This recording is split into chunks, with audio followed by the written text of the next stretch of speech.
Well, Barcelona, Spain is the setting for the first Fancode European Cricket Series of 2021, and what a tournament we've had so far, although rain did intervene on the first day, interrupting the Group A action. The Group A teams are back on today, the third day, Wednesday, in Barcelona, and the conditions, well, we're expecting a top of 14 degrees, a little bit chilly, but the main thing is the rain is going to stay away. Now, this pitch, we've seen it playing a few tricks on the batsman, scores a bit lower than we're used to here in Spain.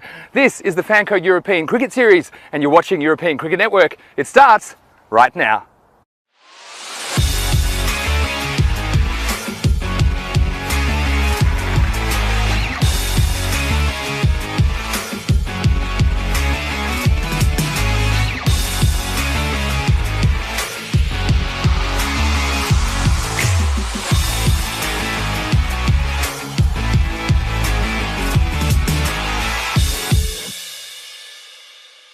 Well, good morning and welcome back to Barcelona, Spain. It's day 3 of the Fancode European Cricket Series. It's Vinny Sandhu here, Mr. Maximo for the European Cricket Network, and we are here with the two captains of the match referee for match 11. It's the 11 Stars playing their first game in the European Cricket Series, and they're taking on the men in blue. So our match referee, Navjot Anand, is with the two captains. Head is the call. Tail is it. All 11 on the toss. What would you like to do? Select the ball first. All 11 on the toss and elected to ball first. Congratulations to the big man. Okay, so you see there, the captain of the 11 Stars, Asif Mahmood, he's won the toss and elected to field. And he did say that he wasn't quite sure about the pitch because it is their first game and they just wanted to know what it might do. So they're relying on their opening bowler, Umar Riaz. He has a bit of pace about him and they hope that he can get a few early wickets to keep the score under control for the men in blue. They're also relying on their opening batsman, Tanveer Shah, to be able to chase down whatever the men in blue set. Well, speaking of the men in blue, I think they would have batted anyway because they have large amount of confidence in their top 4, led of course by Shankar Kaligatla, who scored 51 off 35 balls in their first game. Well, it's going to be a cracking game of cricket. We had a bit of rain intervening on the first day of action, but it's going to be very interesting to see what happens in these Group A matches today. It's over to you in the box, Rico Full. Thank you very much, Vinny. Hi. Kinna sona lagda apna munda je. Thank you, Vinny. You're looking very smart, I have to say. He's going to make his way back up here to the commentary station in a moment. So there you have it. Welcome. Namaste. Salam alaikum. Sasri akal. Buenos dias to the Fancode European Cricket Series here in Barcelona. You can just see the view over the ground there. It's absolutely fantastic. And we've promised some sunshine today as well. So it's going to be a glorious day full of 5 more matches of T10. Group A again today, so we welcome back the men in blue. You just see the fantasy dashboard there coming up on your screen, and also 11 Stars, they will be making their debut. Their first game was washed out, so they do have a point on that table sitting pretty at the top at the moment. The Bengali Cricket Club, they played 2 and 1-2, and they will be back later on today. And, well, Fateh in second place. They haven't played a game, but have registered more points in a series than they normally would do after 2 games. So they're well happy, and all the other teams are there on 1 point. So everything to play for in this group. So men in blue, they chased last time, and you heard Vinny mention Shankar Kaligatla. He had a good knock, 51 off 35 balls, trying to chase down a low-scoring target against Bengali, and well, he will feel, and so will his team, that they should have got there. They didn't. So, well, batting first, maybe it's going to be a different story from we shall see. And look who's walking through the door. Vinny, how are you feeling today, mate? Yes, thanks, Rico. Very excited for another day of T10 action here. 5 matches, and we've seen some great matches already. And Group A in particular, we only got 2 matches in on Monday, but they were fantastic contests. And I'm certainly looking forward to seeing what this throws up, particularly getting our first look at the 11 Stars. As you mentioned, they were meant to play in the final match on Monday, but it was washed out. So looks like we're almost ready for the first ball here, and it's Zubair Ahmed to open the bowling, and he's going to bowl the first ball for the 11 Stars in ECS cricket. Great to be with you here on the European Cricket Network. Let's get ready for the first ball of day 3 in Barcelona. So here we go. Well, it's not a good start. It's too wide, and be given a no ball because it's actually hitting the edge of the track. Well, I've never seen this in Spain. Zubair is bowling when he's got one of your caps on his head. He's obviously feeling the chill this morning. Well, that's a first for me. Free hit then, and isn't able to take advantage. So getting off the hook a bit there, Zubair early. It is winter still here in Barcelona. It's currently about 11 degrees Celsius, so a little bit chilly. Yeah, Shubdeb finally getting bat onto ball, getting off the mark.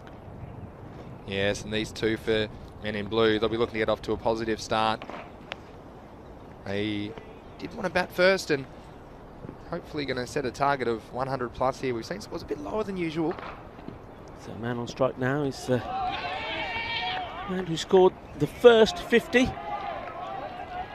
in this Vancouver European Cricket Series. Yeah, Shankar Kalagatla, and wasn't he in good form on Monday? I'll be hoping to carry that through. Men in blue, be very keen to start with a win this morning. Oh, it's a nice shot and it's gone all the way.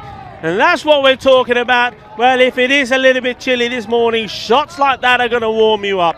That's the Maximo. And he wasn't afraid to go after it, was he? Just a little bit of length to work with from Zubair. And he set the front foot straight down the pitch, whacking into the European Cricket Series flag there, just over the boundary. So a nice positive start. And that's a delightful shot as well. Is it got the legs? Is it going to make to the boundary? It certainly is. Well, back-to-back boundaries. Good start here. Some nice shots being played by Shubdeb. Yes, and we haven't seen the best of Shubdeb so far in this tournament, but he is a very capable opening batsman, and this is the way to do it, isn't it? We talked about Rico yesterday. We saw some really big power play scores, and the first 3 overs with only 2 outfielders gives you a chance to set the tone for your whole innings, and in this case, the whole match. So Ahmed needs a response. It's a better ball, not giving him so much width. And Deb just managed to get a little bit of a inside edge on that. Take the single, good calling from his partner down the other end. Yeah, we saw some running between the wickets that wasn't the best yesterday, and that was good communication there. Any ball that goes behind the batsman, the striking batsman, the other batsman, the non-striker, should be calling them through if they think there's a run there. And not just in the Vancouver European Cricket Series, but all around the world. We've seen a few mix-ups in the Big Bash lately as well, and it's one area of the game which is important to work on, one of the fundamentals, running between the wickets. Yeah, so good start. 14 of the first. Now men in blue will want to continue on this spell. These two, very key, the partnership they put together, Vinny. Well, the partnership is over. Rico's called it how important it would be, and Deb, after a very positive start, he's drilled that one, and an excellent catch taken by Amir Sohail there at extra cover. And you see this one, he went after it, and he had a bit of power, but didn't quite have the elevation to get over the mid-off. And Rico, you said how important the partnership was, but what a start for the 11 stars to break it so early in the match. Yeah, I mean, the way they started, they're looking positive. I'm thinking, okay, men in blue, I mean, it's not their strength, is it, the batting? They're great in the field, I think. They put a lot of pressure on you when you're batting, but they got to score the runs themselves. You can't be relying on one man all the time. But good positive start. They looked the part, these two. Even Deb playing some nice shots. Was he going to spot Kalagati? Well, no. I just said the partnership was important, and then he puts it down the throat of the man there. The shot was there for the taking, just didn't get enough lift on it. Yeah, that's absolutely right. And it looks like the captain here, Sanjeev Tiwari, who's coming out to bat at number 3, and he's a real leader of this team. They look to him to set the standard, and Tiwari, he'd be very keen to get amongst the runs here early on day 3. Well, what a start for Umar Reyes, who comes in again. His very first ball in the European Cricket Series, and he's taken a wicket. And his second one off the surface. Not the widest pitch ever here, but no ball. This will become a free hit now. And again, we talked about this yesterday, but the batsman be able to come out and have a free hit straight away. It's a great chance to get your eye in, and there's no consequences here.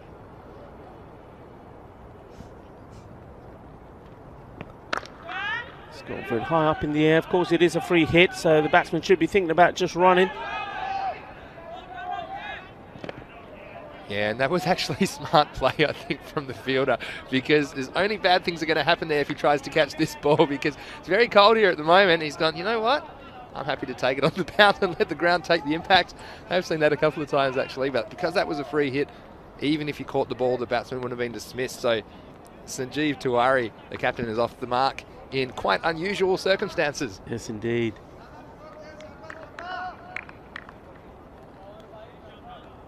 The umpire's just resetting the stops there. So Shahidul Ahmed there doing the job. Tanveer Iqbal. 100%. Played. Fielder has to chase, and that's Sohail again. A nice shot off the back foot there, well timed. He hit the crack of the bat there, and still pretty much under control here for the 11 Stars. That wicket has altered the momentum somewhat. Deeb, the danger man, already back in the pavilion, but we know how dangerous Kalagatla can be.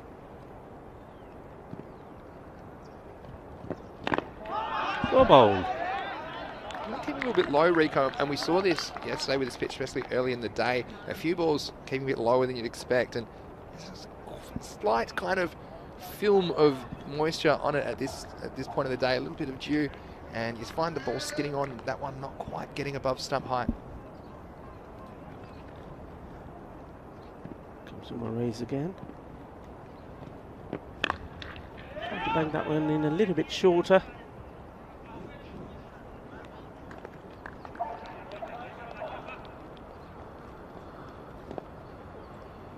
Again, good running from these two, and power play all important. That wicket really halting proceedings as Men Blue had a solid first over.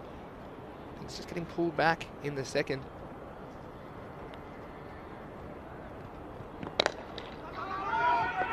Ooh, a little bit of hesitation in the running. Ooh, I think a direct hit would have made that very, very interesting. Yeah, I think he would have been gone, Rico, here. A little bit of hesitation between the batsmen, but it's a nice pick up on an awkward bounce. Had a go, didn't he, there, as if Mahmood, the captain. And I think he would have been, yeah, probably about a yard short. Almost overthrow, some good backing up as well. So we've seen some good fielding already. Yeah, he so would far have been this a morning. goner there. Yeah, absolutely. And the keeper there, Amir Hamza, just saying, perhaps throw it to me. But I think he had to probably go for the direct hit on that occasion. If he'd gone to the keeper, I think he probably would have been in his ground. So, end of the second over. And the score 20 for 1. For 1, yeah. It's not too bad. They're on the 10. 14 of the first. Just the 6 runs of that one. One more in the power play. Yeah, I think 100 will be very competitive here. We've seen scores around 80 to 90, the norm so far. No batsman, with perhaps the exception of Pakak, have really gotten going so far in this tournament. Comes Ali Ahmed. Nice high action. His approach. Hanging it in wide from the crease into the batsman. Yeah, and we've seen this tactic again and again, haven't we? Bowlers just trying to cramp the batsman for room, setting the field accordingly. So, Ali Ahmed trying to take an early wicket in the third over. Well, that one certainly did a bit once it pitched. I don't know what that is. Almost like it hit something, and well, the deviation there was immense. It was just the natural angle across the right hander when hanging around the wicket. Have a look at some of the replay. Just perhaps a bit of a way movement there, and nicely bowled. Around the wicket here, close to the umpire, banging it in. Yeah, certainly getting it once it's pitching, a little bit of late movement there. And I like this bowling outside off stump and beating the batsman. This is good from the Stars as well, because what they're doing is they're getting the overs in really quickly. They're keeping the pressure on. Full of ball, and that's gone straight to his hands. What a good catch. Well, a fine bit of bowling that really. He's bowled 2 beauties that have beaten the batsman. And Umar Riaz, the man that got the wicket in the second over, he does the job at short third man, and it was a thick edge, it flew away. See, he threw everything at it, didn't he? And that just had enough wood on it to go to third man. Aren't they happy about it? What a start for the Stars. It's a superstar start from the 11 men out there in the field, taking their chances. And already Men in Blue are 2 down with the score at 21. Yeah, and they've got the key man out. That was a prize wicket. So now we're going to have to see how, well, what they've got in the tank, the men in blue. Have they got somebody else that can go in there and score some runs? Yeah, it's going to be a test of their batting depth. Yeah, it's going to be a test of their batting depth, Rico, and we know it hasn't always been particularly strong for the men in blue. They're relying on their top batsmen to get the runs.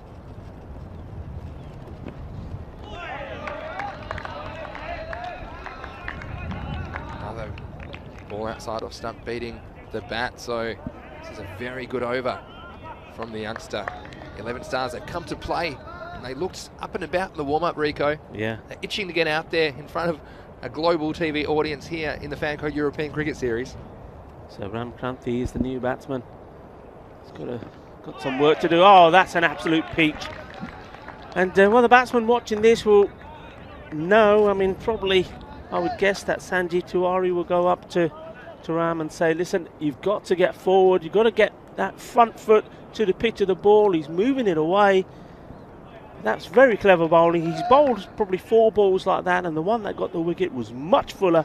Enticed the batsman, Kaligatla, to play the shot, and he did play it well. Once again, we saw a good firm shot played, but resulting in a wicket. And Rico only one off the over, so the score after 3 overs is 21 for 2. And after the first over went for 14, there were only 7 runs combined off the second and third overs. So another momentum swing in this game as we see Hamza Khan coming into the attack. Ooh, well, he nearly done himself an injury there. And this is what we talked about this yesterday, weren't we, Vinny? That a new team, these teams that are making a debut and playing for the first time in the European Cricket Series and on this pitch, you've got to get used to it, especially the bowlers. And there's a little bit of height difference between the edge of the pitch and the grass, so you've just got to be careful where you land your feet and follow through. Yeah, absolutely. Hit hard down the ground, straight to the fielder. Oh, and well, I thought for a minute he was going to sneak through him. Well, Tanveer Shah there, he feels like he's won the lottery there because he had absolutely no idea where that had gone. It went through his legs there, but luckily this outfield is a bit spongy and a bit slow, and you see this gets through him, but he just takes enough off it to stop it rolling into the fence. But I can tell you what, his heart was in his mouth there for a second or two. What do you think of this this system here? I mean, we've got, this is the 4th over, 4 different bowlers. And that's hit well. And it's, well, this was an opportunity. Yeah, Zubair Ahmed out there, and he bowled the first of those 4 overs he talked about, and they'll be disappointed there because their fielding has been solid so far, taking their catches, taking their chances. But you see this one, yeah, should have been caught, but he had the beanie on. I think he needed the ski gloves as well. It's very cold out there. February in Barcelona, currently about 11 degrees, and unfortunately that one goes down. Unfortunate there. Tiwari hitting it straight back onto the stumps. Yeah, you mentioned the 4 overs, 4 different bowlers. I actually like that as a tactic. It'll be interesting. I think we might see perhaps these guys coming back in the middle overs, not waiting to the end, because they have bowled very well and they'd like to keep the pressure on. But it just keeps the batsman guessing, gives them a different look, doesn't let them settle against the bowler. So I don't mind that as a tactic early in a T10. Bowling here, they certainly look a good outfit in the field, don't they? The Stars. Just looking around at the field set, I mean, we are out of the power play. It's got the long on is back. You've got a guy deep mid-wicket. 2 men back on the leg side, 1 playing the sweep. Oh, he's got him. That stayed very low. And you've got to feel a little bit disappointed and sorry for the batsman there. I'm not sure it was the right shot to be playing, to be fair, but the ball staying low, gets under his bat, onto the stumps, another one down. Yeah, so drop catch not costing too much because they get a wicket straight away in the over. That one did keep low, and you see that's the difference on this pitch. Backing away, didn't give himself enough of a chance to react to that lack of bounce. So fantastic wicket. And another one goes down for the men in blue. They could be in some serious trouble here in the first match of Wednesday in the Fan Code European Cricket Series. Yeah, but one thing that does show, and any youngsters watching, it's one thing that we always say, we were talking a bit about this yesterday, when you are bowling, bowl wicket to wicket. Bowl at those stumps. You're going to get a bit of tap sometimes, but if you keep with it and stick with it, bowl a good line, there's every chance that you're going to get a wicket. And there's evidence of that. Ball just staying a little bit lower. Batsman Tiwari going for the big one, the captain missing out, and he's on his way back. In comes Khan. Fuller ball. No dug out, straight to the fielder. There's no doubt about that one, was there? The stump's getting knocked over. Harpreet Singh. Can he get his team to a respectable score here? I mean, they're struggling at the moment. With halfway stage approaching.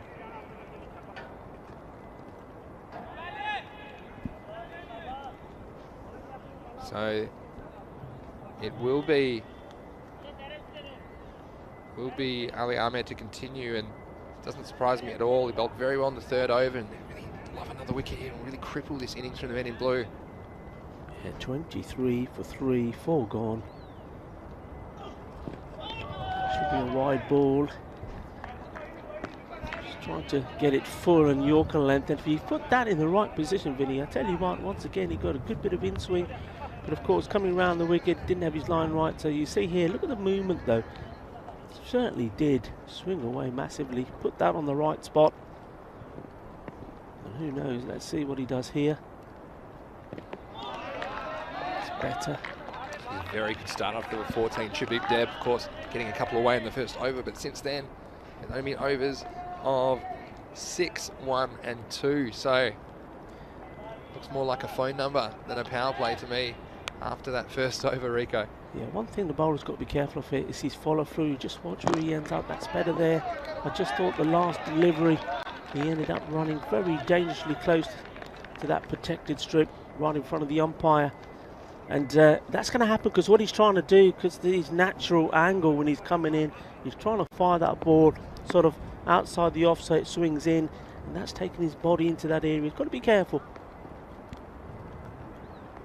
That's where he's aiming to get it, and oh, and the second attempt is being taken once more by Sohail, and that's well bowled. He knew what he was trying to do there, the bowler. He gets his wicket. Well, another, and Tanvir, who's fielding pretty close to him, says, I know exactly how you feel, Amir, because this one pops out, and he had a terrible feeling for a second, but it just came off his forearm, bounced up again in the air, and Amir Sohail takes the catch. So another one goes down. Men in blue fall to 24 for 4.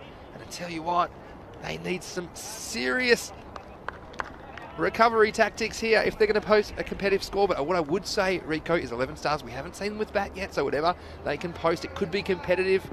But 11 stars, they've elected to field, and they've certainly executed their skills well early in this match. Yes, you're absolutely right, Vinny. I think they made good use of these conditions. It is slightly overcast. I think also it's a wise move if you haven't played in the series before, and maybe a lot of these players haven't played on this surface before. It's good to have a bowl first on the field, but I think in these conditions, that's one thing I would be doing. I don't think there was any surprise there. Yeah, and it'll be said already that a bit of dew on the pitch. You see a few balls shooting through, so nice start. Well hit, firmly struck, fielder gets down. Well fielded there by Tanvir Shah this time. You'll probably see him open the batting for the 11 stars later in the day. Considered, I think, to be their best stroke maker with the bat, so it'd be good to see him in action and see if he can chase down this target from Men in Blue, which at the moment looks to be a modest one. But we'll see what happens. Anything can happen here in the Fancode European Cricket Series. Sundar Pandya, the batsman. Played that very well through the gap, and I think these two have to, well, try and put a little bit. They ain't got too much time, but try and get some partnership together as we reach the halfway stage. 26, 4 wickets down. 2 wickets going down in that over for only 3 runs. So again, after that first over of 14, we've seen overs of 6, 1, 2 and 3. So they're improving 1, 2, 3, but by the slimmest of margins. And it's going to be Hamza Khan again to bowl his second and final over. He was very impressive in his first.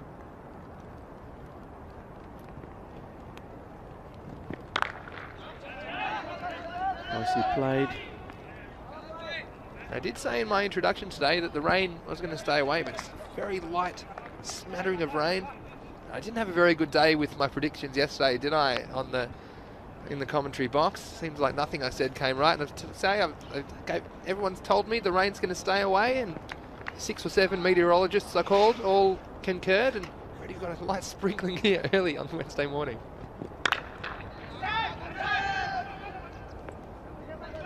Tiki-taka at the moment. You're between a rock and a hard place, aren't you, with the bat at the moment? And look, Sandra Pandian as well. He can hold a bat. We've seen him batting in the top 3 before. He dropped down the order slightly today, but he is capable. He's out there with Harpreet Singh, and these two have the job to do. Wouldn't want to lose another wicket at this stage either, but still you have to score already into the second half of the innings. Yeah, vital. This is a vital stage for the men in blue. These two have to. One of these has to go and go big, get some runs behind him. It's a nice looking shot, trying to split the fielders there. But once more, it's only a single. I think it might have been a no ball called by the umpire. I think it was a front foot no ball, so just letting men in blue off the hook there. The 11 stars. Hamza Khan has bowled admirably, but this is a free hit. This is just the sort of thing that could go for 6 and spark something for the men in blue, and they definitely need it, don't they? Because they're behind the rate required to post the kind of score which is going to put them in a good position in this match. So, Harpreet Singh, free hit to play. And he misses out. Once again, just not getting the foot in the right place, having a hoik. Yeah, and look, that's 2 free hits we've seen, and they've been missed. And look, I completely get that you're trying to hit as hard as you can, but I still think off a free hit, play a good cricket stroke. You don't have to worry about too much about keeping it on the ground, of course, because you can't be caught out, but it's just a wild swing, and unfortunately for the men in blue, they weren't able to capitalise. He's giving this catch, just gone straight up in the air. It's going to be caught again, is it? Yes, it is, and who else but Sohail takes the catch. Another wicket goes, and well, this is disaster now. Harpreet Singh trying the big one, he's on his way back. Yes, well, Amir Sohail, he might have fumbled the first one, but this one was straight into the middle of those big hands. Either one of them could have caught it. Had Tanvir coming in from the outfield, and you thought for a second he might take the catch, but Amir Sohail taking advantage and calling early, taking the catch, and 5th wicket goes down with the score at 30 for men in blue. So yeah, they're having a mare. I mean, apart from Shubdip Deb, who scored 12, and he was the only man to hit boundaries, 2 boundaries, a 6 and a 4, and that happened in 2 consecutive balls, no other boundary, and that at the moment is looking a very sorry scorecard. 12, then 2, 6, 1, 2, and 3 not out at the moment. Send up Andia. Yeah, it's been a merry-go-round in the dressing room for men in blue. Oh, that could have been another one. It was smashed hard. Yeah, that was the captain there, Asif Mahmood, at cover, and he did say it was hit hard here by Krupasamy Sandrapandian. Hit hard and flat. Great camera work there to track the ball, and he was hoping for the best, hopefully no damage. He's pretty chilly, and he's wringing his hands there, the captain Mahmood, and that would have really broken the game wide open for the 11 stars. Would have been 30 for 6 if he'd held on to that, but we've seen them come back and take wickets even after putting a chance down. Let's see if Hamza Khan can do just that. Rinku Sohail on strike. He almost did, didn't he? That one shooting through low. The end of another over. 31, 5 wickets down. Well, this is, at this stage, Rico, you got to think about what you need to do to compose a competitive score. I mean, I'd say, particularly because we haven't seen 11 stars bat, and just the conditions, it's a little bit what's the word? Hard to get the ball away. It's a little bit damp, and the ball maybe has a bit of water in it. It's a little bit heavy. The outfield's slow, so if they can get something even 70 or even in the 60s, I'd say. Look, if they get 10 and over here, it would get them to 71. That's something that Well, this one's been hit aerial. It's gone all the way. Balle, balle, balle. Right on cue, as Mr. Maximo was saying. Somebody's got to go. Somebody's got to hit big. Well, there you have it. That's one of many they need. And this is one thing. They've brought in the spinner here, Tanvir Shah, and the change of pace has done the trick for the batsman. They've struggled against the medium paces so far this morning, but the off spinner tossing it up and deciding, look, I'm going to go for it, and that ball is out of here. Yeah, what's his response going to be? Sander Pandya wants to launch into it. He goes for another one, just dropping short of the fielder, and well, dropped quite well. It's going to be a uncomfortable one to try and field, really. It is. He was right in front of us here, and believe me, this skidded through. This might look very easy on TV, but this one really skidded off the surface, and poor Ami Sohail there wasn't quite sure how high it was going to bounce, and a little bit on it. Couldn't quite get his body behind it. Did everything right, but the ball got the better of him. That's 4 more. Back-to-back boundaries. We've seen that once before from Shubdip Deb. Yeah, Sandra Pandya, he's the key for me here. We saw him batting number 3 on Monday, and down at number 6, I think, today. So he is capable, and he's the one that has to get them to that kind of a score they can defend. It's well played, and that's the idea here now. If Sander Pandya is seeing it well and playing the shots and finding the middle of the bat, well, you need to give him as many balls as you can of those that remain. That's right, and it's so important that the non-striker does just that and doesn't chew up too many balls, because there's not many left, are there?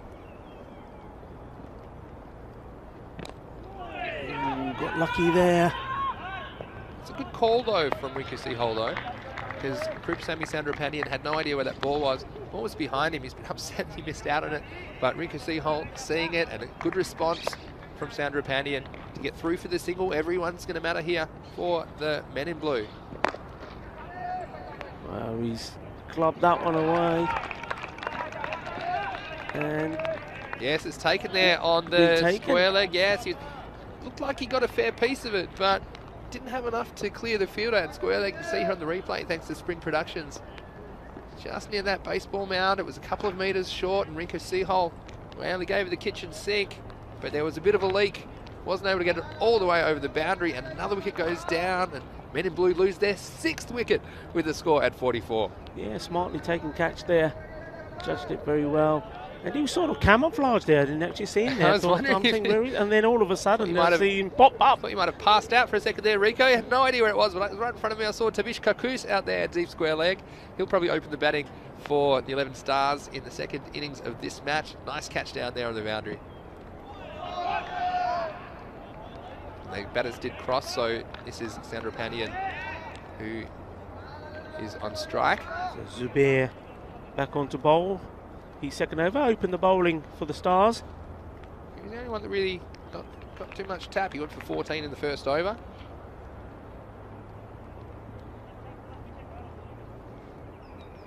.44 for 6, the score.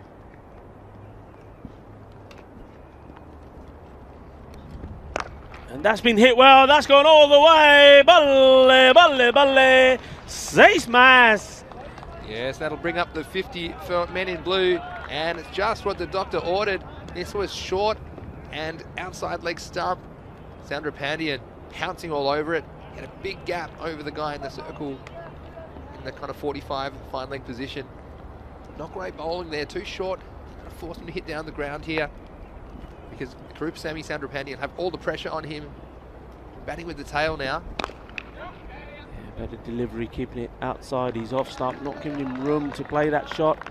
And now be bowling at the new batsman, Abhishek Boraka. Yes, Boraka probably more of a bowler than a batsman, but we'll see if he can hold it today. Yeah, just need somebody there to support Sander Pandya now at the moment. He's hitting it well, and he's key to them getting to, well, I respect, like we said, 70, 80. If they can get to that, it's a big ask. They've got to do some work, but it's possible.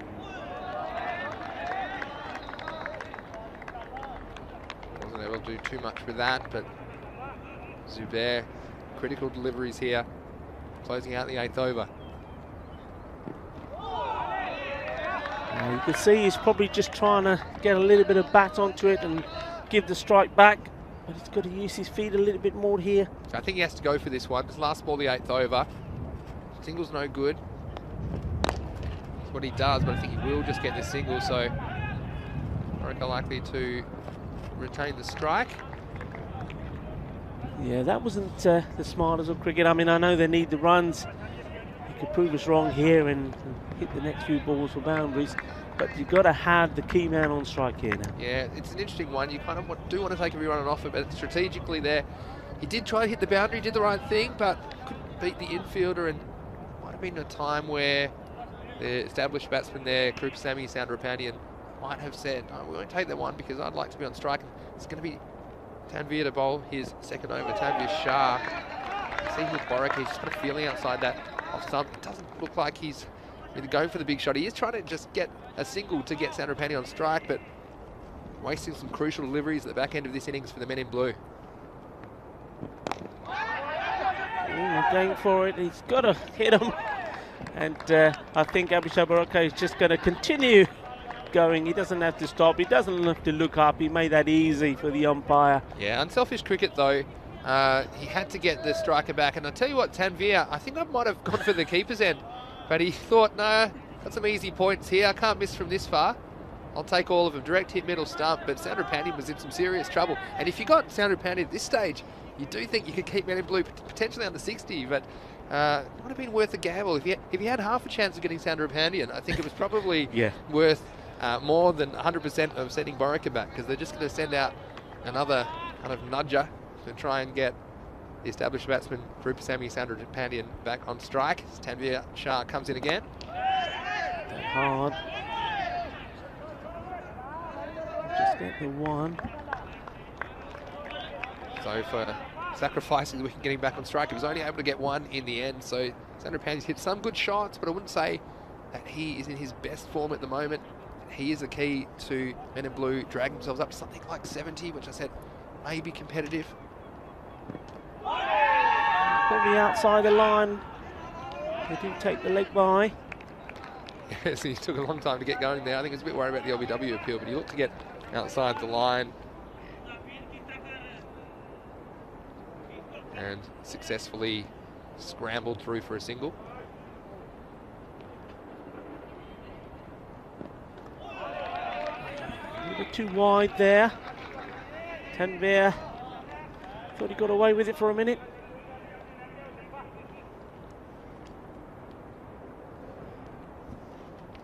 He's launched this one. It should be another catch. And, well, it goes down. That's two. That's been put down there. Oh, by poor Zubair. Zubair. There you want again. He made good ground to it, actually, did Zubair. He made probably 10, 15 metres. It had to be his catch. It didn't look like it was going to carry all the way to Sahel in the outfield. And you could hear him there exerting and trying his hardest to get this. Spent all his energy getting there. He just had to kind of throw his hands at it. And unfortunately, it didn't stick. So another one goes down. But so far, haven't been kind of too costly for the 11 stars. But Randhawa gets away with one.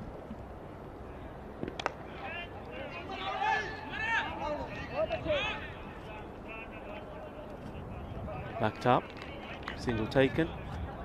That will be the end of the 9th over. It's 58 for 7. So with 1 over remaining, this is when we talked about what kind of score might be competitive, and they are kind of within striking distance of that 70 score. And I do think 70 will play a little bit bigger here first thing in the morning against a team on debut in the Fancode European Cricket Series. But it requires a couple of boundaries, I think. It's not going to be easy here against Umar Riaz, who bowled a very good second over. He went only for 6. Let's see what he can do to Soundarapanian. It's short, and if it's short, he's going to try and latch on to it, but he finds that man again. I saw him this time. No hiding from me. 2 times on a trot. Well taken. And, well, the big man goes. Yes, that was the 8th wicket, and that's a crucial blow. Even in the last over, he still could have done some damage. He could have hit a couple of Maximos and got them into the 70s, but you can't see them making 2 more than the low 60s now. Men in blue with 5 deliveries remaining this innings after 9.1 overs. They are 58 for 8.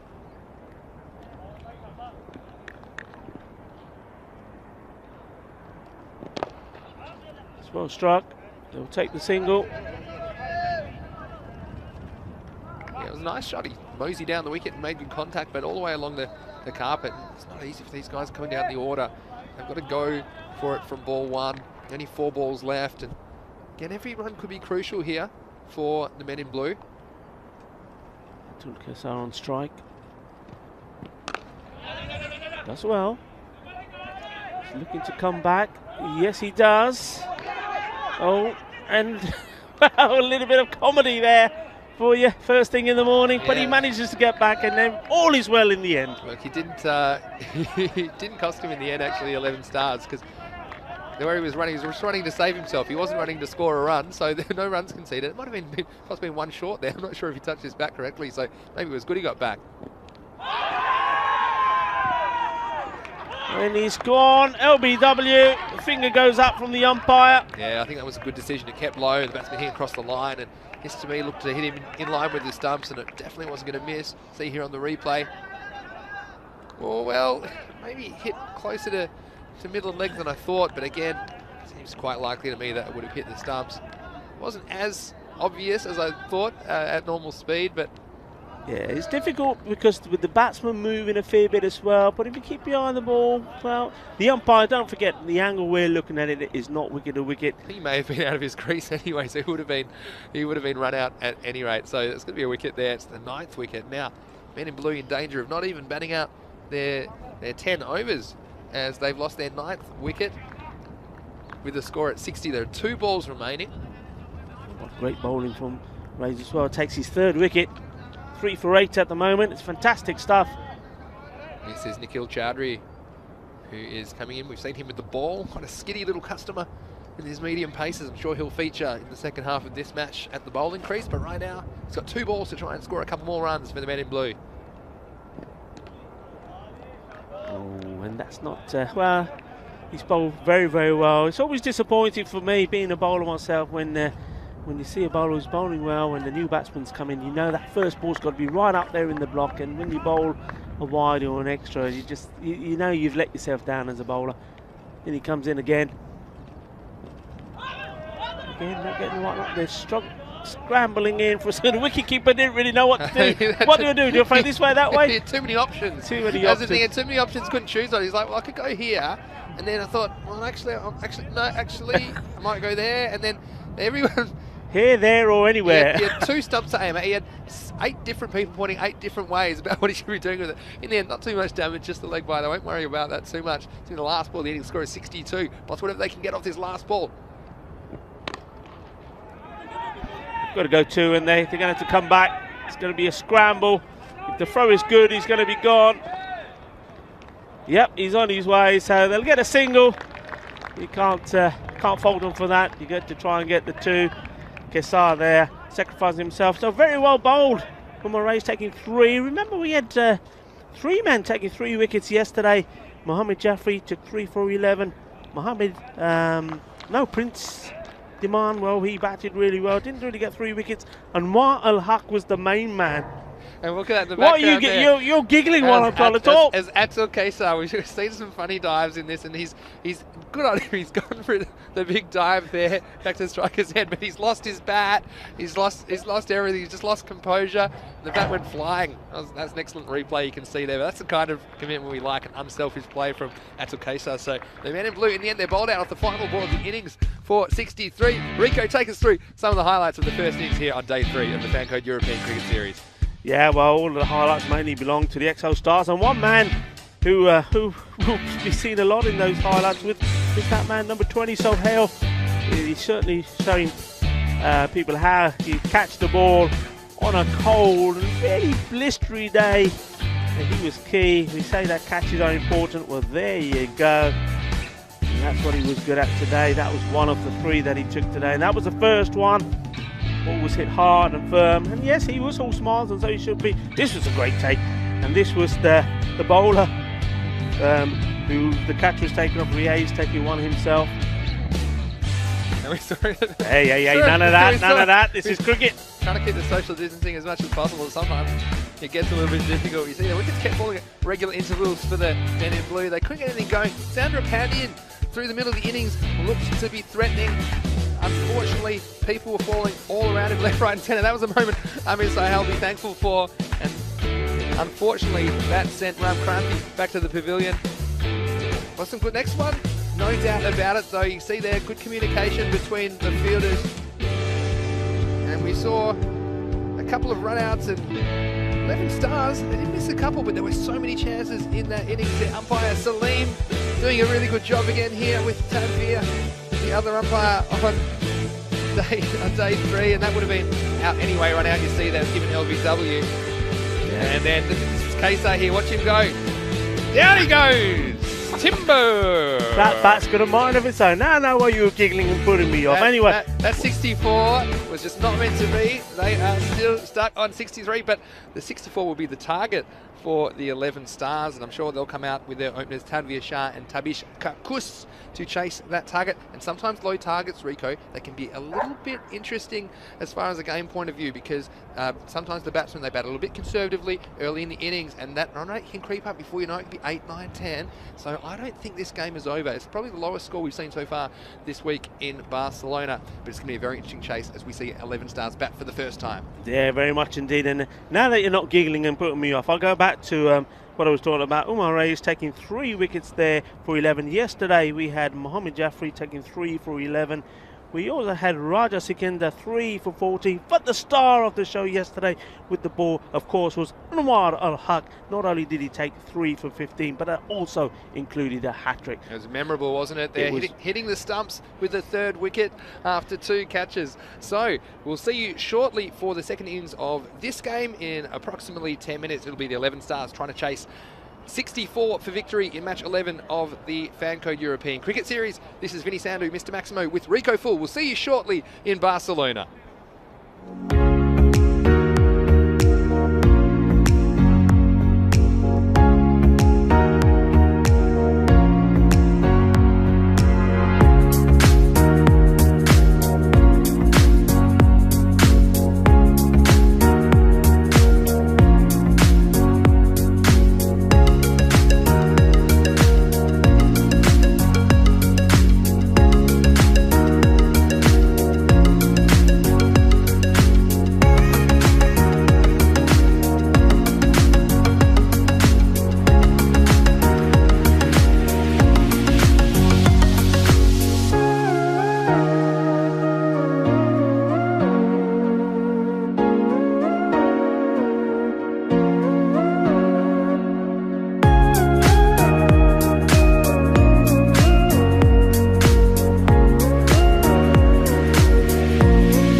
Bienvenidos, welcome back. Shahidul Ahmed and Tanvir Iqbal, the men in black, are out there. And the XL Stars are getting ready to, hopefully for them and their supporters, chase and get to the target of 64. And that was mainly thanks to the batting of Santa Pandya for the men in blue. Everyone else really didn't perform at all.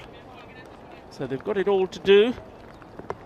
And what they need is wickets, wickets, wickets. Chuck their foot, their style.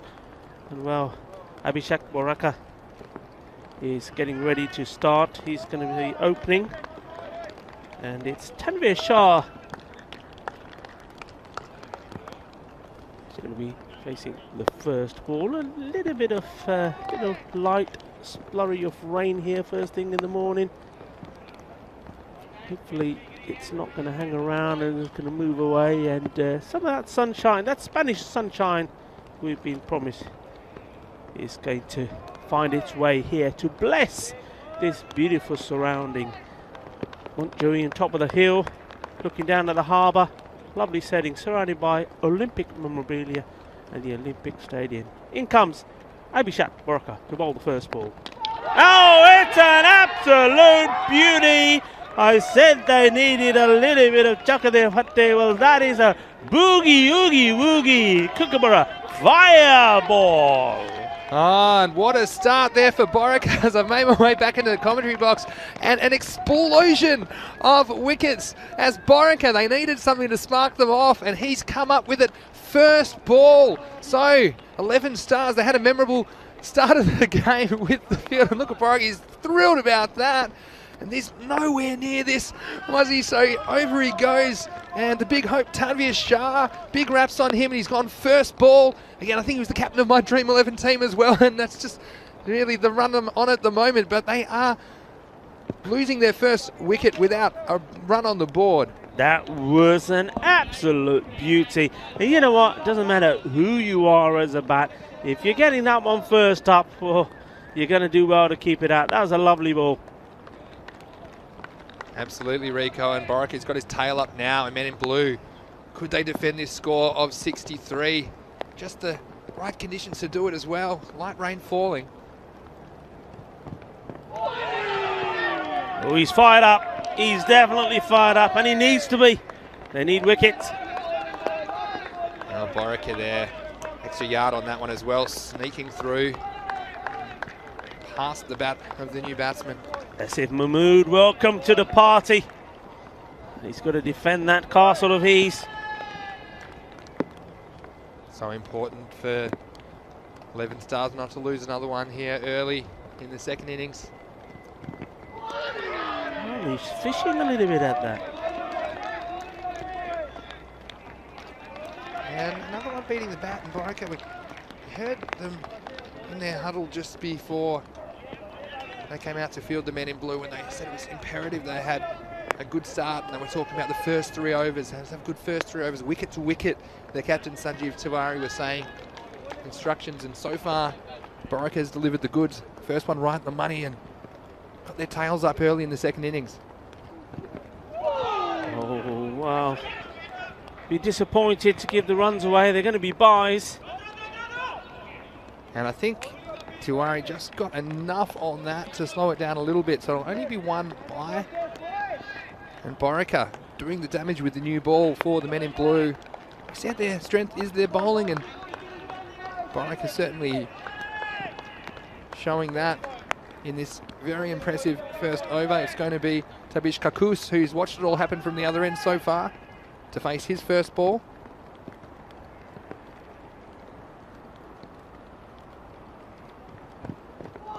He's just lost his style a little bit there, going down the leg side. Giving his hands a rub, yeah. I believe you, Abhishek. It's a bit nippy out there. Warm those fingers up. Yes, interesting conditions for cricket, that's for sure, but it's so cool. Well, literally cool, but so cool to be playing in these conditions. It's February in Barcelona. Hopefully this rain stays away, of course. Obviously the rain gods heard me say that there was going to be no rain today in my introduction to the day's play, but just a light sprinkling at the moment. And Boraka steams in again. He's hit that well. It wasn't a bad ball, you know. and very well stopped there. Oh, how was the athleticism there of Rinku Sehol at square leg? It wasn't easy. He had to go a full-length dive, and this is the kind of commitment when you're defending only 63 runs. You see him, and the full somersault as well. We're in the Olympic Stadium. That would have been something you might see at a gymnastics Olympic Stadium, but he saved 3 runs there, and 3 crucial runs. Everything's going to be important here for the men in blue if they're going to defend this low total. Then he finished with a wicket as well. When he comes, just defended.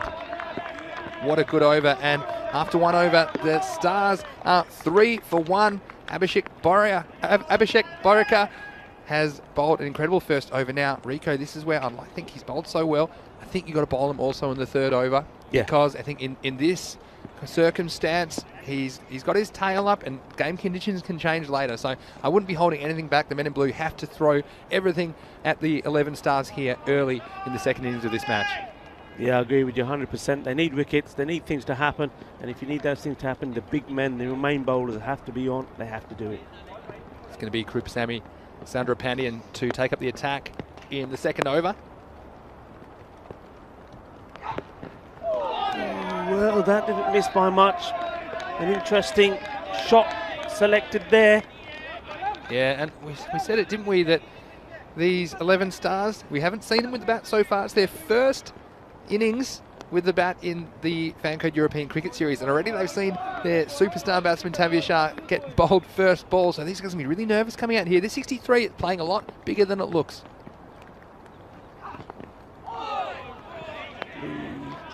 End up being a wide, but how many? Well, there you have it. There's the answer. That's 5 runs.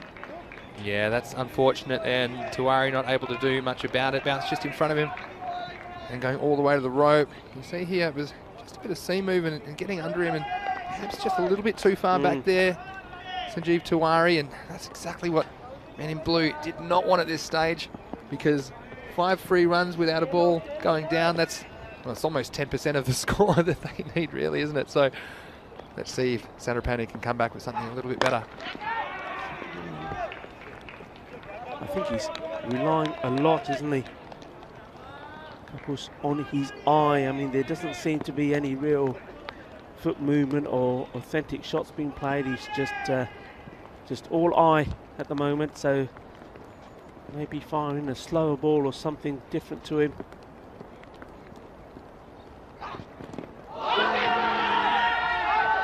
Half-hearted appeals around the ground. I think the bowler knew where that one was going. I thought it was more like 3/4-hearted. I wouldn't have expected half-hearted for this, but there's a few extra little shouts there, and Sandrapani, he knew that was nowhere near it. But that's the excitement of these men in blue. They love being out here. They're a great bunch of guys as well. I like their enthusiasm of the game, and it's great. We've got so many excited and enthusiastic cricketers here in Spain for this Fancode European Cricket Series. It's a slower ball. Well watched and picked by the batsman. They'll take the single. What I will say, Rico, is we've already seen, perhaps with the exception of a couple of balls missed by the keeper Tiwari, that the men in blue, they know how important the fielding is. We saw Rinko Sehol there at square leg, diving away to his left, and that's what they need to do. If they get chances, they need to hold on. It's so crucial here if they're going to defend this total of only 63.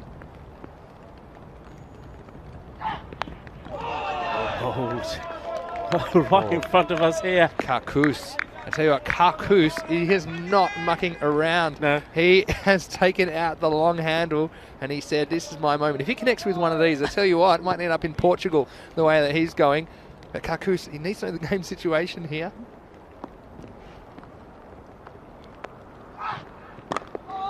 That's cleverly bowled. That's well fielded there. It can always be difficult when the ball is coming off the grass onto the clay. Did well. And Sehol again, another good stop. Big fan of that. And you look at the way he's fielding. He's getting his body down behind the ball. So often we've seen so far this week some of the fielders throwing a foot at it or something like that. But Sehol, he's carrying himself with a fair degree of commitment in the field. It's exactly what they need. And after 2 overs, it's 11 for 1. Yeah, and as we predicted and called, Abhishek is going to bowl himself out, and if he can pick up a couple of wickets here, he's already seen, I mean, while he was standing on the boundary watching that second over, these batsmen are having a swing, they're having a go. If he can get that ball in on the money, if he can get a Yorker in here or middle peg, I reckon he's going to get another.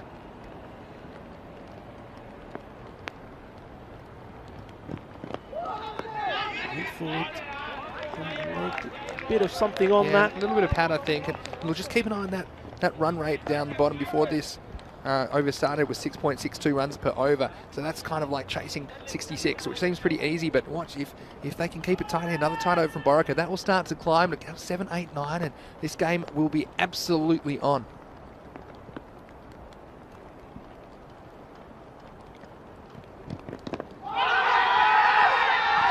Asking, he's got his wicket. LBW, the umpire took his time, thought about it, and in the end saying, sorry, you gotta go. Let's see this one again. Yeah, I thought that was a good decision from umpire Salim at normal speed. Let's have a look at the replay thanks to Spring Productions. And this is definitely hitting the stumps. It's kept a bit low, and we saw Karkus a bit indisciplined there, hitting across the line, and that was missing off, missing leg, and hitting middle. Umpire Salim, another great decision from the umpiring team here. And they lose their second wicket. And I tell you what, Rico, 63. I'm not sure what the lowest score we've seen defended is here in the Fancode European Cricket Series, but 63 might actually be it. And it could happen this morning as 11 Stars do have the staggers early in this chase. Absolute fantastic bowling. That's what we're talking about, wicket to wicket. And you just had that feeling, didn't you, that he was going to swing and miss, and that's exactly what happened there. You know what, the score now, 11 for 2, but only 4 of those runs have come off the bat. So that goes to show just how much trouble the Stars are in here at the moment. Well, they call the 11 Stars, where they need somebody to become a star here if they're going to get themselves out and into a winning position in this match. Well, we've seen a couple of shooting stars so far, haven't we, for the 11 Stars, but they'll be very nervous here. First time on global television with the bat. Well bowled, played by the left-hander, Amir Hamza. Yeah, Amir Hamza coming out to bat at number 4. And we talked a bit yesterday in the YouTube chat. I often would talk about my POGI, my POGI, my point of getting interesting. That for me is 8 in this game. If that run rate goes above 8, I think it's just starting to get interesting. Not that it's interesting, not interesting now because I'm still interested, but I think the game is more or less an even contest once that rate creeps up above 8. At the moment, it's just about 7 and over they need. Nicely played. He's got to be quick on his feet, backing up, and he was. Yeah, so Borica doing the job, and they said, didn't they, Sanjeev Tiwari, the captain, saying to his troops before they went out there, first three overs, so important, and have done the job so far in this power play. I mean, the 11 Stars, if they'd gotten away into something like 30 in the power play, you'd have to say this game is over, but the game's very much alive here between the Stars and the men in blue. The first of 5 T10 matches you'll see today on the European Cricket Network. This is the Fancode European Cricket Series, Spain.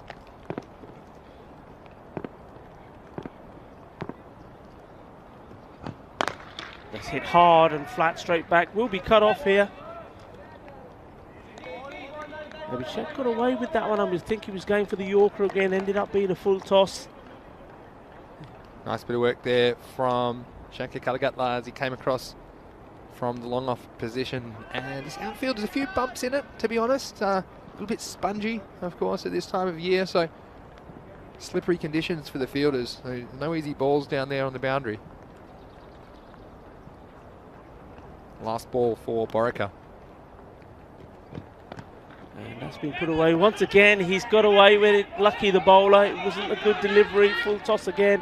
And batsman hitting it straight to the fielder. So another great over from Abhishek Borica. And he finishes up with only 5 runs conceded off his 2 overs. And after 3 overs, it's 14 for 2. Yeah, excellent bowling. You couldn't have asked for more from him, really. Now, we know, and those of you that have watched the previous European Cricket Series here last year, 2020, October and November, will know that the men in blue, one thing they do very, very well is in the field and bowling, they always put pressure on, no matter what the situation is. These runs are not going to be easy to come by, as you see. New bowler coming on to bowl here. It looks like Nikhil Chowdhury mentioned him before. Skiddy customer, I think it'll be difficult to contend with on this wicket. Up in the air, shouts of catch it. Unfortunately, not carrying to the fielder. Well, that's when the power play counts against you, doesn't it, Rico? Because if that was in the first 3 overs, definitely the mid-off would have been in the circle, would have been an easy catch. But now that the 3 over mark has been passed, the men in blue are allowed 5 outfielders. Of course, in the power play, they're only allowed 2 outfielders. So Nikhil Chowdhury can come over the wicket to the right-handed batsman. A little bit too short again, perhaps. Batsman quite content at the moment to take the single. I personally would be pushing hard for the first to try and put a little bit of pressure on the fielder. And well, if you see the hint of a misfield, get back for the 2. These runs aren't going to be easy to come by. They've got to try and get every run they can.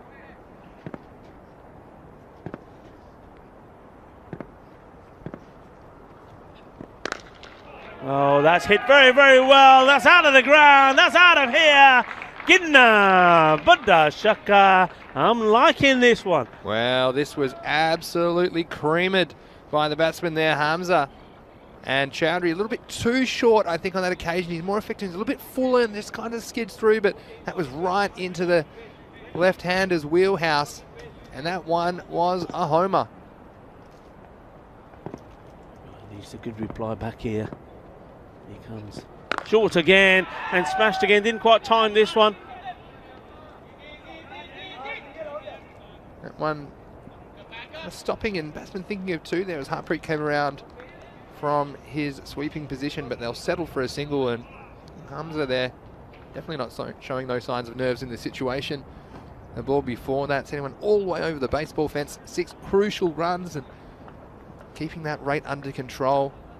I mentioned if it gets above 8, I'm going to sit up and take notice here. I think it's about a 50-50 contest, but as long as it stays below that, I think the 11 stars are in the box seat. Just losing his footing there, the bowler, as he's coming through. Yeah, the pitch is slightly elevated, isn't it, here? There are plans for a permanent pitch a bit later in this year, so hopefully before too long we'll be playing on that permanent pitch here at the Montjuic Olympic Ground in Barcelona, Spain. But for now, again, it's a little bit slippery, so bowlers have to be careful. They get a good footing. There's a light rain falling for a little bit of this match as well. So looks good though. I can see the sun poking through the cloud snow in the distance, Rico, and it's a beautiful place to play cricket, isn't it? No, it's absolutely glorious, glorious setting.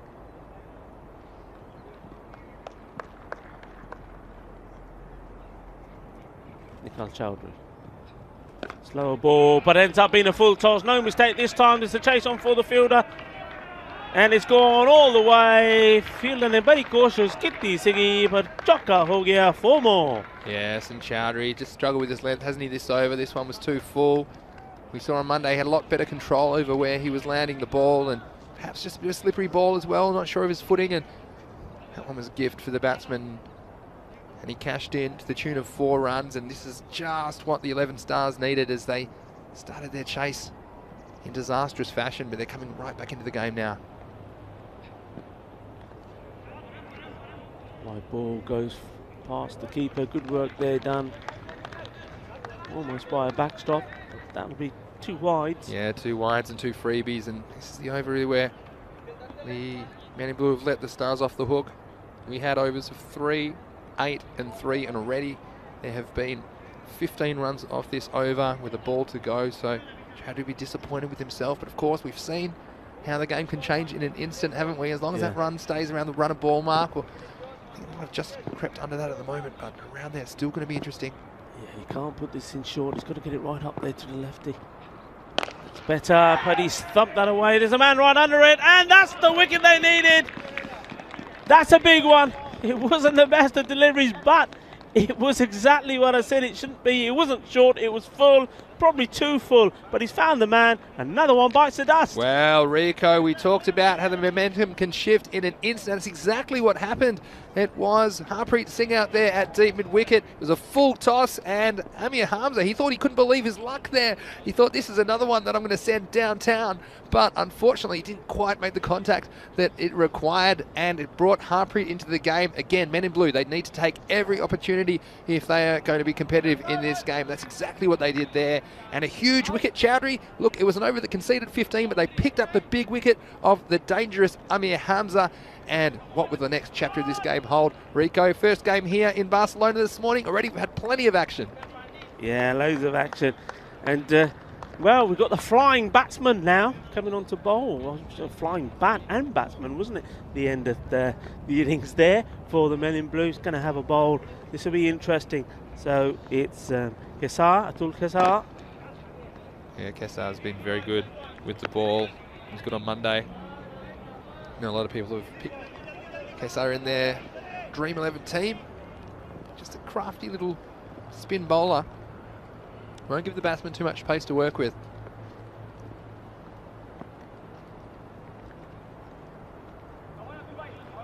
And Amir Sohail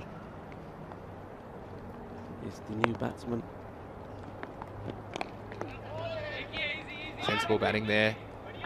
Only thing that can really hurt you at the moment as a batting team, apart from wickets of course, but dot balls mean that the rate can creep up. But as long as you're scoring off delivery, you're going to keep that rate under control. Obviously, you know, a singular ball will win it, and you plan to get a couple of 4s and 6s in there as well. So all they don't want is a run of dot balls, and it can be overly cautious here.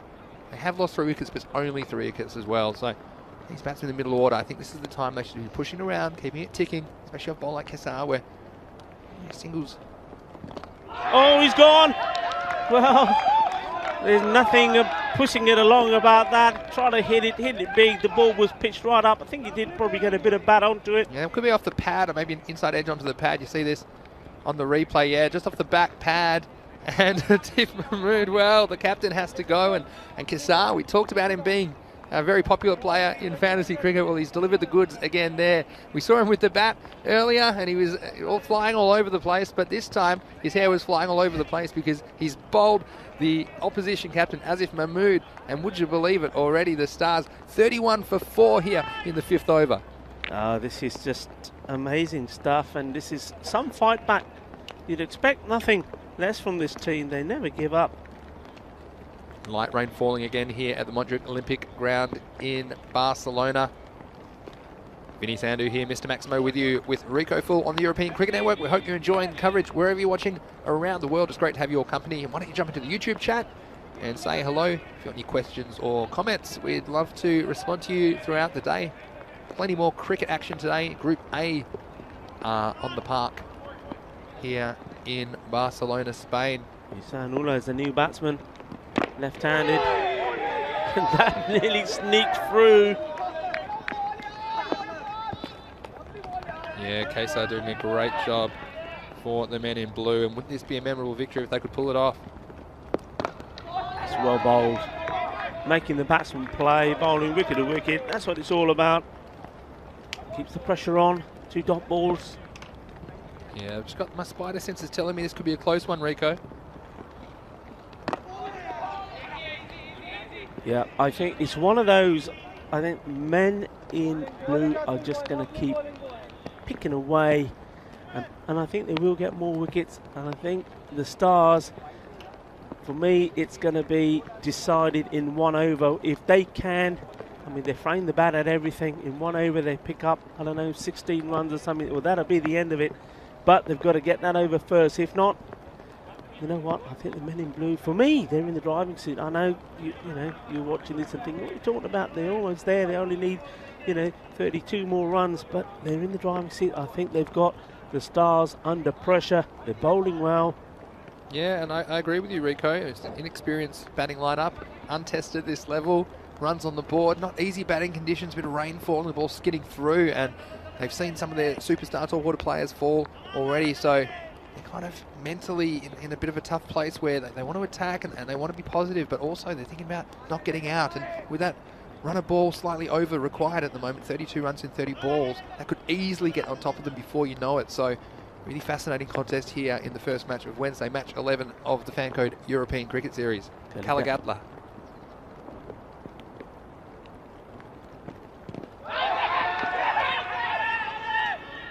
There's a lot of bat on that. That was a bottom edge. And Kalagatla, a batsman himself, he wasn't even going to appeal. You see him smiling there, saying, even I'm not going to appeal for this one.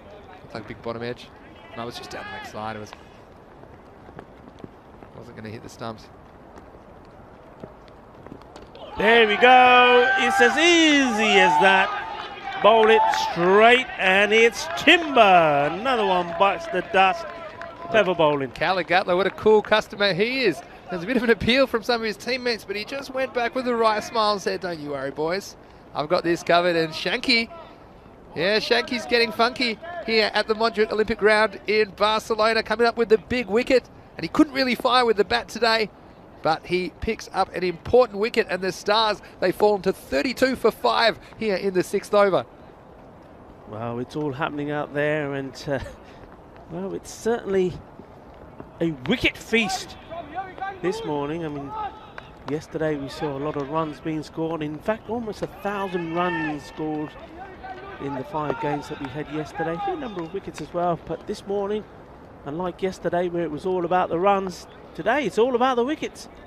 Certainly is so far. Sometimes these low-scoring contests are just as interesting, aren't they, these contests? So, Calagatla in again. Well bowled, just where you have to be. That's what I'm talking about when I say that when you've got a new batsman coming in, you don't want to give no freebies, you don't want to take the pressure off him or the team, you want to keep it on, and that's the type of ball you want to be bowling. Yeah, it was right on the money, wasn't it? New batsman Rohid Islam negotiating it, but again, a dot ball puts that rate up a little bit higher, pushing 7 and over now, required.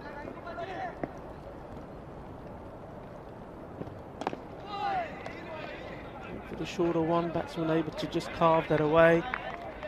Down on the off, they'll take the single, they'll take anything they can get at the moment. Just the one bad over so far, wasn't it?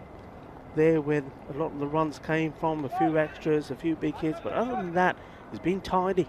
Yeah, you take that one over out of it, Rico, and you wonder where the 11 Stars would be at, really. They'd probably still be in the teens. So, Shanky Calagatla, he is delivering the goods here for Men in Blue. Hit in the air, shadow catch, and oh, it's gone down. How important could that be? Certainly wasn't easy there. Shank had a lot of ground to make, going a long way up, and in the end just couldn't get his body in a good position. Yeah, it's Group Sammy Sandrapandian there, and you can see here he made good ground in. It was hit with the wind, and that just drifted it towards him. He made about 20 yards in to the circle, but he wasn't able to hang on. Not easy catching conditions here. Pretty chilly. Let's see if that costs the Men in Blue. Well bowled again. And that'll be the end of the over. The Stars 35 for 5, so only 3 runs off that over and picking up a wicket. Calagatla very dangerous, and he still has one up his sleeve. So that equation, 30 runs in 25 balls. I talked about yesterday about the Grady 80s. When the scores were in the 80s, I thought there was going to be a close finish. But today we've got the swinging 60s, don't we? And we're excited to be here, bringing you all the action here. Rico Full, along with me, Mr. Maximo Vinisandu, for the European Cricket Network. And if you're in YouTube chat, and say hello. And some of our regulars in there, it's nice to see you. Hope you're enjoying the coverage. Of course, you might be watching on Fancode in India, or you'd be watching on our YouTube channel, ECN European Cricket Network, wherever you are watching around the world.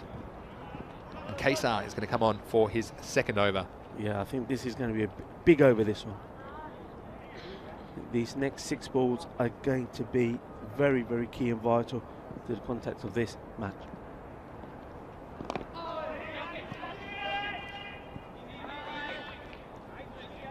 Single, taking the first ball. Yeah, so 28 runs required off 23 balls now. It's going to be a very tight finish, I think. Looking to attack. Yeah, it's interesting with Kesar. You don't know whether to stay back or to take it down to him, because he slides them through, and he does tend to block, kind of get in the block hole. So I think the batsman there, Amir Zahal, trying to get down, perhaps get on the full, but it was shorter and cleverly adjusted there by the bowler. Well, he's slow going. He's gone. He's been run out. Well, for one moment there, I thought he was having a shot at the wrong end. Yeah, Sanjeev Tiwari, we saw him miss a couple earlier. He's trying to inside edge onto the pad. He gets down, he's lying on the ground, and he hits it. And you can see the batsman there, Rohid Islam. You wonder if he could have put in a dive to make it a little bit closer. You'll see this, he's having a little nap there. He's having a siesta here in Barcelona, and Sanjeev Tiwari hitting the stumps and a crucial wicket. They're making every post winner here, the men in blue. Are they on the way to a memorable victory here in match 11 of the Fan Code European Cricket Series? Wow, that was good cricket from the men in blue. Not so good from the Stars. And even the running there, you saw, well, Islam is running. His bat is in the air. It's no effort to get the bat down or slide in. Well, they're just throwing their wickets away here. They're under pressure. Yes, 36 for 6. And what a memorable match for the 11 Stars in their first ever appearance at the Fan Code European Cricket Series. As Kesar comes in again. Bold. Haven't we seen a few direct hits as well this week, Rico, already? And some of the sound of the fielding has been very good. Look, it's very easy if you sit back there watching on TV. You see a few catches go down. But I'm telling you, these conditions, this ball is as hard as a rock. And in 11 degrees damp conditions, it's not easy to hold on. But these players are doing their best under the circumstances. And see the single, this ball, only one out to the boundary. Yeah, everybody screaming at the fielder there to say, don't hold on to it, get it back in. Get the ball back in, and quite rightly too. So last ball of the over scores at 38.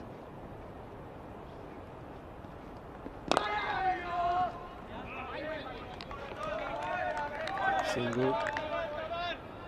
So that will be the end of the over. A score at 39 for 5. That means we need 25 off the last 18 balls if it is going to be an 11 Stars victory. Let's have a look ahead to match 12, and it's going to be men in blue in action again, this time against Gracia, who we haven't seen on the field yet as their game was washed out in match 5. And you can see similar kind of lineup there for men in blue. Shankar Kalagatla should be Deb, and of course we've seen Atul Kesar doing a great job. For Gracia, well, Kuldeep Lal, I think he'll be the key for them, and Trilochan Singh with the ball. So make sure you catch those graphics at European Cricket on social media, and we'll show it to you again at the end of this match. But back to the live action now, and it's Shanky Kalagatla, who I just mentioned, with the ball in hand, trying to seal this game for men in blue.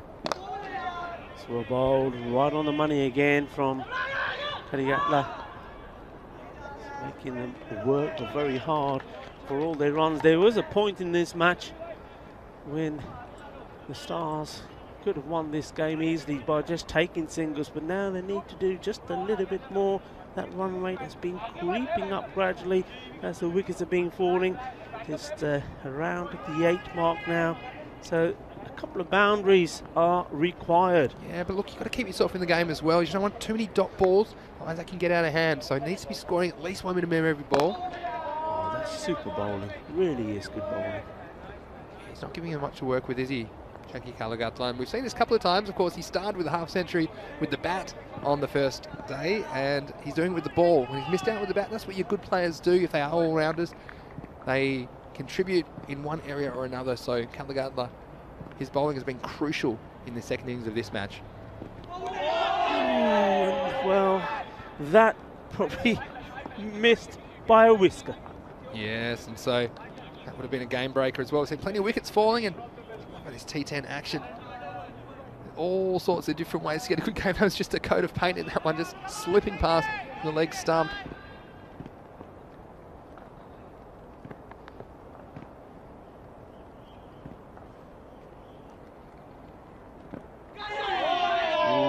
Así, este hombre es un máquina. Brilliant bowling. And look, with so many wickets lost as well, these two batsmen, Amir Sahal's been there a while, but hasn't been able to do too much. Umar Riaz as well, not a recognised batsman, so Shankar Kalagatla taking advantage, and batsmen just seem a little bit submissive at the moment. Pushing at the ball. Back of the hand. It's in the gap. They've got to surely push for 2, but no, just not running the first one quick enough. And you see they would have easily made 2 then. Look, I know it's a bit of a risk, but the fielder had to make a lot of ground, and running the first one hard is so important. And sometimes if you make up your mind, and we see it on golden balls, don't we? When you need 2, yeah. There's quite a few 2s there. But on that occasion, just the 1, and so it keeps the equation at 22 off 13 balls. So now, over 10 and over, you can see it's creeping out that required run rate. This is a key ball because I think Sohail is going to go after this one. He does indeed. It goes up in the air. Abhishek Barakai is under it and takes a fantastic catch. That's exactly what they needed. I had a feeling he was going to go for it. I called it. And, well, there you have it, another wicket. That is going to be absolutely vital in this match. And how's the composure of Borica there on the long-on boundary? He had to come across a few yards, also had to contend with the rope. He probably had a metre or so to work with, perhaps a couple, but Abhishek Borica taking it expertly with the fingers pointing down, and he contributed with an excellent 2 overs in the power play. And Borica now, when the pressure was on, he's delivered. He's the money man for me, Abhishek Borica. And has he taken the catch, which has set Men in Blue on the way to a memorable victory, defending only 63 in match 11 of this fan code European Cricket Series. Wow, sensational stuff. I mean, you know, we've always said that they never give up. And, well, if you ever need to see an example of that, if you ever think the chips are down, well, this game shows you, no, it's not. There's always hope. Well, you know, let's not count the 11 stars out of this, though, because they do need 11 on over for last 2 overs, so 22 off 12 balls. And ordinarily, we'd say that that's an equation that probably favours the batting team, but with 7 wickets lost and just the way this game's gone, it would be a tall ask for them to get these 22 runs. But a very interesting game here, first up this morning for sure. Good bat on the ball there, made good contact. But Abhishek Borica, no mistakes from him. Good alertness there as well. Yeah, only one of the batsmen there saw that. And Maria's ball hit the edge of the pitch. Probably wasn't another one there anyway, but let's talk about how we're going to get these 21 runs. Well, you think you're probably going to need 3 boundaries, and the rest you might be able to scramble. Probably need 4 boundaries, but 3 boundaries means, you know, you can't just do it in singles anymore. You'd be wanting to get at least 1 boundary this over, hopefully 2. That's got to be something on the mind of the batsman here. Well, what's Ali Ahmed got? Batsman on strike.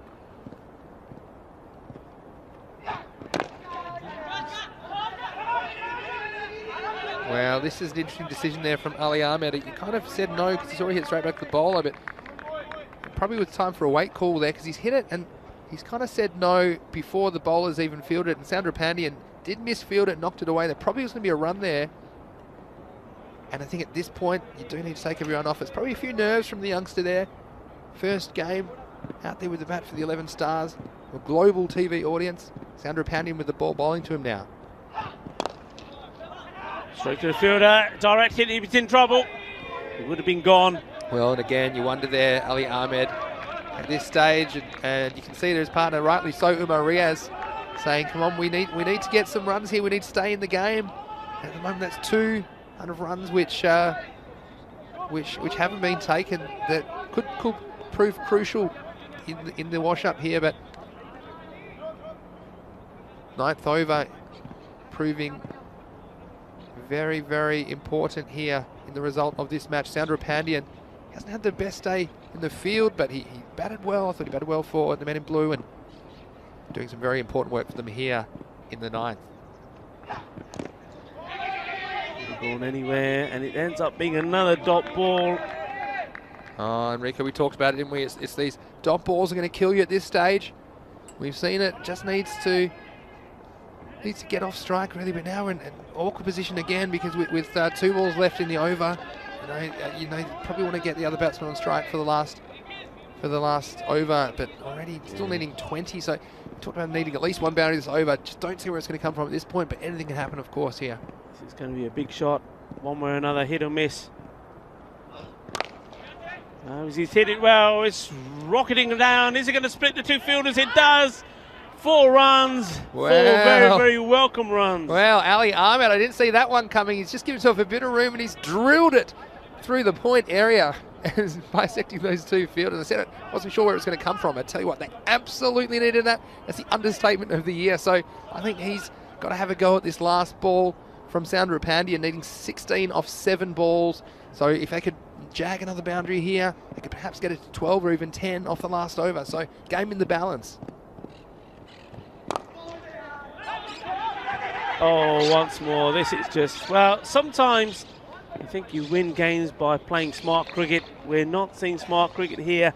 I mean, for me, they've lost 3, maybe even 4 runs in that over. Well, they have, and it's interesting there. It's karma coming back to bite Ali Ahmed there, because Umar Riaz is saying, why are you giving me the strike? I've been in for a while, although, to be fair, Umar Riaz hasn't shown too much with the bat so far, but Umar Riaz, the more established player, and he wanted to be on strike and take the responsibility of this last over. So had 2 runs turned down earlier in the over, and then in the off the last ball, Umar Riaz saying, no, you just leave it to me. But so I kind of like that in a way, because it shows confidence from Umar Riaz that he wants to be on strike, and it's going to be Chowdhury, who did go for a few in his first over. He did go for 15, and they need 16 to win off the last over.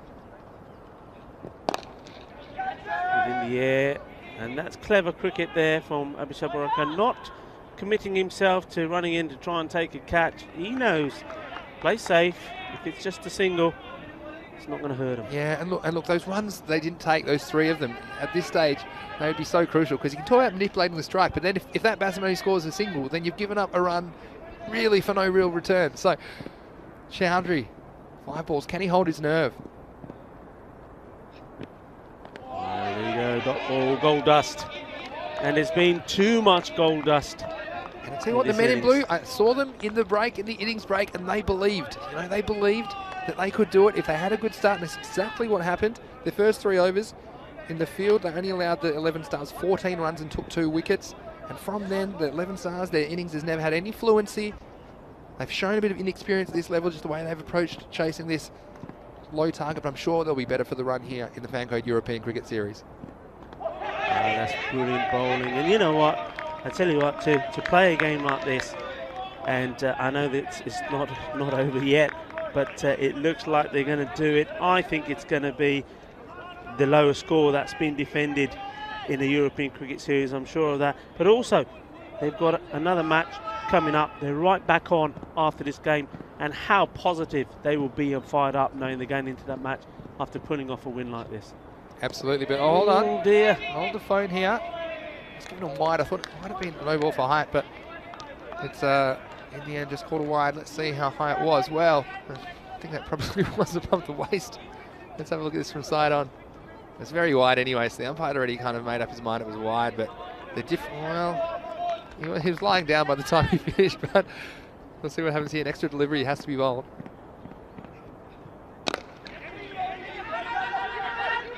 Oh, the race is on. Has he won it? Yeah. Who got there first? I tell you what, shades of Jonty Rhodes here at the Fancode European Cricket Series. That was really something there from the fielder there. Who was that? Cover, watch this. He's like, I'll take it. Shoot, Big Deb.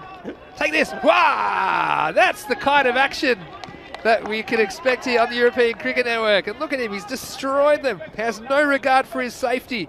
He could have just underarmed the bowler and he's taken him with him. That's the kind of highlights. And I tell you what, we're going to sanitise those stumps because Shooty Deb was all over them as Chowdhury comes in. He's going to close out this match. And dot ball again, so 51 with a ball to go. They've brought up the 50 to 11 Stars, but it's been too little too late. And just those regular wickets, the men in blue, just shows you in the European Cricket Series, a good start and taking wickets throughout your innings. If you can get into that middle or that lower order, these conditions not always so easy to score.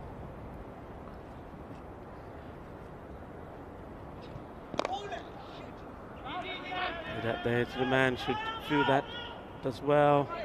Batsman will complete 2 runs. Well, they should complete 2 runs. They'll just get 1, I think, in the end there. They're disappointing, but they will finish on 52.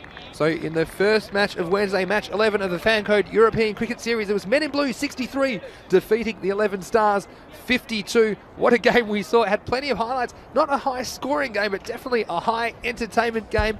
And it was a great effort from the men in blue to defend a low total. Take us through all the action, Rico. What a game. And first of all, I mean, well done to the men in blue. And they're just letting everybody, the world, know that you never give up. You have to have that attitude. They didn't give up. Things didn't go their way. They, of course, they would have thought they were at least 20 runs short of where they wanted to be. They were a little unlucky, I have to say. Things like this happen. You saw those first 2 wickets, positive shots, positive T10 shots being played, but unfortunately straight at the fielders. And well, one thing the Stars did do very well is they took their catches. They were good in the field. I mean, they shouldn't be too down after this game. They will feel it. They'll feel hurt. Things haven't gone their way. They do have another game today. They've got to pick themselves up from that game. And they've got to take the positives, and the positives was their fielding. The catching was very good. But they've got to work, of course, on the batting. They've got to have a plan, I think. I don't think they had a plan when they came out to bat. And that man there, who was run out in explosive fashion. I think a little bit of anger management is needed for Tanvir there. But he came back to haunt them with a great start. But anyway, what a great game. What a start to the day. I mean, look how many wickets we had. 17 wickets. There wasn't it, Rico, as we see here the second innings now, and Borica, what a start it was. He knocked over Tanvir, who I thought was going to get quite a few of these runs, and wasn't he happy about it? Abhishek Borica, the money man. He was bringing it, and Rinko Sehol, the kind of commitment. And look at Rinko Sehol here. And a few players checking their fingers because it is pretty cold here. And that was another one that the back pad, pleading with the umpire, but then he knows it. Then the money man, Abhishek Borica, doing the business in the power play for Men in Blue and the 11 Stars. Well, they just could never get any fluency in their innings whatsoever. That was a big shot from Amir Hamza, but after that, holding out as Atul Kesar turned the screws as well, knocking over the skipper. And the 11 Stars, well, look, they will be disappointed, like you say, to lose this one, but they can have some positives out of this game. They did restrict the opposition to 63, but we see it time and time again here in the European Cricket Series. The players that haven't experienced the pressure of being out there with the bat, it looks so easy when you're watching it on the TV, Rico, but when you get out there, you got all the pressure, you've got 11 people around you, really putting the pressure on you. It's not so easy to get those runs, and he was my man of the match there, Abhishek Borica. I thought he bowled very well. And there's the moment for me, Shivnik Deb. These Men in Blue were throwing themselves all around in the field. And that wasn't right out, but still, that is definitely going to find its way to the social media at some point. And you see Deb thrilled with this victory. The Men in Blue, after missing out on the first day, they'll be thrilled to be right back in it here in the European Cricket Series. Let's look ahead to the Fan Code European Cricket Series match 12, and it's going to be the Men in Blue versus Gracia this time, and Gracia will be a stern test for the Men in Blue. They'll be led by Captain Kuldeep Lal, and we can expect to see him open the batting today. Also, Trilochan Singh, I do like him with the ball. For the Men in Blue, well, the usual suspects, I guess. Shankar Kalagatla and Shubnik Deb opening the batting. We saw Deb looking pretty good before getting out early in the innings. And Sandra Pandian, he was a pretty good contributor down the order today. He batted at 6, and I wouldn't be surprised to see him up towards the top of the order, perhaps back in that number 3 position, because he did look in good form. Also, I think it was Abhishek Borica, of course, the money man. He was pretty valuable for the Men in Blue, and someone that I would have in my Dream 11 team. So that match not too far away. It will start in about 20 minutes. We'll be with you just before that. So Rico, what a start to the day. A low scoring game, but this game 63 for the Men in Blue, 52 to the 11 Stars, and the Men in Blue got on the board here in the Fan Code European Cricket Series. Yeah, super game. Excellently well played by Men in Blue. I think Abhishek Borica led by example. I think, it's one of those, we've been in those situations. You're in a game, it's low scoring, you're up against it. If you get a wicket, and you get a wicket that very first ball, all of a sudden you're on a high. They did the job. And the good thing about it is they're going into this second game against a very strong Gracia side with a win. And that is really going to have them pumped up. It's going to be a good game, this one. Yeah, I think it absolutely will. And Gracia, let's see if they have any cobwebs, of course. This is their first time they've gone out onto the field after their game was washed out on Monday. So we'll join you in about 15 minutes here from the Montjuic Olympic Ground in Barcelona, Spain. Vinny Sandhu here, Mr. Maximo with Rico Full. You're watching the Fan Code European Cricket Series on ECN.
Well, hello and welcome back to the Fancode European Cricket Series in Spain. It's great to be here in Barcelona. We've already had one match today. It's time for match 12. And match 12 sees the men in blue taking on Gracia. Now, Gracia were meant to play on Monday, but they have not actually got on the field yet because rain ruined their Monday plans. So the match referee, Shub, is with the two captains.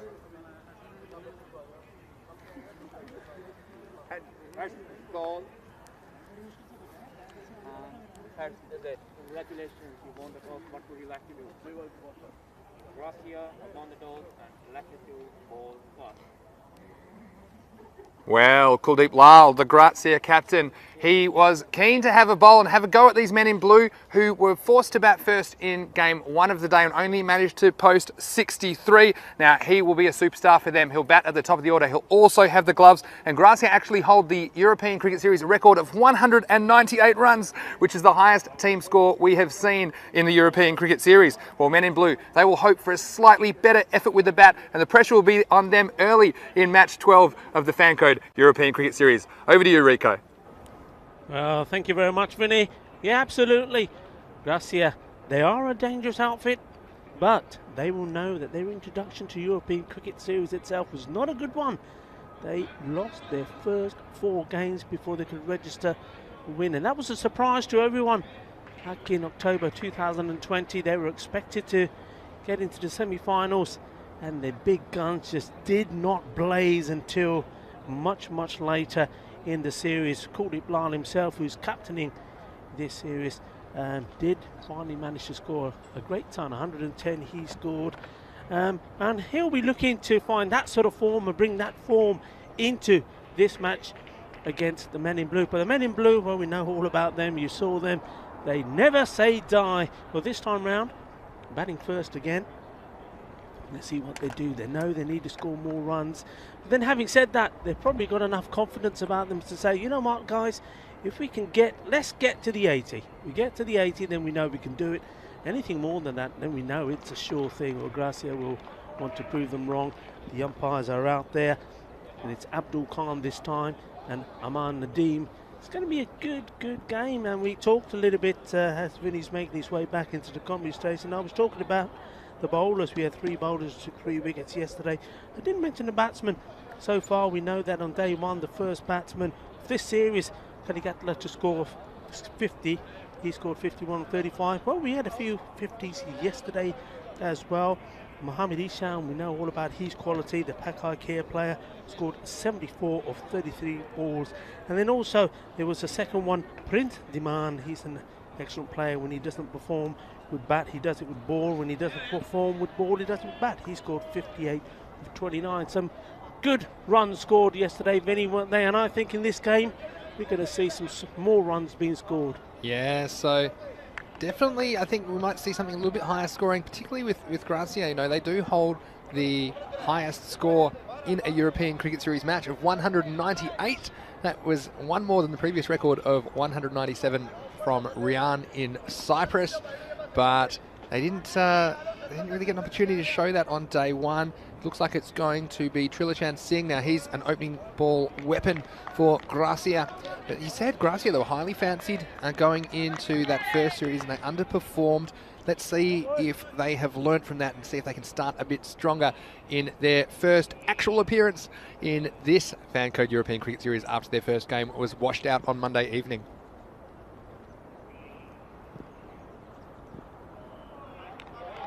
All in readiness now for Trilochan Singh to bowl the first ball. It's driven nicely through the offside. That'll go all the way to the boundary, and Shankar Kaligatla, he looks good from ball 1. Much more confident start this time. We saw him with the bat in Monday's action, scoring a half century, and he started very nicely here in match 12. Ah, that was pure quality, wasn't it? What about that for a shot? Doesn't look like the same team already after just 1 ball in the batting department. Anyway, that was a beautiful shot. Well, make all the difference, doesn't it? Win with their tails up now, the men in blue, as Trilochan comes in again. He's worked off the pads. There's a man out there at deep mid-wicket, and it'll just be a single. So, yeah, I think Rico, the openers failing for men in blue in the match before, though Deb did play a couple of nice strokes, but that's a key for them. If they're going to post something competitive, and they would want to get 100 plus, I think. You mentioned 80 as a benchmark, but if they can push up that 100 plus, they can really put the pressure on the Grazia players in the second innings of this match. Deb faces his first ball, and he's in the back foot defending for no run. Yeah, nice ring of dark blue around the batsman. Remember, in this power play, only 2 men allowed out, and those 2 men long on. Back 2 men more or less straight here, just to our right. Everybody else inside the circle, and putting the pressure on, because when we say the circle, they're well inside it. They don't want to be giving away any unnecessary early singles. Yes, and push down the ground there.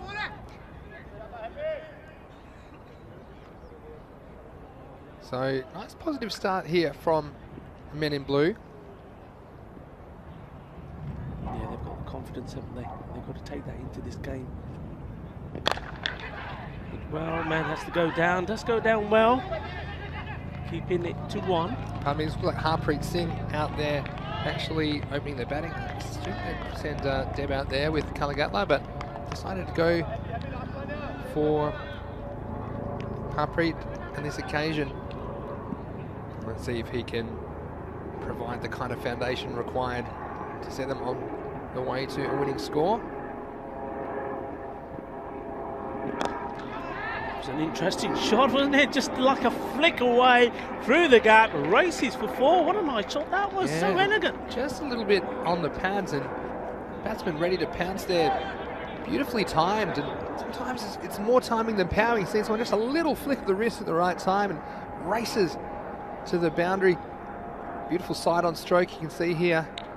They've sent Harpreet up to do a job, and looks like he's doing it pretty well so far. Yeah, a little discussion there from the captain.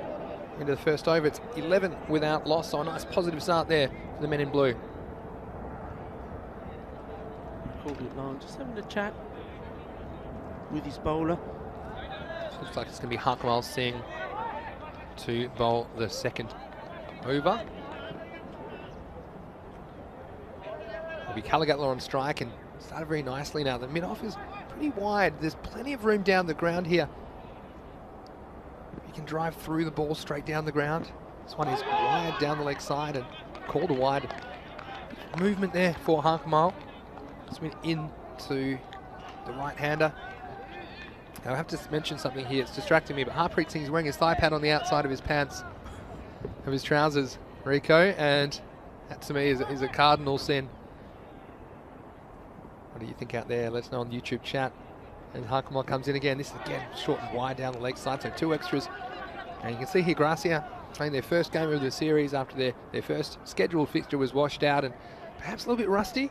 I think they were keen to bowl first, I think, just to get a sense of what this pitch was doing and know exactly how many they needed to chase, although we have seen them in the past make some pretty high scores. It's a better ball, but it's been dispatched as well through the gap. 4 runs. Yeah, and through the line, and it's what we talked about in the power play here, Rico. That one just outside of stump. It's not quite the length to drive, but Kalagatla had the eyes and the hands to get it done. Luckily it was in a gap there because it was a catchable height. But Kalagatla, you see there, opening the face, just kind of slicing it. It's clever batting really, sliced it away from that mid-off fielder. Holds the pose. There's 4 more to the total for the men in blue. As Harkamal comes in again and driven away once again, but this time will be only a single as Trilochan Singh does the fielding. And what do you think here, Rico, after men in blue defended 63, I should say? What do you think is the kind of minimum score? I mentioned perhaps 80, I mentioned 100, you mentioned 80, but really, when you're batting, I suppose you don't really think of a particular score.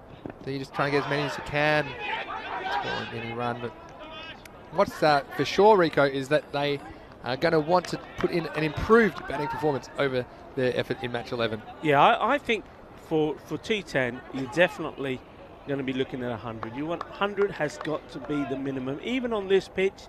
It can be tricky, as we know. Sometimes the bounce can be a little bit unorthodox, but I think 100, 120, and I think you're really, really saying, right, okay, we've done enough. As long as we bowl well and field well, we should be home and dry.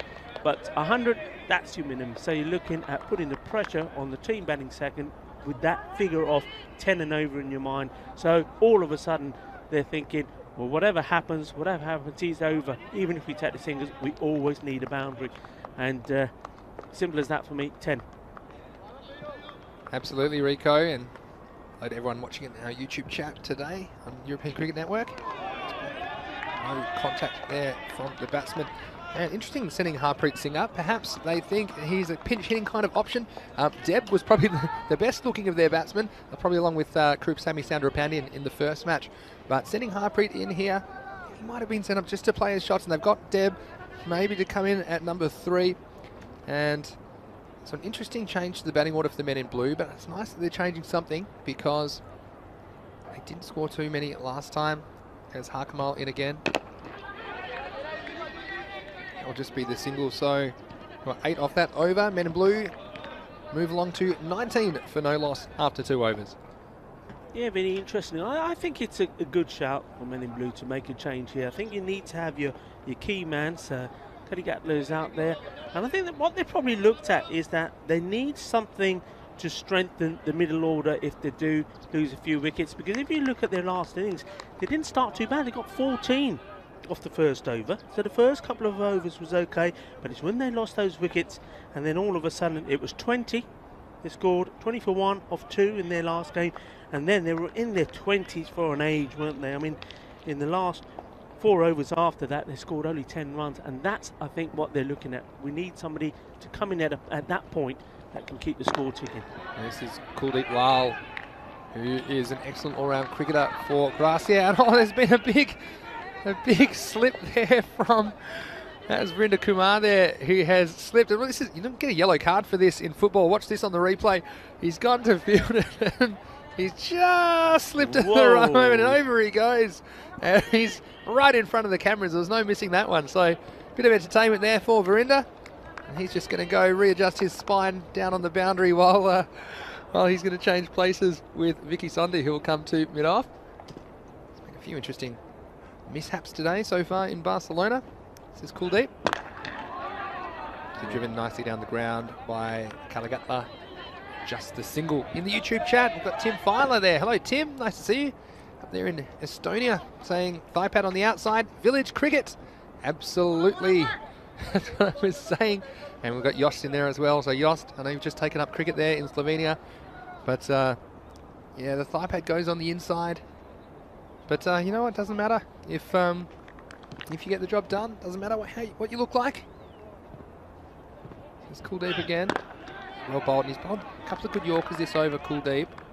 He's a very talented player, Vinny Kuldeep Lal. I mean, he's, you know, he's one of those guys that on pitch out here, he can do anything. He's a sensational wicket keeper. He's a very good bowler as well. In the field, he's fantastic. And we all know about his talents with the bat. He was the top run scorer in the Alicante, the very first European Cricket Series here in Spain. Comes in again now. Well, this is edge. That should run away to the boundary. He's got enough pace on it to get away from Vijay Kumar. So, a bit unlucky there for Kuldeep. You mentioned how important he is for Gracia. Just on the middle stump. And tell you what, the batsman was lucky to get some sort of bat on that, because that was heading straight for the wickets. But no third man back at this point, of course, in the power play. Only 2 men out. They've got a deep long on and a deep mid wicket at the moment. So nobody back protecting that boundary. And Kuldeep concedes a 4 off an edge. So these kind of little things, and in blue, making their own luck here in the power play. This one's a slow ball. Very slow, kind of off-spinning delivery. But picked by the batsman, Kalagatlan, that's worked into the leg side for a single. Score moves along to 27. This will be the last ball of the power play. It's been all right, power play. Hasn't really set the world on fire, but looks like they're heading, nudging towards the 30 mark in the power play, set themselves up for that kind of score. But we've seen all week, haven't we, Rico? The power play scoring versus the rest of the innings scoring. The power play scoring has been a lot higher, and some of the teams have struggled in the middle overs. Just keep their innings going. This will wind down the leg side, so it'll nudge them even closer to that 30 mark. But yeah, Rico, we've seen a few innings stall. We've seen opening batsmen hitting ball very nicely when the field's up and and they're not trying to hit the ball too hard. And some field's gone back sometimes, and they've tried to over-hit the ball. Yeah. They have to hit a bit further, and we've seen the run rate plummet in some of these games.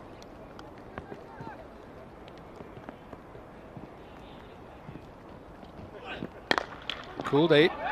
Gets it blasted back at him, but he gets the old size 45s in front of it, and that'll be the end of the over at the end of the power play. 3 overs. Men in Blue are 28 for no loss. Yeah, we're just going back to that conversation. One of the things I think some of the less experienced teams tend to do is they think because it is T10 that they've got to play in that particular way, that every ball has got to be really swung at. You've got to try and send it to the boundary.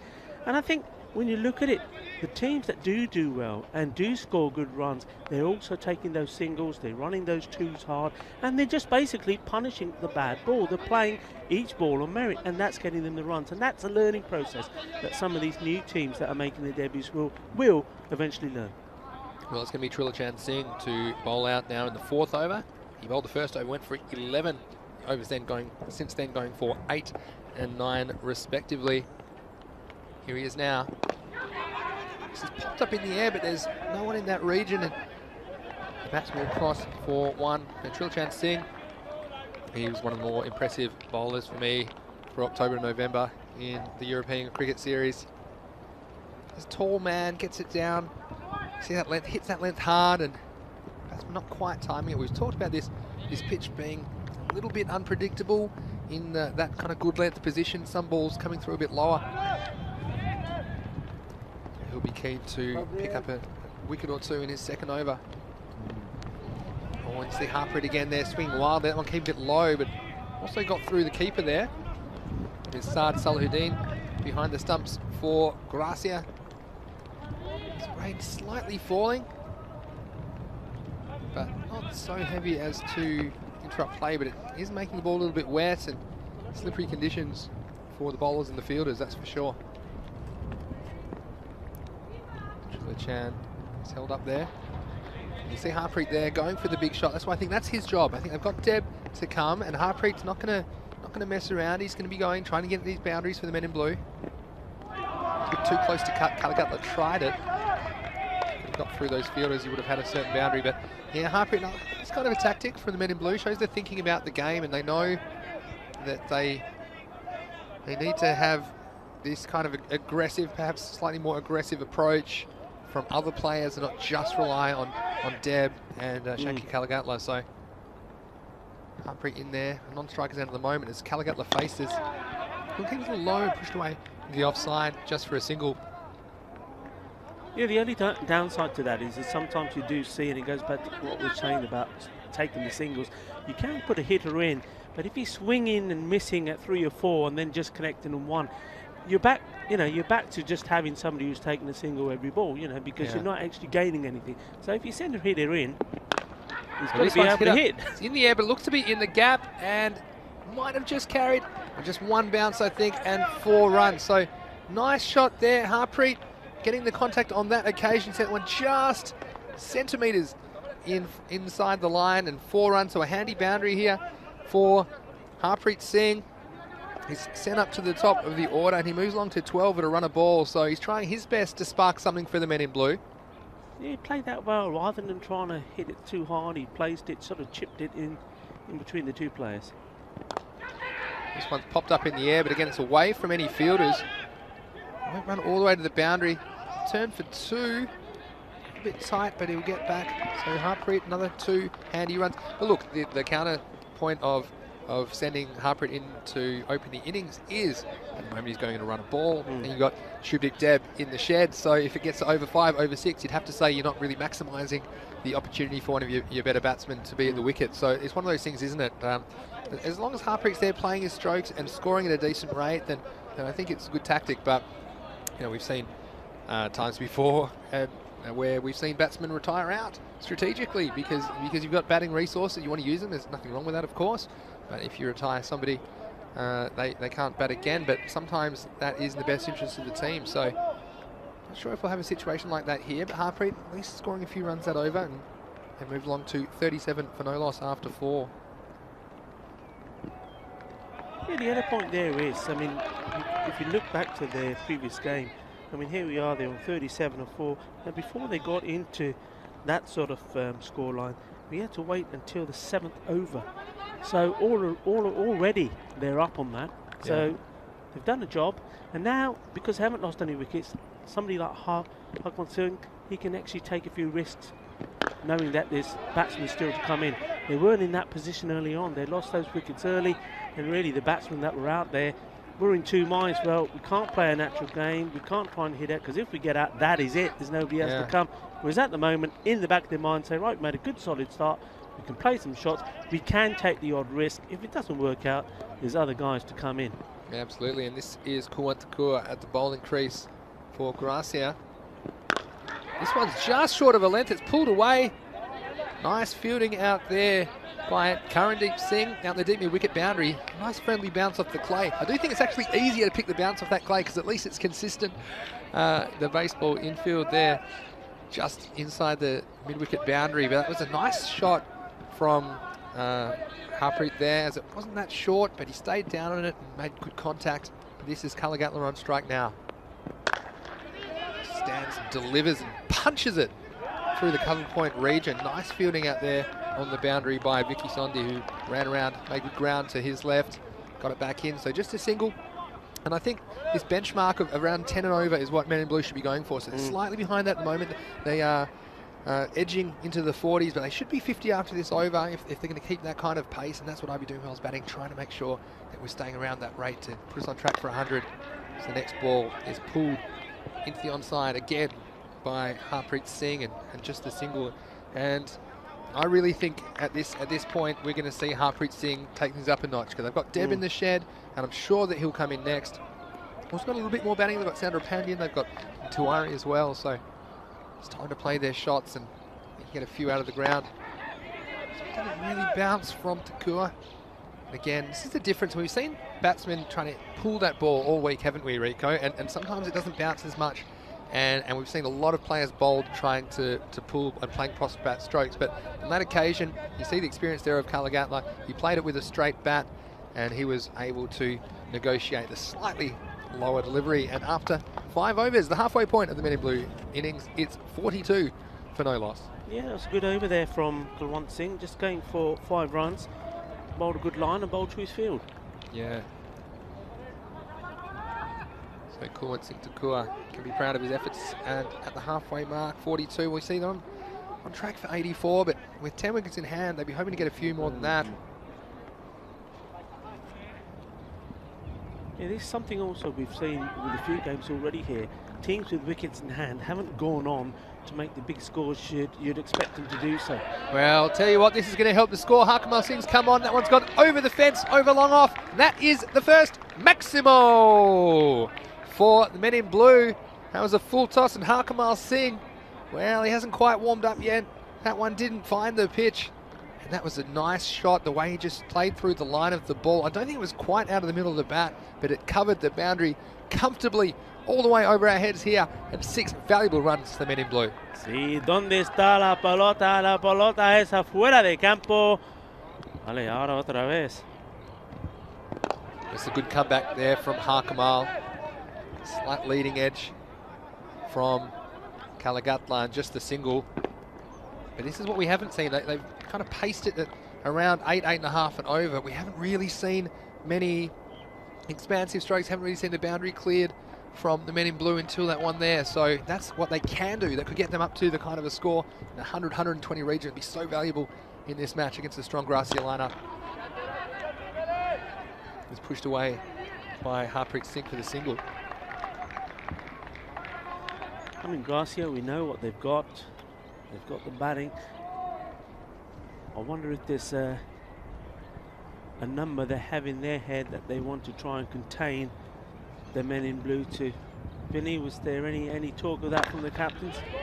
It's pushed away for a single. Well, I'm not so sure it's a number, and I think that is something. I think from the outside in, we're always thinking, what do you want to get? What do you think you're going to get? But I think sometimes you've just got to take what you're given to an extent. So I think if you have a number in your head, and the reason I use that during the innings kind of number, if I was playing in this situation, to make sure we are around about where we need to be, as we just watch this next ball.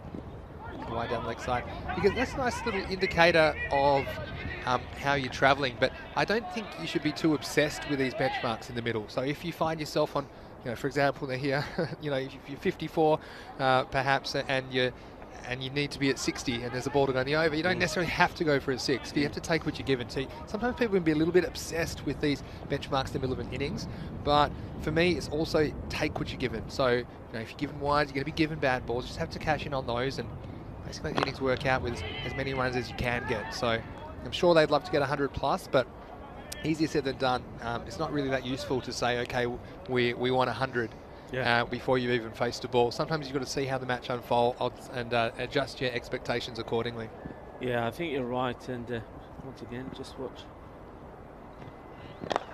This is a nice shot. This is all the way over cover, inside out. That one's all the way over the boundary. Another Maximo for the men in blue. And Harpreet Singh getting in on the action. Hitting that one inside out and all the way over the boundary, and 6 more. Yeah, he pressed the turbo button for that one. That was a big shot. That's one of the biggest boundaries we've got here.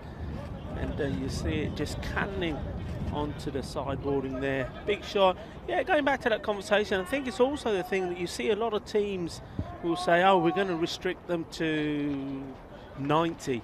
And, it ends up being 120. And I think already by doing that, you're already sort of in a negative frame of mind, because you're thinking, oh, we said 90, they've already got beyond that, so we're probably not going to get it. I think that's the other danger of setting these targets.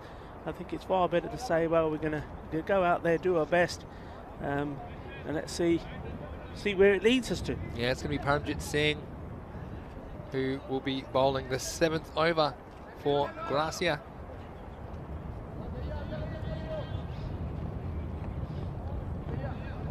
And he'll have Harpreet Singh on strike, and Deb's still in the sheds, but Harpreet doing a good job for his team. It's slightly short, and he does like to swing across those ones, even if they're a little bit short, and he does it pretty well this time. He gets out just the single quickly. I mean, these games just fly away so fast, don't they? Already we find ourselves with less than 4 overs to go in the innings. This next one is punched, but straight to the fielder, and he holds on to take an excellent catch.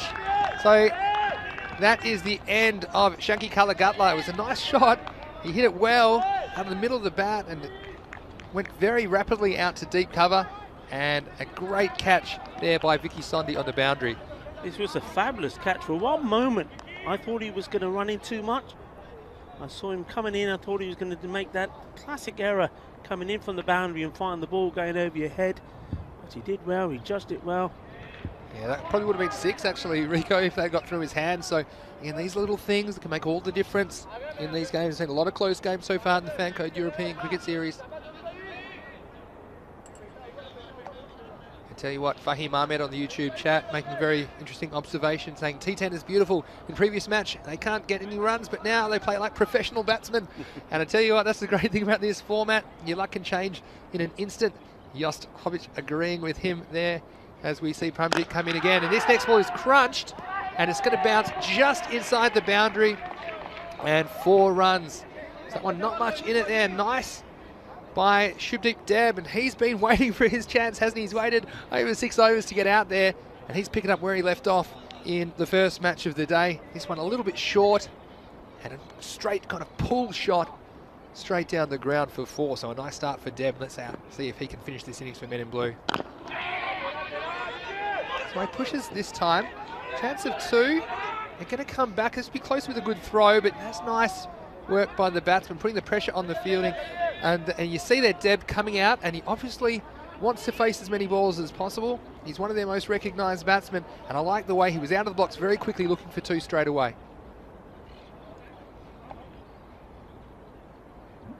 So he'll face up again to Paramjit Singh. This one's blasted away off the back foot, but it'll go straight to the fielder this time. They will only get the single. So again, interestingly poised. Yeah, it's the time here now. I mean, Harpreet Singh, he's got to go, hasn't he? I mean, he's been sent up the order to really give it some welly. At the moment, he's going to run a ball. It's time for him to raise the level. Well, he tries, but doesn't have much to work with there from Paramjit Singh. And just working away for a single. He'll keep the strike. And after 7 overs, the men in blue are 68 for 1. With Harpreet on 20 and Deb on 7. Yeah, from here they'll want to see them get to 100, and anything beyond that is a bonus for them.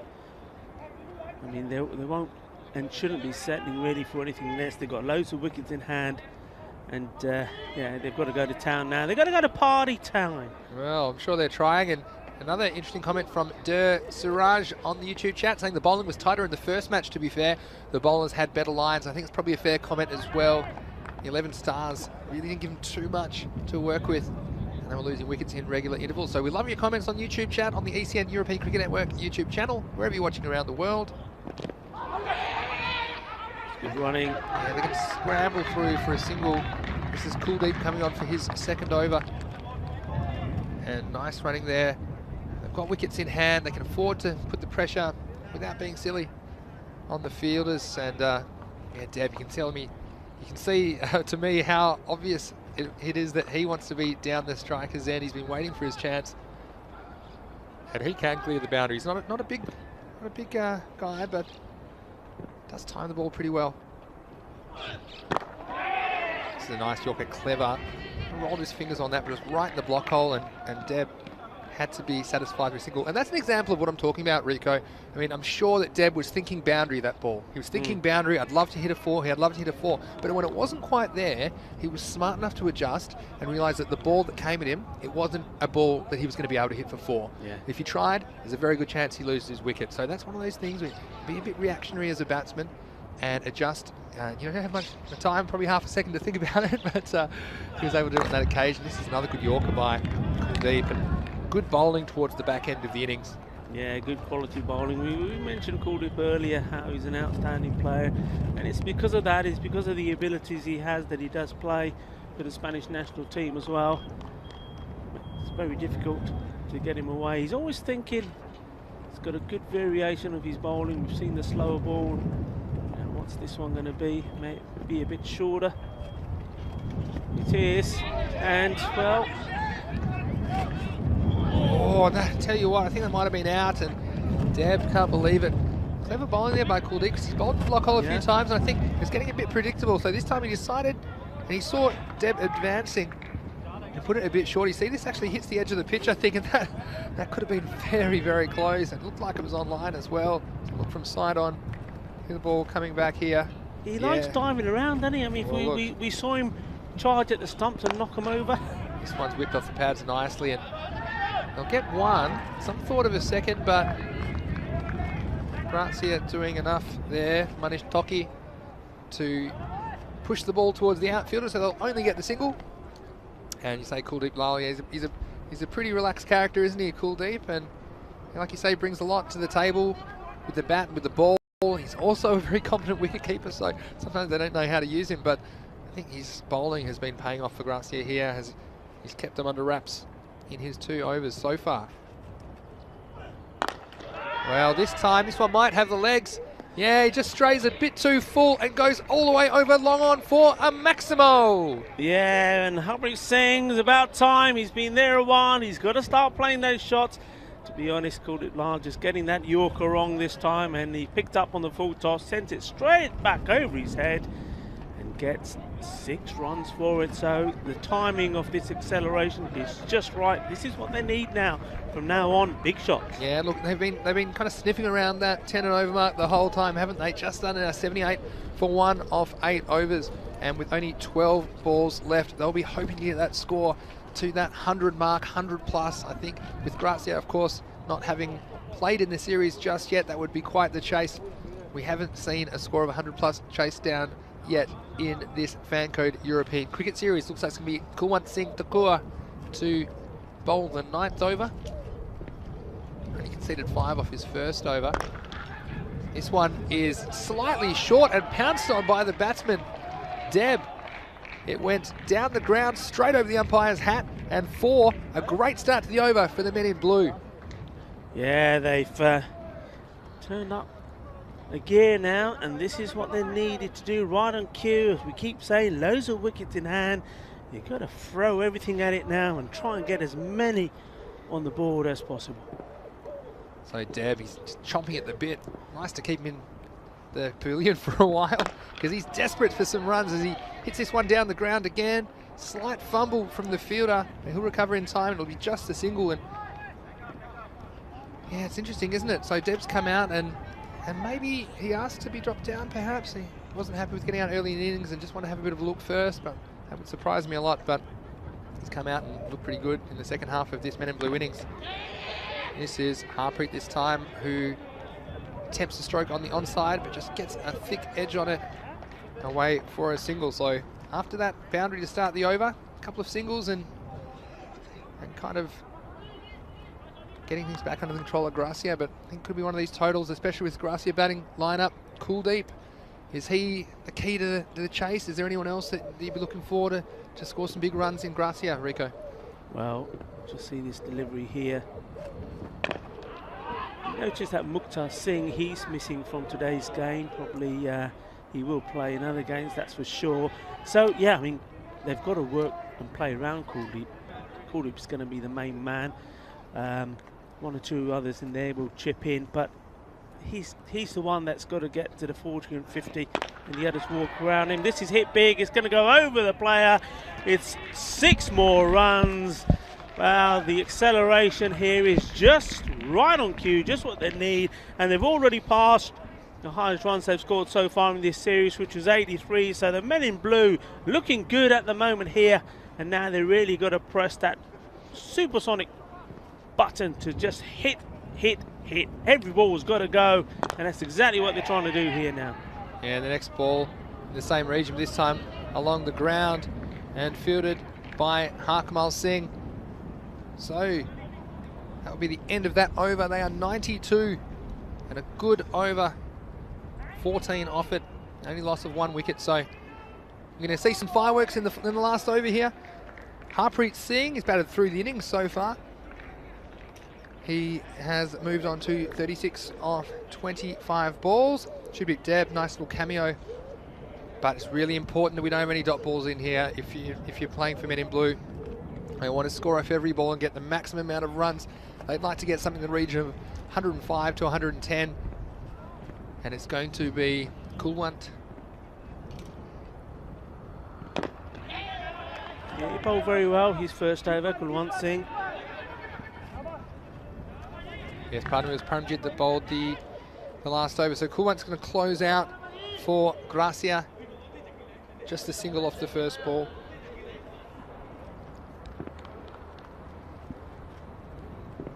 And he comes again. This is hit away. Thick edge. The batsman, well, see, that was some running that I thought surprises me, because Deb, he's looked like he's been hungry for the strike, and that was one of them that he just seemed to settle for a single a little bit early, and I think there was an easy 2 there. And now he's stranded down the non-striker's end. In my opinion, one of the best strikers of the ball for the Men in Blue. So it'll be up to Harpreet to do the business. And he tries a pull stroke, only makes it just to the 30-yard circle, and he'll just get a single. So another ball's eaten up, only a single. And they'll move on to 95 with 3 deliveries. So can they get the magical 100 here? Men in Blue. Big shot coming. Well, he tries. Has he got enough on it? Well, he's got enough to get a boundary. It bounces just inside the field of play. And 4 runs. So that takes them to 99 with 2 balls to go. So we know that the chase will be 100. And Rico, Deb really looking the goods today for the Men in Blue. I wonder if he's batting them to a winning total here. Well, I mean, like you say, the 100's definitely got to be there. And if you can hit a few more, bludgeon a few more to the boundary, 110 maybe, that they'll be more than happy with that. He's gone for another one. He's gone all the way. Balle. Leslie Stefan Gooch having to do some action, avoiding being hit there. Say smash. Well, wasn't it? That sent people flying. All the match officials in the tent, they abandoned their computers and ran for their lives. As you see, this one is a beautiful piece of work. It was short outside the off stump. It still takes a lot of timing and technique to get the ball all the way over the fence for 6 runs. That brings up the 100, and they're now 105 with a ball to go. And it's that man, Deb. They timed it perfectly, haven't they, with him? If you get one more, push it, the chase up to 110 or over, it'll be a tall order. We haven't seen we haven't seen a total over 100 chase so far in the Fancode European Cricket Series in 2021. So this looks like an interesting situation for Deb. Which way will he go? Will he premeditate? What is the bowler thinking? Last ball of the innings. Well, he hits it, and you think they've got to go for 2. Yeah, Harpreet's on his bike. This could be the difference. And there's a slight fumble, so they will get 2. And that's all they'll get. So the men in blue finish on 107 for the loss of 1 wicket. A much improved batting performance for them after getting sent in after losing the toss earlier today. Men in blue can be very happy with that batting effort. All 3 batsmen contributing that made it to the middle. And Rico, it's all set up here for another exciting run chase in match 12 of the Fancode European Cricket Series. Just looking at some of the highlights here. Yeah, what a difference from one innings to another. I mean, it's all about confidence, I think. Confidence of winning this last game. They're coming to this positive. They've made a few changes and it's worked. So there we go. A little bit slippery out there, as you can see. But yeah, that's a nice, positive comeback in the batting sense from the men in blue. And Garcia, well, they can do what to do. Yes. Men in blue, it was an interesting decision to drop Deb down number 3. You saw a very good catch there by Vicky Sondhi on the boundary. That was travelling. It's kind of the ones that can make all the difference. And they held Deb back. He came in after the 6th over. I think he might have had a short say had that one hit the stumps. It was very close, and luckily the edge of the pitch saving him on that occasion. One of the quirks of the Fancode European Cricket Series. But this man, Harpreet, 5 pad on the outside and all, he did a very good job, did what was asked of him, pushed up the order, and he anchored the innings for the men in blue all the way up to a final score of 107. So it's all set up. We're going to see Kuldeep Lal leading the chase for Grazia in the second half of this game, and we hope you're enjoying the action wherever you are watching around the world on the European Cricket Network, whether you're watching on our YouTube channel, ECN European Cricket Network, or whether you're watching on Fancode in India. We love it if you put some questions and comments in that YouTube chat. We'll get to as many as we can. Make sure that you subscribe to our YouTube channel if you haven't already. Ring that bell, get those notifications so you know everything happening in the world of European cricket and social media. Don't forget, at European Cricket for all the information. We have the fantasy dashboards, of course, and the match summaries of every game because we have so much cricket coming your way on ECN. Over 1,000 games of cricket this year. It's the biggest cricket experience on the planet in 2021, and it's great to have your company here. So this is Vinny Sandhu, Mr. Maximo with Rico Full, and we'll be back very shortly to bring you the second innings of match 12. You are watching the Fancode European Cricket Series on ECN.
welcome back to what promises to be a very, very interesting and exciting run chase. Just a reminder, men in blue, well, they got rid of the jitters they had this morning with the bat, came out fighting and put on a superb effort. 107 for 1. Harpreet Singh being promoted up the order, 38 not out of 27 balls, and Shankar Kalagatlia finding the form that he had in that first game against Bengali CC, scoring 36 of 20, and he'll be hoping that that's enough for his team to defend. Well, they are good at defending totals. They defended a small total earlier today of 63 against the XL Stars and ended up winning that game. So they're on a high, they're pumped up, and that confidence showed in their batting. Will it show in their bowling? And this man, he was the man of the match in their last game against the Stars. Started his first over with a wicket, a key wicket, and after that they never looked back, kept the pressure on the Stars, winning the game. Well, they'll need more of the same from him, Abhishek Borikar, and he'll be bowling to Kuldeep Lal, a man that, well, to be fair, I think a lot of responsibility, especially when it comes to the batting department of the game, falls on his shoulders for Gracia. Well, let's hope, or for Gracia's sake, not so much if you're a Men in Blue supporter or player. Let's hope that he performs here. We're getting ready for Abhishek Borikar to bowl his first ball, first of this innings. And the umpires, Abdul Khan and Arman Nadeem at square leg, say let's go. In he comes. Can he repeat what he did with his first ball in the previous game? It's in right up there again.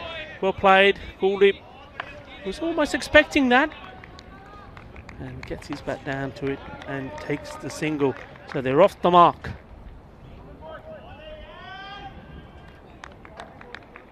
Welcome to you wherever you are watching this Fan Code European Cricket Series.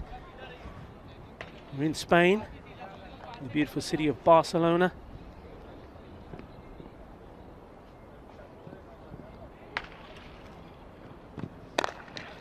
Well bowled again, right up there in the block. They'll take the single. 2 balls, 2 runs. It's absolutely lovely up here. We're surrounded by Olympic memorabilia, the Olympic Stadium. We can see it from here. The 1992 Summer Olympics, remember, in Barcelona. And this is, of course, an Olympic ground. Bit of hesitation. Chal made it by. He gets there in the end. Well, you can't afford to do that. Myself and Vinny often say that when you've got the guys back, and Men in Blue are fairly deep on the 30-yard line. You play a shot like that, if both the batsmen go straight away, I think you're going to be home safe. But any hesitation, that's when you get into trouble. Oh, he's got his man. As soon as he left, you knew he's going to be in danger. Playing across the line and straight through, hitting the stumps. And there's the celebrations from Abhishek Borikar. Bang! Go the stumps. And he has a very, very important wicket, taking Manish Toki early. And, well, he's got to go. It's a long walk back to the dugout. So, Abhishek Borikar does it again. A wicket in his first over. And it's not over yet. And Gracia, not the start they wanted. 3 for 1.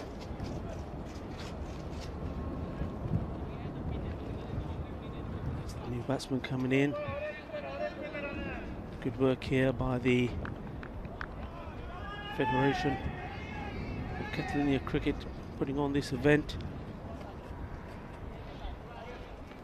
The President Sheikh Omar Saeed and his committee members Sabir Ghulam, Nadeem Aman doing a great job, and all the helpers at the ground Vinder Singh Kaur, Kushvir Singh, Ranjit Singh.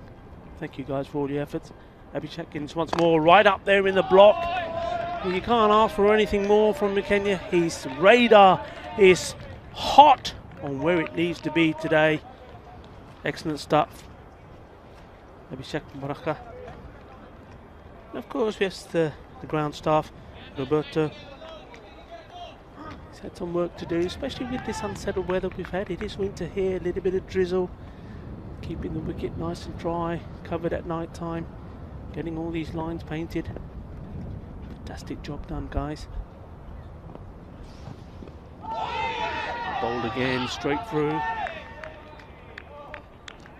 And on a day like this, we have to thank Sarah, who's keeping us warm with those coffees. End of the first over. It's a good one for the men in blue. 3 runs from it, but most importantly, a wicket as well. Now that run rate is at 11 now, just under 12. And Gracia will know that they've got to keep working and making sure it doesn't creep up any more than that. That's a big ask. Already they know in the back of their minds, every batsman will be thinking a couple of boundaries required and over to keep them in this match.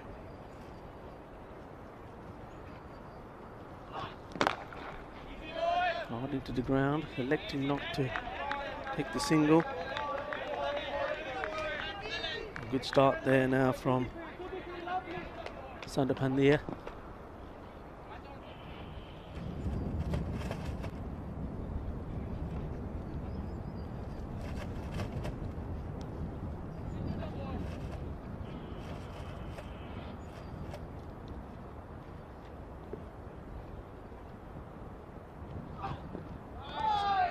Too wide there. People are getting a little bit excited. They'll take as many extras as they can get. Sandra Pandya just losing his line a little bit there. I think he's trying to not give Kuldeep Lal any room at all. All pitched up and Kuldeep's got this one away. He's gone through the 2 men there. It's gone all the way to the boundary, and a very welcome boundary in the first one of this innings. The first one for Gracia in this Fancode European Cricket Series, and they need a few more of those if they're to get to the target of 108. So Kuldeep Lal off and running. And you can see there why Sandra Pandya is really trying to keep Kuldeep away from playing those kinds of shots and trying to focus his radar on outside the off stump. Here he comes again. Slower ball. Almost got through the defences of Kuldeep. Kuldeep picked it pretty late, I think, there, but managed to get enough bat on ball to play that down. And Vinny Sandhu coming back into the commentary position from doing his coin toss duties. What have you got to tell us? Yes, well, leave it for maybe after this ball. Now we've got a bit of a delay. We have just had the coin toss, and people are always interested about the coin toss, but I can tell you that the Bengali team have won the toss and elected to bat in the next match, which will be match 13 of the Fancode European Cricket Series. And I'm sure you'll see that at the conclusion of this match, but such an interesting match this is. And didn't we see Abhishek Boria, the money man, bring it again, the money man, and sending the stumps flying in his first over again, just what men in blue were after. And when you're defending this total, it's a pretty healthy total as well, 107. One of the higher totals we've seen so far under these conditions. And now Krupasamy Sandra trying to drive things home for men in blue, but that one's down the leg side for a wide. And like Kuldeep Lal, I think he's the key, as you said, Rico. I'm sure you would agree with me that if he's there, then Gracia are on for this. But if they lose him, especially at this stage, it's going to be really a difficult hill to climb for Gracia Cricket Club. Someone's worked away on the leg side, just behind square, and Sondi gets a single.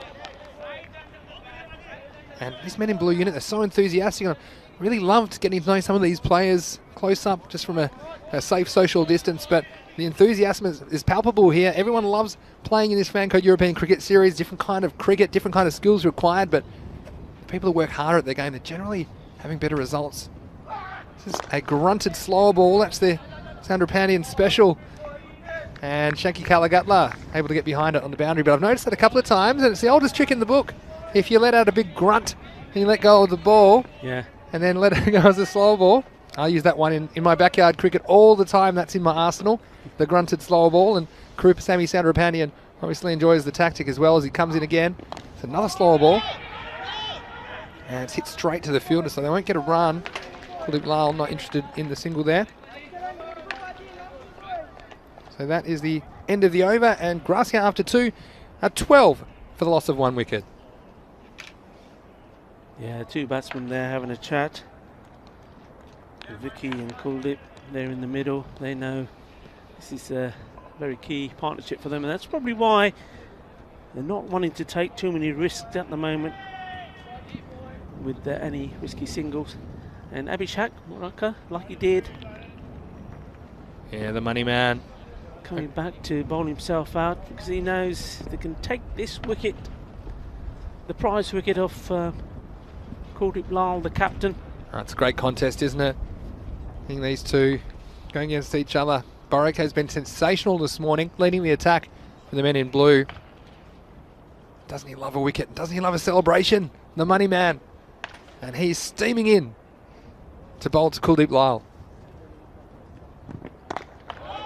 This is a good ball, but punched away on the offside by Kuldeep Lal, and no run. So that rate already, it's over 12 and over, so over to a ball. And Gracia, if they're not careful, that rate could get out of hand before they know it. So they got one over the power play to work with here. And sure, the money man, he's bowling very well, but Kuldeep Lal is able to play those kind of strokes that can clear the boundary. And this is a full toss. Boraka losing his line and length. And that one is going to go all the way for a Maximo. 6 runs for Kuldeep Lal. The money man will be upset with that. It was almost a no ball, but perhaps just below the waist. But it didn't matter to the batsman Lal, who sent it high and away over the boundary for 6. Yeah, good shot. You'd expect that from Kuldeep. You wouldn't expect him to miss out on that. Minutes on to the ball before. Quite upset with Kuldeep not wanting to take the single. Well, Kuldeep's probably saying to him, that's why. And let's see what he comes back with now. Oh, this one's another one worked off the pads a little bit onto leg stump, and that one's over the fence. Back-to-back Maximos for Kuldeep Lal. And he is keeping this run chase very much alive for Gracia Cricket Club. Yeah, that was a beauty, wasn't it? Everything right about that. Just the kind of shot you'd like to see again and again and again. It was balanced. He knew what he was doing. Got his feet in the right position, and he literally got right under that. And it was almost like a flick. Aerial flick all the way over the ropes. Yeah, it was timed expertly by Lal, and be surprised to see Abhishek take the pace off this one here. No, he doesn't. He pushed it through a little bit quicker, if anything, and Kuldeep missing out. Just surprising with a bit of extra pace there. Slipping that one through, and this is the phase of the game. These next 2 or 3 overs critically important. And he was very unhappy with missing that one, wasn't he? Kuldeep, quite the character. 2 characters of the Fan Code European Cricket Series going head to head. What a clash it is in this. Very interesting match. This time it's worked away uppishly, but nice bit of fielding from Ram Kranthi. And they're the kinds of things we've seen Men in Blue do time and time again. They're doing a good job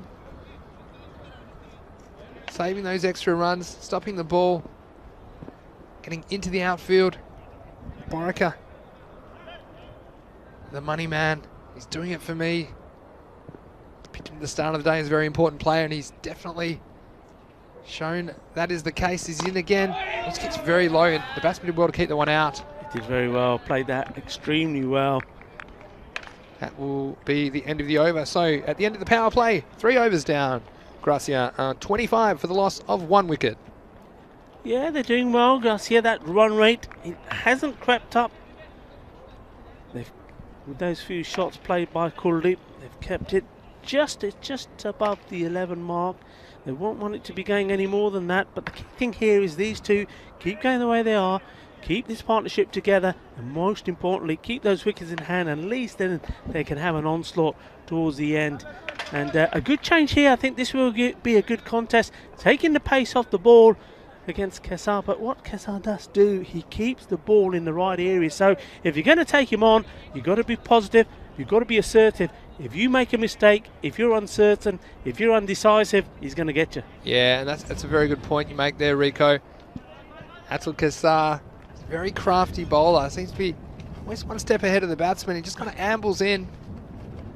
This one's shorter, and it's got up in the air. The fielder very slow to pick it up there at short third man. I don't think he saw it. It came out of the clouds.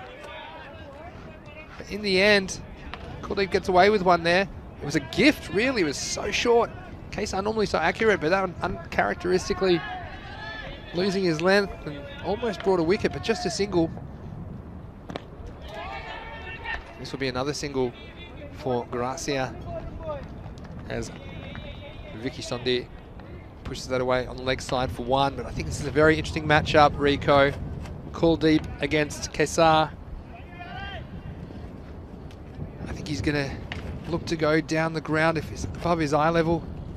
This one's pushed through, goes down the ground anyway. Half a chance for the fielder, but it's going to carry the rope all the way for a Maximo, and 6 more to the total for Gracia. Yeah, that's a good shot. And once more, you see Kuldeep there. He sort of faked coming down the wicket to Atul Kesar, and Kesar just putting it in a little bit short again. But Kuldeep then went back, stood firm, and hitting it straight back over his head. It's clever batting. It's the old fake charge.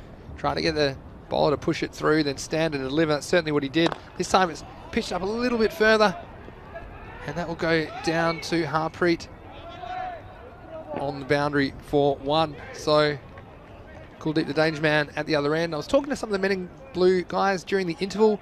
They were telling me with Deb at number 3 breaking up him and Kalagatley, they thought, well, they're their 2 hitters. We can break them up and perhaps send someone up there to do a job. And they sent Harpreet, didn't they? It's called a wide line ball call there. But they said, you know, the problem is then what happens if they lose a wicket? Then, you know, there's no real hitters to come. So by sending someone up there that may or may not come off, Harpreet, and he did end up batting through the 10 overs, did Harpreet Singh. The next ball's a full toss, and it looks to be in the gap between the 2 men out on the leg side. So 4 more runs, and Kesar was very accurate in the first game he played today, but a few full tosses and short balls, and he hasn't made a great start with the ball, and Gracia are cashing in this 4th over. Gandhi ball se full toss, chokka ho gaya. This is pushed down, but straight to the fielder for no run, and at the end of 4, Gracia 39 for no loss. And this game hangs in the balance, Rico Full. Yeah, certainly does. Gracia doing what they need to at the moment, courtesy of those boundaries. I was saying right all the way along, what they know they need to do in their mindset is that the over has to go, not just taking the singles, 6 is not enough. There needs to be a boundary in there every over. If you can squeeze 2 in and also take the singles, well, you're right up with it. And what you're then able to do is gradually bring that rate down. They're starting to do it. It's still just about 11. But another couple of overs going in this sort of momentum, then they're going to be around about the 8 or 9. And they'll be a lot happier with that, especially with wickets in hand. Yeah, it's going to be Chowdhury coming to the attack, but it's a good point you make there, Rico. And you can see a bit of a difference between the Gracia openers or the opening batsman here, Kuldeep.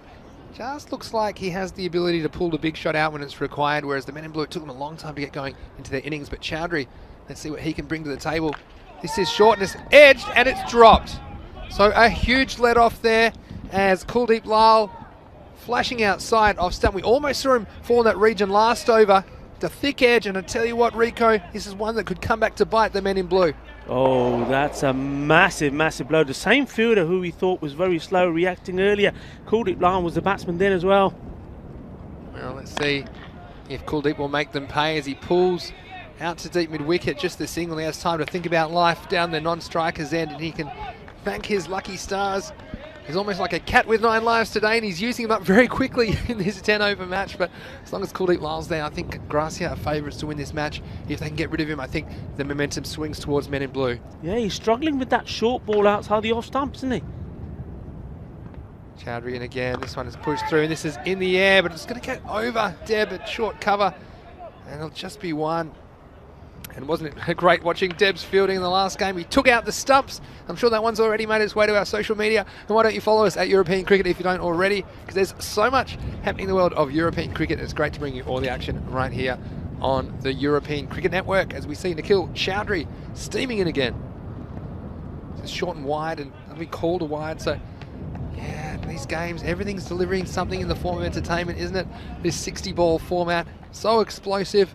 With over 1,000 games of cricket coming away on the European Cricket Network this year, it's wonderful to have so many people around the world enjoying the coverage. But yes, classic Sabuj in the chat saying catch miss, match miss. As this is a full toss, it's very, very high. It's not going to carry the fielder, those two of them under it, and it's taken. Yes, no signal from the umpire there. It was just below the waist, and Kuldeep has to go. So a huge wicket. And it looks like they may have been let off after all. The men in blue, after dropping Kuldeep, he's given another chance, but this time it was pounced on by the men in blue. Yeah, that's a big, big wicket. Just watching that again on the replay, just about the height. But I think the ball was dipping on him. I think it's a correct decision made. And Kuldeep, I think, is probably going out to it as well. Remember, the no ball has to be given on height with the batsman standing upright in his crease. So I think Kuldeep did charge that a little bit. So that was absolutely fine. Correct decision by the umpire, not a no ball, and a very pressurised catch. And I tell you why that was such a good catch. He had to be aware of the other fielder that was right behind him. In fact, it was almost like it was going to knock him over at one stage. Tell you what, they were forming an orderly queue, weren't they, behind that high ball? But a big wicket for Chowdhury for the men in blue. This next one isn't going to be caught unless it's over the fence. It's gone all the way for a Maximo. So what a comeback for Gracia after losing their main man, Kuldeep Lal. They come back and it's Vicky Sondhi who has got to the other end, and he sent the next ball over the boundary for 6. Well, yeah, I mean, they're going to rely on him now big time with Kuldeep gone. And he doesn't want to mess around. Chowdhury, can he come back with something? This one is blasted off the back foot. It's going to go down to Shanky Kalagatla on the long off fence. That will be the end of the over. And after 5, at the halfway point of the second innings, Gracia are 49 for 2. Wow, it's evenly poised, isn't it? We keep saying about this run rate. Once more, it's just staying at the 11. With that wicket going down, we thought, okay, men in blue, are they going to take the advantage at the halfway stage? And then, well, Vicky Sondhi playing a magnificent shot right the way over the top for 6 runs, bringing it back and keeping him in contention. Well, what a game we got on here. What a game indeed. And so no Kuldeep, no worries for Gracia. That was an excellent shot by Vicky Sondhi. And this is Shanky Kalagatla to come. He bowled very well in the first match this morning, and he's going to be trusted with the 6th over here for men in blue. In he comes. And this is too full. I think that will carry all the way, perhaps. And it has all the way for 6. So, a bit of a warm-up ball. Kalagatla was deadly accurate in the first game, but this was a full toss on leg stump. And good batting there, down on one knee. And Vicky Sondhi sent that one all the way over the ropes, and 6 more runs, just a flick of the wrist. But gave it the attention it needed to massage the ball over the boundary for 6. And Kalagatla, a shaky start. Can he come back? This is more like him. It's up in the block hole, and all Sondhi can do is push it for a single. But what an interesting few overs we're going to have here, Rico, as this match reaches its conclusion. Yeah, I mean, Kulwant Singh, the new bat, taking guard. Now, I wonder what he's been told to do out there. Is he being told just to stay there and support Vicky Sondhi at the other end and just try giving him strike, or is he sent out there to play his own game? Here's Kalagatla again, and this is well bowled. No real foot movement there from the new batsman, Kulwant. And it's so important with Vicky Sondhi gaining some momentum in his innings that Kulwant can get him on strike. He doesn't want to be chewing up too many dots. There's one there already. He has to score off this ball. See Borika going back from mid-off, back onto the boundary. As you see Kalagatla coming in again. Oh, don't worry about the singles. I'll take 6 more. That's half a dozen. 6 more runs. A Maximo to Gracia, and Kulwant getting in on the act. Ginna Badia shot.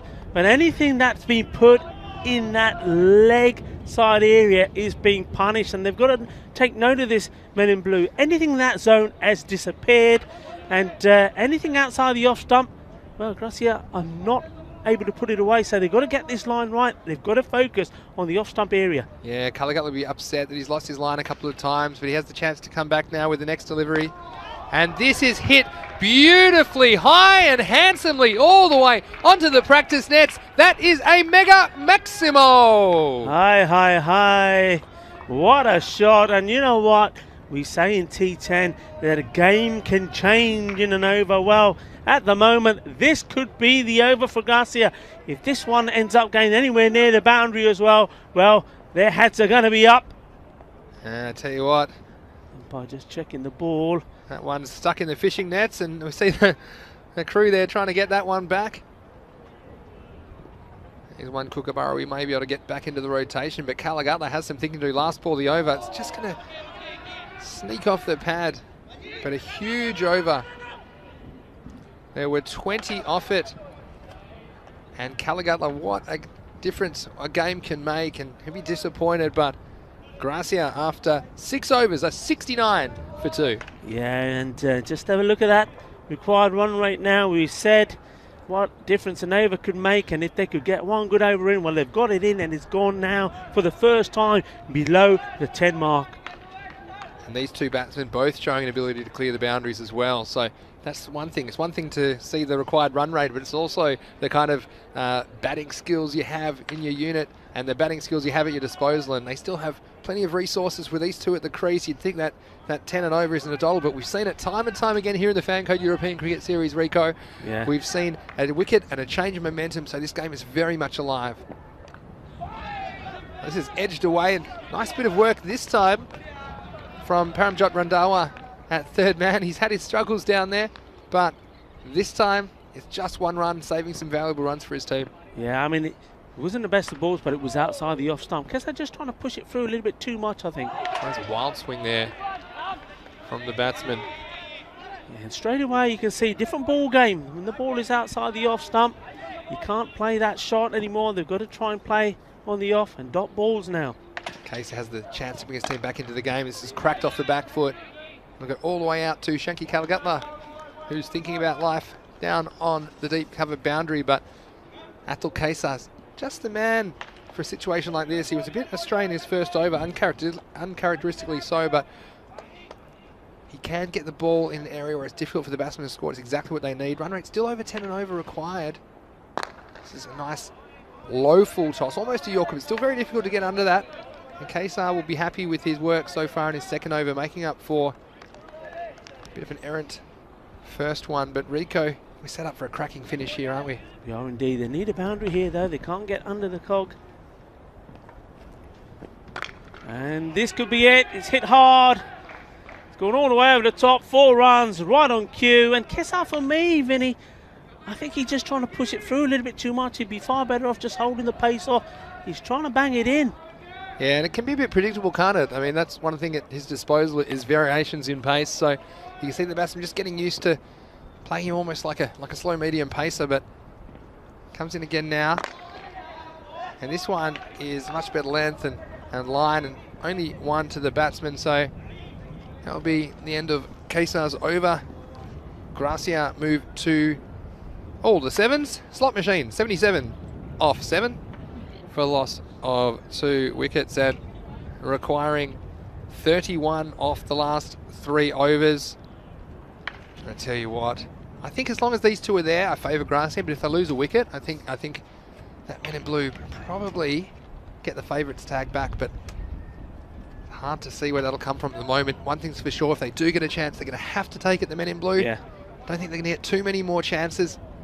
They got away with one with Kuldeep as he holed out later in the over, but they're trusting Karupasamy Soundarapandian with the ball here in the 8th over. 31 off 18. Counting down to the end of this game in the European Cricket Series. This is Karupasamy Soundarapandian. This one, I think it's got the legs. Oh, the fielder thought he had a chance, but has just gotten over his head all the way down the ground for a Maximo. Bolo, shaba. पटक के चल पे इतने ground ਦੇ ਵਿੱਚ Montjuic, Barcelona. The fireworks are beginning to start. Well, right on cue. I can feel the warmth of the sun coming out as well. What a finish. Sandra Pandian is to bring something a little bit better. And this is the full toss. It's been an effective tactic from time to time in this innings. Very dangerous though, they'll just get one. And tell you what, if there was one more Maximo there, I think it was almost game, set and match to Gracia, but still 24 of 16, so 9 and over required. And Men in Blue, if they do get a chance, they'll be right back in this match. Here's Krupasamy Sandrapandian. This is hit very nicely, but straight to the fielder, and he holds on. And what a catch! What a catch down there on the square leg boundary, and just when they needed something to go their way, it was Nikhil Chowdhury down there. Nikhil Chowdhury just behind square. The ball was drilled at him. Not easy conditions for catching, and you see that has sparked Men in Blue a very, very important wicket. And that is the end of Kulwant. He has to go, and this game takes another twist. And what a game it's been, Rico Full. You know what? If the Men in Blue, and I say if because there's still a lot to happen in this match, if they end up winning this game, it's going to go down to their catching, because we've seen 2 fabulous catches down there. Kuldeep Lal, the danger man, was caught, and then that one, and that's a great catch. Under these conditions, that ball was travelling, it was going fast, the pressure was on, you had to take it. Like you know, if you muffed that up, it could have been 6 runs. Taking the catch, pressure really right back on Gracia now. Well, that's pressure with a capital P and a capital everything, Rico, because that was the thing that made that catch so difficult as well. The situation, and the batsman did cross. So Sondhi's on strike here. This is dug in, and it's going to be off the surface. It's actually a wide. It wasn't quite off the pitch, but that one just too wide to reach. So gives up 1 run. Now 23 off 15 balls, and Men in Blue holding their nerve when it counted. And Sondhi's got a large responsibility to get Gracia past this target and start the campaign with a win. This is well bowled. And it's going to go to one of the 3 men who are placed back on the leg side boundary. So just a single becomes 22 off 14. And we know we've got 124 matches here in Barcelona, Spain for the Fan Code European Cricket Series Spain. And we know we're going to get a lot of close matches. And this is one of them for sure. We hope you're enjoying the action as Krupasamy Sandrapandian comes in again, makes some room. This one is absolutely out of the universe. That is the biggest 6 we have seen all week. And what a shot, and what a way to start an innings. Harkamal Singh has Harkamal'd this ball out of the solar system. That was absolutely huge. Well, mammoth that was. And you know what, we talk about blasters. Well, there's no bigger master blaster than that. Massive hit. And what's that going to do to this game? What's that going to do to the Men in Blue? Are they going to feel the pressure here now? Well, that ball's going to come back looking like a football. There might be a new one now. Sandrapandian, can he come back? Next one, only going to get 1. It was very much attempting the same, but how's Harkamal Singh coming out? And you think, well, he might just nudge a single, keep him in the game. But he's come out and hit the biggest 6 we have seen so far in the Fan Code European Cricket Series. So that's the end of the over. It's 93 for 3, and Gracia require 15 off the last 2 overs of this match. And this man Harkamal on strike. Hark Hogan, I'm going to call him, because he has muscled that one. And I just couldn't believe it. I tell you what, it wasn't just big, it was effortless. I mean, you know, you see some guys giving it everything, and they're almost pulling their shoulder out trying to hit the ball over the ropes. Well, he just stepped into it. Well, here we go. He's taken the strike. He could have taken the wide off that last ball, really. But he got something on it, takes the strike. Let's see what happens here. Well, the incredible Hark. Here he is. And he loves to swing, doesn't he? And I tell you what, this is going to be an exciting conclusion to this match. 15 off 11 required.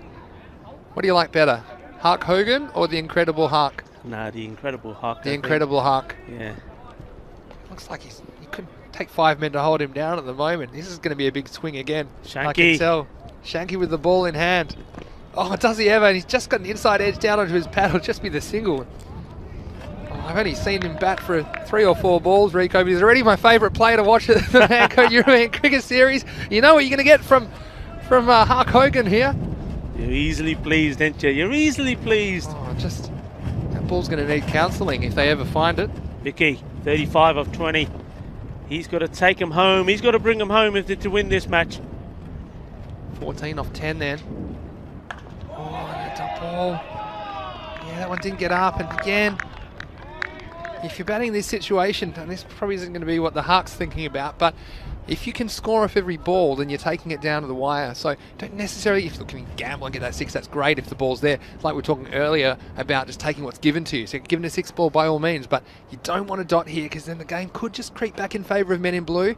Next one, well, they will get at least one here, and they're going to settle for one. Yeah, I think they'll settle for one and let Hartman Singh have a go here. Clever bowling. Kalagatla is doing what we've been talking about. He's trying to focus on that line, the guide that the umpires have for if the ball's too wide or not. He's trying to keep it inside that, making them play on the offside So or go across the line. 13 off 8. Here is Hark. What's he got for us?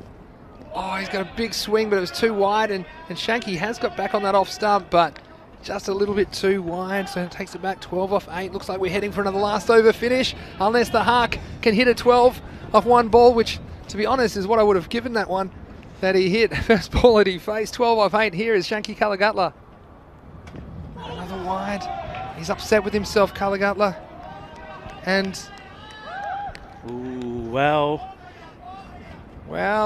this is the umpire's opinion, is that he moved out the way of it, but that, I think, is inconsequential yeah, because it's missed leg tournament stump. rules are anything on the leg, so, well, no wonder the batsman a little bit disappointed. Anyway, he's got a bat in his hand, and Hakmal, well, he's got to use it, and we know he can. Don't make Hulk Hogan angry. He's going to swing twice as hard this time. Last ball of the over, and he does, but doesn't make contact. Last over. I can't believe it. It's at the end of 9. It's 96 for 3. What are you thinking on the YouTube? What do you think about the YouTube here, guys? The YouTube chat, last over. It's going to be 11 for a golden ball, 12 to win. Could this be the first golden ball of the Fancode European Cricket Series? And who's the man on strike? I think it'll be Vicky Sondhi to face. And who are they going to trust with the last over? What a finish here. Men in blue, haven't they provided some entertainment this morning? 2 very different types of games, Rico. The first one was a bit of an arm wrestle, very low scoring game, but we've seen a bit more expansive batting from both sides in the second match of the day. And looks like both teams are heading to score over 100. So 2 different styles of game, but both exciting in their own way. And look, it's Nikhil Chowdhury to bowl the last over. I wonder what he's feeling at the moment. We hope you're enjoying the action wherever you're watching around the world. Vinny Sandhu here, Mr. Maximo for the European Cricket Network, along with Rico Full, and here's Chowdhury to bowl the last over. Oh no, it's a no ball. It's a no ball, and there's some confusion. It could be a run out here. Yeah, it's going to be an easy run out, and the Hark is going to have to go back to the pavilion. And look, he's decided that he wants to strike Vicky Sondhi, and to be honest, like once they were both at one end, I think it made sense for Sondhi to stay there. But the result of that is a no ball and a wicket, so there will be 1 run. So they need 11 off 6 now. The next ball will be a free hit as well. Let's have a look on the replay. You know, we said in the previous game, sometimes you've got to play smart cricket. There was always a single there, should be taken, but also right at the end there. Now you got somebody that Hartman can hit the ball big. You need 12 to win. Oh, it's 11 now. You still got those 6 balls because of the no ball. Mate, I would have just stepped out and say, Harky, you stay in, you play it. Well, I don't know. He'd missed a few as well, and his risk of a dot balls. Agree to disagree there, Rico. Next one. Throws the hands out. It's going to go over backward point. That could run all the way to the boundary. Yeah, it beats the fielder down there, Sandra Pandian. So 4 runs. And it turns out that Vicky Sondhi has made the right decision because he's there. Probably would have been a wide as well, this one. It was a free hit, but he got full value from it. And so now, Gracia requiring 8 off 5. That man Sondhi there. Yes, interesting you say that. Harkamal was good for a 6, but he was also good for a dot. So I think in this situation, you need someone that can score. And we've got 8 off 5 now. Nikhil Chowdhury. This is 2 wide. Dear. That could be a no ball. And oh my God, they're going to do it again, are they? What is going on there? Some kamikaze running between these guys. this one is signalled a no ball by the umpire. So Chowdhury, tell you what, you don't know what you're going to get from Chowdhury either. He's made some chances happen, but he has been a bit erratic. We saw him on the first day, a bit more accurate with his length, and this is going to be a free hit. So what does that make it? Probably 7 off 5. 7 off 5 here. This is short, and they're only going to get one, and I think they're going to take it. And no interest from Sondhi in pushing for a second, so 6 off 4. Oh, Rico. You know what I'm thinking, don't you? I know what you're thinking. You know I what know I'm what's thinking? happening. I know what those clogs turning up in your mind are saying. Now, this is going to be interesting. Now, whatever happens here now, he's got to just try and get back on the ball, and they've got to take the run. Yep. Can't have dots. Tim Filer enjoying the action here on the European Cricket Network in the YouTube chat saying, bat on ball, guys. No need for a sixer ball. Easy from the couch. Yeah. And it is a lot easier on the couch. Imagine how these guys are feeling out there in the middle. And what a fantastic experience this is for all of these players. The Fancode European Cricket Series broadcast all around the world with millions of viewers all across the globe. And wow, this is a big moment. And Paramjit Singh, his heart will be beating out of his chest. Nicole Chowdhury. Can he bowl a few peaches here now? Acquiring 5 here off the last 4 balls. Well, That's gone up in the air and it's going to go down for 1. Some thought of 2, but I think that's sensible. I Wow. tell you what, the Gracia guys are shouting all types of instructions to the batsman from the dugout. No wonder they're getting confused. One is saying run, one is saying don't run.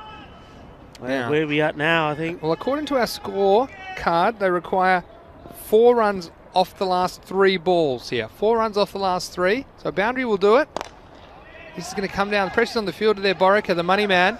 He's not going to make a mistake and very cleverly throws that to the keeper's end. He wasn't going to give Vicky Sondhi any chance to get in front of that one. So that means it is now 105 with 2 balls to go. So 3 runs off 2 balls. 3 runs off 2 balls, and it's Paramjit on strike. Just checking. 3 runs to win.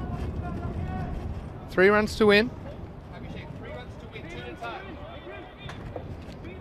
And it's good that the men in blue are checking with the umpires about the score, what's needed.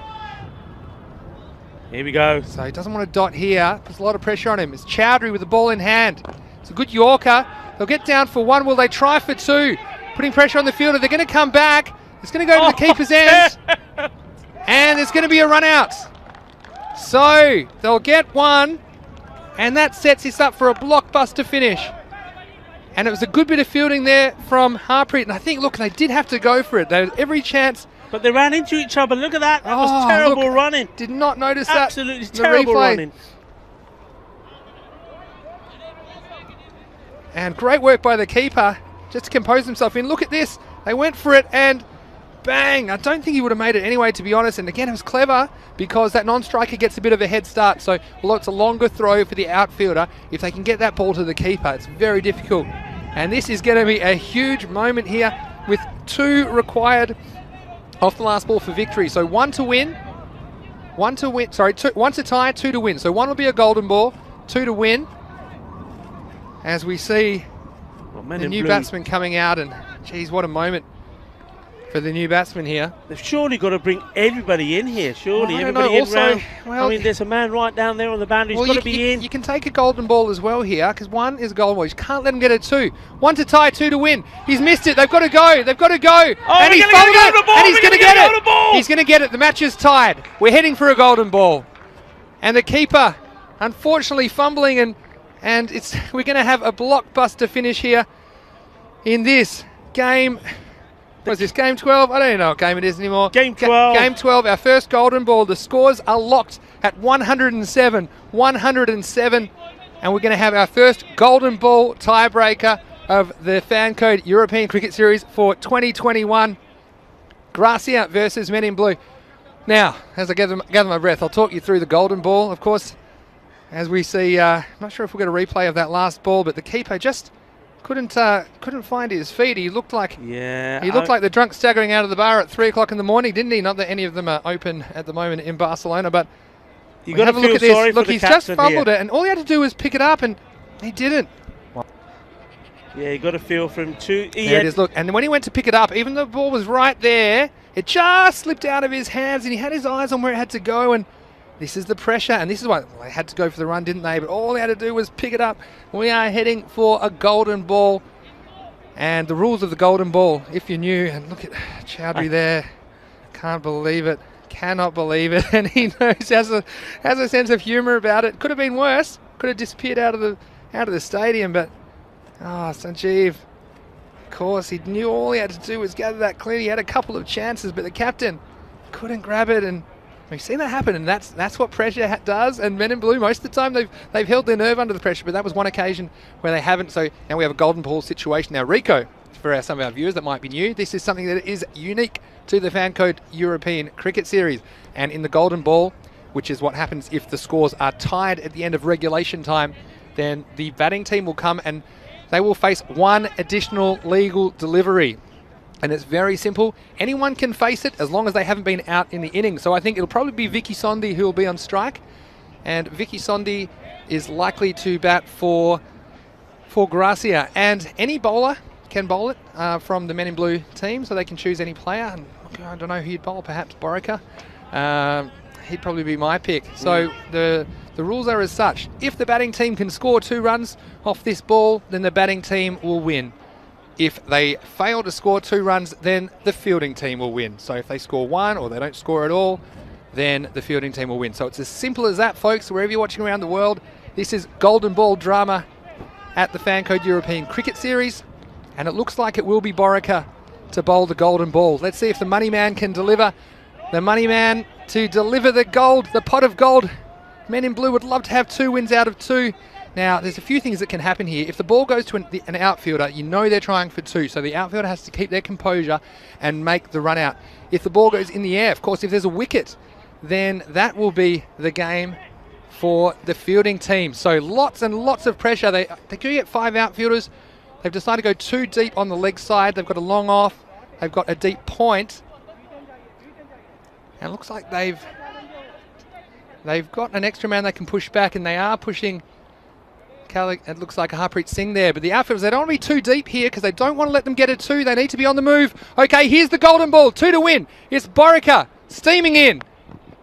And he's bowled him, and the game is over. The Men in Blue have won the game with a wicket on the golden ball, and it is the money man, Abhishek Borica, who wins the game for Men in Blue. The batsman premeditating and trying to get that ball back behind the keeper, but Borica, he held his nerve and hits the stumps once again. And high drama here in the Fan Code European Cricket Series 2021. We're in Spain, and in match 12, it is the Men in Blue defeating Gracia Cricket Club on the golden ball. Wow, how about that? Well, I cannot believe the decision made by Vinny Sondhu there, the batsman. I mean, what on earth was he thinking? It was short. He should have been pulling that away. In the end, he's trying to be too clever for me, Vinny. Trying to think there's a gap there. I'm just going to guide it there. Terrible decision, and that's cost him the game. Well, Abhishek Borica, he's the hero. Yeah, he was gambling, but he was gambling with the game. And Abhishek Borica, their ball in the hands of the money man, and he definitely put another win in the bank for Men in Blue. And what a game we've seen here in match 12. Let's have a look at some of the highlights as that game was locked in the end at 107-107. Men in Blue getting it done. Yeah, what a game. Got to get a breath back. Golden ball hogi si era matlab golden ball de ek ball de vich 2 run chahide. Easy peasy. Well, they made it difficult, but in the end, well, Gracia were happy with themselves at one point. Men in Blue, you never write them off. They fight till the end. Well, how about that, winning their second game? And what a game it was. Great bit of catching there. And we said earlier that a lot of this was going to depend on the way Men in Blue fielded. I thought they fielded brilliantly. I think they took the catches that mattered, and because of that, they kept themselves in the game. And for me, because of that, is their catching and their fielding that won on that game. Well, I tell you what, Sanjeev Tiwari is the most relieved man in the universe right now. We saw him have 2 or 3 goes to win the game for Men in Blue on the last ball of regulation, but it was Abhishek Borica who came up with the goods on the golden ball. We see here what led to it. This is Abhishek early in the innings. He's just been so reliable for the Men in Blue this morning, hitting the stumps time and time and time again. And that was a disappointing moment there for Manish Thoki. And we saw some good hitting from Gracia, in particular Kuldeep Lal. Looked like he could take the game away from the Men in Blue, giving a couple of chances. Not all of them were taken. But this was the moment they queued up and sent that batsman back to the pavilion, but the boundaries kept coming. Sandra Pandey, well, he took some punishment. But again, another great catch held onto, and you can see the Men in Blue, what it means to them. They didn't get a win on the first day. They went close, but they walk away with some good work done on their second day of action here, day 3 in Barcelona, winning 2 wins out of their first 2 games. And here was the moment. The batsman, that could have been consequential as well. Not sure if they made it anyway, and here it was with 1 to tie. It was straight to the keeper and couldn't grab it, and this is an incredible moment as he just had to pick it up. He couldn't find it again, had another go, and the game was tied. So frustrated was the captain, Sanjeev Tiwari, and that took us to a golden ball situation. What pressure does to you, doesn't it? I mean, in the end, maybe he's a bit lucky not to get a few penalty points there for that. For a little bit of that aggression. This was the golden ball, and I'm glad they didn't, because it set up the golden ball. And Abhishek Borika, middle stump, and Vicky Sondhi's filthy with himself.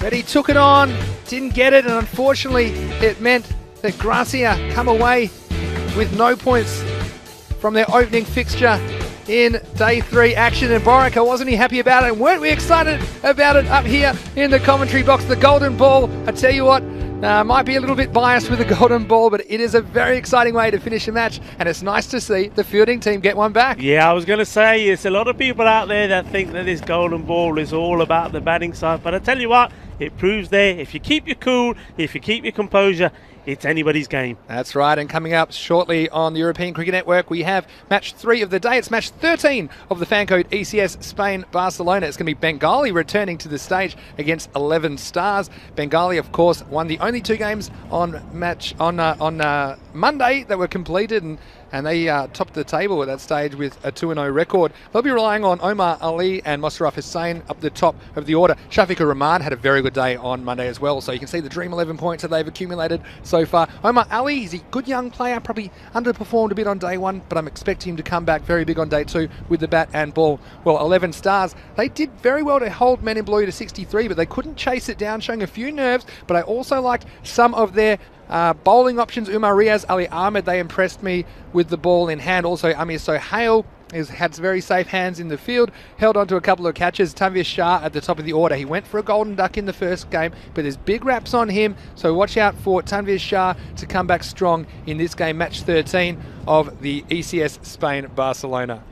Yeah, going to be very interesting, and it's going to be, for me, it's about Bengali CC to see if Shafiqur Rahman doesn't score those runs. In both those games, he was a man who scored in the 40s. He's not been out in this series so far. If he doesn't perform, who can step up the mark?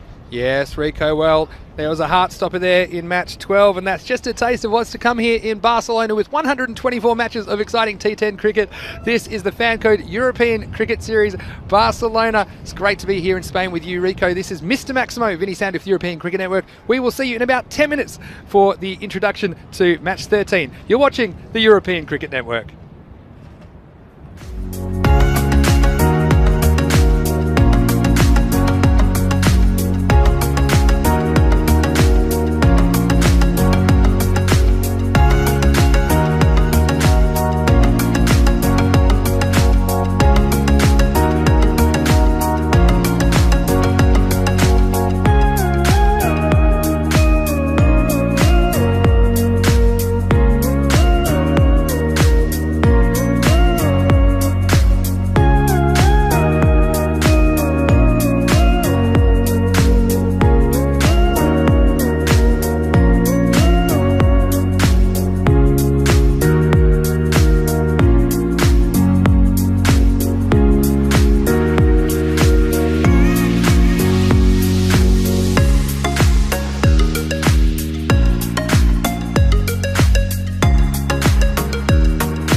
Well, hello there and welcome back to the Fan Code European Cricket Series. Vinny Sandhu here, Mr. Maximo for the European Cricket Network. All is in readiness for match 13, and we have Bengali taking on the 11 Stars. Our match referee, Navjot Anand, is with the two captains, Riaj Howlada and Asif Mahmood, for the toss of the coin.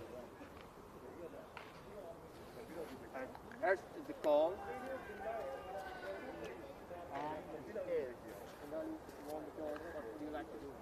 Yeah, we like batting first. Bengali upon the toss and elected to bat first.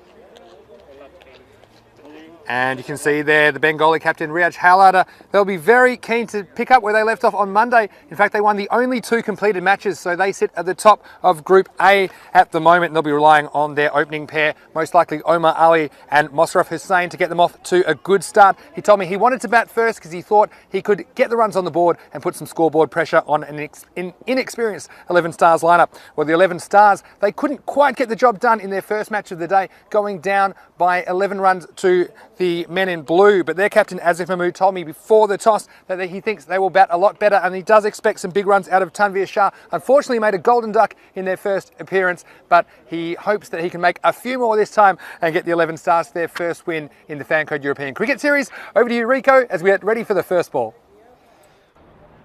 Thank you very much, Vinny. Well, how did you calm down so quickly? That's what I want to know. And what an exciting game that was. And while the umpires are getting themselves ready to come out, well, that was absolutely breathtaking. There's so many things that come into play, don't there? And maybe some of you, the viewers out there that are new to this, when you hear myself and Vinny rambling on about probably field positioning or batsmen not taking the singles or not taking the 2 runs, etc.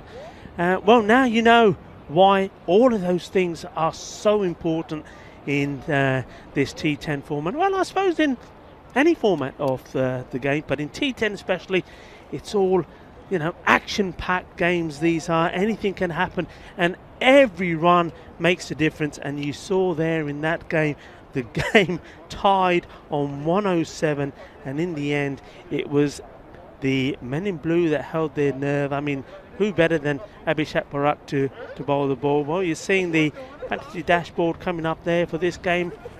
Bengali Cricket Club, they've won 2 out of 2, and well, the most impressive win was their second one against Catalonia Tigers, who probably were favourites to win Group A. Well, Bengali making the surprise there.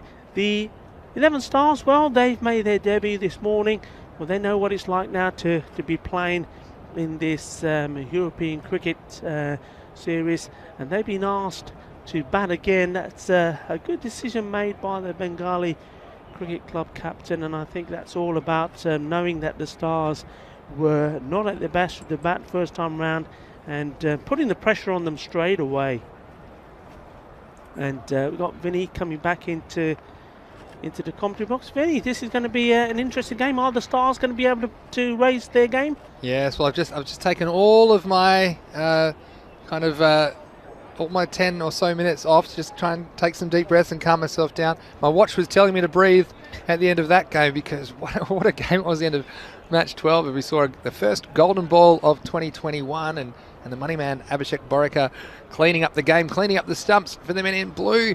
And that was so disappointing for Vicky Sondhi. I'm sure he'll be thinking about that tonight, but we're very critical of him around the ground here. But the thing is that he obviously made a decision. He committed to that decision to try and play that shot, because he thought if he got any bat on ball, he was going to get his 2 runs. But unfortunately, he wasn't able to get anything on it. But yeah, looking ahead to this game, it's great to see Bengali in action again. And they walked away with 2 wins. They had more wins on the first morning of this tournament than they did in the entire of the European Cricket Series they played back in October. So they've got their tails up. We expect big things, though, from 11 Stars, particularly with Tanveer Shah at the top of the order. He missed out in the first game, but he won't get his chance until the second half of this game. But Bengali, with 2-0 record, they have every chance to cement their place at the top of this ladder with some good performances today on the field.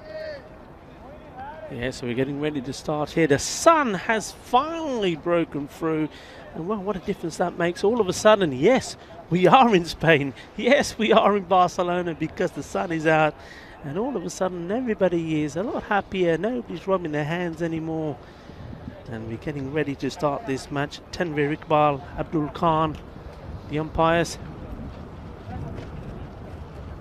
First ball being smashed away, one bounce to the fielder. Quickly run Omar Ali there. He likes to play just one way, likes to attack the young man. Yes, Omar Ali.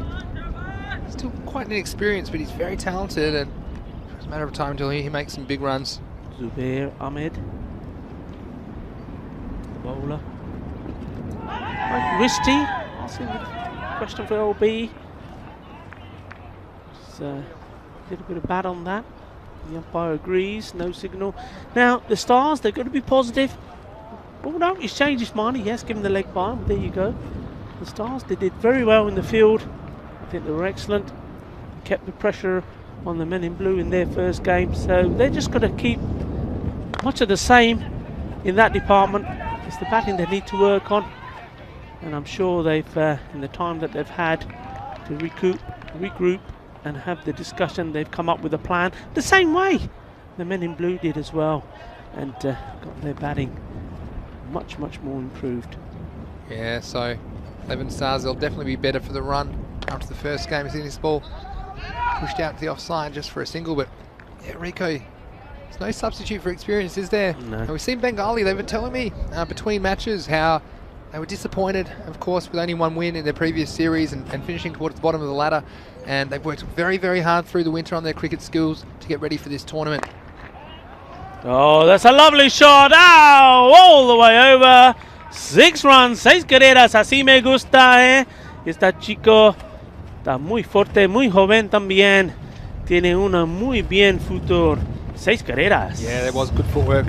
Rico, you see, he's just come down the pitch and saw it above the eye level, and that's the talent of the young man, Omar Ali. He's made an 80-odd, I remember, in the previous series. That was very nice to watch, and on that occasion, pouncing on that ball, which was flighted from Zubair, and 6 of the best Bengali, picking up where they left off on Monday. Well bowled, not so much fuller this time. But Ali doing well, just rocking back a little bit, going on his back foot and pushing that out. The offside takes a single. The end of the first over, 11 the score without loss.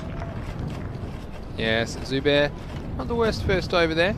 He showed a few nerves early in the first match, but I think all of these 11 Stars will feel a little bit more comfortable after the experience of having that global TV audience. And just a reminder to everyone watching on our YouTube channel, ECN European Cricket Network, it's great to have your company, and feel free to put your questions and comments in the chat. We love to get them and answer as many as we can on air. As we're going to see Umar Riaz coming into the attack. I was impressed with the way he bowled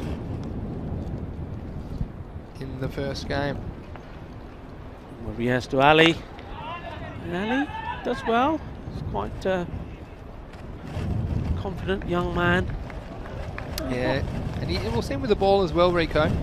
He's kind of ankles the ball into the right-hander, gangly kind of young man. Almost feel like he hasn't grown into his body just yet. He's all arms and legs. That's a nice little shot there on Musraf. And that's well run, because you're putting pressure on the fielder. It's good 25 yards off the bat there. Look, you have to pick it up cleanly and hit the stumps from side on. So the pressure on the fielder just keeps that score ticking along. It's so important. You don't have too many top balls in this format of the game. Oh, the Sapish, but managing to find the gap, and not just finding the gap, but going through all the way to the boundary. Shouts of catch, but nobody's catching that. 4 runs. Yeah, nice shot and hitting through the line of the ball, which I always like to see. Again, just a bit of a shuffle forward. He's very keen to get on the front foot at any cost, isn't he, Omar Ali? But he did it very well that time. Made it into a full toss, really, with that good footwork. So Marais needs a response. No change in the field. Tell you what, Rick, I'm kind of wishing I brought my sunglasses now, because the sun's out, and isn't that nice to see here? We've had a bit of cloud cover and a little bit of rain this morning, but sun's out and about. Let's play it up in the air. Is there going to be a catch taken there? Yes, it is. And it's Tanvir taking a catch. We've seen him field very well in the first game. He doesn't tend to put him down. And Omar Ali's gone. I don't think he quite connected as well as he would have liked to in this one. But he's on his way back once more. He gets started, but isn't able to keep going long enough to build a good score. Yes, and he'll be bitterly disappointed. Omar Ali was looking good there as well, but that is the nature of this format of the match. He had one trick too many, and he did hit it straight, but just didn't really time it the way he wanted. And there, number 66, Tanveer Shah for the 11 Stars, doing a superstar effort of pouching that catch, and he didn't want to give Omar Ali a chance, did they? And 11 Stars, especially after a slightly suspect batting performance, they want to keep this score under control from a Bengali side who have their tails up after 2 wins on the opening day of play here in Barcelona. So that brings in the little man, and also who's been the main man for them, Shafir Rahman. He's in very good nick at the moment. So far, 2 innings, both of them in the 40s, in both times not out. Yeah, he's batted very well so far in the series. Wow, if you're going to bowl that to him, he's going to put it away all the time. 4 runs. Yeah, that just wasn't in a good area, and pouncing all over that. Nobody down there. No, that's when you're a man that's in form and you get that as your first ball, you're going to take it, and it's going to, well, his confidence must be flowing at the moment. The main thing is for him is that he doesn't get overconfident, and he's got to realise that his team need him to perform. Better delivery and good running between these 2 batsmen. And I think that will be the end of the over. So after 2 overs, it is 22 for the loss of a wicket. Just have a look at the YouTube chat. Here we've got Simon Litchfield, who's made a comment. It's great that you're watching this on ECN there, Simon. Said a lot of the players seem to be of Asian descent, and he wants to know if there's much interest in sport outside of this community. And it's a very, very good question. And actually, you'd be surprised, Rico. Of course, it's a little bit like football, actually, in Australia, or association football, or soccer, as it's called in some parts of the world. It was actually the kind of migrant community that brought the game with them. And it took a little while before the Australians, as we watch this ball from Zubair, play and miss, it was a little while before the native Australians really took to the game. And you find that it takes a generation sometimes, because the kids at school started playing some football, and then you see that there's a lot more native Australians in our Australian football team now, as that next ball is pushed down for a single. And so I see much the same happening with cricket. In fact, when I was my first day here in Barcelona, I was quite surprised. Down the road from my hotel, there's a very, very competitive game of street cricket happening, and it was kind of led by a few kids from the Asian community, but quite a few Spanish kids. They were joining in, and I was actually surprised with their skills. As we see another miss outside off stump, I was surprised with their skills, because of course you pick things up as a kid. And there's no consequences to making mistakes in the street, and so I'm really hopeful that it'll take a little bit of time, but I'm hopeful that. Oh, and he's played on, I think there. Wow. And it looked like he had that one covered in defence, but I think that one almost off the middle of the bat and down onto the stumps. And Rico, look at a very, very valuable wicket for the 11 Stars. Yeah, he just he looked like he was getting ready to play a shot here, and then decided at the last minute, really not to do anything apart from probably paddle it onto his stumps. Very, very interesting decision made by the batsman there. If he just continued with his shot and continued with the movement he had, his arm movement, he would have just blocked that out. But in the end, he's got himself out. He's got to go. Yeah, almost took it for granted once you defend that, okay, you're giving up any chance to score off the ball, but I'll preserve my wicket. But again, it's a bit too soft with the hand off the middle of the bat and onto the stump. So an unfortunate dismissal there for Mosarraf Hussain, but a valuable wicket for the 11 Stars. But just going back to what I was saying there, we had some Spanish kids joining in the game, and they obviously wasn't the first time they played either. I think they played quite regularly, and so although we do see, of course, predominantly Asian players of an Asian ethnicity playing in the European Cricket Series, we do see a few occasions of some native-born Europeans, and I'm thinking of Marko Vajakin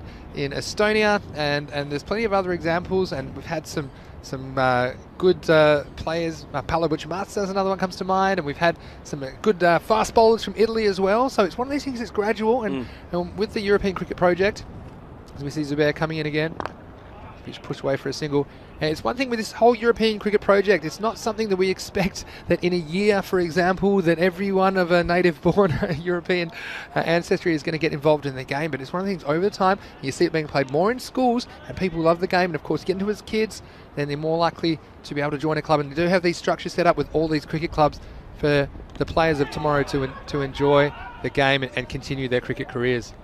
Yeah, Riyaj Howdler is the new batsman. He got off the mark straight away, the captain. And, well, Shafir Rahman a little bit lucky there. Well-flighted delivery from the bowler that time. And, well, he was trying to play it out on the offside. Got a little bit of an inside edge to it. But no damage done. Yeah, end of the third over. And the score is 25 for 2. So Zubair doing a good effort today in this match. 1 for 13 off his 2 overs. And they've kept Bengali under wraps in this power play. Just a touch over 8 and over. Yeah, follow on from what you were saying there, Vinny. I mean, one thing that certainly is making a difference here is the shorter format of the game.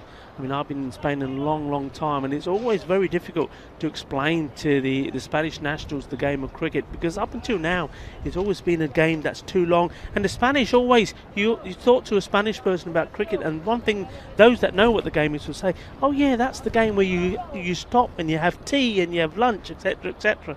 And it goes on for 5 days. But of course, that T10 is taking the world by storm, and even the Spanish are getting into it.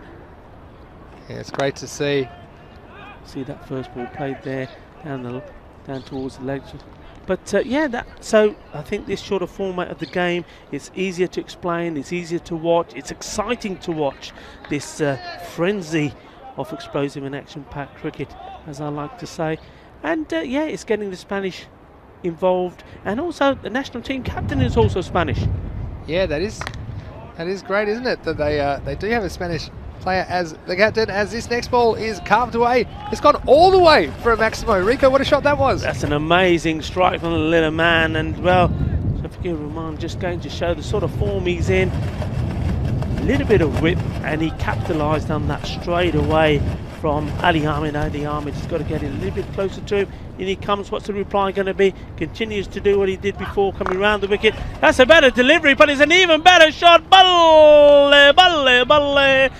What a beauty that was. Well, 2 sixes on the row. He's taking charge.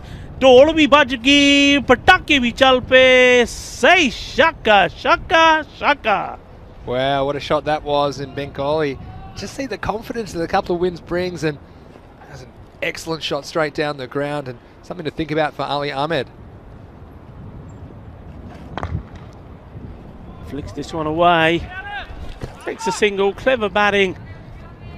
And well, that's one thing that I like about Shafir Rahman. He keeps his composure, he will play the big shots, but if the ball's not there for a shot, or if it's a ball that deserves merit, he'll give it merit, but he will always try and take the single. Yeah, that's true, Rico. Come back to the YouTube chat in a second as we see Ali Ahmed come in for the next delivery.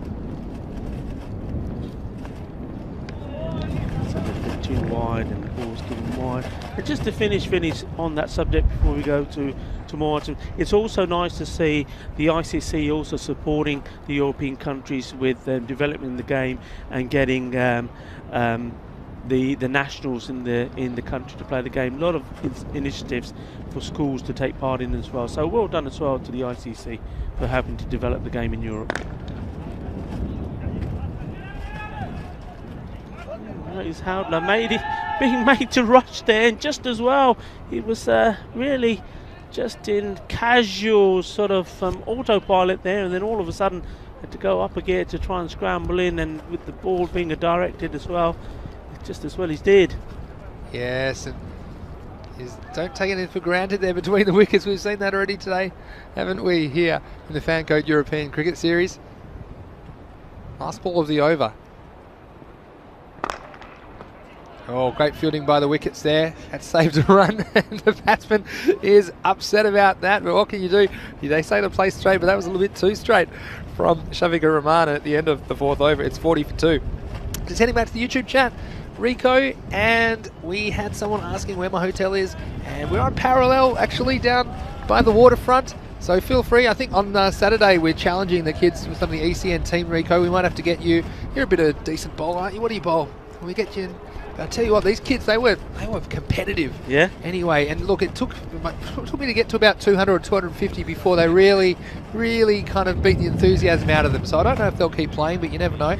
Every time you talk about it, you had 50 runs on your score. That's true. It was enjoyable. I tell you what, they were bowling quick, and they were bowling from about 10 metres away as well. Well, this next ball's up. I think it's going to go all the way. It's all the way in between the European Cricket Series flags there. 6 more, and a little bit like yesterday because of the direction of the wind. Even if you're not absolutely building it or timing it well, the wind is assisting those aerial balls. 6 more runs. Yeah, hitting with the wind, smart tactics. I was talking to some of the players earlier. Get them up in the sky, and they'll go all the way, just like this one, and it's back to back. Here we go again. Shaba, 6 carreras más. Eso es cricket. Eso es un deporte que gusta a todo el mundo y ahora gusta aquí en España también. Vamos, vamos. Quiero más 6 carreras, por favor. Yes, look, that's all length there. Tanvir giving the captain of the opposition, Halada, something to work with, and he took it. Could it be 3 in a row? It was a very low ball in the end, wasn't it? Came through. I've got a bit more chat on the YouTube. It's great when we get the YouTube chat going. Yeah, so Stanifit, come and see us down on Parallel, just by the waterfront this Saturday. You can join my team. A couple of ringings would be good. Ooh, this one doesn't spin at all, and it's gone straight through to the keeper. What else have we got here? We've got some people, Luke saying in Belgium cricket's going the right way, slowly but surely. Lots of youngsters starting to play cricket, and that's the thing. And it doesn't take, sometimes in a game like this, these players are generally either born or they have ethnic links to some more traditional cricket playing countries. But it takes them playing to get the structures in place, to get the locals involved, and slowly but surely it seems to be happening all across Europe. This next ball is just going to be 1 run for Bengali. We also had somebody that said the commentator's quite good, Mizanur Rahman. Well, I think that the viewers are quite good. I think they're very good. You'd be good to us, we'll be good to you. And we love bringing the cricket here on the European Cricket Network, because T10, I tell you what, there's no more fast and furious version of the game, and especially after that last game. Did you catch that golden ball game, guys? Let us know what you think in the YouTube chat. Oh, big swing and a miss. Got to just look where that front foot is, and that's what the coaches will be telling you when you're looking back at this. Shafqat Rahman, look where you're planting that foot, and you're not going to get to the ball there. Yeah. Play some very good shots, but on that occasion, that particular one, he needs to be putting his foot right across and playing. And it's 53 for 2 after 5 overs. And yeah, viewers, let us know on the YouTube chat what you thought of the golden ball match. Grazia versus Men in Blue. I've got to admit, I try to be as unbiased as possible. I've got a soft spot for the Men in Blue. They had a bit of a rough trot last tournament and went down to Bengali on Monday morning here in Barcelona. But to come back with 2 wins, especially the money man Abhishek Baraka, and unfortunately I think some of their viewers have been going for earplugs after the golden ball, because I was very excited, but how could you not be? And the tension and excitement all around the ground was palpable as we see the new bowler here, Hamza Khan, for the 11 Stars. A little bit short, and Race Howdler this time does manage to get something on the ball that is outside his off stump. That's where he struggled. If you put it into his going into his legs, well, we've seen what he can do, back-to-back 6s, but outside that off stump he's struggling a bit. But what he has managed to do, and what's important for him to take the single, a bit of discussion happening here between the umpires, not quite sure what that's about.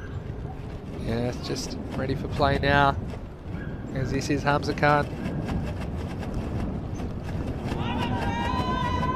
Very optimistic call from somebody LB. That's a very, with someone way back on the square leg boundary appealing there. But what I would say, and I don't see this very often, but I would say if you're new to watching this and you're watching on YouTube, please subscribe to our channel, ECN European Cricket Network, and you can also follow us on social media at European Cricket. And tell a friend if they like cricket, or if you think they might like cricket, if they like sport in general, there is plenty of entertainment on offer, because this T10 format is very explosive. There's a chance there, and it's taken. It's taken. Another catch taken in that area where we saw the Grazia batsman playing it straight into the hands of the fielders in the previous game, that epic golden ball match. And there once more, Race Howdler, the captain, making good contact, but straight to a fielder. He's on his way. Oh, Riaz, he thought he was on today, didn't he? And he looked very good, and just shows you one mistake, and that's the nature of the game. He took on the short ball, and again, a great piece of fielding down there on the boundary. We've seen some catches taken today in difficult conditions. All right, it's only 12 degrees February here in Barcelona, so we've got a few fingers stinging, but that's the end of Riyaj Howlada. He has to go, and unfortunately, Bengali lose their third wicket with the score at 55. Yes, and a good catch there by Tavish. He had to do a little bit movement to his right, not too much, but it's always difficult when the ball is travelling. And I always find those ones when the ball's coming hard and flat. They're the hardest ones to take for me, but he made that look easy. It's another wicket at a crucial stage because both these batsmen were getting settled. We're just past the halfway stage here now, so the partnership had to be broken, and it was. New batsman in, Tamid Bapari. Yeah, he batted well the other day as well, Bapari. Let's see how he goes today. We've got some more chat on the YouTube saying the golden ball match was excellent. Well, that's an understatement. Mohammed Ismail, we're glad that you enjoying the action. He says, good for cricket advertisement. And I think so. I think that the fact that so many people, even that have non-traditional cricket backgrounds, they can tune in and they can enjoy a form of cricket which is a lot easier to understand. Okay, you don't need to know all the intricacies of the game to understand this. You just get 60 chances to whack as many as you can, and then the other team will try, and that's as simple as it is in the Fan Code European Cricket Series. It's nicely played out to the offside. And viewers, if you thought that Vinny was loud during the golden ball, but I tell you what, I was stood next to him, so spare a thought for me. Yeah, absolutely, Rico. And look, Stanovic has made a very good point. He said the golden ball thought it might have been a bit unfair because there should have been a wide and finish right there. And that is true. That is one that probably might have been one the umpire missed, but there were so many things. You point to probably half a dozen or a dozen things. As the next one gets through, everybody, including the keeper, that could run away. It'll only be one by though in the end. But yeah, Rico, of course, you know, you can point to that, and look, that's very fair to point that one out. But there were quite a few things. It was the batsmen running into each other once, and perhaps they could have got a run there. There were some 2 or 3 runs not taken and misfield, and there were lots of things. But one thing's for sure, cricket's a funny game, and what a conclusion we saw to that match 12. Hamza Khan comes again. Over pitching, but once more the batsman not being able to make the most out of that. That'll be the end of the over. So after 6 overs, Bengali are 59 for 3. I always like the 6 over mark. It's always a nice chance to just really see where you're at in the game. So they're 50, pardon me, I think it's 58 actually. The score is 58. So you've got 4 overs to play with.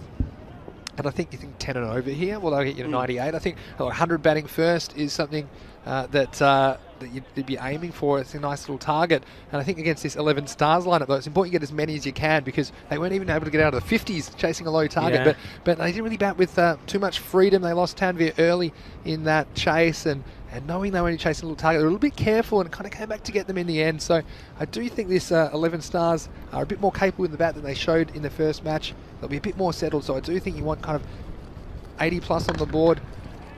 It up in the air. I think it's going to go over the fielder, and then when it does hit the ground in that part, it does tend to stop the ball.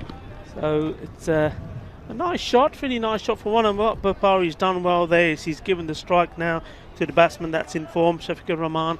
He now needs to buckle down and play a few shots. If you can get a couple of boundaries in every over that he's in, if you can bat to the end, that will certainly get them past the 100 mark. Playing a miss there. Mohammed Ismail on the YouTube chat asking how long are the boundaries, and typically the boundaries in the European Cricket Series are between 50 and 55 metres. It just creates a bit more action because we love the ball getting hit out of the ground. These ones are closer to 50. Of course, we're contending with the baseball structures as well here, as we see Ali Ahmed coming in again. Short, so that's a nice shot. He rocked back. Unfortunately for him, there is a fielder there patrolling that boundary. But yeah, good to see him rock right back and play that shot. Yeah, nice. I like the way he waited on that. So many times we've seen that ball attempted to be hit on the onside, but I think there's value for money there on the offside. Generally only one man back, or sometimes nobody back on the offside. Nicely played, giving Rahman the strike back again. This is good. They're taking the singles, but really to up the ratio a little bit, the odd boundary now and again would also help. Take the aerial route. But no, Stars once again showing they're a good outfit here. Bowling well and fielding well. That one's over pitch, and this time it does go to the top. Will it stop or will it go over? It does go over the boundary this time. Well, over pitched once more. Previously, similar shot, just went over the fielder. That time from Bapari and stopped short of the boundary, but this time a little bit more oomph from the little man, sent it to the boundary. 4 runs. Yeah, a bit of a lesson for Amir Sohail as well. That one over his head. He didn't really chase it hard, but we've seen the balls plug in this outfield because this is a little bit damp this morning, and balls aren't really running away when they hit the outfield for the first time. So this one to take a bit of indecision here. Batsman makes it home safely, yeah. But these balls that come and hit the outfield from a big height, it's almost like a 9-iron, isn't it? They kind of stop, and that one just had enough to get to the boundary, but it dribbled into the rope, and I thought that if Amir Sohail had sprinted after it, he may have a chance to save a couple of runs for his team.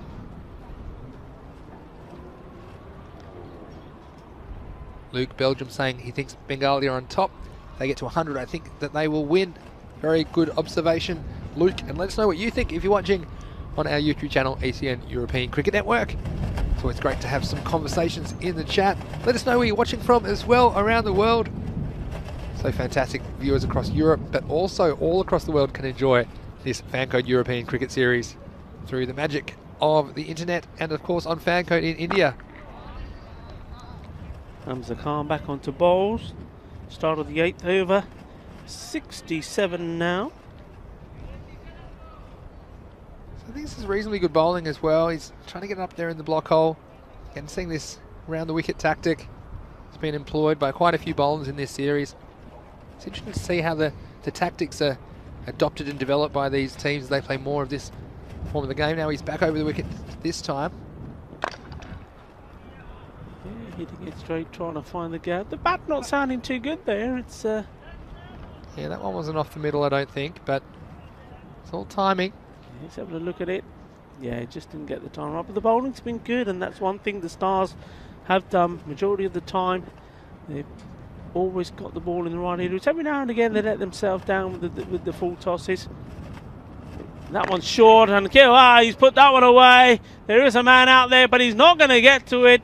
Well, just dropping short, not going all the way, but still an impressive shot. 4 runs. Yeah, nice shot. That was too short, and we talked about some balls not getting up, but when they're that short, he had plenty of time to judge the bounce of that, and he had no mercy as he sent that one away over the mid-wicket boundary, almost over the mid-wicket boundary. 1 bounce, 4 runs.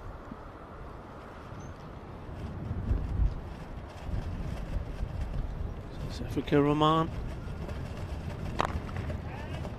He played good footwork this time. Learning from mistakes he made previously. You saw him missing out on those ones because he was going across the line. This one getting the feet in the right area. And well, almost from nowhere, he's got himself 31 now of 19 balls. Certainly at the moment, one of the batsmen of this Fancode European Cricket Series here in Spain, Barcelona. Full of ball in the air, should be taken. And oh, it's popped out. Just once again there for me, when he didn't get himself in the right position, and then a weak throw, allowing the batsman to sneak the second. So, well, for a change for the Stars, not the best of cricket in the field from them. Well, that's really rubbing salt into the wound, wasn't it? It was Ehsan Ullah there on the long on boundary, and we talked about the temperature here at the moment.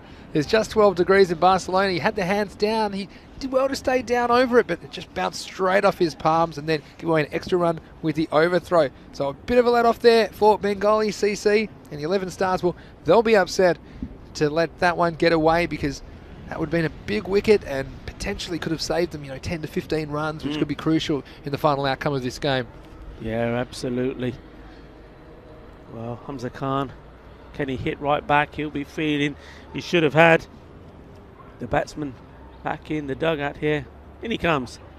Down the leg side, I think that was going possibly for me. A little bit of hesitation again from the... Oh, he still has a shy. That wasn't clever cricket at all.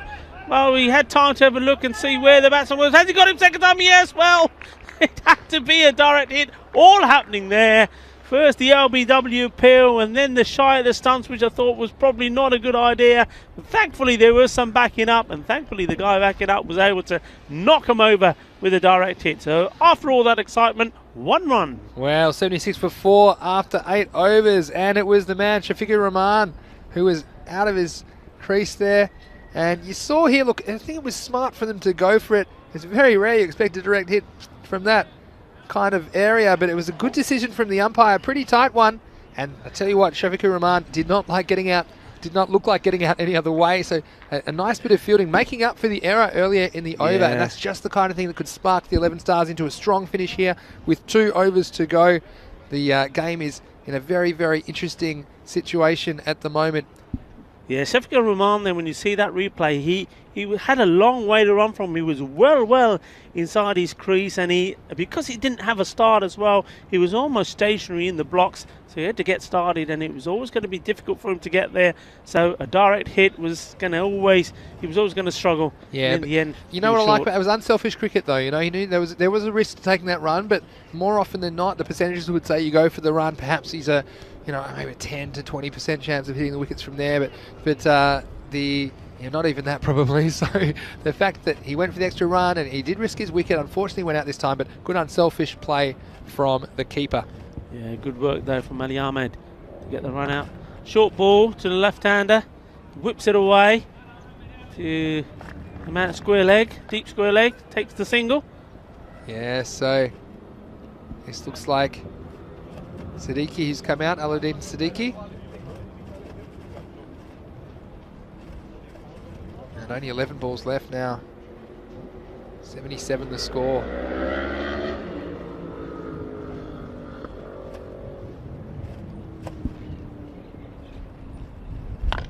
Going for the big hit. And got enough power on it to beat the fielder in the deep. 4 very, very valuable runs. Yes, and Umar Riaz trying to prevent the batsman from getting any room. You see here, it's just speared in towards the wickets, but a little bit of length to work with, and it's a nice shot, just manoeuvring that ball over mid-wicket for 4. So valuable runs for Bengali. 81 now, with 10 balls remaining. They'd love to get over that 100 mark. Wow, this is beautifully hit, hammered away, out of the ground it goes. Ginna, Bada Shaka, manos arriba. Yes. Manos arriba, Vitro, 6 carreras. Yes, Tamjid Babari. We've seen bursts of it from him. He's shown that he can clear the boundary, and that was nice work that time. You see, he just opened himself up a little bit, and again, that length to work with gives the batsman the opportunity to get under the ball, and he sent that one not only over the rope, that was over the fence. That'll take some catching, that one. Well, what's the reply? He's taken some stick in this game. That's gone up in the air. Who's going to get there? Is anybody going to get there? Oh, it drops right in between. And good running from the batsman. And it's a dive to get in. Oh, I love the dives, Rico. We've seen quite a few. Papari, he's sucking in the big ones right now. Oh, that one's in the air for an eternity, wasn't it there?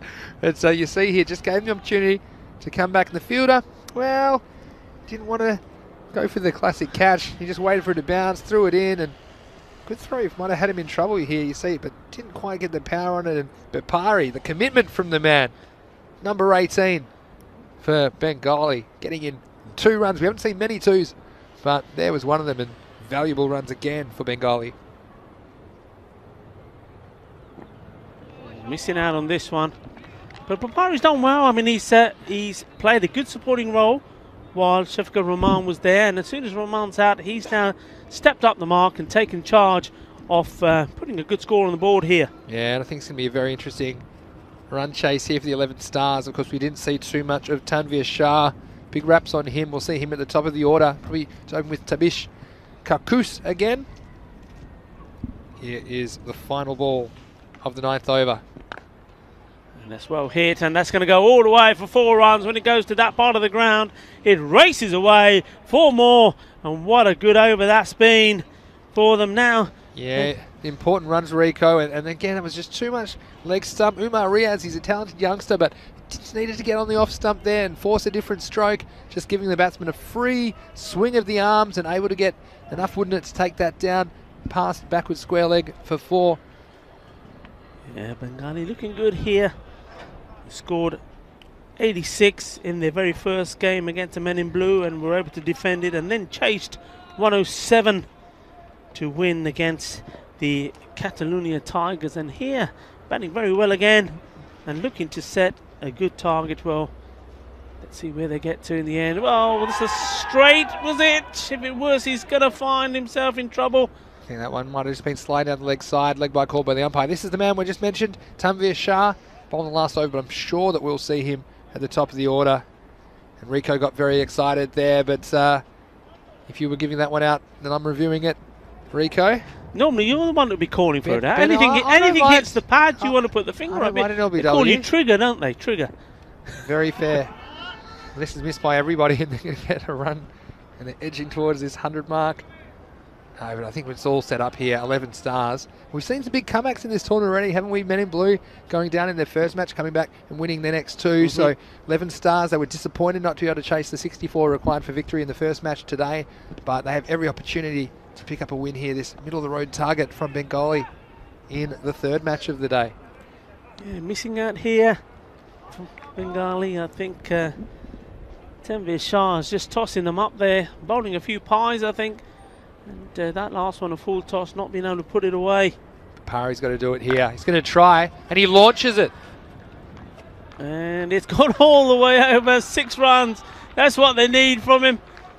And, well, I'm not quite sure what happened there. It was like 3 men. They're almost tripping up over each other. I don't know, we'll see this. There's the big hit. I mean, look where the fielders are here. Just before that. But anyway, it's gone over the ropes. That's what they need to do, and needs to send this in the same place. He does go for it. He sliced this in the air. It's going to drop in between the two. Well, that brought up the 100. The previous straight there from Bapari. That one, well, it fell in no man's land, really. The keeper in the short third man, Zubair there. Zubair's had his issues with the catching in the field so far this morning. But Tanveer Shah trying to close out the innings for 11 stars. It's the last ball of the innings. They'll scramble through for a single. So Bengali deciding to bat first after winning the toss. They have put 104 runs on the board for the loss of 4 wickets. And Tamjid Bapari, nice little cameo there at the end. He finishes with 30 off 15 balls. And Rico, after the drama and excitement of match 12 where we saw a golden ball, there was plenty more cricket entertainment round the corner in match 13 with Bengali winning the toss, elected to bat. They put a ton on the board. It'll take some catching. Yeah, certainly will. Seeing the highlights here now. It's a lovely shot there. I mean, it was too short down the leg side. But, well, that was a strange dismissal of that. We've seen a couple of strange ones today. I mean, you heard me talking about the one, the golden ball, but that one as well, batsman just not playing the shot. And then Race Hadler, the captain, came in. He played some good shots, but went for one too many. And once more, a good catch taken in the deep. Shafiqur Rahman came out and really carried on from where he left off in his last 2 innings. A very competent stroke player, very strong in all departments of the game. And then this run out here, unfortunately, as you saw, as I was saying, he was way back deep in his crease at the wicket keeper's end, had a lot to do to try and get back, didn't quite get there, but in the end, as Vinny quite rightly says, it's not just all about you, it's about the team. It's trying to get some more runs on the board, but doing a wonderful job. And in the end, I think they put on a good total, 104, 4 wickets down. Bengali CC, I mean, you know, they could be the surprise package in this group. Yeah, I think so. And like I said, they were telling me before this match, they worked really hard after only winning 1 out of their 7 matches their previous European Cricket Series back in October. And you can see the fruit of that labour, especially with some of the fielding. There have been a couple going down on easy conditions, but they have their tactics sorted, they have their roles sorted. And chatting to their captain, Riaz Howlada, he has been telling me how hard they've been working. It's nice to see them get some reward for that hard work. Well, Rico, we're going to take a little bit of a break, but we'll be back in approximately 10 minutes to bring into the second innings of this match, match 13. Bengali, after winning the toss and electing to bat, scoring 104 for 4. We'll see you in about 10 minutes. This is Vinny Sandhu, Mr. Maximo, along with Rico Full, and you are watching the Fan Code European Cricket Series on ECN.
Well, a warm welcome back to you to the second part, the second innings of this match number 13 between Bengali Cricket Club, sitting pretty at the top of the table at the moment, having won 2 from 2.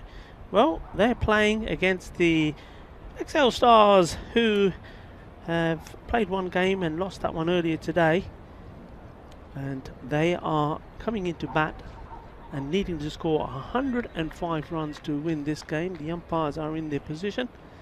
Well, we've had a great day so far. Yesterday, day 2, we had 5 games played and 936 runs scored in the day, 60 wickets falling. And well, the way this day is going so far, the way that last game went and this game is, I think, likely to go. I think we're going to see a different batting start from the Stars. I think they will have learnt from their first game. So everything to play for here for them. Bengali CC will want to defend their unbeaten record so far. And well, one thing we do know about Bengali, and we've said this right from the start from the previous European Cricket Series, is that they've been a part of. Their strength lies very much in the field with their bowling and their fielding. So, well, once they've got the runs on the board, and that's exactly what they have got in this case, it's going to be very, very difficult for any team, let alone the Stars, to try and get to that target. So let's see how we go. Getting ready for the first over. It is going to be the captain, Faiz Howlader, to bowl. Now, he was having a few difficulties on day 1 with his back. We saw him a few times having to have a on-the-field massage from one of his fielders. It seemed to do the trick for him on a few occasions. Well, let's see if it's going to be okay. In he comes with the first ball to Tanvir Shah.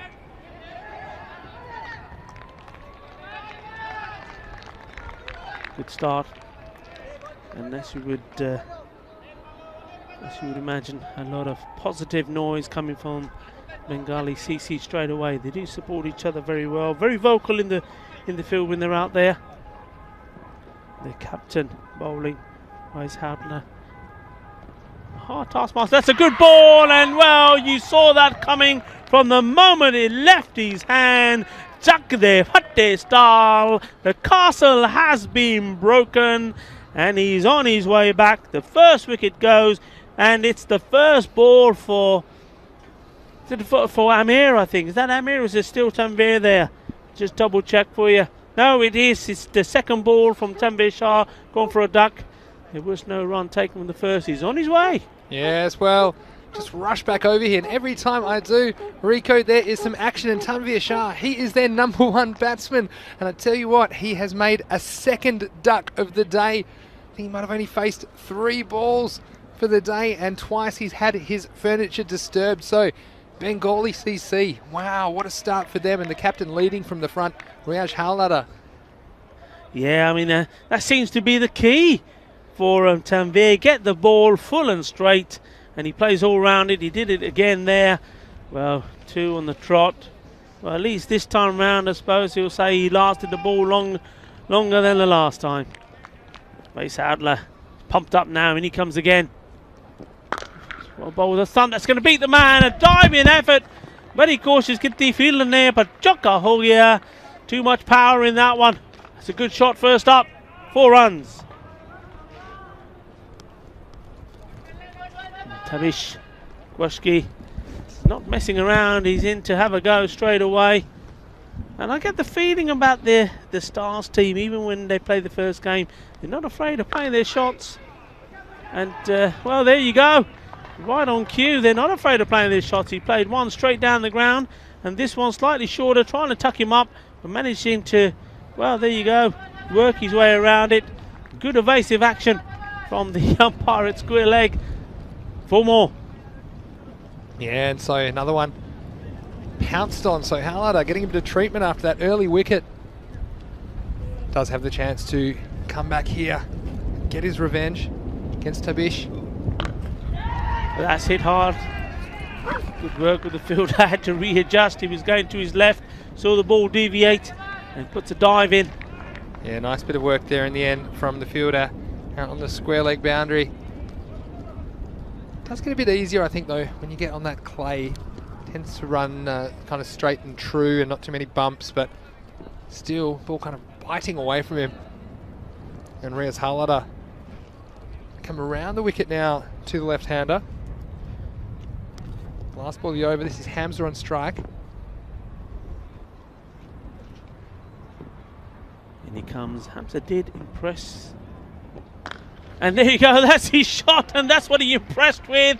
He just literally, effortlessly hits that away for 6 runs. Now he's got to be careful though, because in that game against the men in blue, he almost threw it away because, well, he played a lovely shot like that, and then his eyes got too big, and it was a full toss as well. He played the same shot straight down the throat of a fielder, so he's got to pick and choose. He's got to try and build an innings. But at the moment, well, after that early loss, these two have done well, and well, they've put some good runs on the board. So even though the 1 wicket has fallen, the score is 15 off the first over, 1 wicket down. Yes, and well played by Hamza there. And might have to start charging him for some of these cricket balls, because once they go over that fence, it's a long way down.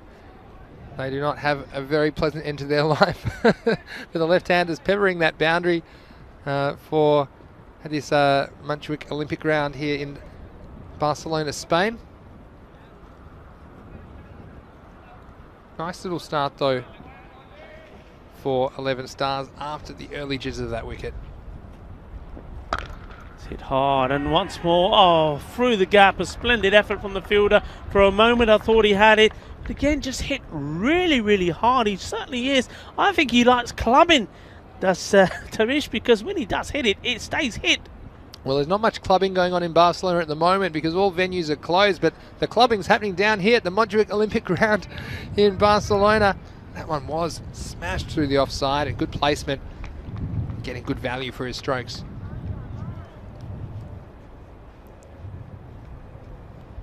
Similar ball, it's up in the air. Has it got the legs? It does indeed. Balle, balle, balle. Back-to-back boundaries. Well, the onslaught is on. There's no messing around. There's no ifs or buts. It's there, and I'm gonna hit it. Yes, and so very, very interesting start to this run chase, and trying to take advantage of the power play with only only 2 men allowed outside the circle in the first 3 overs. And they're going to bring Omar Ali up into the circle at mid-on, and T10 Modelab will go back at long off. What's Siddiqui got? What can he put in here? Lyndon Siddiqui, they're taking the attack to him. Has he got a reply? Bowling this one a little bit fuller outside the off stump, and the batsman, well, rather than hitting here on the offside where the fielders are, there's nobody deep, playing it right across, gets a single, rotates the strike, left-hander in. This could be tricky as well, left and right combination. If these two get in, it's not going to be easy for Bengali CC. It definitely adds an extra element of complexity to the bowling plans for Bengali. Short, hit straight, well fielded in front of us here. We've seen some interesting cricket today. Rico still reeling from the golden ball back in match 12, and we love another close finish here in match 13. Banco European Cricket Series Spain coming to you on the European Cricket Network. Good. Deciding he didn't want this one, surprisingly. You don't want to feel like we're repeating ourselves all the time, but when it's there, you got to take it. All the runs count. I think Tabish Kakusi enjoys the hitting element of batting. I don't think he enjoys the running element just as much as that. Time has gone all the way. There's a big gap there between the two. Remember, we are still inside the power play, so there's going to be gaps in the outfield on the boundaries, and that one found the gap past the fielder, once it went past O'Malley, it was only destined for one place.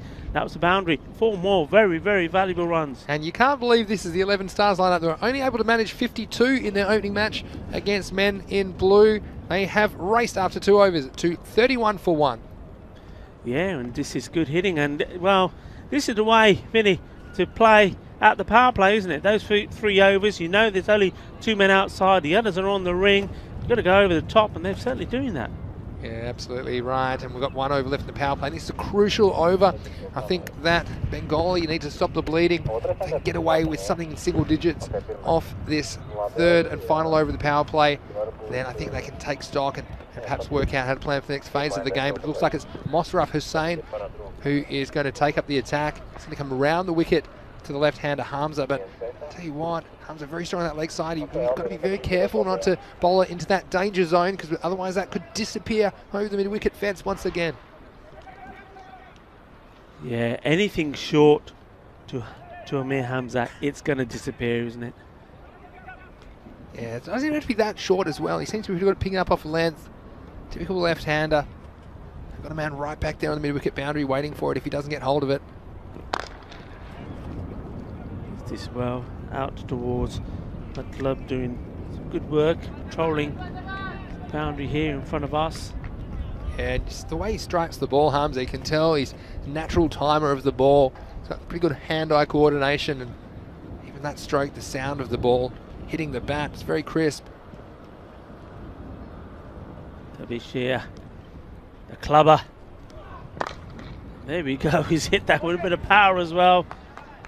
Good bit of fielding there on the boundary.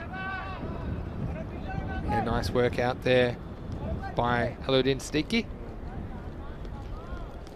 And yeah, this is a crucial over, as we said, and it's been a good start to it. Keep below that 40 mark. I think they'll feel like they can push some fielders back and defend a little bit better, but there's a flurry of boundaries. It's going to be hard to stop these 11 Stars. Another one just worked away for a single. That's good, and it already shows, I think, straight away, Vinny, that the Stars, they have learnt from their first match. We were critical of them not wanting to take singles. They are taking those singles here, as well as playing the shots. Oh, that's very well played. He let it come onto him.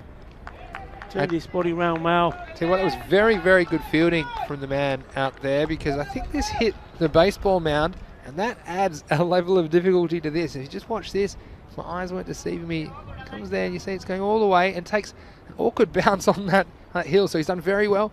We've talked a lot about the fielding this week, but there's been a lot of good fielding in this series. Hit in the air, should be taken. Oh, he's put it down right in front of us. Well, how crucial will that be?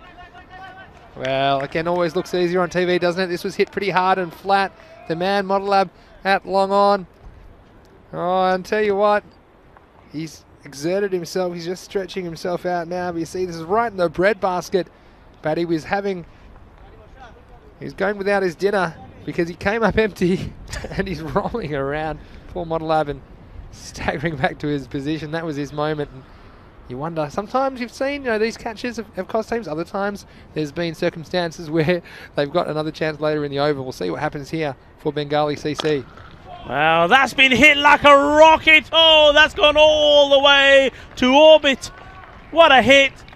Big, that is big. And well, we talk about big hits. That's a Bizaway's Super 6. Well, that was big, and talk about making him pay. Poor Twin Modelab. He was ready for another chance, but that went well over his head. He would have had to have been about 50 metres tall to get a hand on that. That was a big strike, and we've seen some big sixes to this end. It's nice to see some good straight hitting. So, into the over, Stars. Well, they look to be in that over all the time, but they have made their way onto 42 for 1 after the end of the 3rd over. That's the end of the power play. Next phase of the game, there'll be 5 outfielders in play. So, very interesting middle overs coming up right here on ECN. Yeah, absolutely sensational stuff from the Stars. They come out a completely different team. Now, I have to say, going back, thinking at the top of my head, it took them 8 overs to get to 42 in their first game. So how about that for a turnaround? Well, it is, isn't it? It just shows you the experience has been good for them. I think conditions also a lot better for batting. The sun's out now. Pitch has dried out a little bit. Hassan bin Hakim coming into the attack now. Oh, and a sharp return chance. It's past him in a flash. Don't think he even got a finger on it, but half chance there for the bowler. Yeah, I mean, mind you say that the sun's come out, but it's not helped. The catching, they've some great catches taken when it was cold and horrible. Sun's come out, and we've seen the catch being dropped. Yeah, but dot ball, that's good, that's gold dust. Game is right in the balance. See the run rate required just a touch over 9 and over at this stage. Now I'm going to say something early here, Rico, and you're going to think I'm crazy. And I think, did I call that last golden ball match? I feel like I did. No, yesterday you called one. I was saying it every game, so eventually I was going to be right. What about back-to-back golden balls? Well, it's got to happen one day. Back-to-back golden balls, and just I'll have to have the medical team on standby by the commentary tent if we get back-to-back golden balls. A lot of people around the ground getting treated for mild hearing loss at the moment. Oh, that should be gone. Oh, my word. Oh, dear. That is a dolly. And that's what I'm talking about. They can catch when it's cloudy and cold, but can't catch when the sun's out. Oh, well, you have to say now, I've got a bit of a theory as well. I think that's where you hide your worst fielder, at short third man. And we've seen a couple of times today, haven't we? Some ones that have been edged in that direction, and the fielder. And it's not just the catch, it's the pressure of the situation. There's no easy catches when you've got over 1 million viewers around the world here on the European Cricket Network. But that one, wow, it took some dropping, and unfortunate there. Another let off. And you would say that if Bengali don't end up defending this total of 104, they think that they will rue the chances that they have squandered during the early part of this innings of the 11 Stars. And after 4 overs, the score is 46 for 1. Yeah, that was a good over, though, you have to say. From, I mean, he could have had a couple of wickets. Yeah, Hassan bin Hakim, it was a very good over. He's wearing the 75 on his back now. That is a very famous number in Bangladeshi cricket. Shakib Al Hassan, their very accomplished national player, wears that number, so everyone's always fighting for that one. This next one is up, and it's got half a chance. It's going to carry Model Up, though, on the boundary, and that is another Maximo. Yeah, another great shot, and you'll see there in your cameras all the way through, and the ball ended up going through the European cricket flags there. Lovely shot, keeping the pressure on, and Adedin Siddiqui, he's taken a bit of tap, and I think it was a brave move to bring him on here with these two still in, because they said they've played him already and played him well. Let's see where this one goes. Oh, that's hit hard. It'll be another chance. Can he make up for it? Oh, he opts not to go for the catch. Very strange decision there by Mutlab. Well, I'm sure that was there for the taking, and with the position this game is in, the situation, you had to go for it, and there's been a change around now. The captain deciding he's had enough. He's got to take that position himself. How to allow? Yeah, you wondered if Model Up knew how close he got to that in the end, because he seemed to make up his mind that it was going to bounce in front of him. But in the end, the wind carrying it to within maybe a metre of where it landed. This one's going to follow in anyway, but he's just going to pick it off the fence on the bounce as that one hits the wall on the full. That is a super Maximo. That went like a bullet. And wow, look at this. It's big hitting all around. There's Howdler here in front of us getting a bit agitated. The captain, he needs a response from somebody. Somebody's got to step up before this game goes away from him. Another big hit. Balle, balle, balle. Out of the ground it goes. It's raining sixes here at Mount Dewey Olympic Stadium. Well, how about that one? That one, he just cleared the front leg, stood and delivered, put everything into it. Straight down the ground, and would you believe that the 11 Stars, they could only manage 52 in their entire 10 overs in the first game, and they've passed it in less than half the time here in match 13. Short hit, and with the fielding change work, yes it does. The captain, he's the man. Ray's Howdler takes the catch and shows his team how it needs to be done. Well, it had to be taken at some point, and it was the captain stepping up to the plate. Raj Howdler, he moved himself into that key position, and it wasn't long before the chance came, and there it was, him holding onto it, just knowing where he was, making sure he stood just inside the boundary and kept his body in at all times.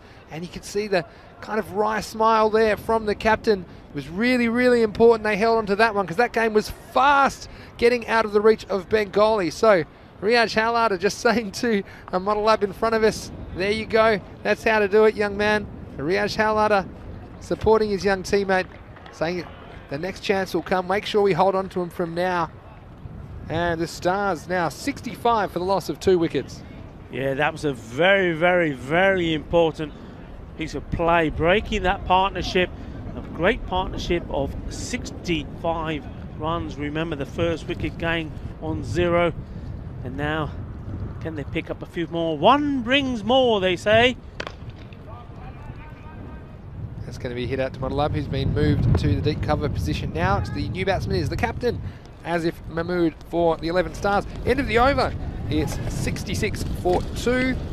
Again, we head for a cracking finish. That wicket, just what Bengali required, but I do think they're still a little bit behind in the game, requiring the Stars require 39 of the final 30 balls, 7.8 per over. So you think that particularly the way Kakus is hitting the ball, he is 41 off 17 balls. You think that they are in the box seat, but if they lose another wicket, I tell you what, we saw a bit of brittleness to their batting lineup in the first match today. It's going to be Omar Ali, and he hasn't bowled yet, I don't think. So I think this could be an interesting little bowling change because it does kind of angle the ball into the batsman. He comes from, it's all arms and legs, like I said before. There's no torso to him. And if he could sneak one through the defences of either the captain or, of course, the key wicket of Tabish Kakus at this point, then Bengali are right back in this match. Yeah, I think this is a good call because I think if Omar Ali gets it right, he does bowl some good Yorkers, some good full-length balls, and I think that's what's needed, especially to get Tabish the clubber out. I think you get a good ball right up there. He's moving away and trying to hit over leg. Could be the key. It's very slow to get going there, wasn't he? And Kakus is a bit of a cult figure, I think. Kakus has that kind of look that I love batting, but I'm not a huge fan of running. It took a long time to get out of the blocks. Omar Ali, the exuberance of youth, he was round to his left in a flash, safely home. The result is 1 run for the Stars. Yeah, this is the big contest for me now. This is where the whole game could change. If Ali gets a good line in here, I think he'll get his man. He's making sure the fielder, especially on that leg side, because that's where he's going to go. In he comes. Goes for the slow ball, and captain's running in. Will he get there? He's got a lot of ground to cover, just dropping short of him.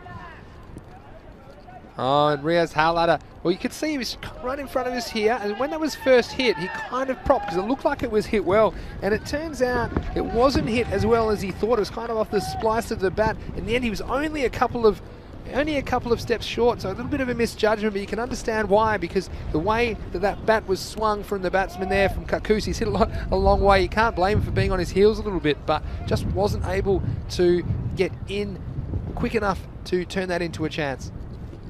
Full toss, that'll be a no ball, and well, I think the umpire will be having a word with the bowler and probably, well, having a little chat also perhaps to the captain. That's got to be the first and final warning. Yes, and Omar Ali, that's disappointing there, giving away a freebie and also a free hit now, so with not many to play with, this is a key delivery. Can they cash in on the free hit? Well, missing out on the full toss there. And, well, you would have expected him to put this away. He's been hitting the ball so well. Yeah, that could be a key moment, Rico, because Kakus, and you can't blame him, he loves to swing the bat, but he's trying a little bit too hard. Run rate, just around 7.5 and over or so. Can do it with sensible batting from here, but get the feeling that 11 Stars would love to win this game a lot quicker than that. And that has gone up, high up in the air. Once again, he didn't quite get enough bat on it, but that was in his zone, and again he's missed out. Maybe it's the pressure getting to him, missing out on the full toss, and then a short ball on his legs which he would normally put away. Doesn't get hold of it, and he knows it too. Now, I'll tell you what, Rico, I'll make a call here about there's much chance of Kakus running a 2 as there is of me winning Miss Universe this year. That was one where you would have thought that they might be able to scramble back, but not that interested. This is poor bowling from Ali. This time was full on the leg stump. Yeah. And just blasted straight through that fielder. It was Waka Hussain there, a short fine leg. Couldn't do much about it. And 4 more to the total. So Omar Ali, he is a talented young player, but just not showing his best in this over. No, and Bungali need him to perform. Yeah, sorry, Vinny. What I'm noticing here with Ali is he hasn't got to one particular run-up mark. He keeps changing his run-up. He's short, then he's long. He's not got the rhythm, and that's what's coming across in his bowling. Yeah, very expert comments there from Rico Full. Noticing the bowler just not settled, is he? Omar Ali, and nerves or trying a bit too hard. But I mean, look, this over is only on for 9. It's not a total disaster, but yeah, an important boundary there for the 11 stars.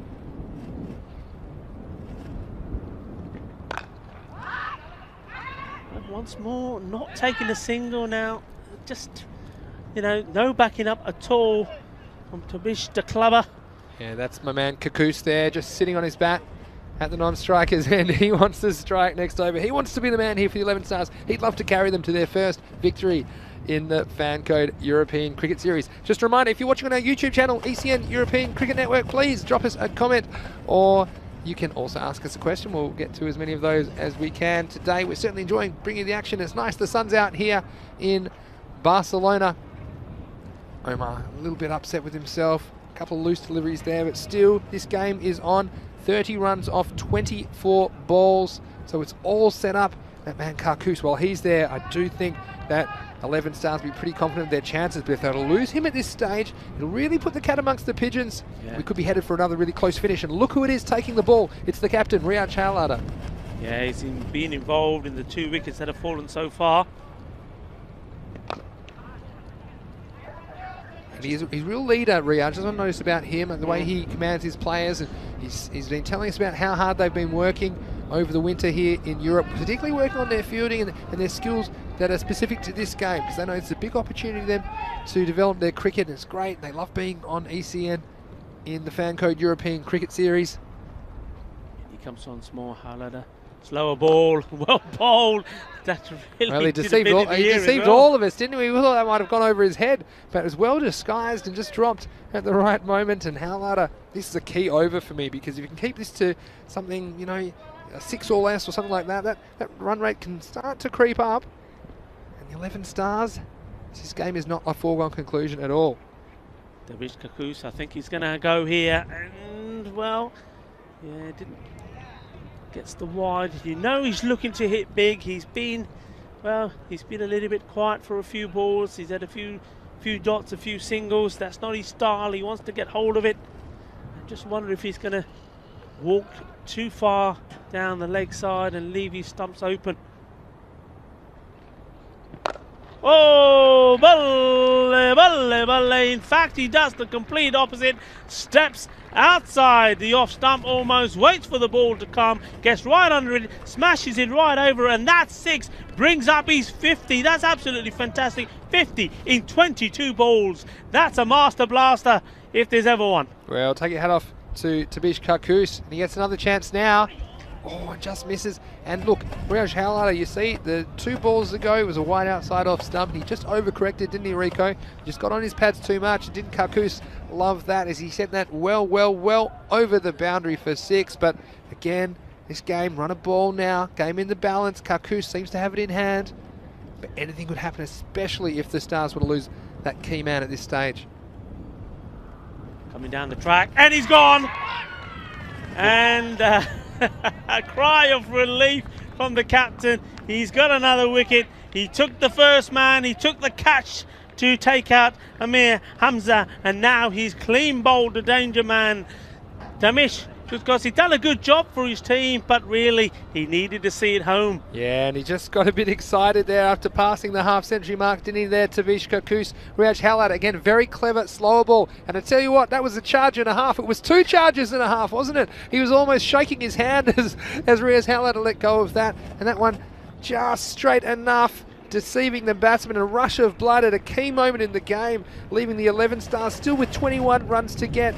And just tick over 3 overs to go. So that could be the moment. And Rico, we've seen it all the time in this Fan Code European Cricket Series. Every time you think the game's going one way, then something can happen and it can go back in the balance. Yeah, 84 for 3. This is a ball to come in this over. And the only thing the Stars will be thinking is, well, at least there's only one more ball from the captain to be bowled. Then his spell finished. But what have they got left? At least a huge delivery here. Last one for the captain, Howlader.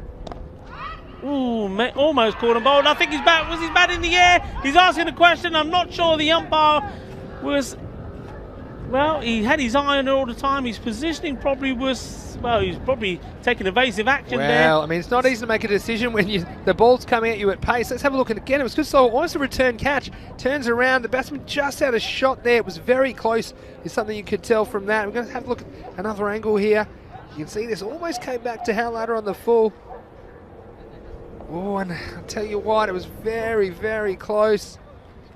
The umpire, you can see here, it wasn't easy for him because he's trying to look at the stumps. He's also needs to know where the bat is. So that's one of the times that it's very difficult. You can't be looking at 2 places at once. But still, the main thing is it's a dot ball. Well, that wicket would have been very, very handy because it would have been the end of Asif Mahmood, the captain of the 11 Stars, and we're all set up for another finish. And how's my double golden ball looking, Rico?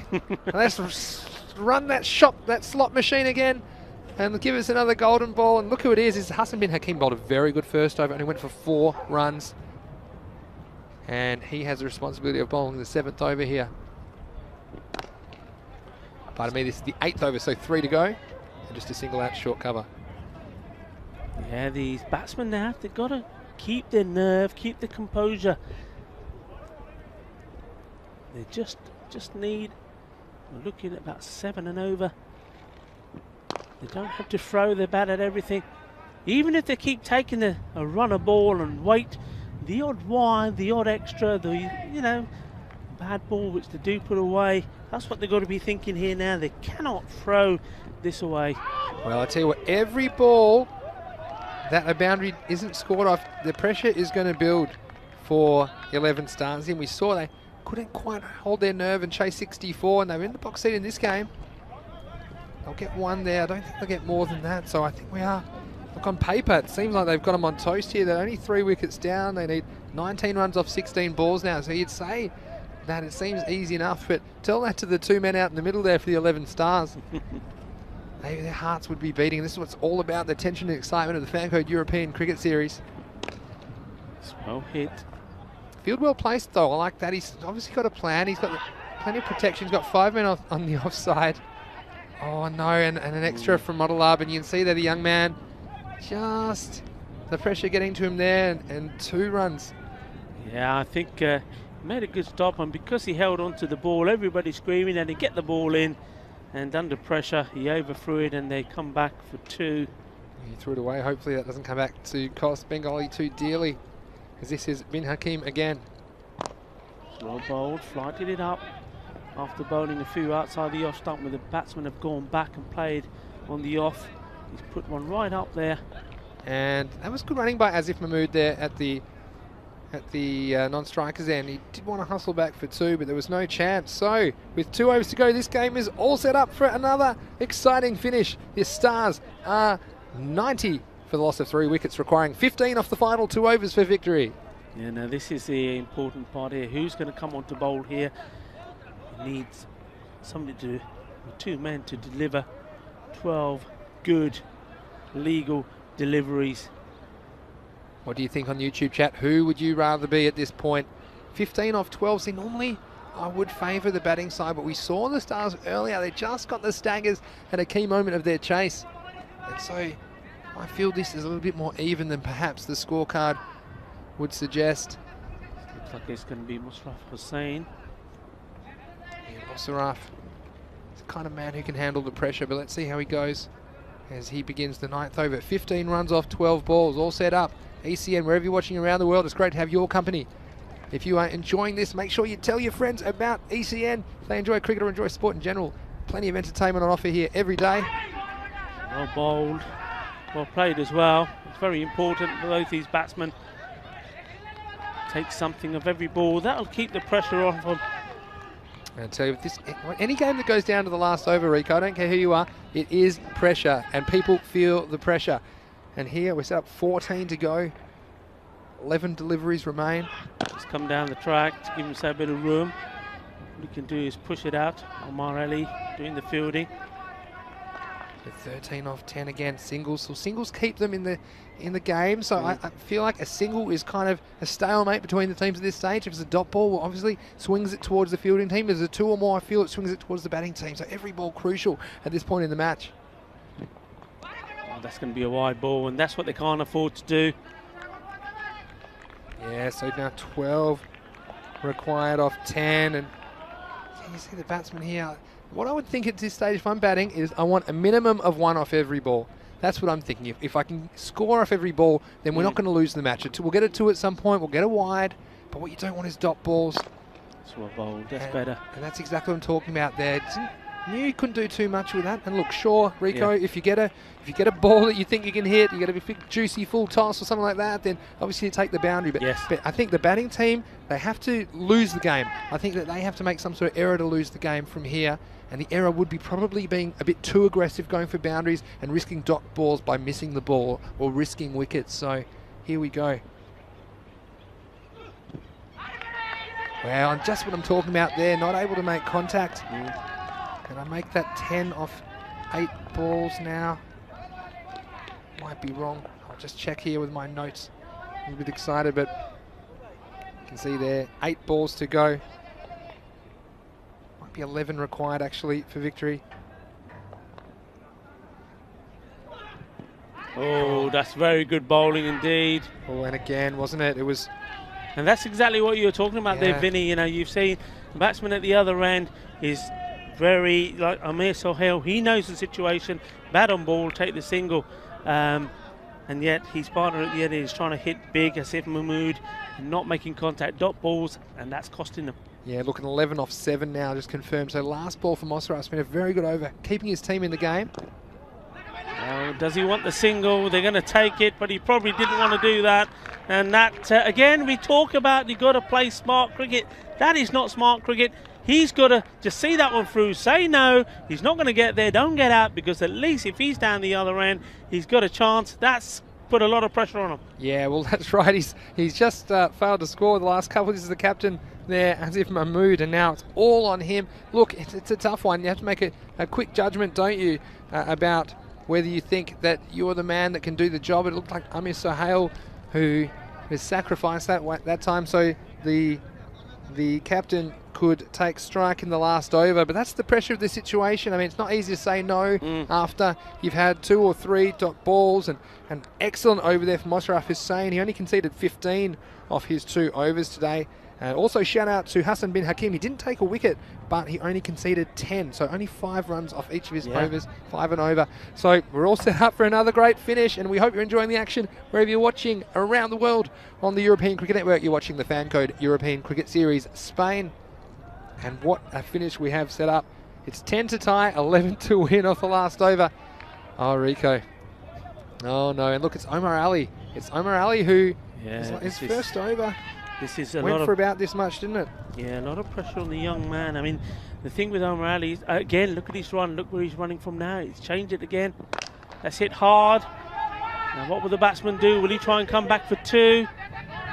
Well, I wonder how confident Rahid is, because Rahid Islam, the new batsman, he was very keen to get back to the on-strikers end. You think of this young man, his first time playing on global television to an audience, over 1 million viewers we have for these games all around the world, and he is now in the position where he has to take 10 runs off the last 5 balls. And look, the thing is here, can't have dots, okay? Minimum 1, put it back on the captain, okay? We're not expecting a 6 or anything here from Rahid. See what happens. Omar Ali comes in. Running. He'll get a single there because the keeper just off balance. It was to his left, to his wrong side. So 9 runs off 4 balls required. And what a situation here. Yeah, Omar Ali, what's going through the young man's head? He knows He's not had the best first over. He struggled with his line. There was the no ball there off height. There was the wide ball. And now he's adjusted. Not only has he cut his run up, he's not bowling round the wicket. Yeah. He's bowling over the wicket. And to do that all in the last over, well, Rico, they need a boundary from somewhere. They need a boundary from somewhere. They need 9 or 4 balls, okay? So you're not going to be able to do it without finding the boundary. You need at least one. Okay, 1 boundary, it's close. 2 boundaries, you win the match. No boundaries, you don't win the match. As simple as that. Omar Ali just needs to keep the ball in the ballpark. Here he comes. It's hit hard. It's in the air. It's going to go all the way over. It is. Balle, balle, balle. Well, Mr. Maximo was talking about needing a boundary. Well, they provided that boundary in the form of his namesake, Maximo. Well, and didn't the captain deliver at the right time? We wondered about his decision to go up the striker's end at the end of 9th over. He sacrificed his teammate to do it. But look at that one. It was up in the sky. The wind carried it over the long on boundary. And now the equation, very simple for the 11 Stars. They need 3 runs off the final 3 balls for victory. Rico's just written golden ball down in front of me. I don't think it'll be a golden ball. I think he's got it covered here. Let's see what happens to this ball. Oh, there's not going to be a run there. There's going to be a run out. Oh, my word, Rico. Oh, Omar Ali, and nice composure from the young man. I tell you what, I hope you've all taken your heart medication if you're watching this, wherever you're watching around the world on the European Cricket Network. And the captain, after launching a ball into the Stars, the captain of the 11 Stars hit that one straight back to the bowler. And look, the run out pretty much inconsequential at this stage, but it goes down as a dot ball. And now they require 3 off 2 balls, and that's the most likely golden ball scenario. Because if they scramble 2 singles, that's a tie. Back-to-back golden balls. You'll say, where were you? Where were you the day that there were consecutive golden ball matches, Rico? Well, what does he do here, the captain? I mean, he knows the situation. If there's a single on here, does he take it? So it's going to be 2 needed of the last, or does he say, no, I'm going to try and do it myself? You take runs at this stage. I think you're that close. That run is actually very significant. Okay, and if it puts it on whoever that is that's come out on strikers, I'm not actually sure at this stage. But if you put it in, it looks like Umar Riaz, okay? If it means, that means he only needs 1 off the last ball, which is a big difference to needing 2. Here we go, 3 off 2 required. He's got the wicket! Would you believe it? Take that, Omar Ali! Well, is he going to be the hero here for Bengali CC? The captain has had his castle smashed all over the place. He's on his way back, head down. Well, blow me down with a feather. Rico Full, would you believe it? We've seen everything this over, the good, the bad, and the ugly. And the young man, Omar Ali, he hasn't had the easiest time with a ball in this Fanco European Cricket Series, but he delivered at the right moment. And here we go. We need 2 for a tie, 3 to win on the golden ball, and this is a time you don't want to bowl it wide because that could make all the difference. Got a brand new batsman, that makes a difference as well. And he's not noted for his batting. Looks like Ali Ahmed, and I tell you what, his heart rate would be about 400 beats a minute right now, Ali Ahmed. So he just needs to make enough contact. Now needing a 2, it's not easy to get 2s, but you know that his partner there, Umar Riaz, who's at the non-strikers end, he's going to be off to the races because they need 2 runs to tie, 3 runs to win.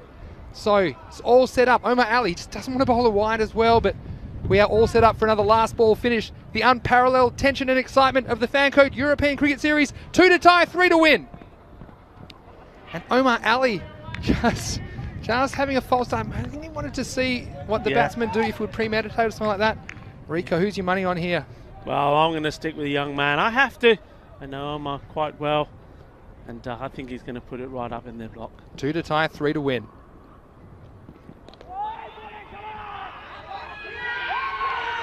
No call from the umpire. That is a dot and the end of the match. It was borderline, but Omar Ali snuck it inside. And in a thrilling game, it is Bengali getting over the top of the 11 Stars, 104 to 102, right here on the European Cricket Network. Well, we saw that one, and everyone around the ground was waiting for the call. Let's have a look on the replay.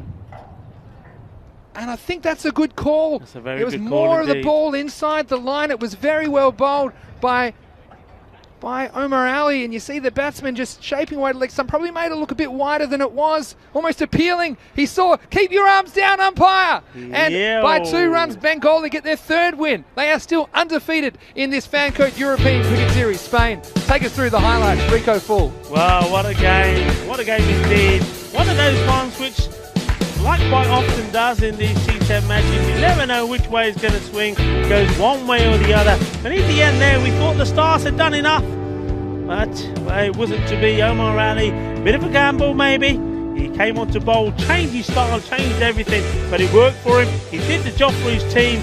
Wow, well done Omar Ali. The young man needs to be taken about there, and wasn't he happy there at the end? Oh, why wouldn't he be as well? Because he hasn't had the easiest time here in the Fancode European Cricket Series. And I tell you what, for me, Tabish Karkus, he'll be in the Hall of Mirrors at the moment in the change room, because he'd be having a good, long, hard look at himself. Because he got to his half century, threw his wicket away at a crucial time when they still required about 20 for victory to run a ball. And although the captain tried valiantly, Asif Mahmood pulling out the big maximo in the final over, but then he fell at a crucial stage as well, leaving it to the bowlers to do the work, and they couldn't do it. Omar Ali sneaking his way to a victory, and Bengali, aren't they happy about it? And I was just telling him that I was enjoying their work as well here in the Fancode European Cricket Series. And we've seen some stumps flying. Tanvir, the start of the innings, he's had no luck. Facing only 3 balls, 2 of them have ripped his stumps out of the ground. It's not a great day to be a set of stumps here in Barcelona, because they're getting a lot of punishment. And you see here, at this stage, Rico, it looked like the 11 Stars had the game on toast, and Bengali, they had their chances, and Modelab there letting the catch go, and a few went down. You just felt that they shot themselves in the foot one too many times. But at this stage, Karkus, the way he was going, and along with Hamza as well, they had the game in hand, but they threw it all away. They threw it all away. I mean, look there. I mean, you look at that last over. At one point, 3 balls needing 3 runs. I mean, you know, you just do it in singles. They blew it. The Stars blew it again. I mean, give them credit, a massive improvement from them, you know, from their first game to see where they were in that game to where they are now.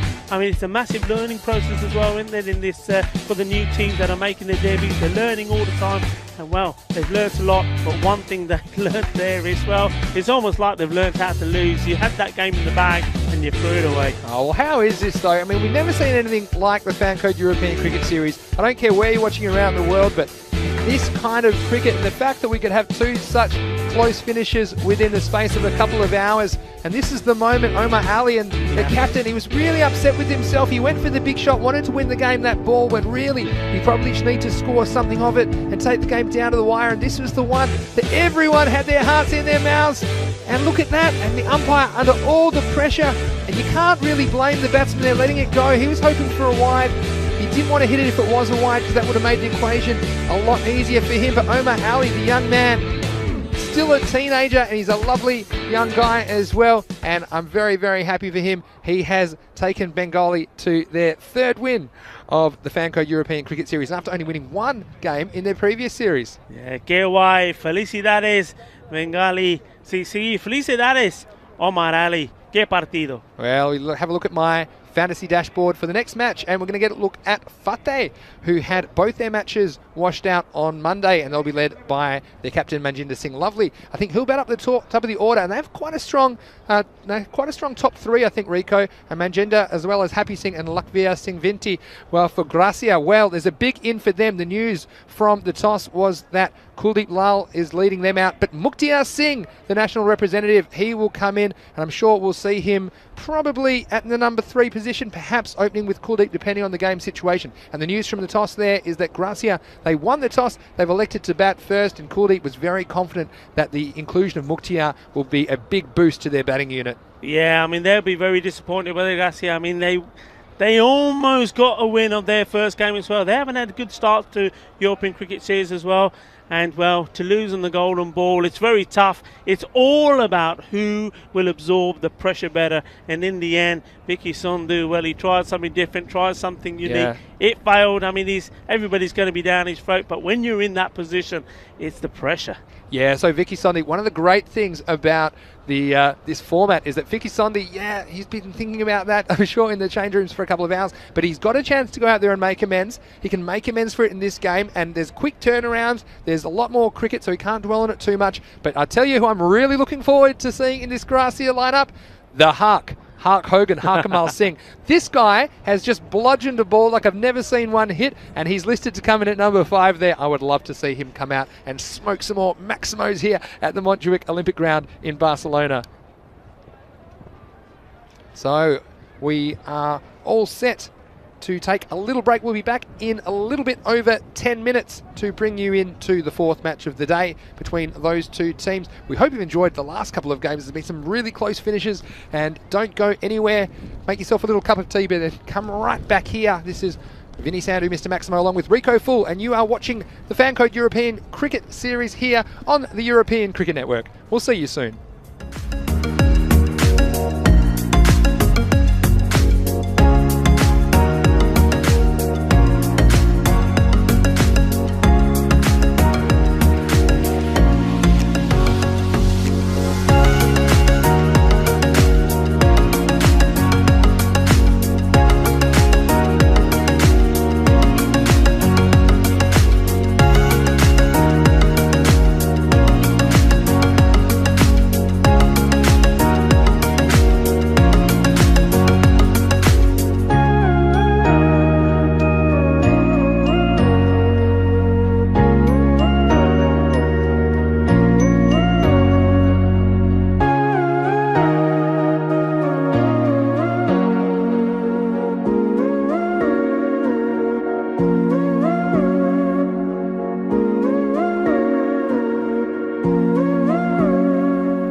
Well, hello and welcome back to the Fan Code European Cricket Series. It's almost time for the fourth match of the day, match 14 on the calendar here in the Fan Code European Cricket Series. Spain is between Fateh, who will get their first chance to hit the park after both their games were washed out on Monday. They're taking on Gracia, who will be staggering after that golden ball defeat in an incredible match 12. The match referee is with the two captains. Heads is the call, and it is head. Gracia won the toss. What would you like to do? We want that first. Gracia have won the toss and elected to bat first. So, Gracia captain Kuldeep Lal winning the toss, electing to bat, and he was very keen to put some big runs on the board to assert their authority. They think they have what it takes to top this group and make it through to the next stage. They have a big in this game. Mukhtiar Singh, he didn't play the first match, but I think he'll come in and open the batting with Kuldeep and provide invaluable support at the top of the order. So, Gracia winning the top, electing to bat. Well, Fateh, they haven't been on the park yet, but their captain Manjinder Singh was telling me he would have liked to have bat first, but also they do have a strong batting lineup. So whatever Gracia said, if they do have to field first, then they are confident of chasing it down. Let's head over to Rico in the box as we get ready for match 14 of the European Cricket Series. Thank you very much, Vinny. Yes, and I agree with those observations there from Vinny. I think Gracia, they're a strong outfit already. Yes, they will be very disappointed with the finish on the golden ball. Of course, they would have liked to have won that game, but they've got another chance here. And I think, as Vinny said, Mukhtiar Singh, I've watched Mukhtiar, or Vinny, as he also likes to be known, watched him play a long time, and I just think he's one of those guys, if you've got him in your squad, he can change a game for you. He's a very explosive batsman, a very, very good clean hitter. We're just seeing on the dashboard coming up there now with the names on there. He's a good clean hitter. He's superb in the field, and I think also he's sometimes underutilised as a bowler. He can bowl a good line and length, varies up a bit, so he's a good one to have in your squad. Gracia, of course, will be so determined to win this game. Well, they've won the toss. They're going to have a bat first. They've got to put the runs on the board. Fateh, when I was speaking to Manjinder Singh Lovely, the captain, the other day, they weren't able to get the games in because of the weather. 2 games of theirs were abandoned, so they've got a point for each. But he was telling me that he was or has been able to strengthen his team from the European Cricket Series number 2 in Barcelona, and he believes that new players that are in have certainly going to make his team stronger, and stronger in the sense of the batting. It was the batting where they had their weakness. They were relying too much on him and Happy Singh. Well, he believes that he's made that change. So certainly, in terms of when they're in the field and the bowling, it's very tight normally. He's very good.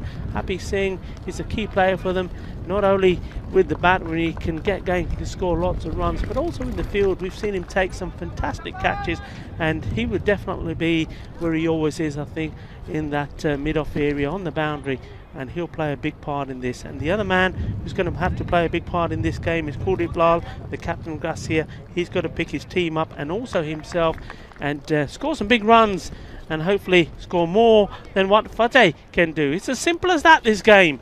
And here we go, Vinny coming back into the commentary station.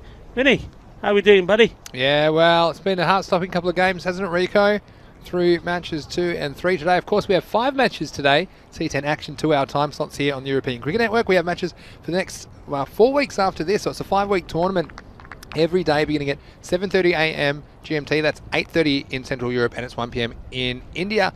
And Monday to Friday, you don't want to be anywhere else if you are a lover of sport and a lover of cricket and a lover of entertainment.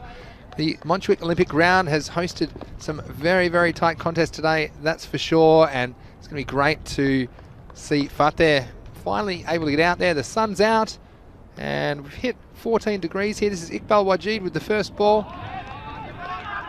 He worked away, and immediately 1 run to the total. It is a leg by. That is Kuldeep Lal, the captain, who faced the first ball. And look who it is. It is that man, the big in for the Mukhtiar Singh at the other end. Very talented player, as Rico was saying. Rico, of course, heavily involved in the Spanish setup here and providing some expert insight. And Mukhtiar, well, let's see if he's got any cobwebs on. It's his first match of the series. Didn't play the earlier match today. He's one is turned around the corner, so a nice little sider there for Mukhtia. And Iqbal Wajid, I tell you what, Rico, he's another one. He's got long arms, doesn't he, and just kind of propels the ball.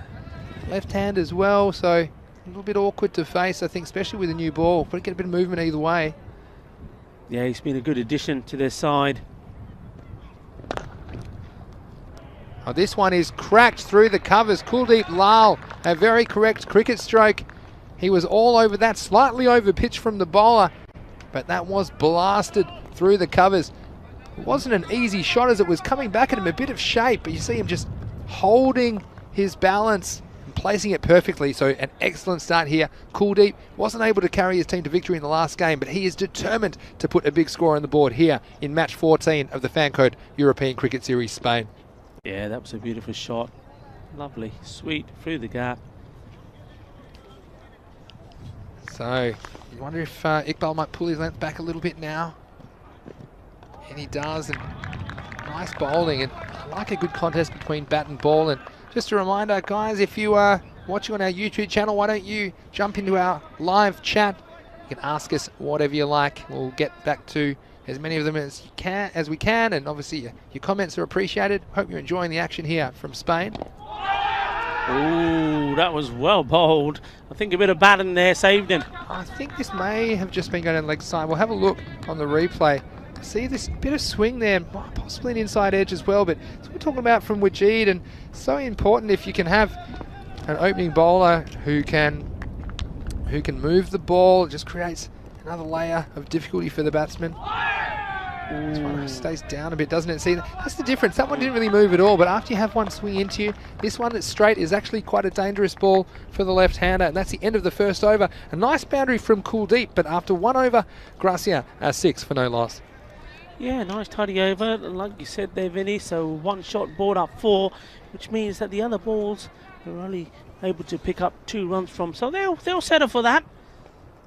And a few people in the live chat asking, where's Luke Belgium? He's a treasure trove of information. I think Luke gets expert status, and he does watch a lot of the European Cricket Series, that's true. But Luke also has a job, and he has to try and keep it. So occasionally, I think when the boss is wandering past, he has to quickly shut it down. He's got some sort of stealth browser in his work window, although I don't know, he might be working from home at the moment, so might be able to get away with it a little bit more. Big appeal, and given. So immediately a wicket, and the big in for Gracia. He has to go as Mukhtia Singh isn't able to have too much of an impact on the game with the bat in this match. And you see this one, it was a big appeal. And obviously the bowler heard something, and umpire Salim perhaps just catching the very toe end of the bat. Obviously a sound, and Mukhtia disappointed, but he has to go. So let's see how that affects things in this, what is, I think, a pretty even contest between two fairly strong batting lineups, and wouldn't be surprised if both these teams can score something between 80 and 100 or something like that. But I mean, Fateh coming in, and they've been either really great or really terrible, haven't they, before? I know they hold the record they don't want to hold, which is the lowest score of 35, but I expect they have, especially with their top 3, the ability to score quite a few more than that today. So a great start there by Tajinder Singh. Yeah, what a brilliant start. First ball, getting a wicket, and an important one too. This time called wide, and wasn't there drama in the last game? And we loved watching that last game. The 11 Stars, well, they've had a very memorable first day in the Fancode European Cricket Series, haven't they? As they got within about 11 runs, I think, in the first game of victory, and that one just falling a couple of runs short. This is well bowled. Yeah, he's got natural outswing movement to Jinder. He comes from a nice high release point, and not easy for the new batsman who's come in there, Kulwant Singh Katur. Is another experienced campaigner, but again, not easy coming out against the new ball. And it's nice to see some movement extracted by these bowlers. You've got Tajinder, also have a short run, but he really works hard to zing it down. This time defended away, so fairly subdued start here for Gracia, and you can't blame them after losing that wicket. Mukhtia will be a big shock to the system. I knew they were I think we're tossing up whether to bat him at number 3 or whether to throw him out there to open. I think the last minute, as I was walking past, I heard them say, "Hey, Vinny, you're in." But unfortunately, it hasn't paid off for them, and they have a bit of work to do to rebuild their innings here. Yeah, I mean, the bowler here, Tajinder Singh, he's given it everything, isn't he? Look at his follow through, look at the action, there he goes. That's gone up in the air, could be another one. He's begging for his fielders to take the catch. Tajinder Singh, lovely, the captain. Well, going round and round, he's going to get dizzy after that. He's still standing, I'm sure. Well, that was entertaining. He's the human frisbee. The kind of revolutions he was getting there. Look, he does the 360. He does the 180 back. Tajinder Singh, lovely. He wanted to be anywhere else. And look, it wasn't an easy one because it was swirling around in the breeze. Look, he turns one way and then he turns the other way. Well, I find it somewhere. And no, just out of his reach. But that would have taken some catching. Almost the other fielder might have had a better angle on that. He came around from mid-off, but I felt like it was always going to fall safely. Fuller ball, well bowled. He's getting good movement, isn't he? He's getting that swing away as well. And, well, the batsman got no option really but to play respectfully. Kuldeep Lal on strike. Yeah, that's right. It's Nagman Hussain. Correction, this bowler following the second over for Fateh. It's well bowled as well. Some aggressive fielding there, but nicely backed up. And you have the confidence to throw at the stumps, don't you, Rico? If you're confident the fielder backing up is in the right position, then you can have a go and you're not too worried about the overthrows being an issue. Well, what a good over that was. Gets a wicket off the first ball, an important wicket as well. 8 for 1. 2 overs gone. Yeah, so early wickets and wickets key, and the power play so important in determining the kind of total that ultimately will be chased. Let's have a look at some of the comments in the YouTube chat. Yeah, some conjecture about the court behind. Yeah, it's hard to know. I mean, I would say it didn't look like he got the outside edge of the bat, but the toe of the bat was pretty close to it. So the umpires, of course, been a lot of good umpiring this week and in the hot seat, aren't they? So the batsman not always going to be happy with the decision, but in this game the umpire's got to call it as they see it, and we do appreciate their work, and we do appreciate you viewing wherever you are around the world. We hope you're enjoying the Fan Code European Cricket Series live from Barcelona, Spain. This is match 14 between Fateh and Gracia. Mandeep Singh Dade just getting his field set before he comes in to bowl to Kulwant Thakur. Just still getting his gear back on was the keeper, Lakbir Singh Vinti. It's the last over the power play, so with only 8 on the board, you'd think that Gracia may have a go here. 2 back on the leg side, straight. Nicely played. He's timed that quite well. I think the ball is going to beat the fielder there. 4 runs. Yeah, nice shot there. And didn't try to overhit this. If he finds a gap, it's always rolling away for 4. You can see slightly over pitched. And nice footwork as he brought his front foot out to the pitch of that ball and just stroking it through the covers. So Gracia, a welcome boundary. It's only the second of their innings and they move along to 12. We see Randeep Singh Dade come in again.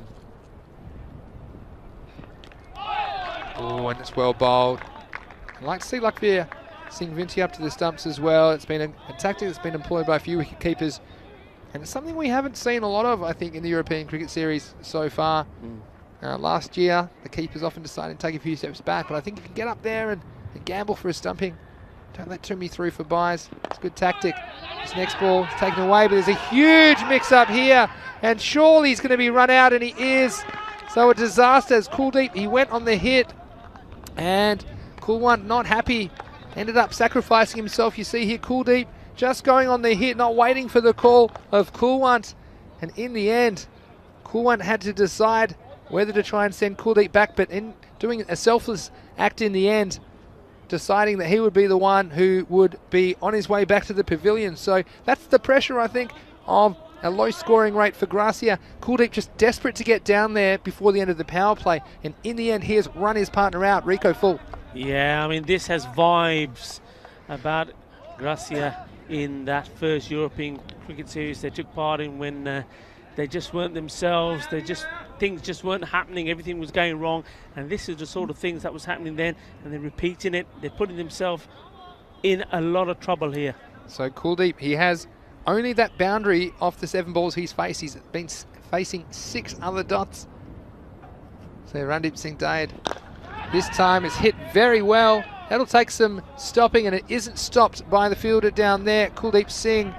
And Kuldeep to Kuldeep, and this time it's Lal that takes the honours, and 4 runs for Gracia. Yeah, he's taken out a little bit of aggression on that Kookaburra ball there, and he's got to be careful here because obviously that run out and the position that his team's in at the moment is going to be affecting him. He's got to try and get by that because he's got the talent and the class. If he can stick around for, you know, it's going to be about 7 more overs. If he can stick those out and be there, not out at the end, the runs will come, and he can rescue his team from the position they're in at the moment. Yeah, well, he has all the responsibility now. He's got blood on his hands, but let's see if he can take advantage into this power play, and that one is a wide. Nice bit of keeping there by Luckveer Singh Vinti. That's what we're talking about there. Just adds that extra element. And it says you have to keep, they often say it keeps the batsmen in their crease. It doesn't so much keep them in their crease. They can still advance, but there is that risk if they miss it. So you'll see some batsmen will still take it on if they're feeling confident, but if they miss it and you're able to pull off a stumping, well, that'll be the end of them. Just going to the YouTube chat here. Pavana Shetty says, nice commentary, guys. Well, thank you, guys. That's very nice of you to say. Pavana, we hope you're enjoying the action. Let us know where you're watching, wherever you are around the world. And Mark Lovell asking, can we reach 3,000 live viewers? Invite your friends, all in capitals. I don't have to turn your caps lock off there, Mark. This next one is hit over cover. There's no one back there on the offside. And a nice shot from Kuldeep there. He missed that last one, but he didn't miss out on that one. Slightly over pitched by the bowler, and that is blasted away to the cover boundary for 4. Yeah, he's doing it in boundaries at the moment. But good shot to play. That's a good shot in the power play. You know the men are in. If you can lift it over the top, you know you're safe. 4 more to him, 4 more to the total. Well, can't get too short to Kuldeep or too full. This next one is similar area, and there's still no one back there on the point boundary. That's going to just stop and plug. They'll get a single in the end, and so, in the end it's just rolled into the rope, so they will get 4. Kuldeep just put enough on that to get it into the rope. So after 3 overs at the end of the power play, Gracia are 25 for 2. Yeah, I mean, that was a very, very key over. I mean, you said, Vinny, what they're going to do, the power play, it was only 8 runs for 1 of 2 overs. They needed something to happen. Well, in the end, Kuldeep Lal, so both batsmen there down on the ground having a little conversation in secret. In the end, did score some runs, but they did lose another wicket, and it was, well, they didn't so much lose it, they gave it away, didn't they, Vinny? Yeah, well, that's true, and Kuldeep, you know, he'd be kicking himself, but at least he did cash in with a couple of boundaries. It was a clear case with that run out of Kuldeep just being desperate to get down the striker's end, and he went on the hit. It wasn't his call, and poor Kulwan, he had the decision to make. In the end, he decided that he would be the one who would sacrifice his wicket. And look who's come out to bat. It's Vicky Sondhi. And look, Rico, there's a lot of chat in the YouTube chat and around the world about his decision to try and ramp that golden ball. And look, it's very easy when you are watching on television or watching from a distance, but it took a lot of courage. He decided that was his tactic, and he would have been a hero if he was able to get some bat on it. Then it probably would have run away for the 2 runs or 4 runs even that they would have required to win the game, but unfortunately it didn't come off for him, and he gets his chance to make up for things in this game, and he's off the mark immediately down to backward square leg. So I certainly wish him the best, and let us know who your favourite players are here in the Fancode European Cricket Series. This is Nugman Hussain, who's going to bowl his 2nd over. So many characters here though, Rico. Yeah, there's so many, and Vinny, as you get to know the teams, as you will, you'll be seeing him on a regular basis. Such lovely guys as well, and that's the thing. You know, you talk to these guys, they're lovely. You find out about the past history, where they played cricket, and etc., etc. Very, very entertaining stuff. Absolutely. This one's up, it's high in the air. There is a fielder back there, but I don't think he's going to be able to make it. He's going to just cut it off in time, and Kuldeep, well, he's living dangerously, isn't he? And we've seen him, he can go big. You know, he was the leading run scorer, like you said, in the first ever European Cricket Series back in Alicante back in March 2020. Underperformed, I think, a little bit in October in the series then. But then he came back with a huge century, and you see, you never know quite what you can get from Kuldeep, but he does have the potential to take the game away from the opposition. This one is hit very nicely down the ground. I don't know if the fielder's going to be able to catch that. It's gone all the way for 4. A beautiful stroke straight down the ground, and 4 more runs to Gracia. Yeah, happy seeing ने बड़ी कोशिश की थी, बड़ी अच्छी dive सीगी, पर चौका हो गया. अच्छी timing C, lovely shot, well timed, 4 runs. Yeah, it's nice when we see what we call more traditional cricket shots. And the batsmen who've played straight have had the most success. I've noticed that so far. The batsmen who are trying to hit across the line all the time, this pitch isn't doing them any favours. Nagman gets a chance for his revenge. He almost does, and that zings past the off stump, and a little bit extra on that, and getting something out of this pitch. It was a very, very good delivery. Yeah, so Vicky Sundhi has a chance to make up, as we said, for that golden ball in the last game. Here comes Nagman Hussain. This is up and it's in the air. The fielder's coming in. Oh, and he spilt it. Yeah, it wasn't the easiest chance. It was up in the air a long time. Never looked comfortable, did he? If you see him earlier, once the ball goes up in the air, he's all over the place. It's not well balanced. You look at him here, coming in here, it just never looked like he was going to take this catch. Yeah, and did well to make the ground, but yeah, holding on was the important bit. That's the end of the 4th over. After 4 overs, Gracia 32 for the loss of 2 wickets. Yeah, so a change there in the field. A little bit of a move around, having somebody else patrolling. And that's a good call, actually, because we've seen both batsmen are anything on the off stump, on the offside, when they are making connection, trying to hit big, it's going aerial. They're not clearing the boundary and they're giving chances. I mean, I would be inclined to maybe push one more out there and try and take a wicket here. You can take a wicket, these two we know are key.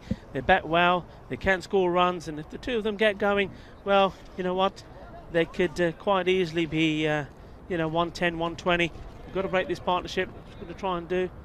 Yeah, well, I mean, these two, they're not cross-bat sloggers, are they? And I think that's why I think some batsmen you can put 4 back on the leg side and just be fairly confident the batsmen are still going to try and clear them. But these guys, they do like to play offside strokes. If they don't time them perfectly, then there is the opportunity for a deep point or something like that to come into the game. And so we've seen always some debate about a change of bat. Might be a nice moment to talk about the European Cricket League, which is planned to start on the 31st of May. With the champion teams from 15 European countries, as well as the reigning kings of European cricket, VOC Rotterdam, to take place right here in Spain. So make sure you subscribe to the European Cricket Network. That is a fantastic tournament. Unfortunately, we couldn't hold it last year because of the pandemic, but 2019, plenty of great memories. We're going to do it all again in 2021. That's a delightful shot. They have changed the fielder out there, but he's not going to be able to get that. Played it so well. 4 runs. Yeah, Tajinder Singh coming back into the attack, and it was just short and wide, and they've got that deep point back there, but it was well placed by the batsman. Go all the way for 4, and so Gracia, they're just getting enough done at the moment, aren't they? They're going at 8 and over before this over. Could be one of those totals in the Grady 80s, but Kuldeep's there. I think they might get a few more if he stays there. This time is short and wide, and it's too wide. That'll cost him an extra to re-bowl that. Let's have a look. And Jesus Zach saying hello. I am watching here from Spain. Well, Jesus, that's great. Where are you in Spain? Let us know. We are in Barcelona and the sun's out and having a bit of fun. This time it's come to the deep point again, and this time the fielder holds on. So we talked about that. It's a key position, and Vicky Sundhi, unfortunately, is on his way back, disappointed to the dressing room. And Tajinder Singh, he's persisted with that tactic, wide of off stumps, a little bit short. You can't blame Vicky Sundhi for going after it, but that time he chanced his arm one time too many, and that's the end of Vicky Sundhi. Yeah, that was a good call from Tajinder Singh, lovely to make that change in the field. He saw what I was seeing, that anything outside there, the off stump, that was a shot that was being deployed, and well, it wasn't connecting the middle of the bat, it wasn't going over the ropes, so he needed somebody there who could take the catch, and that's exactly what they did. Fantastic work from them, and really, we were talking about how important that partnership. They've done the partnership. They've broken it up, and it was Randeep Singh taking the catch. Yeah, Randeep Singh did well to hold on to that one. The batsman crossed, so we've got Kuldeep on strike here, and that is wide of the off stump again. But I don't mind that because, look, no one likes extras. I said this before. If you can sneak one in, we saw the importance of we saw the new batsman coming in, Harkamal Singh, but we saw the importance of being able to sneak a ball in the off stump kind of area just inside that wide line. And look, Rico has just alerted me. I wasn't watching because I had my eyes on Kuldeep, but this is my new favourite player, Hark Hogan, Harkamal Singh, the incredible Hark. He hit one of the biggest sixes we've seen, and this is a pretty big one from Kuldeep. He goes aerial all the way over the fence. That's up Maximo. Adios, pelota. He's gone out of the ground into the practice nets area. That's a good shot. And you know what? One thing that Gracia seemed to do a lot, Vinny, and is they seem to press self-destruct a lot. You just think if they could just calm down, you know, it's like a teenager. If you can calm the teenager down and say, look, just think about the things you're doing, everything will be hunky-dory. But they seem to press self-destruct, put themselves into difficult positions. Well, this is sensible cricket from Kuldeep because the next ball was pitched up and on the off stump, and that's the kind of composure that he should be showing as captain. Not trying to blast that one out of the ground. And we just got some replies. Yeso says he's watching from Madrid. So, hope you survived the snow a little while ago. And we also got Mohammed Ismail watching from South Africa. That's great. But look who it is. It's the Hark. And you know the first ball is going to be swung on. And it is. But it's only going to be down the ground for a single. Mohammed Ismail, would love to know when you are in South Africa. I was there playing in Cape Town. Just pre-pandemic. Remember when travel was a lot easier and there was more sport on. It's great that we can bring you this cricket, of course, from the Fan Code European Cricket Series. That is the end of the over, and Gracia 46 for 3. And let's talk a bit about the Mook. Okay, he has been amazing. The Hark, I should say. Muktia Singh, unfortunately, the Mook has failed today, but the Hark Hogan. Just swallowed my tongue in the last 2 minutes, but that's 6. It was the first ball he faced, Rico. It was the first ball he faced, and it went all the way out of the ground and just didn't seem to have a care in the world. It was a pressure situation too. Colville's watching from Barbados. Gee, I tell you what, I'd love to be in Barbados right now. It's a little bit warmer than it is here. Thanks for watching, you guys. Hope you're enjoying. We've got Nurizaman Nura watching from Bangladesh. Iqbal Wajid. That's a wide. Oh, look at this. The Hark. I tell you what, I think the Hark could be on some t-shirts before the end of the day. This is Iqbal. He's got a bit of a challenge here. Iqbal Wajid, one of the most recognisable bowlers from Fateh. He'll take some hitting, but if anyone's going to swing at him, it's going to be the Hark. He does. He smashes this through the offside. That's going to go all the way for 4. So what a stroke from Harkamal Singh, and 4 more runs to the total for Gracia, and that brings up their 50. Es impresionante, ¿eh? Este hombre está muy fuerte, tiene mucha fuerza y vale. Con suerte, él con capitán Kuldeep Lal puede ser montar mucho carreras y quieres, yo creo más de 100, necesita más de 100. Well, we've got a comment which you might come to after this ball, but my eyes are perfectly focused on the Hark, this ball. Hark Hogan. He smashes this one, even when he doesn't get him up in the air. They hit very hard. Got a comment here, one for you, Rico, perhaps. And we have Shahid Akram saying, hi, he's recently moved to Barcelona from the UK. How can he join any cricket club here? Wow. I mean, there's so many clubs here. First of all, thank you for getting in touch. Just see this delivery here. There's Kuldeep on strike. There's cutaway. I think it's missed by that backward point, and that's going to cost them to the tune of 4 runs. So Kuldeep, tell you what, you shouldn't be doing him too many favours. A nice stroke from Kuldeep. 4 more to the total. But Rico, Shahid, yeah, new to Barcelona? Yeah, I mean, get onto the Cricket España website, cricketspain.ce. Get onto that, and you'll see all the information there, how to contact clubs. Or, of course, I'm sure the Federation of Cricket Barcelona have got their own website as well. So get in touch, and all the information will be there for you. Yeah, it's great to get involved. And there's another question there from Jesus. Are there any local players?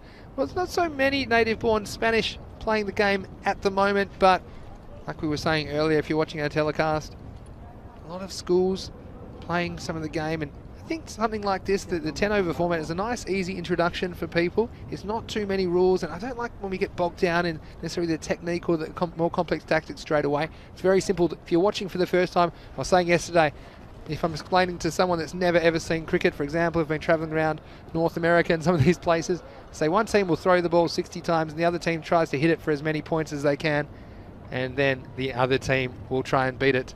And that's pretty much what cricket is, if you have to say it in one sentence. And obviously it's not thrown, it's bowled, but then you get all sorts of other questions like, where do you get the bowls from? Do you get it the same place you get the platos? You know, and with the forks and spoons at the same time. So it's fun, and you know, I've travelled all around the world and explained cricket to people, and it's so great to see the global footprint of the game growing all the time, as we see Iqbal Wajid getting this one through the keeper. It's Lakvir Singh Vinti, and it's going to be a wide plus an extra, so 2 wides. Yeah, what's also nice, especially here in Catalonia and especially Barcelona, is the support that they're getting from the sports consulate. They're involved with the game. I mean, just recently at the sports centre, the Marbella Sports Centre, as we watched this delivery.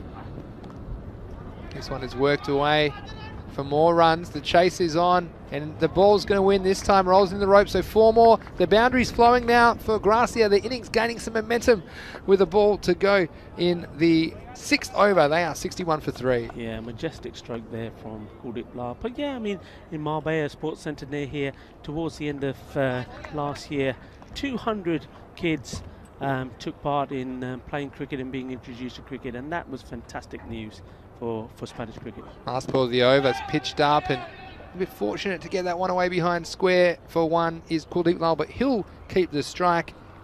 And after 6 overs, Gracia are 64 for 3. Let's have a look again in the chat, and we've got plenty of chat. It's great. We've got Shakil Absar watching from Uganda. Wow, it just shows you people all over the world are tuning in. We know Uganda, there's cricket's growing there all the time as well. Keep track of them. They've had some good performance with their national team recently. Masjid Butt, Barcelona says, hello Rico, Pagi, see you on Monday. SN Khan watching from Pakistan. Saiful Malik from Bangladesh. Amit Kumar also from Bangladesh says, cricket analysis is my hobby. Well, Amit, there's plenty of cricket for you to analyse here in Barcelona. We have 124 matches. Fateh CC best team says Tanvir. Well, at the moment they desperately need a wicket to break this partnership. Mohammed Ismail says, I love cricket, any format, I watch it. It's good for entertainment. Well, you won't find any better entertainment than you'll see here in the Fan Code European Cricket Series. New over starts, it's too short, and this one is not coming back. That's 6 runs to Kuldeep, another Maximo. That's a great shot. Well, the new bowler, I think this is looks like Happy Singh to me, and he's not going to be too happy with that. It was too short, and it's been blasted away. Top quality shot, that 6 runs. Went a long, long way, that one, Vinny. Yeah, this short of a length has been effective at times. That was just too short at that pace. It just sat up, and Kuldeep executed the stroke well. He's got to get all of it, otherwise there are fielders in play, but Happy Singh, see if he can try again. This one, it's gone even further. Straight into the Gracia dugout for 6 more, and back-to-back Maximos, and Kuldeep is starting to gather some steam at the top of the order for Gracia. Chalo, chalo, tol bajao, patake shuru ho gaye. Kuldeep Lal hitting it big. He's enjoying himself here now. Happy Singh needs an answer. 2 balls, 2 sixes. Well, he's moved on to 46 off only 21 balls, and Kuldeep, we've seen, you've got to get him early, got to take your chances with him, because he has made some big scores in the European Cricket Series. 3 in a row, he tries, there's a chance for the fielder, he comes in and he holds on. So a key moment of the game, Kuldeep Lal tried the 3rd time, and I tell you what, they say the definition of stupidity is doing the same thing again, expecting a different result, but that's exactly how it worked out for Happy Singh. On the 3rd attempt it was short, but this time Kuldeep couldn't get all of it, and the catch taken, and a key wicket at a key time for Fateh. Yeah, that's a good catch. I mean, I have to say, I saw him running in and he was trying to take that. Well, he did take it crocodile style, I would say, but it started taking the catch. Kuldeep Lal maybe there, trying to hit a big one to get into his 50. He was on 46 of 21 balls, but he's perished. He's gone now. What a difference that will make to the rate these runs are being scored at the moment. Well, that's a huge wicket for Fateh, just when they needed it. Looked like Kuldeep could be on for a 50 or even more the way he was going. And this looks like Paramjit Singh, who's come in to replace him. But my word, exciting stuff here from Spain, like no other kind of cricket I've ever seen. You won't find it anywhere else in the world. This one placed very nicely. I think that'll beat the long on, and that's 4 runs. So a nice stroke from the Hark. I just can't get enough of the Hark. Hark Hogan, those big guns. You should check those weapons at the gate because they are dangerous. And he's put it into good use here in the 10-over format. Plenty more people in the chat. Rico, what else we got? MS Jedbat saying, am I enjoying the weather of Barcelona? I actually am now. But I will admit I'm wearing a few jackets just as a precaution. But I'm nice and toasty here in the commentary box. Naeem Pradhan saying he's also from Bangladesh. We've got Nandra Khan saying, skipping work because this is so good. Wow. I'm very lucky that this is my work because I'm constantly entertained by the cricket. This is short again. Tell you what, happy. He's happy when he digs him into the pitch, isn't he? I tell you what, I don't know if it was intentional or not, but I don't know if I would have been bowling the third short ball after a couple of broken windows over there after the first. But that's the end of the over. It's 81 for 4 with 3 overs to go. So after 7 overs, Gracia in pole position to take this score 100 and beyond.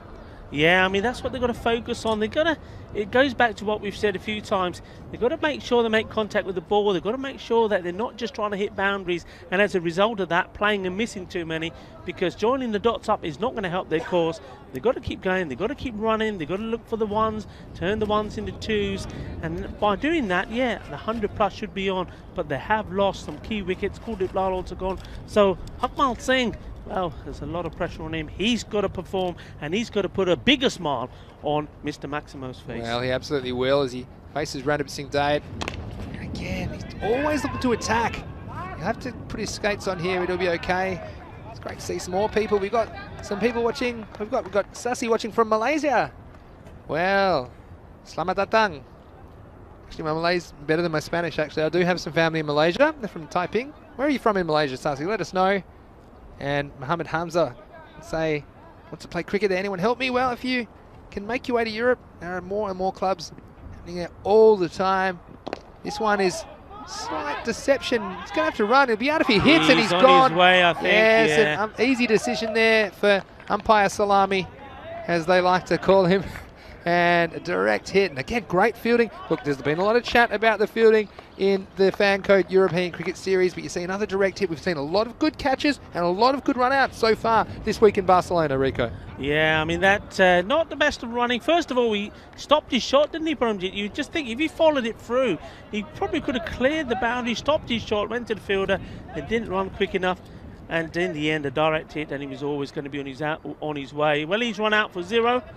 And this is exactly what we're talking about, because not only have we seen dot balls, but a wicket is also a dot ball. They're putting pressure on themselves again. They cannot press that self-destruct button again. They've got to carry on from here. They've got to go over 100. Yeah, that was selfless batting, though, because the Hark is on strike. Let's see if he can take advantage. That was almost a defensive stroke from the Hark, which would have been the first one all day. But the new batsman is Mayank Dayal, their keeper for this match, their regular keeper.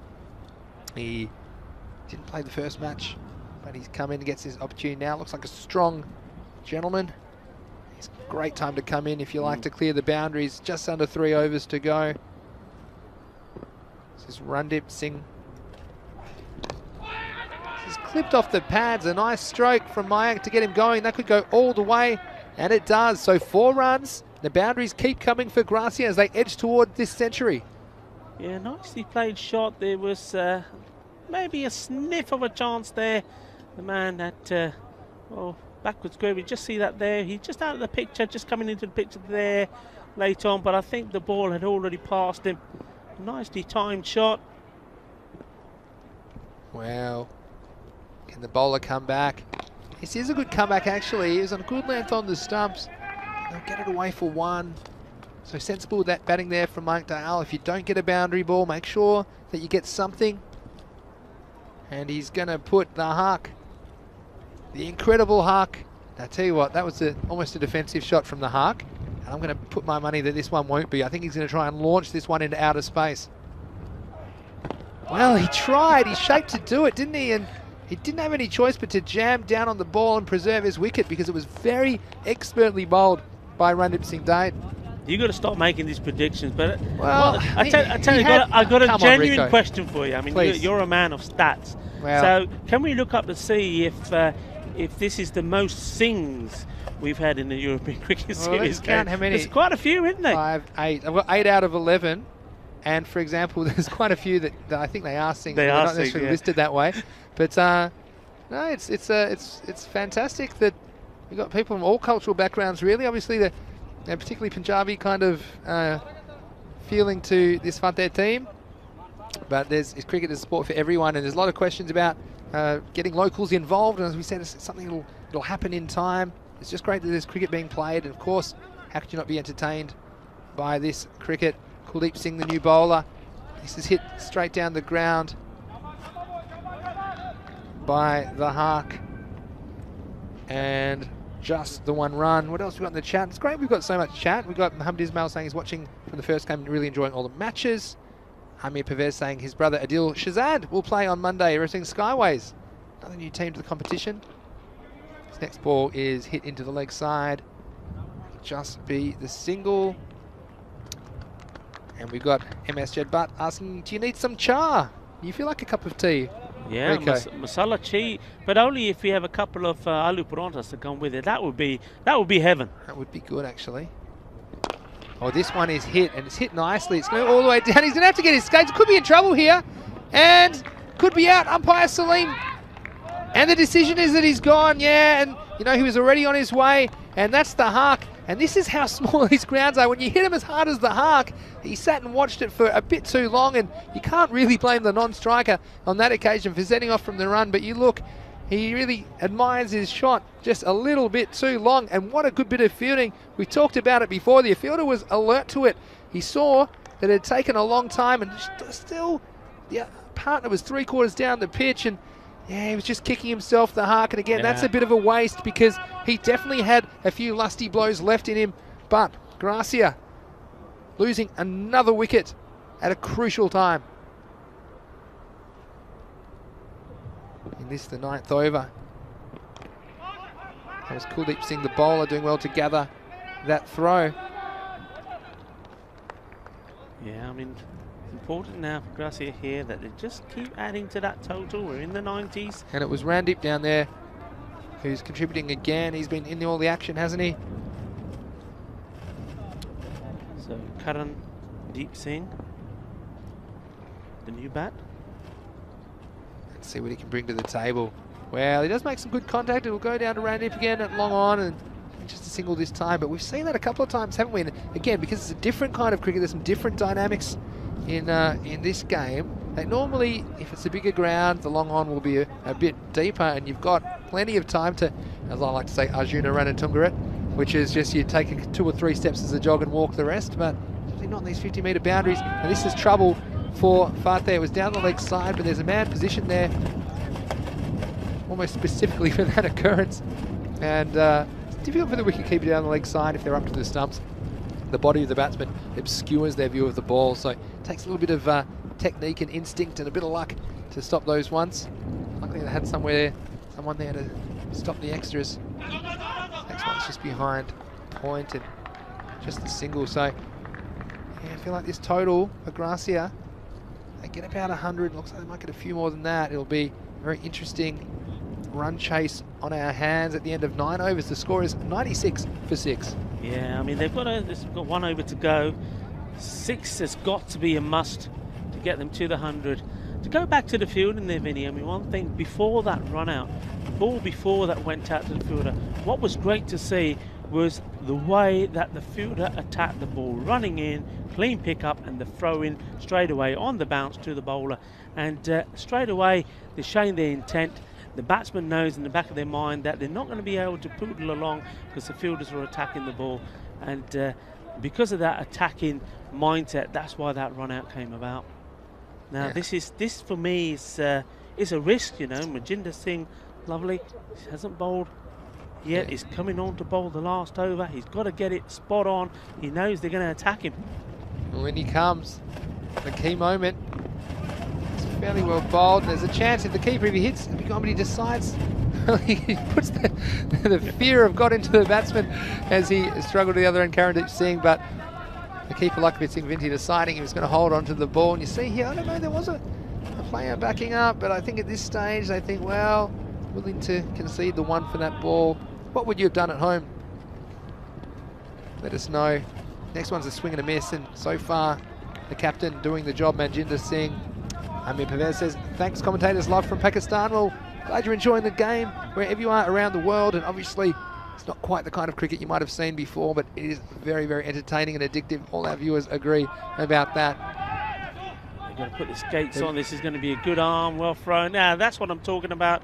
Right on cue, running in, getting to the ball quickly, showing intent, getting the throw in, no chance of two there. And you know what? What I really like about this is that the fielding last year was a bit substandard as we watch this next ball. And this is up, it's up in the air, the fielder's in the game. And it's taken by Iqbal Wajid down at long off. Illustrating my point perfectly is that these players have gone away and they've worked on their fielding. And of course, it's not perfect.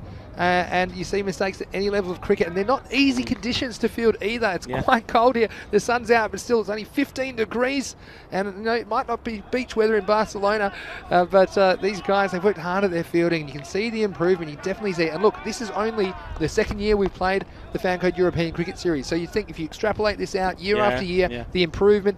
And Manjinder Singh, he's done great work there to take a wicket. Next one on the back foot, and there could be a run out here. No, it didn't take the ball, I don't think so. Fairly inconsequential, wasn't it? Just go down as a dot ball. But you can see that the striker trying to take control of the situation. Mayank Dayal, I think this will be the last over, so the last ball, pardon me, of the innings with Gracia at 98. Can they crack the ton off the last ball? Well, it's up, it's in the air. They'll get more than that. They'll get 100 plus 4. That's 6. That's a Maximo. And after 10 overs, Gracia are 104 for 7. Mayank Dayal, well, will that prove to be important in the end as he sends Gracia past the 100 mark? So 104 the total for Gracia. And Fateh will require 105 to win off their 10 overs. Yeah, again, another evenly poised game. We saw the last game very much the same sort of scores, and in the end, Gracia, what they did and what they did well this time round is when those key wickets went. I mean, Bukta Singh going there early on, Kuldeep then put a little bit of a partnership together with Kulwant Kakao, who stuck around for him. What they've done is when the wickets have fallen, they've rebuilt, they've kept going. It hasn't got to them, and by doing that, taking the singles and playing good smart cricket, is they've got to a target which they can defend.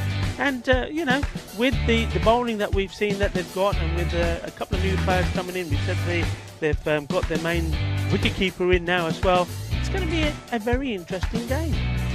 Yeah, I agree with that, and that had a few twists and turns. Every innings is an adventure in the Fancode European Cricket Series, and we hope you're enjoying the action at home.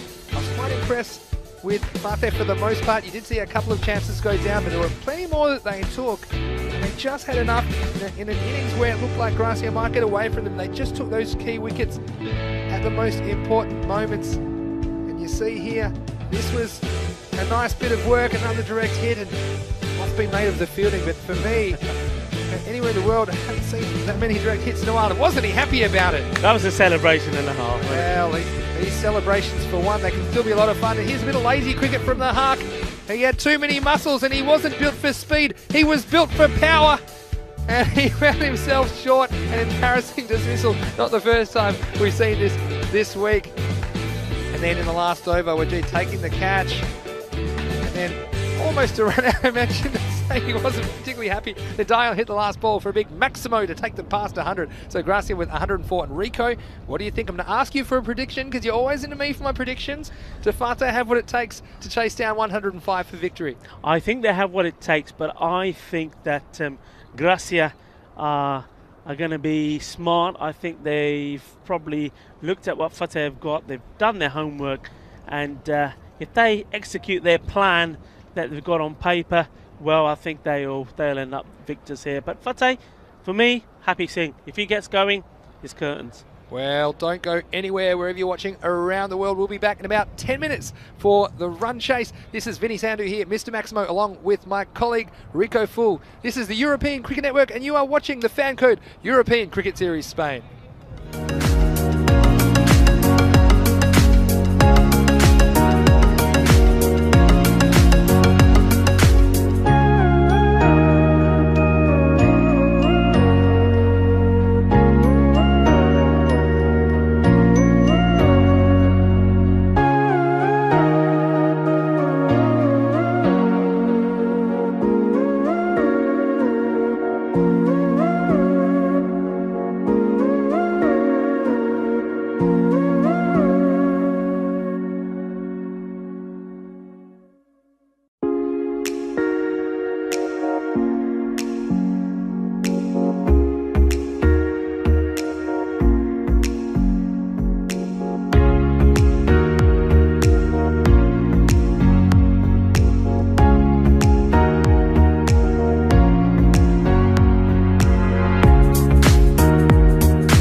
Bienvenidos al campo de béisbol aquí en Montjuïc, Campo Olímpico. Welcome back. I hope you've filled up your refreshments and you're sat comfortably. Your masala tea, maybe a few bhajis of some sorts, onion bhajis maybe. Some pakoras. What do you prefer, pakoras or bhajis? I think I'm a pakora man myself. Or if you really want to spoil me, entice me, samosas. I love those triangular beauties. Anyway, hope you're comfortable because I think we're going to have a real run chase on our hands here. It's going to be a very good game. Gracia, they did very well in the end. I think they kept going. 104 they scored, so a target that Fateh have to chase down if they're to register their first win. Remember, they're unbeaten in this series. Both of their games were abandoned, so they're 2 points. They started the day on 2 points, 2 behind Bengali CC, who had won both their games, so were on 4. And now this is the first game that they've had the chance to play. The sun is shining, it's a beautiful setting. And let's see if they can get to that magical figure for them to win this game. And remember, just to remind you, 105 is needed. Kuldeep Lal, the captain, is not messing around. He's going to bowl the first over. Yes, thanks Rico, and I've made my way back to the commentary box just in time to catch Kuldeep Lal, the captain.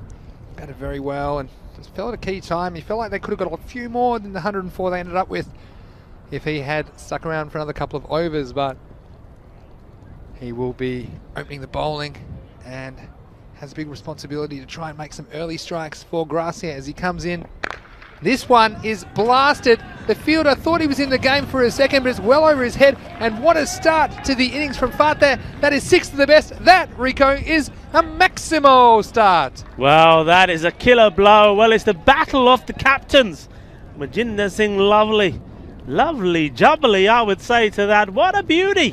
Well, wasn't it? And Kuldeep gambling a bit in the short ball, hoping to force an error, perhaps a cross-bat stroke, but it was kind of flat-batted all the way over mid-off, and you'd have to say it was expertly done, using the breeze as well to carry that one over his head. Kuldeep has to come back, and it's fuller this time. It's up, it's in the air, half a chance, and the fielder takes it. And what a catch it is out there. It's Karandeep Singh. He's a tall man. He needed every centimetre of that height as 6 and out for Manjinder Singh. Lovely, and Fateh lose him early, and after 2 balls, it's 6 for the loss of 1 wicket. And look at the reaction there from Kuldeep Lal himself, not getting excited, just keeping cool. He didn't want to react to that.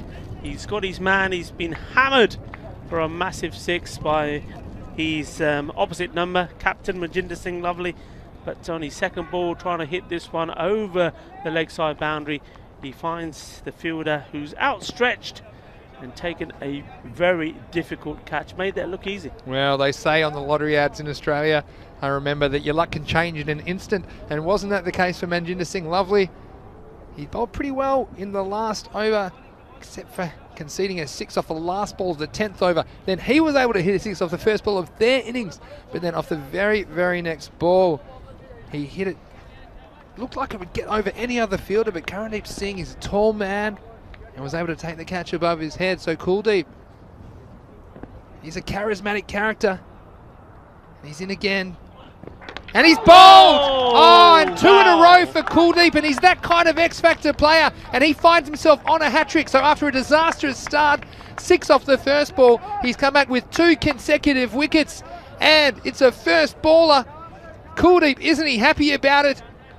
Socially distant celebrations here from the Montjuïc Olympic ground in Barcelona, Spain. You're watching the Fan Code European Cricket Series, and we hope you're enjoying the action. You won't find any better cricket action anywhere in the world. Something happening all the time, and Kuldeep, isn't he happy about it? A huge wicket, and Fateh in serious strife now at 6 for 2. Well, we didn't want to celebrate the first one too much, but that one, he couldn't resist. What a beautiful delivery.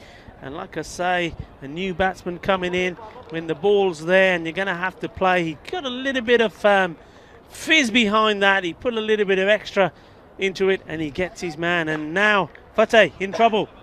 Well, we talked about their big three, didn't we, Fateh? And there's two of them, and they're falling like dominoes early here. It's a disastrous start for them. And Kuldeep, he's on a hat-trick. We saw one yesterday. Could we have the second hat-trick of the series? Oh, and that's nicely timed away. Just got a little bit outside the leg stump. And what do you think in the chat? What a start we've seen to this innings.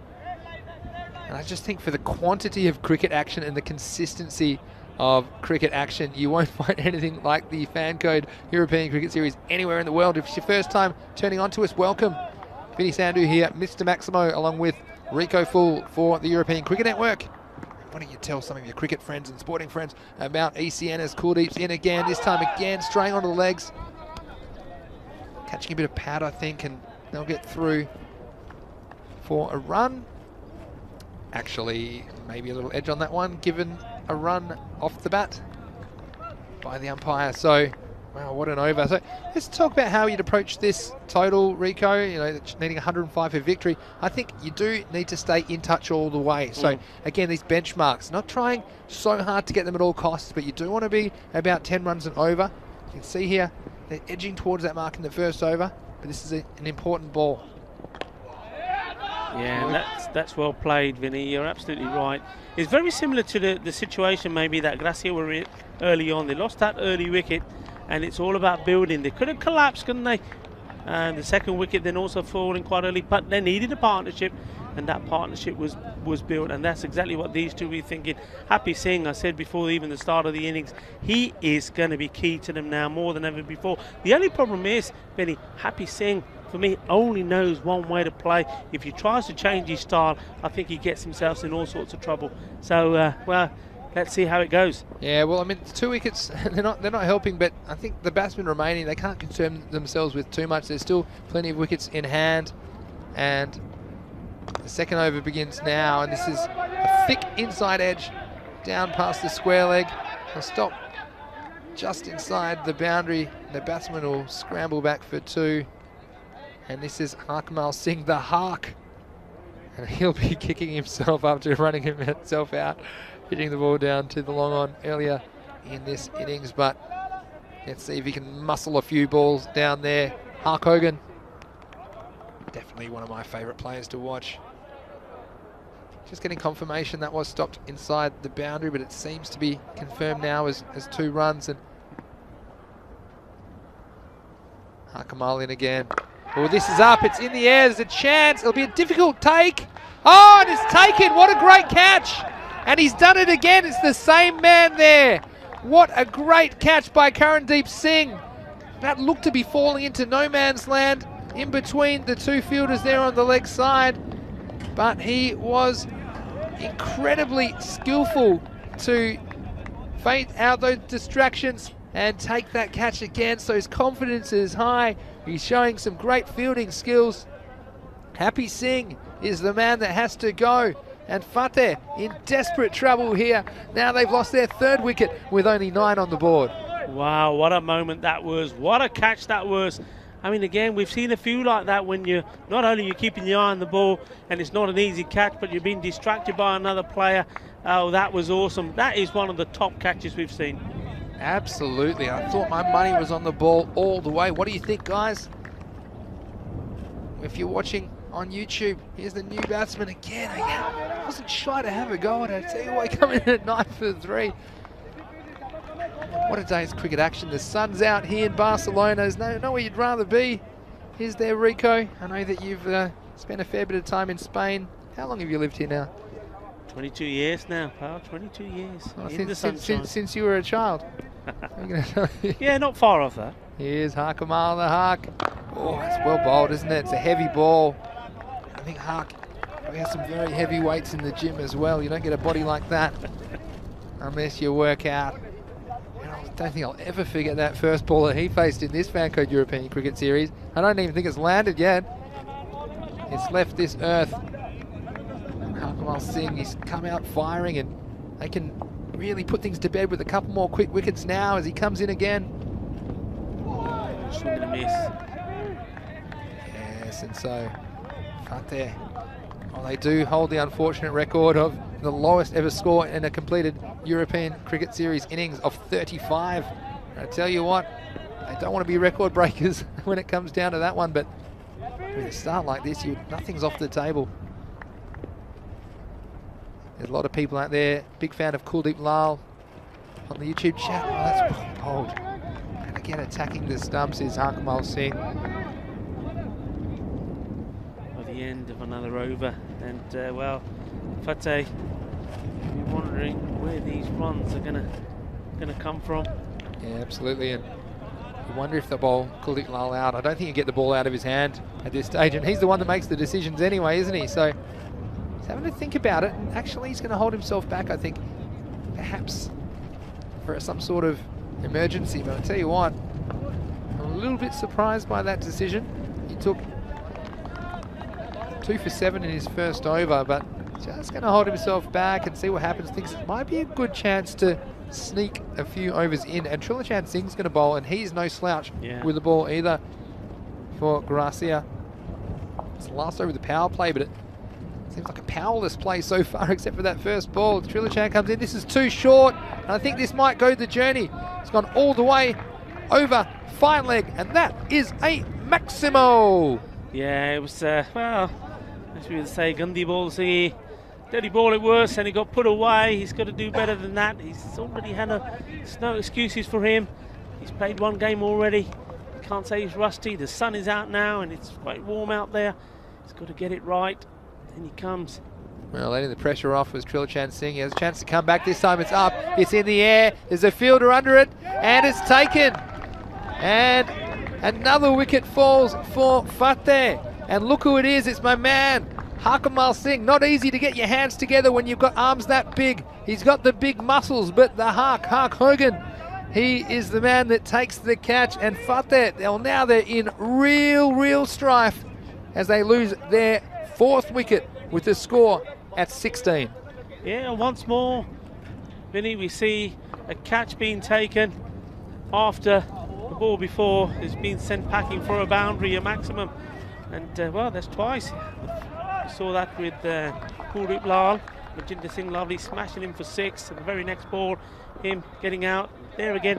And it goes back to say what we said before, it's not really very clever cricket. Tajinder, new batsman, but he's at the non-striker's end. It's a big shout, but it's going well down the leg side. And, well, it's not an easy situation to come in, but you'd have to say the run rate already creeping up towards to a ball, and you can't afford to take too many balls to get your eye in. I think you almost have to gamble that you're going to get away with a few.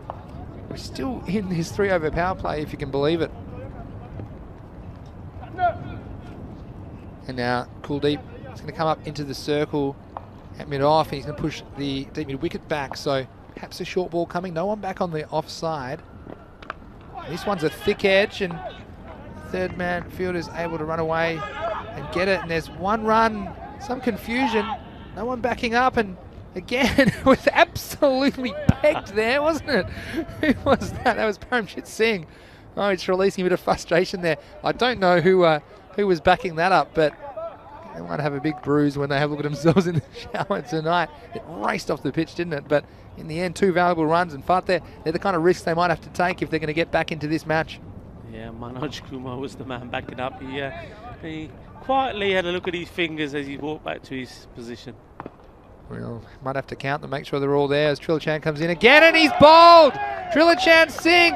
Kuldeep made the change, and it's paid off handsomely, and he's so happy about it. It's good captaincy and good bowling. Trilochan is a bit loose earlier in the over, but that one was bowled neck and crop. Yeah, what a beauty. And that's a great sight for the bowler, and so he should be happy. You know, he's come on, and his very first ball, a real loosener. Gandhi ball, I said it was. It went smacked away for 6. Since then, he's put it together, and he's taken a 2nd wicket in this over. Well done, Badia. Shaba, shaba. We saw Gracia losing on the golden ball earlier in the day, and often that will spur them onto a special kind of performance. And that's what we're seeing in the field from here as Fateh fall to 18 for 5. And I tell you what, that lowest ever total of 35 looks in reach at this stage, especially the way that these Gracia bowlers are attacking the stumps. Here comes Trilichan again, and that was could have been quite easily a 6th. That's the end of the over. 18 for 5. And wow, it's been a merry-go-round of action, hasn't it, in the Fateh dressing room? There's all sorts of scrambles over there. There's pads and gear flying everywhere. But what a power play. They're only able to manage 18 runs, and they've lost 5 wickets. So just a bit of time at the moment where I'm just catching the keeper. Mayank Dayal just missed the pad slide. It's no fun, actually, when you're the keeper. But you've got to have that mentality. As the keeper myself, you've almost got to enjoy getting hit by the ball. Take him on the body, get the body behind him, especially that second bounce. It can really do anything, so you have to smother it. Not like these baseball catchers with their fancy chest pads and all that. Gonna take it on the body and say that you love it. And look who it is, it's the Hark. He's going to bowl out. So he had a great over, only conceding 3 in his first over, picking up a wicket. Fateh already, that rate is out. It's over to a ball. See what the Hark can provide. Oh, that's very close. Oh, I tell you what, maybe just slipping down the leg side, but I would have been screaming for this one. Let's have a look from this angle. Well, Rico's saying hi, but that's probably why they don't let you umpire anymore, Rico. That wasn't high. If anything, it might have been missing the leg stump. You saw below the knee roll. I don't know how tall you think he is. It popped up. You didn't see it pop up. Anyway, good decision for me. I'm not surprised you're saying that. This time, they'll get away with a dot. And, not there. Batting in quicksand at the moment. People will start speaking and wondering about you and Hartmire, you know. I mean, you're making reference to his muscles. Well, I'm just calling it as I see it. And Hartmire, tell you what, could be the world arm wrestling champion. Getting a look at him. And here's Hark Hogan again. This is up. It's high. It's in the air. There's nobody back there. It's going to run away, I think, all the way to the rope for 4. So 4 valuable runs for Fateh. And you'd have to say, well, that run rate's quite difficult, and to have any chance, they need to take some chances now. They're not going to win the game by nudging around. And almost certainly it's a hopeless cause, but if there's any chance, they need to keep scoring all the way through the innings. And does just that, and that's going to slash. That's slashed over backward point again for consecutive 4s. So I think you'll see that'll force a change now.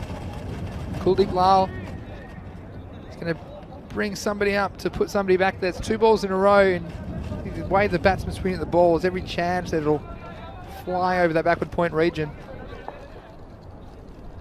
And they've brought up the deep square leg into the circle, so now they have a wide third man as well as the sweeper out there on the offside. Very similar to when Kuldeep Lal himself and Vicky Sandhu were batting. A couple of balls went up there in the air. They made the change and then were rewarded with the wicket. This is well bowled by Hark Hogan again. And he'll come back and he'll have 1 more ball left in his spell. He's got 1 for 12 so far with the ball to go in his 2 overs.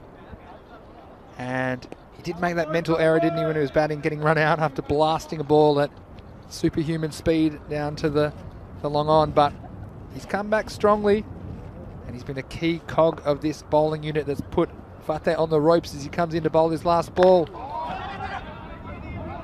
That'll be worked away, just the single, so he'll finish with 1 for 13, and the score after 4 overs for Fateh is 29 for 5. Yeah, they've got a lot of work to do, haven't they? And well, you're just seeing Tajir Singh there, seeing his style of batting, sort of shuffles right in line with the ball, doesn't he? And plays it very much straight. And you just get the feeling, and I'm sure the bowler's the same, that if you can just beat him, outfox him perhaps with a slower one, or get a quicker one in and wrap him on the pads, you'll be going up, because he is right in front there. But at the moment, he's still there. He's trying his best to build up a partnership with Rajiv Singh. The 2 of these, well, what a massive ask it is. But this is T10. Anything can happen. We've seen it happen time and time again. They're not out of it yet. A good partnership here. And who knows what can happen. Looks like there's going to be a change of some sort. Is it gloves? Yeah, so I mean, it's incredible to think actually. It's only been 4 overs in this inning. We've seen so much action already. But 4 overs, I mean, 29 runs. It's not fantastic, but it's not nothing. And that rate of 12.66, if you can get one big over somewhere, just get one bowler you can get hold of, perhaps get a run like perhaps 20 or something off an over. And we've seen it happen before. A batsman gets on a hitting run, that score is within reach. So it's not like Gracia scored a 140 plus total or something like that, which I think at this point the game would be over. But unlikely as it might be, Fateh need to think they have a chance. They can start hitting a few balls out of the park. This will help. It's a wide down the leg side. And Manoj Kumar starts with an extra. And what about some of these players we're seeing today? Abhishek Borika, he's one of my favourites, the money man. And today he won that golden ball for his team, the men in blue. Obviously, Kuldeep Lal, very popular. Let us know your favourite players in the YouTube chat if you're watching on our YouTube channel, ECN European Cricket Network. As Manoj Kumar, he won't release this time. One thing we haven't seen, which is actually good, Rico, we haven't seen too many time penalties so far. We haven't seen any, to be honest. Of course, the teams have 45 minutes to bowl their overs, otherwise they're penalised. 5 runs every over they're short. So it's nice that the teams are hustling through the overs and don't want to give away runs needlessly, do you? Here comes Manoj Kumar. This is dug in short, but it doesn't get up. I'm not sure if the batsman got anything on that. We'll wait on the umpire for this one. And it's given us wide, so down the leg side, and these are all going to help for Fateh. Kumar just struggling a little bit for his control early in his spell. Yeah, Rico, there was a time where the players took a bit of time to adjust to the fast-paced format, wasn't it, in the European Cricket Series? But it's nice to see the overs getting bowled in time these days. Just pushed out the offside for a single. Yeah, it's amazing how fast they can move when there's the time penalties are in play, isn't it? Yeah, I mean, what I was going to go on to say there, I think what a lot of the teams have learned, and you see this in all sorts of club cricket, is that there's one captain, let him do his job. Quite often you see too many people moving people around, getting involved in chat. And that doesn't help matters, it delays time. So when you've got the one captain, he's making the decisions, becomes more disciplined, and everybody knows what they're doing. And of course, one of the reasons why we also bowling from the one end is to try and get all of these games in quickly. 5 games, that's a big ask, and on a day like yesterday, where it's a bit overcast and cloudy, the light does play a part in it, so you've got to be strict with the timings. Yeah, that's absolutely right. We saw yesterday, we're using all of the available daylight, aren't we, at the moment? We're going to get here before dawn. It's pitch black when we get to the ground, actually, to set up in the mornings, and the ground crew do a great job. The groundsman, Rob, he is a lovely fellow as well. If you saw our live telecast on Sunday night as a preview, Rob was taking me around on his cool little buggy thing.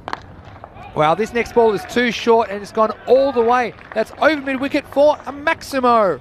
And a great shot. Fateh, just what they needed at this point in the game. Yeah, he's doing what he's got to do, the little man. He's, like I say, getting in line with the ball. What he's done, he's got his eye in. He's moved around, he's got his eye in. That one was short and he's clubbed that away. That's a top shot. Yeah, it definitely was. And we'll see what the bowler can come back with here.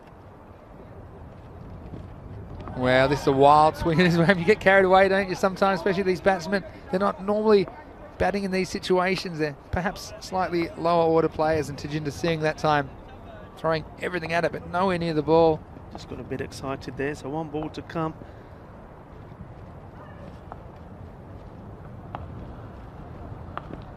Well, and again, strike 2. And that will be the end of the over. Fateh after 5 at the halfway point. They are 41 for 5. Now let's have a look at the YouTube chat. Central District versus Canterbury. Reddy says hello. Well, hello to you as well. Who else do we have on the chat? There's been a lot of good chat today. I always find it to see where people are watching around the world, because obviously we're based in Europe. We have a few European viewers, plenty in the subcontinent, of course. They can never get enough cricket over there. But if you have any questions or comments, please go into our YouTube chat and let us know what you think of the European Cricket Series. Don't forget, you can go to our website, europeancricket.com. It's a great place to go. There's previews for all the matches. If you are following the series, the inside information, all the players, First one slides down the leg side, and the fielder makes a bit of a meal of it. He was crawling on his knees, begging for mercy for the ball to come within his reach. And that was just off the batsman's pad, so that will be 2 leg byes. Yeah, they've got to run, they've got to take everything. But, well, let's see if Rajiv Singh. Trilochan in again, and this time the leg side, and out the fielder down there. That's Karandeep Singh, and you know, Karandeep Singh's 2 catches, they were crucial, and we're talking about the fielding, how important it is to get some contributions in the field. And Karandeep Singh, especially that first wicket, Manjit Singh lovely. This could be a very different game if he was still at the crease, but one of the better catches we've seen here in the ECS. Oh, this is bold, and Trilochan, 1 finger in the sky once again. He has found the timper, and Fateh, surely that will sink any hopes they had of being competitive in this match. The batsman there trying to elevate the ball, but it was Yorker Lanthan. Trilochan, he's a reliable customer. Was a bit loose early in his overs today, but he's found the wickets again. Trilochan Singh, a reliable performer for his team. Yeah, I think that was a very good bowling change from Kuldeep Lal. I was wondering who was going to come on, who was going to go to, who was going to call upon himself as well. And, well, he didn't save Trilochan to the end. He'd already got 2 wickets, remember. Took 2 wickets in his first over after being clubbed for 6 first ball. Well, you've got to put somebody on your line, somebody who can bring you something. Trilochan's the man, bowls a good line right up there, straight ball. Well, batsman just probably trying to hit it too hard there. But, well, that's what happens. Tajinder Singh gone. Was he their last hope? We shall wait and see. Well, Trilochan now has 3 for 9. So we wondered about Kuldeep's decision to not bomb himself for second over. It's paid off handsomely as Trilochan sniffing a 4th here. This is up, it's in the air. Could be the 4th. And it's taken. It's the Hark again. Yes, Hark Hogan. You can stand up and take a bow. That's a 4th wicket for Trilochan Singh. Now has 4 for 9. And Fateh, they are staggering at 44 for 7. And this game has been a redemption for Gracia after they went down in that dramatic finish, that golden ball finish. But Fateh, I told you how they rely on their big 3, and they were removed very quickly. And there's been some good catching. The incredible Hark at long off. And Trilochan, I think he's on a hat-trick. He's on a hat-trick indeed, he is. And, well, we already had one yesterday, as we mentioned. We had a few bowlers that have taken 2 in 2, haven't quite completed a hat-trick. Well, what an opportunity this is. Well, the batsman did cross, so he will be bowling not to the new batsman, but to Rajiv Singh. Rajiv Singh will face. He's got 2 balls left. He's on 4 wickets, 4 for 9. Could we have the first 5-fer of this Fan Code European Cricket Series? In he comes. Oh, and very streaky away down to square leg. And I know the opera's probably not open, but I can hear the fat lady warbling in the distance, Rico. There's Fateh, we've seen it before. They are capable if their top batsmen fire, but they can be a bit suspect if they lose early wickets, and that's what's happened again here. They are 45 for 7. Trilochan Singh's last ball. Oh, and that could have easily been a 5th wicket for the Gracia seam bowler. But he will end up with figures of 4 for 10, so he can take a bow and be very proud of his efforts. He's taken 4 of the 7 Fateh wickets to fall, and after 6 overs, it's 45 for 7. Yeah, what a brilliant bowling spell. What you've got to take into account there, 4 wickets for 10 runs, and 6 of those runs came off 1 shot, his very first ball. So that's absolutely superb for T10. Yeah, well said, and look who it is. It's Kuldeep's comeback. He smells blood and he's going in for the kill. Kuldeep, well bowled attacking the stumps, but well kept out by the batsman. And there's a few comments in the YouTube chat saying Hark has definitely got big guns, says Smiley Sunshine. Well, that's obvious. Nothing wrong with your eyesight. Hark Hogan has done it again. And if you haven't seen that 6, I'm sure it'll be all over social media today, because that was one of the biggest hits I've ever seen. Next ball, Kuldeep, a bit shorter and pulled down for a single. And hasn't it been an exciting game. Even in this game where it looks like the result might be one-sided, Rico, the fact that we've had so much action, and the reason this game is so one-sided is because Gracia have held onto their catches, they've been accurate when it's been required, and they've executed their skills very admirably. Kuldeep's in again. This one's down the leg side, and we called a wide.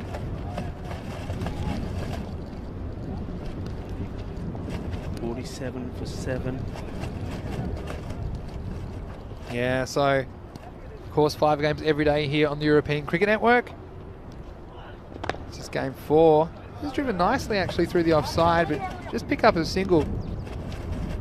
And Kuldeep was a masterstroke really, wasn't it? We talk about batting and bowling and even fielding. We haven't talked too much about captaincy. There's so many decisions, and like you said, there's only one captain, it's his decision, and I'm sure he would have been itching to bowl a second over Kuldeep, but he thought, you know what, this might be a great chance to get Trilochan on. This next ball's a slower ball. It's going to get away from everybody, but won't concede a run. But, you know, that just shows Kuldeep is a bit of a character.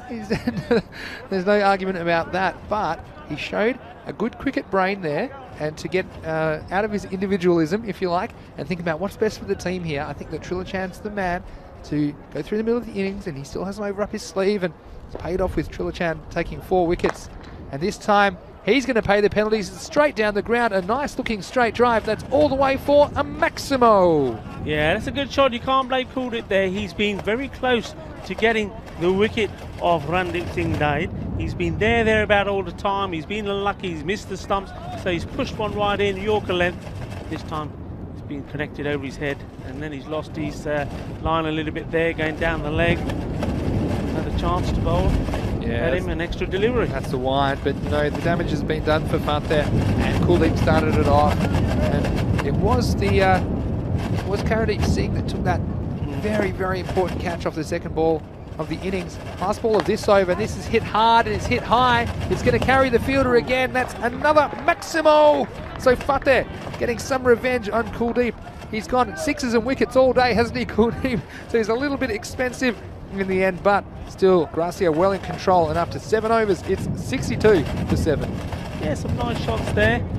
2 6s off that over, and it's quite funny, isn't it? We've said this before, when teams and batsmen have struggled at the top of the order, and then the tail starts to wag and comes in and plays some shot. We're asking the question, well, where were they earlier? Or would it have made a difference if you know, and maybe that was the strategy that Men in Blue deployed. You know, they didn't do so well with the bat and thought, well, okay, this guy can hit a few balls big, let's send him up the order, and it worked for him. So we have a change here, and it is Mukhtar Singh. He didn't have the best of days with the bat, coming on to bowl. Nice chance for him to get into the game at this stage with very little pressure. You say he's sometimes underutilised with the ball, Rico? Yeah, I mean, I feel that he is. He offers a lot of variation. He's a talented cricketer. I'm just wondering if it was the right call. I mean, it may be irrelevant if it was the right call. I mean, he didn't play the first game. He's obviously come straight from work. Now, he probably was perhaps not mentally prepared to go in and open the batting. But anyway, he won't worry. He's getting a chance here. He's very much a team man. If his teams win, he'll be happy. Yeah, that's a sign of a good player. Well, this one's pitched up, and it's got what it takes. It's going to go all the way down to the boundary for 6. For 6, yeah. That is what we call a Maximo. A Maximo. I mean, he did go for the slow. You saw the variation there. The first ball, bit zippy. That one, he slowed it right up. But well, it was well picked and well hit. So both these batsmen doing pretty well at the moment, putting on a partnership together. Counted them out of it, but maybe they've got some other ideas. They cleared the boundary. That run rate just under 14 and over. So normally my my PONR, if you've been watching the YouTube chat, the point of no return, I normally set that about 16. Though with this many wickets down, I feel like it's probably about 15. And the point of no return is where Mr. Maximo thinks if it goes above that rate, then it ain't coming back. So I think with the way these guys are going, maybe 16 is the point of no return. Could be a wide, yeah, signalled. And Mukhtar, they put him on for the 8th over, potentially could bowl the 10th. Do you think that they are thinking about using him at the back end of the innings as a kind of depth bowling specialist? I don't know. I think maybe the situation that this match is in, that they're giving them this try like there. There are the bowlers there as well, aren't they? Well, it's a pretty good Yorker, and that's the kind of skills that the bowlers at the end of the innings are normally trying to execute, trying to get the ball up in the block hole, and it's difficult for the batsman there to get any elevation on the ball. I think also there's that fear, isn't there, when the bowlers come in on late on in this sort of game situation. You try things that you probably wouldn't usually try in a tighter game. Next ball's driven down. We haven't seen one go through the legs for a while, have we? That shows the difference between ECS in 2020 and 2021. A lot of these players worked very hard on their fielding. And Mark Lovell just letting us know in the chat, Day 4 preview is fresh off the press. If you head to EuropeanCricket.com, you will find it as next ball is down to long on for a single. Yeah, some great previews. I helped prepare all the information which goes into those daily previews. Goes into an article which has details about all 5 games. Tomorrow, of course, we'll see Group B in action again here on Thursday in Barcelona. And if you are playing fantasy cricket, it's an invaluable resource. It's a must read, so make sure you head to the website EuropeanCricket.com. You can also find all the scorecards and fixtures there to keep up to date with what's happening in the European Cricket Series. The end of another over there. So 73 for 7, 8 gone, 2 overs to come. Well, that rate now is at 16, so this over is a massively important over. And looking forward to the last game of the day here, match 15, and it's Bengali. Well, aren't they cock-a-hoop after winning their first 3 matches? And they are going to take on Fateh, who are playing, of course, in this game. So it's a quick turnaround for Fateh, and I can tell you Bengali, one toss elected to bat first, which means Fateh will have another chase on their hands, and hopefully they can go a bit better than they have in this game. But Bengali, Omar Ali and Musharraf Hussain, key players for them. Omar Ali, I think he could make some runs. The confidence of winning that game for his team could seep through in his bowling. Of course, Fateh, they'll be looking at their top 3 again to do most of the batting and providing some more runs than they did in this game. Back to live action now. This one's hit down the ground, just the single. So 73 for 7 the score after 8. Moving on to 74 now. Good one, Thaka, the bowler. I've been impressed with his bowling. Cool one. Doesn't give too many loose ones. It's bowls very side on, gets the ball in the right areas. And he comes again. This is short. Doesn't really get up though, but the placement looks good. Just to the right of the fielder down there on the boundary was Mukhtar Singh, who's gone down to do the fielding at long on. And you look at it in the end, Fateh, after being in all sorts, looks like they'll post something probably in the 80s, perhaps even high 80s. Shows that they weren't that far away. And this one, I think this might have the legs. It flirts with the field, but it carries it in the end all the way through the flags. That is a Maximo. Yeah, what a lovely camera shot that was there. You see the end of it, Mukhtar doing like the star shape pattern on the ground in between the European Cricket Network flags. Lovely to see that, but a good shot. And you know what, Vinny? This is not over yet. We're talking as if Fateh have lost this game. Well, they're still alive. Well, he's not going to hit this one out of the ground. They'll get a single. I don't think they'll get another one. Yeah, the equation, 23 off 8. So I suppose, yeah, it's not out of the realm of possibilities. But the only way you're going to do it is some big hitting. And look, you could do it in 4 balls, really, couldn't you? You need 23 runs to win. We've seen just a bit of hitting here. Ranip Singh Dade, in particular, being pretty destructive. Tries this is going to help though with dot ball. Yeah. But looking ahead to that next match, I think Fateh carry some confidence in the back end of this innings that they've had some other players step up, but there's too much damage done early. Got some more comments there. Smiley Sunshine says, great weather in Barcelona with a nice breeze to cool the players down. Well, I don't know where you're watching from, Smiley, but it's currently 16 degrees where I come from. You don't need to be cooled down. You're cool enough. But anyway, here comes cool one.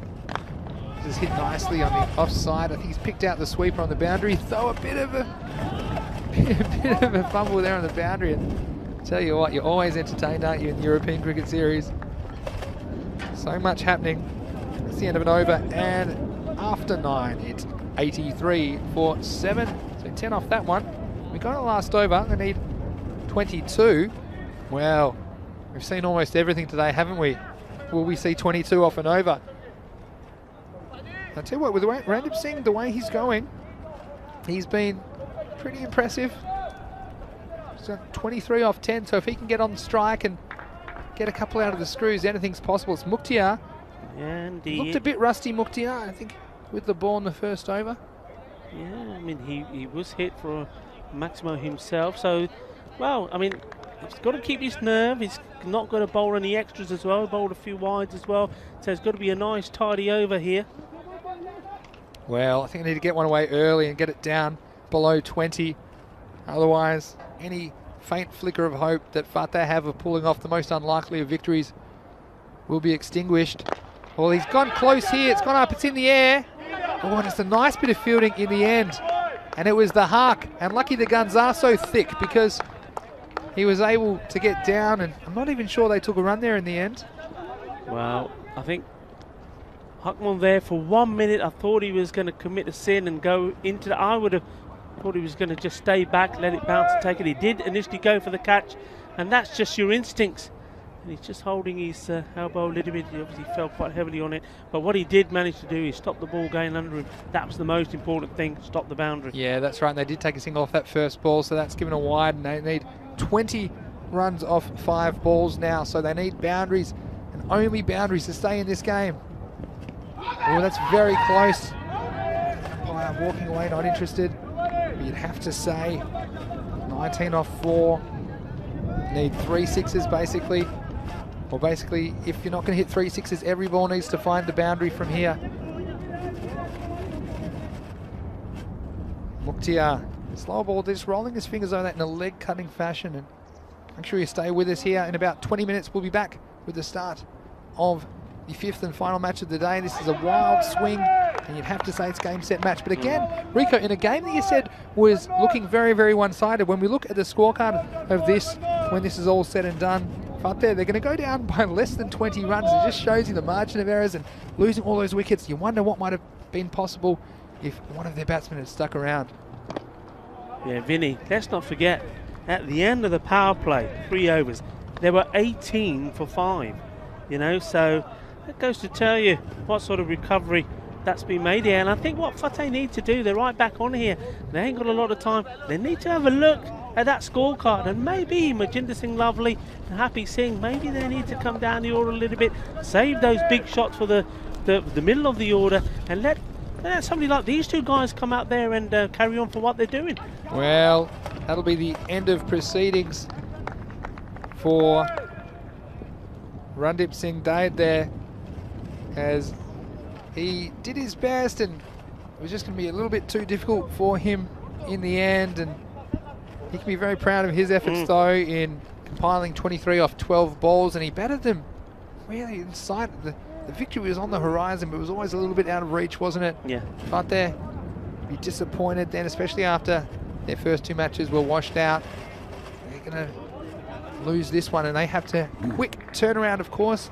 They will be fielding first in game 5 of the day against Bengali, and I'm just going to make a little bit of a tip here.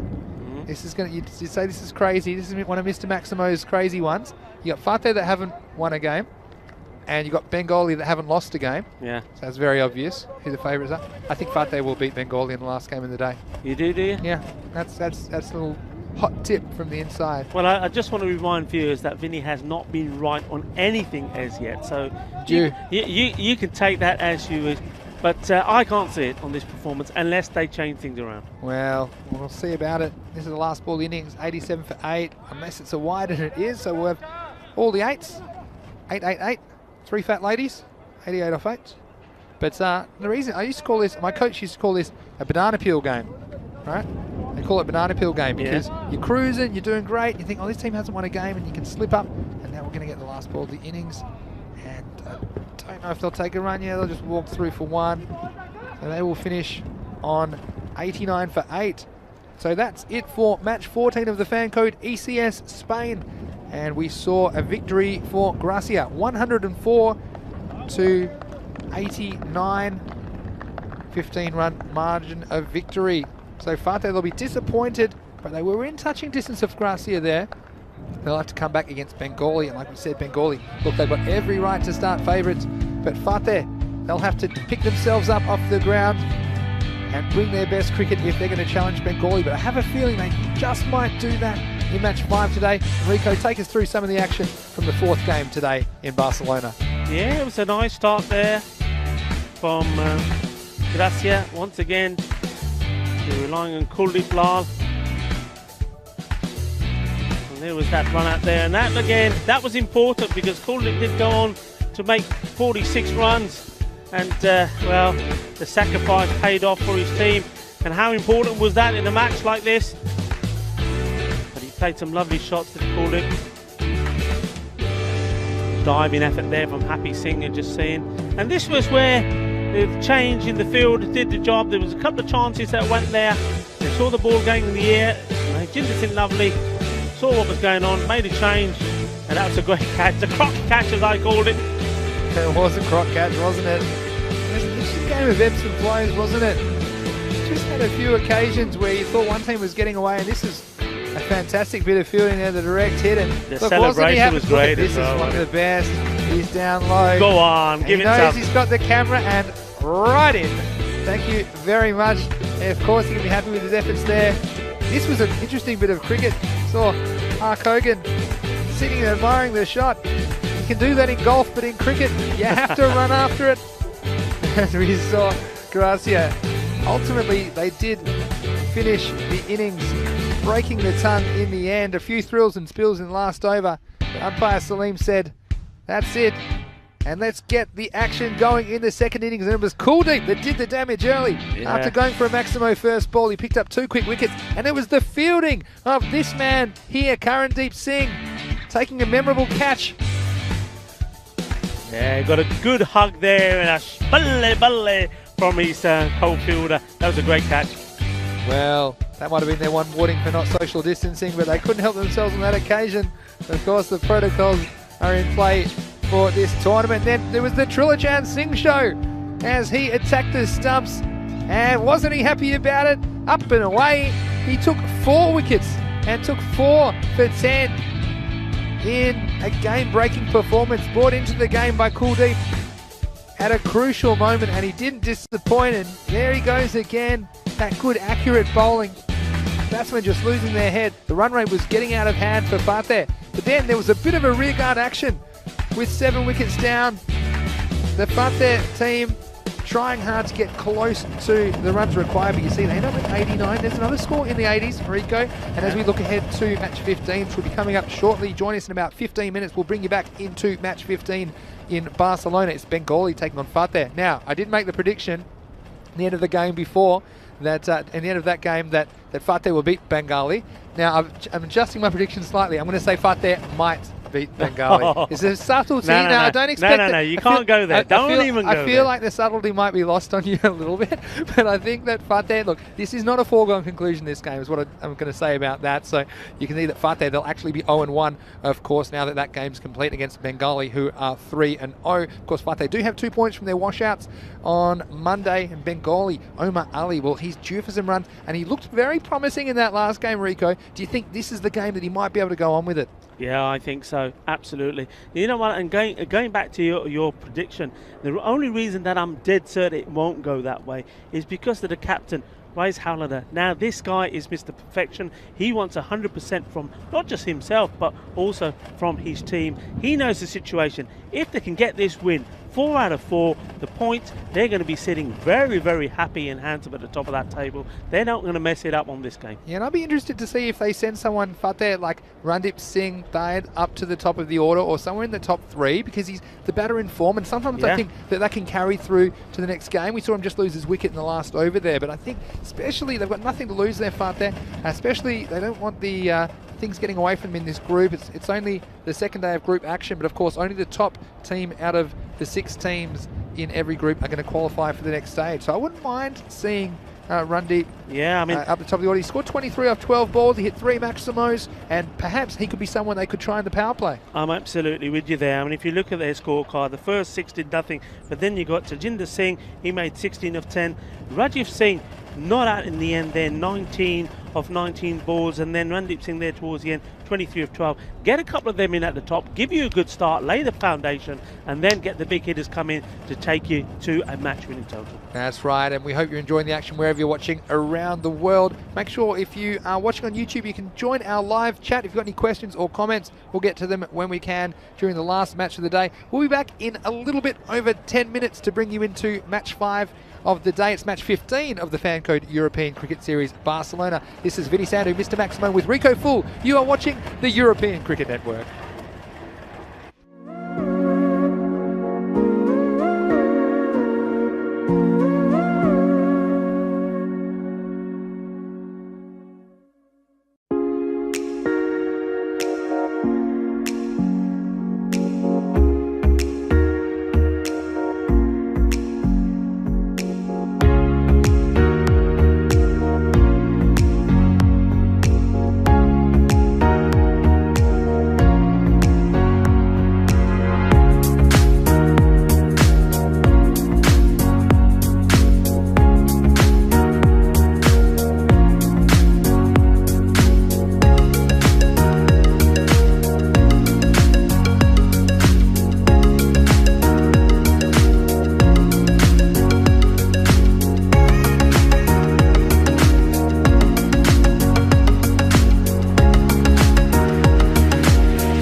Well, hello and welcome back to the Fan Code European Cricket Series.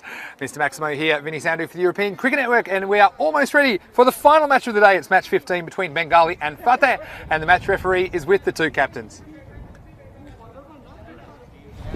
Head is the call and tail is it.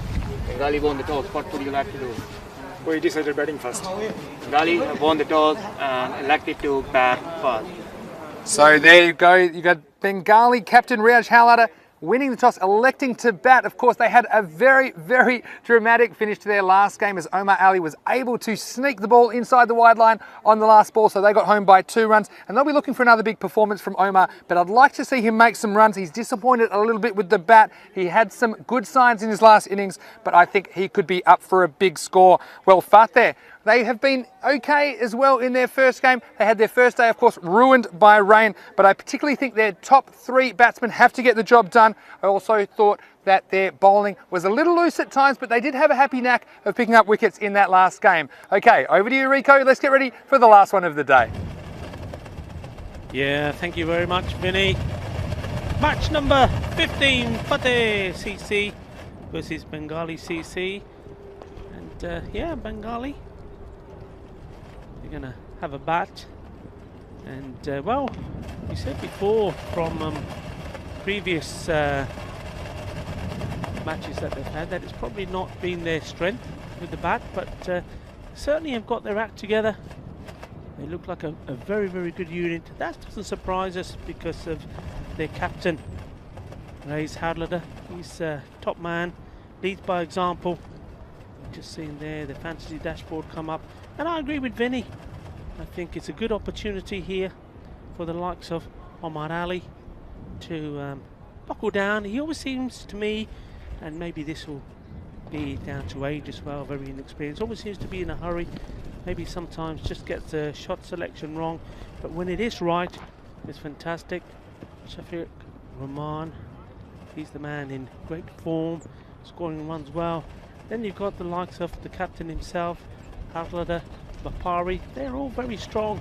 So, well, Fateh, they're going to need the best out of their bowlers. I don't think they did a very bad job against Gracia in the field. I think they were good. There was a few lapses from them, but I think the bowling in general was well disciplined.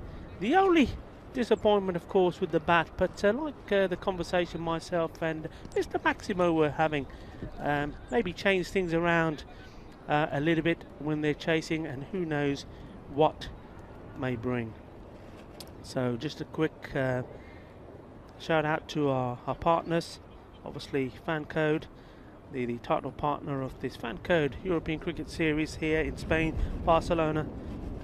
Thanks to our ball partner Kookaburra, Bizaway Travel partner, getting us the European cricket team, the men in blue, to wherever we need to be, and the trophy partner Local Lifestyles, and of course the production partner Spring Productions. Thank you all, guys.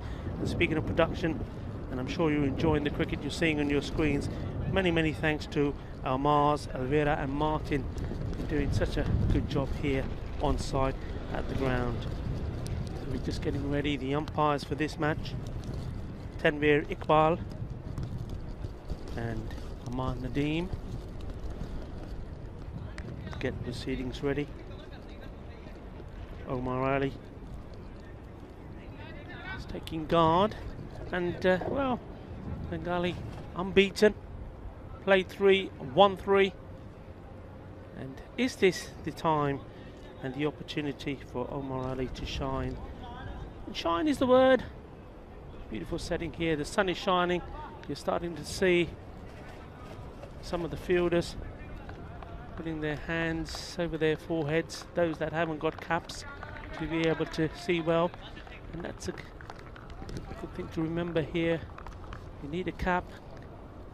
We'll see later on in the afternoon, and we're off. The first ball, well bowled into the body of Omar. Iqbal Wajid starting the bowling.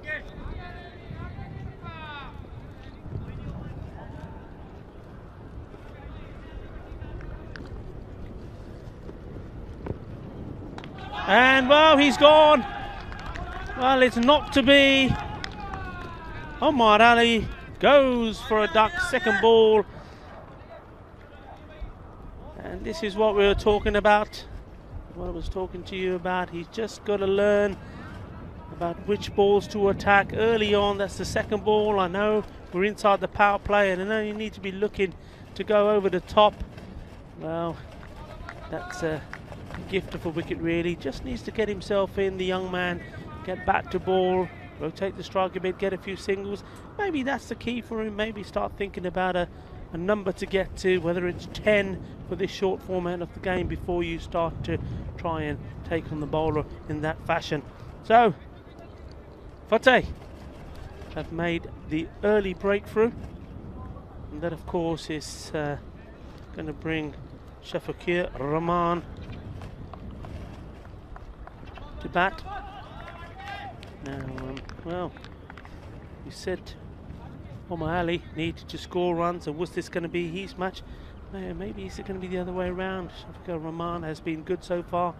Is this going to be his blip? Well, Fateh will hope so. That's too wide and wasted. New batsman coming in, you've just got a wicket.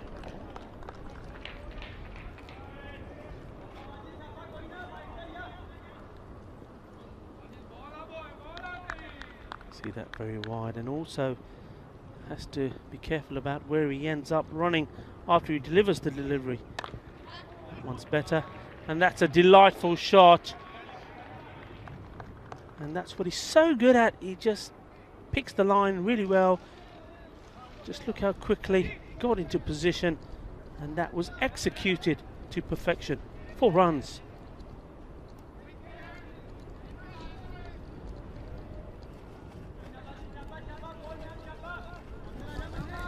Non-striker batsman Musharraf Hussain. Get to face the ball.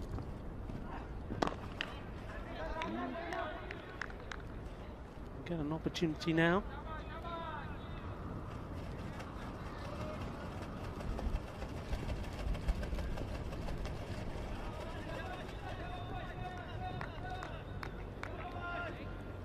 And it's nice to see Fateh supporting the bowler. There's a lot of noise out there. Noise levels are good.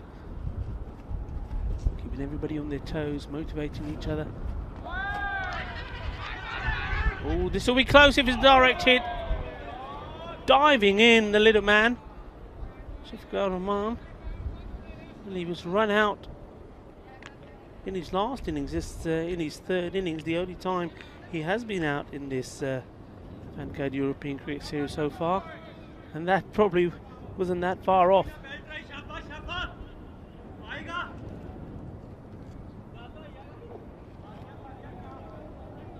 7 for 1. One ball to come. Shafakir Rahman on strike.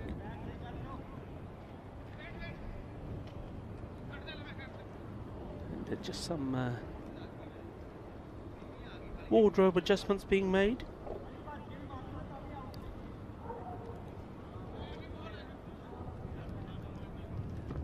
Ready now. Here comes Iqbal Wajid. Good ball, right on the money.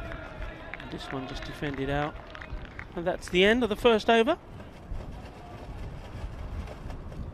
So 7 to score, but most importantly, Fateh have got a wicket, and that is of the young Omar Ali. It's cleaned up by Iqbal Wajid for 0. So these two, opportunity for them to build an innings. We all know about Shafakir Rahman. Musharraf Hussain will want to take this opportunity as well. Well, what a contrast this is to the afternoons that we've had on Monday and Tuesday. Luqman Hussain, the bowler, just negotiating that on the legs towards backward square leg, and take the single. Beautiful, glorious sunshine, hardly a cloud in the sky. This time yesterday it was quite dark, And in fact, at one point the floodlights had to be deployed. Very good running between these two, putting the pressure on, and almost a mistake there in the field allowed them to come back for two.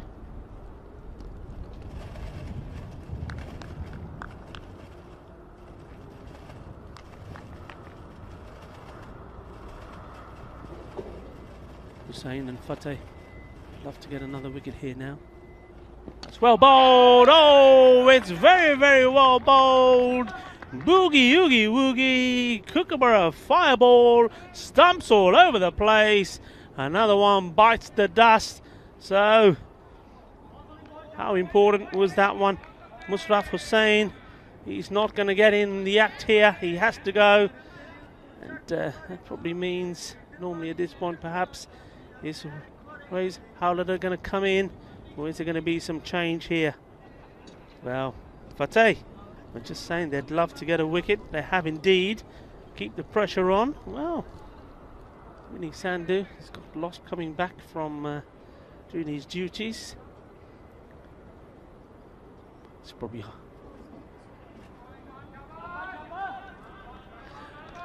yeah, somebody's just commented saying, well, maybe he's looking for another suit or another colour. He's going through, you know, you have those paint charts where you're picking a colour for a room. I think Vinny has one of those for his suits.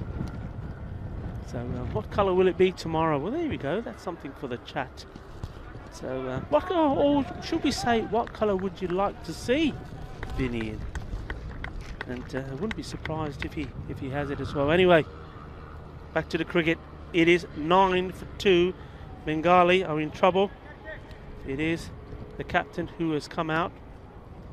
And well, he's got some work to do with Shafqat Rahman here. Otherwise, Vinny's prediction may come true. Remember, Vinny was saying that this would be a win for Fateh, that they'll come out fighting, and maybe Bengali CC, because they've already got 3 wins under their belt, would be a little bit complacent and a little bit too overconfident. Well, it's looking good at the moment for Vinny.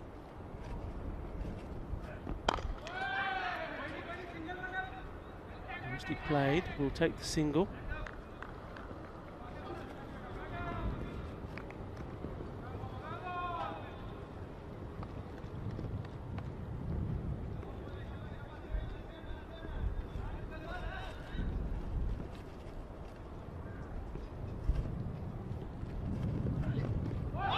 Asking the question, did he lean too far across? No, says the umpire. We'll see that again on the replay. Let's have a look. Yeah, I think that's a fair call. I think the ball probably going to go on to miss leg stump. But he has got a habit of putting that foot right across. That is the end of the second over, and at the moment Fateh doing a grand job. It's 11 for 2. This is their strength, and I think what they'll be thinking is if they can try and contain Bengali CC to around 80, I mean anything less would be a bonus, but 80, then they'll be certainly up for it.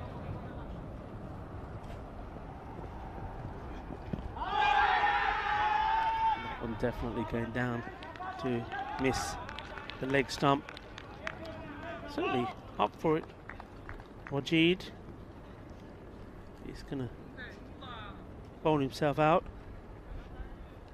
to finish the power play.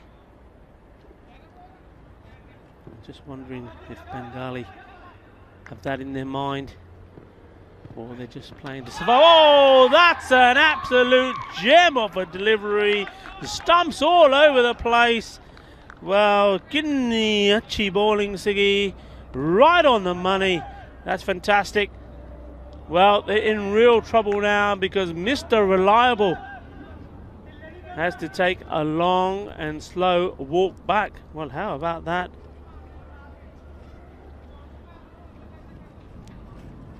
How about that indeed. Well, Vinny, wherever you are, he's probably got a big smile on his face somewhere. He's predicted this. Mind you, it's about time he got something right, I suppose, you're saying at home.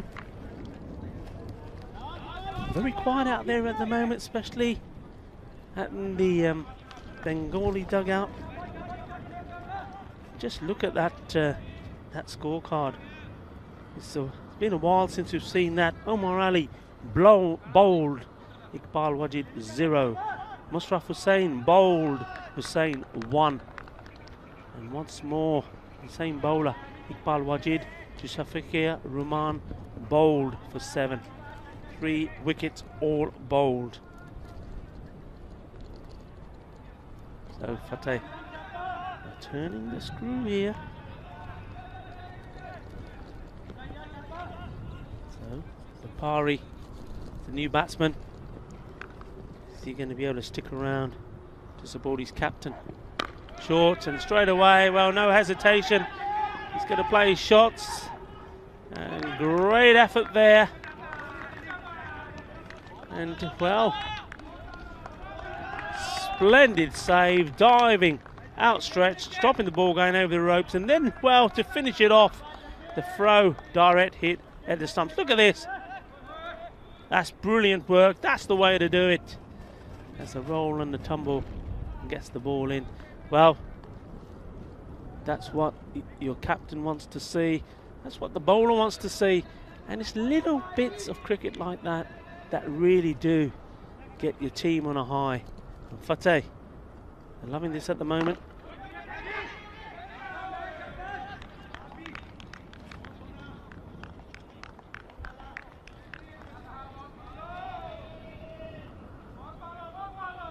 Sanjid Bapari. Did like the look of him last time he batted.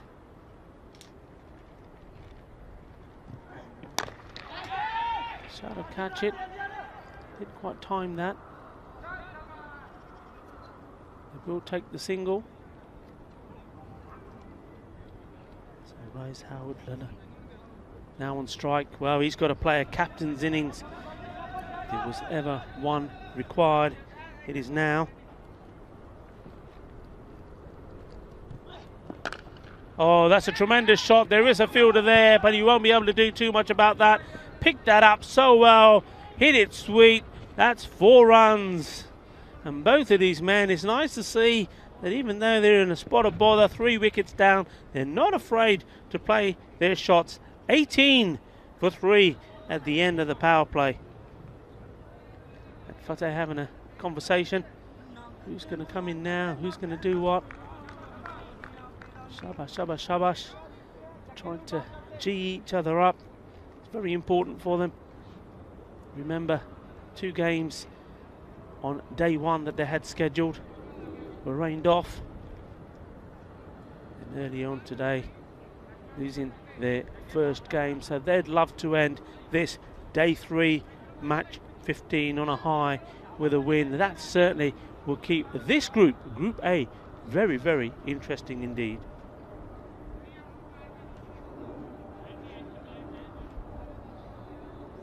So it looks like it's Kuldeep Singh is getting ready to bowl. Now they've sent a man back there right on the 3rd man boundary in Cal corner. And he wants to push a man back here straight. Also mid-off area and well, we're switching fielders. No surprise, it's Happy Singh who's coming to a zone that he's very familiar to. Well, that's short, it's hit hard. Fielder will have to get down. Does do and does it very well. Just 1 run.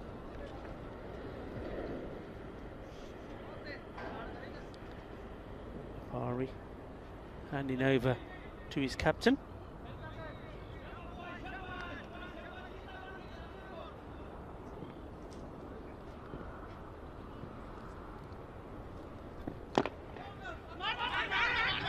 That's one way to do it. Into the ground, over the keeper.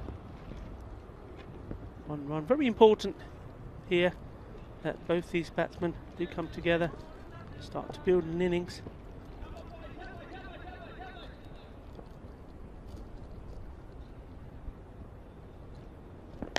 Oh, it's there for the shot. He didn't quite time it. Head went up in the air. Fielder coming in. Oh, and almost took an absolute brilliant catch. Got his fingers to it, but couldn't quite get the ball into his palms. Well, made a lot of distance. You see this again. Terrific effort from the fielder. He's giving his fingers a shake there, but he did ever so well to get there. Wajid, fielder. That's short, down the leg side. I mean, it probably will be a wide ball. But, well, the captain raised, how did I... Would have wanted to latch onto that. There's nobody there behind square leg. Loads of room. But, was hoping to get a boundary there.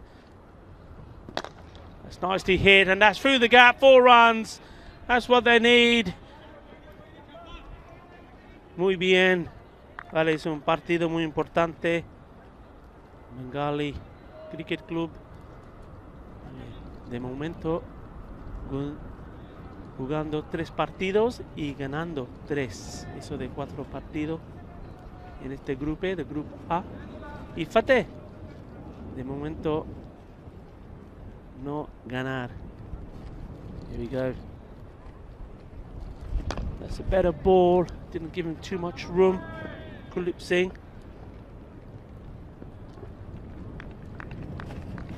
One of those. If you miss, I hit.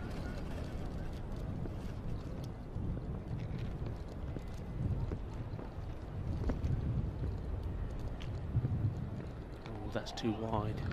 Wide ball. And isn't it great to be in this fantastic surroundings? Olympic history, all of us were talking about earlier today, all the things we remember about the 1992 Olympics. It's well bowled. And I must admit, we talked about me talking about the lighting of the Olympic torch as that over comes to an end. 29 for 3 now, 4 overs gone. And one of my best moments was in a race in the 400 meter semi-final. You remember that? Derek Redmond tore his hamstring before he could finish the race. He came to a halt. He was in pain, but before the medics could get there, his father ran onto the track, and the two of them, of course helped by his father, finished the race to a standing ovation. And a great bit of Olympic history that was. Good running here. Talking about Olympics, a bit of Olympic running from these two batsmen.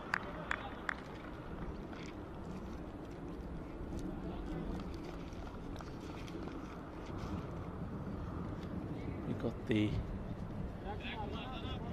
captain on to bowl now here, Jinder Singh Lovely. Coming on to bowl a little bit earlier than he did in the game against Gracia. He bowled very well. Just bowled the 1 over, the final over.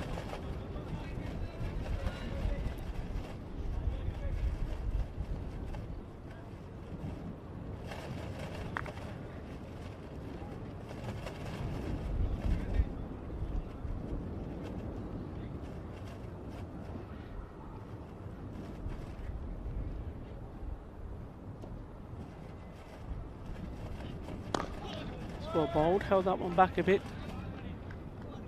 Tamjid Rafari just adjusted himself well. Took the single.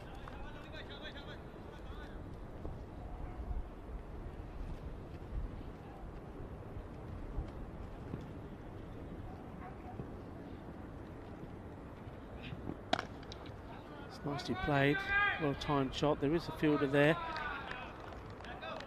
Not able to split them this time round as he did earlier. Well, I hope you're enjoying the cricket wherever you're watching. Well bowled, it's a very good stop. And a little bit of hop skip And jump there from the captain as well. Here, watch this again. Very well. I mean, some would say that's a chance. And then here we go. Gets the ball and a little hop, skip, jump. A sort of delayed reaction as the pain from the ball hitting his hand finally went upstairs and said, that hurt. Well played.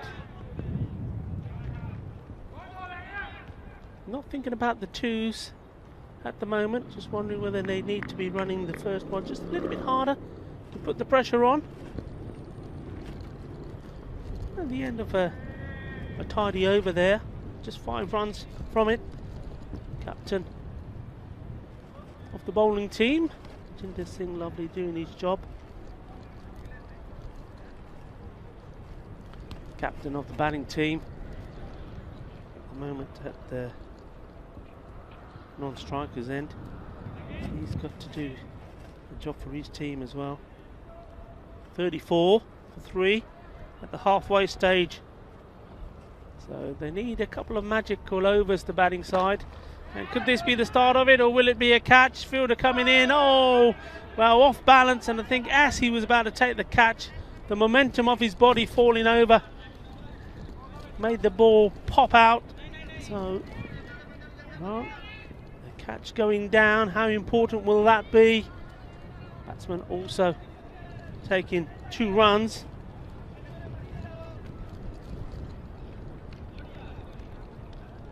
Kuldeep Singh.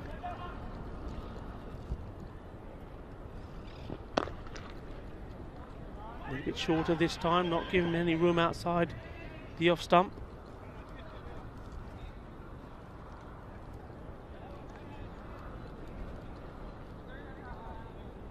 So these two building up a nice little partnership, something that team badly needed. This time straight to the fielder. Butler did well, played it well, but straight, too well, you would say. It went straight to the fielder there.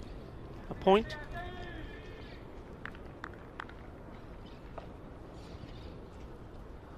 Just hit this one harder, but once more, going to find the fielder.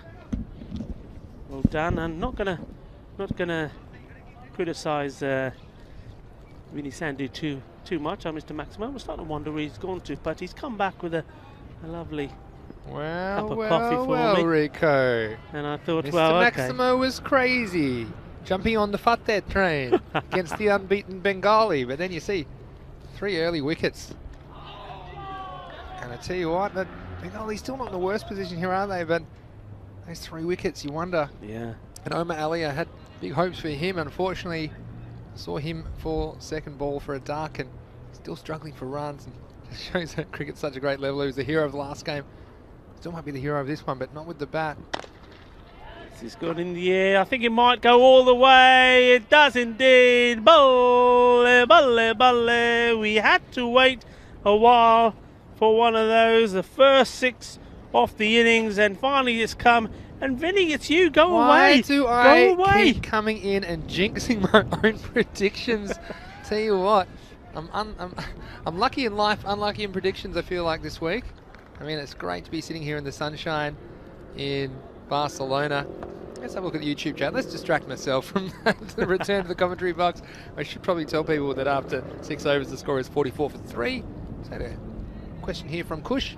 The question, while setting a target, what kind of approach do you prefer in T10? Steady start, then blast off, or hitting in first 3 overs, then big hitters to follow up? Got to go for the 2 here, surely. Yeah, good running. That's more like it. A bit more sense of urgency. Yeah, Kush. Look, it's kind of depends on. My answer is not a simple answer for this one. I think it depends on the sort of players you have. So if you have those explosive players, take like Pakai Care, for example, they've got some very explosive opening batsmen, and I think that, and also they have got good batting depth. You know, so I think it depends about the resources that you have at your disposal. Let me watch this next ball come through, and Captain Howlada tucking their way for a single. So I think what I find in T10, as opposed to a longer form of the game where there's clear patterns about what the respective scoring rates are at different points in the innings, it can be fairly consistent. So you see in some games you'll see early scoring and then dropping off a little bit later in the innings. Just shaving the off stump there, but survives another ball, Papari. Whereas other games in T10, the opposite happens. So I think it would depend on two factors. The individual players you have at the top of your order. Okay, is it their game to go hard early? Doesn't quite get hold of that one and away for a single. So if you have, you know, these Chris Gale type players, you know, of course they're probably going to go for it. And if they have those kind of players, then that is a license to go early. Also, I think the second relevant factor is what is your batting depth like as a team? So are you relying, like, for example, Men in Blue are a team that really rely heavily on 2 or 3 players at the top of the order. Wow, this one has gone all the way over. Happy Singh's face is not happy. He says that one's gone a long way, and that is a Maximo. And also given a no ball because they had one too many outside the circle and a no ball. So this is a disaster. And I think I'm just going to keep my mouth shut and go back to having my lunch and my coffee, Rico, because that's 7 and it's not even a ball bowled. Just to finish my answer to Kush. So I think it depends. So yeah, great answer from Mr. Maximo, but it depends on those two factors. The kind of players you have at the top of your order and also your batting depth as to how aggressive you should be early. And obviously you want to maximise the amount of runs that you can get in a T10 innings. But Rico, how's it going for me since I came back into the box? You know what? I think there's the men in green are the only men that are happy at the moment, Bengali CC, because you seem to be their good luck charm. Tell you what, they scored about 20 runs, 1 over, not even 1 over since I came back. But let me know what you think all around the world, and hopefully that answers your question. Kush, I'd like to hear your thoughts as well. It's not just what I think here on ECN. Hit up in the air. Remember, this is a free hit, and it's a one bounce 4. Well, you see the misjudgment there from the fielder. It was Iqbal Wajid there, and this is criminal, isn't it, when the ball did bounce in the field of play, and it was just the wind, I think. Talk about the prevailing wind here in Barcelona is behind that ball. So Wajid, we saw him take a good catch earlier. He has spilled a couple since then, though, and yeah, that's a conversation there. Happy Singh having with him say, look, what if you're on the line where you should be, that shouldn't happen. That's another good shot. It's going to be more. This time another 1 bounce 4. What an over this is turning out to be. Wow. This is exactly what Bengali needed. And, well, I think they're coming this way to tie Vinny Sandhu to the chair so he can't disappear again. What, they can go through my inbox tonight when they get all the angry messages. I mean, it's not easy to tip an upset, but they must have known I'm up here and everything's happening. Wajid, he was so solid early in the innings and that one's gone over his head. 1 bounce for 4, and then good stroke making though. You've got to say there, the captain Howlard, he was saying earlier what a natural leader he is of this team and contributing with the bat ball in the field, and got a bit of tough love as well sometimes from Howlard, isn't there? We saw earlier with Model at long off, but in this game, well in the balance, and the run rate's good, isn't it?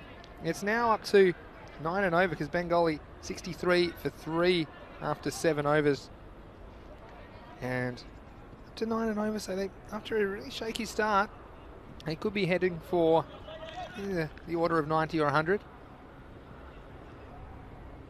Remember, these two came together and the score was on 11. So what a partnership this has been, and well, one of the top partnerships of the series so far, I'm sure, but coming at a very crucial stage. Yeah, for sure, and been impressed with Papari. He just tends to be able to play a variety of roles for Bengali. Around him here. Bit of a away movement there and just beating the bat.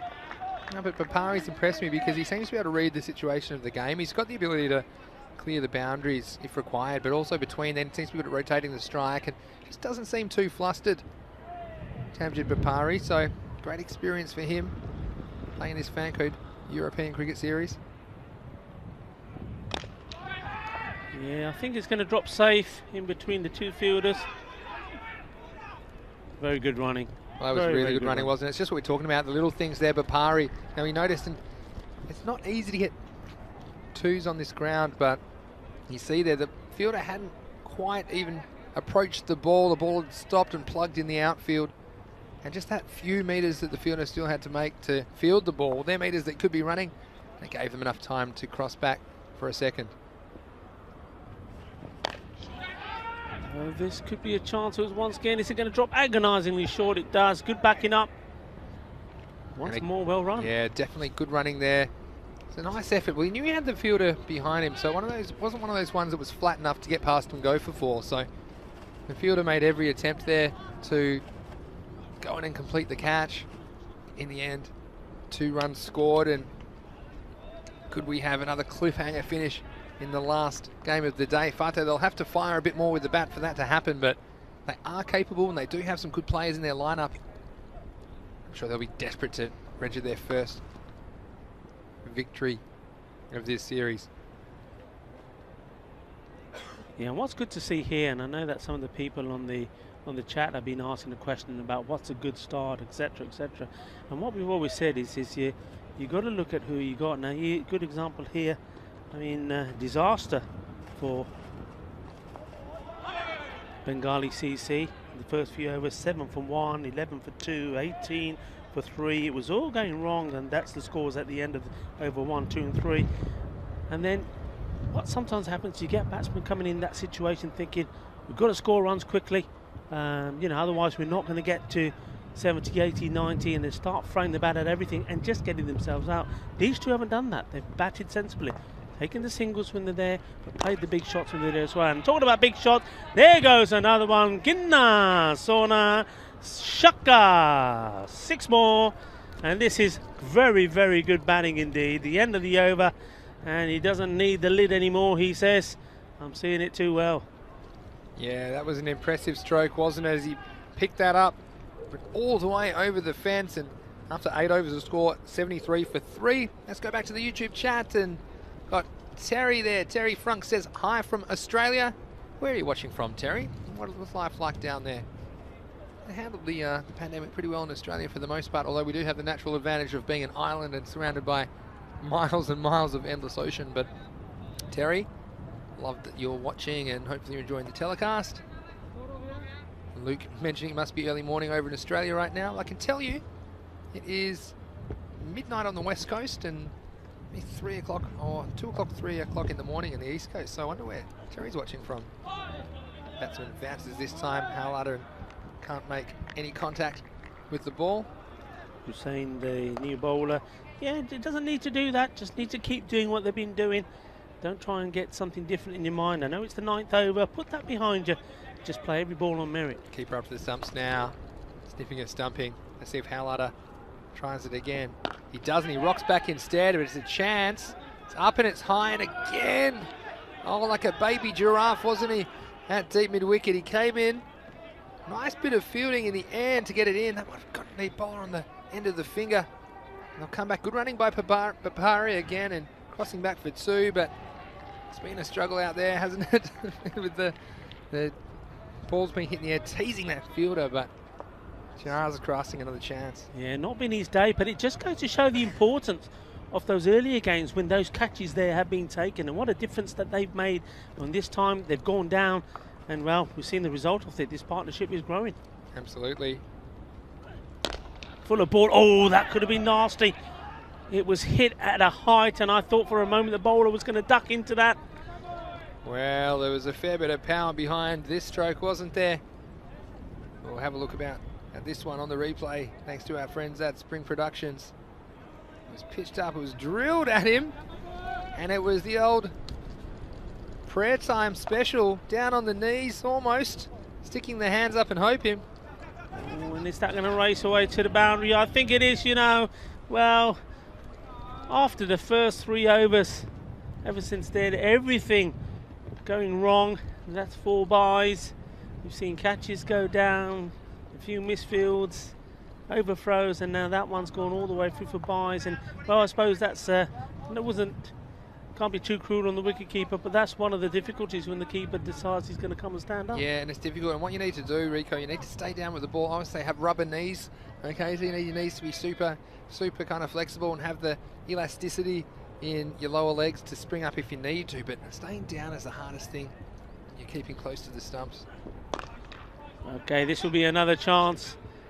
This time the fielder composes himself, and once more he had time, he got there. Oh, and the indiscipline there as well. You can understand the frustration there for Iqbal Wajid. He's done his job with the ball, but took a good catch early, didn't he? But the other two, he's just made a meal of them. Yeah, the bowler looking back at him and saying, "What? Tell me, what was wrong with that?" No, nowhere to hide on these small fields. There's there very small fields, and heard exactly what the bowler had to say about that. Just saying. Whoa, balle, balle, balle. That is big. That is out of here.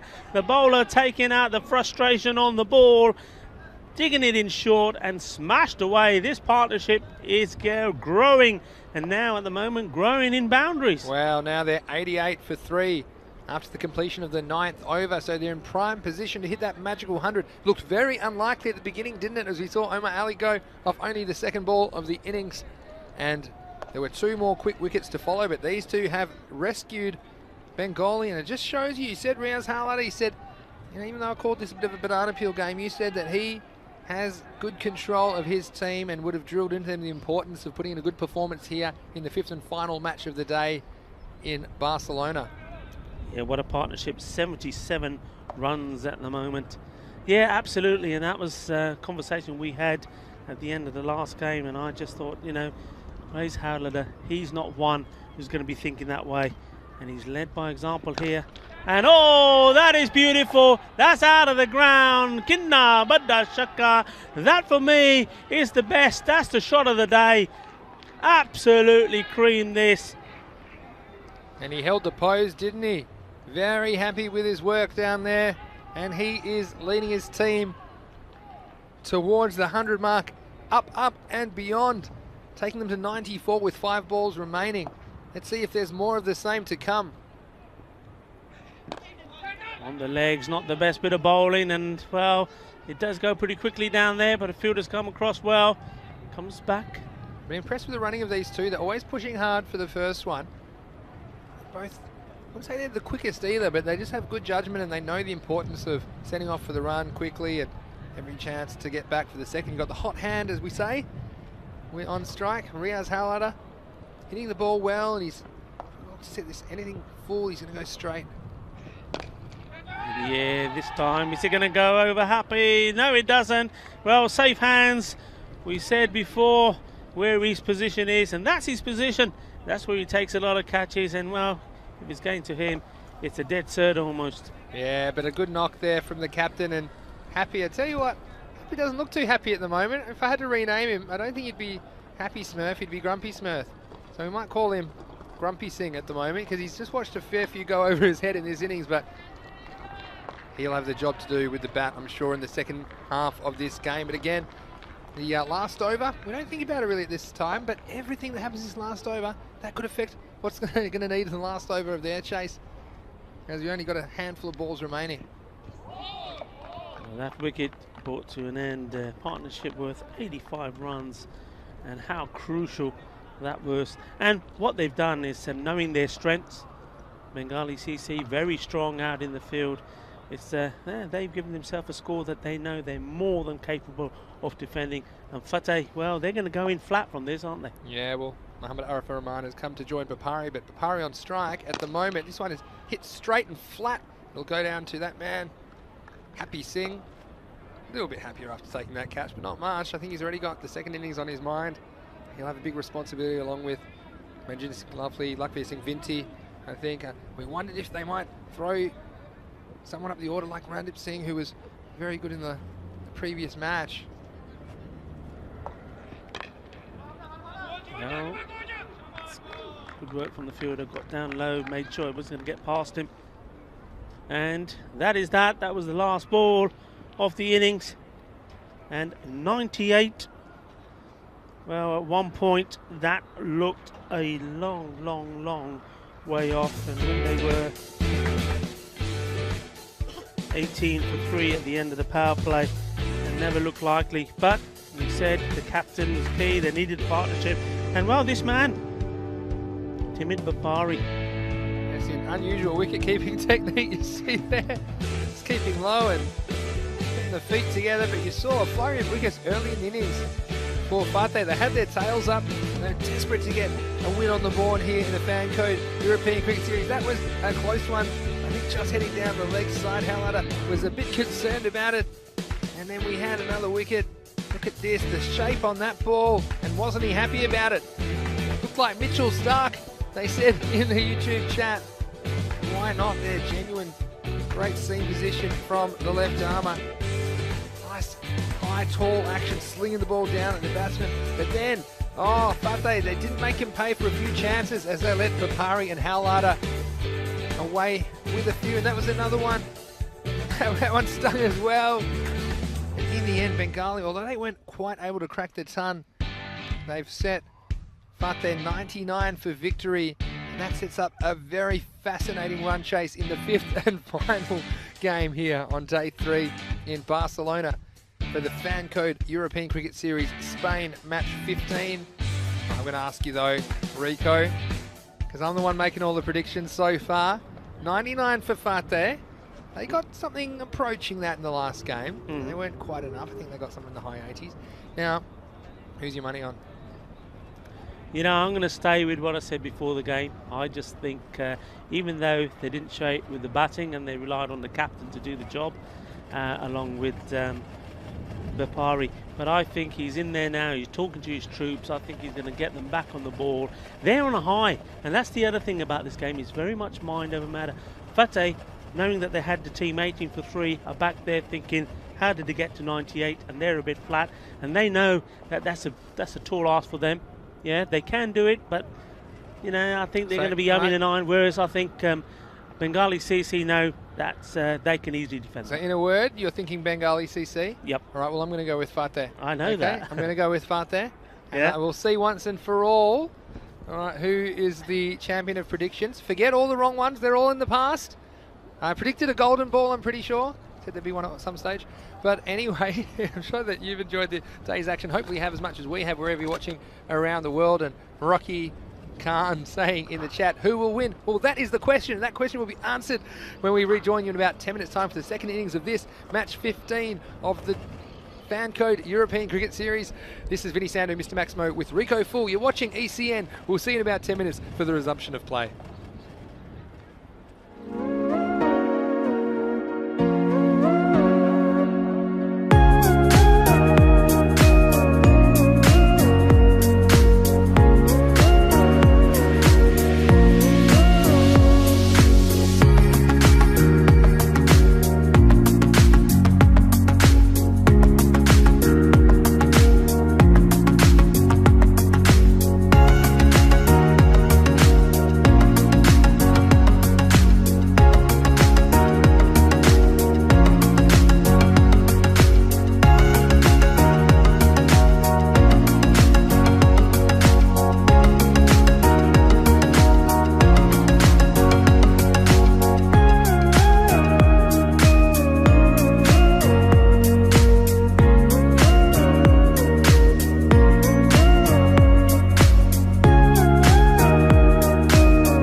Yes, and welcome back here to the Montjuic Olympic Ground in Barcelona, Spain, for the conclusion of the final match of day 3. It's match 15 here of the Fancode European Cricket Series Spain.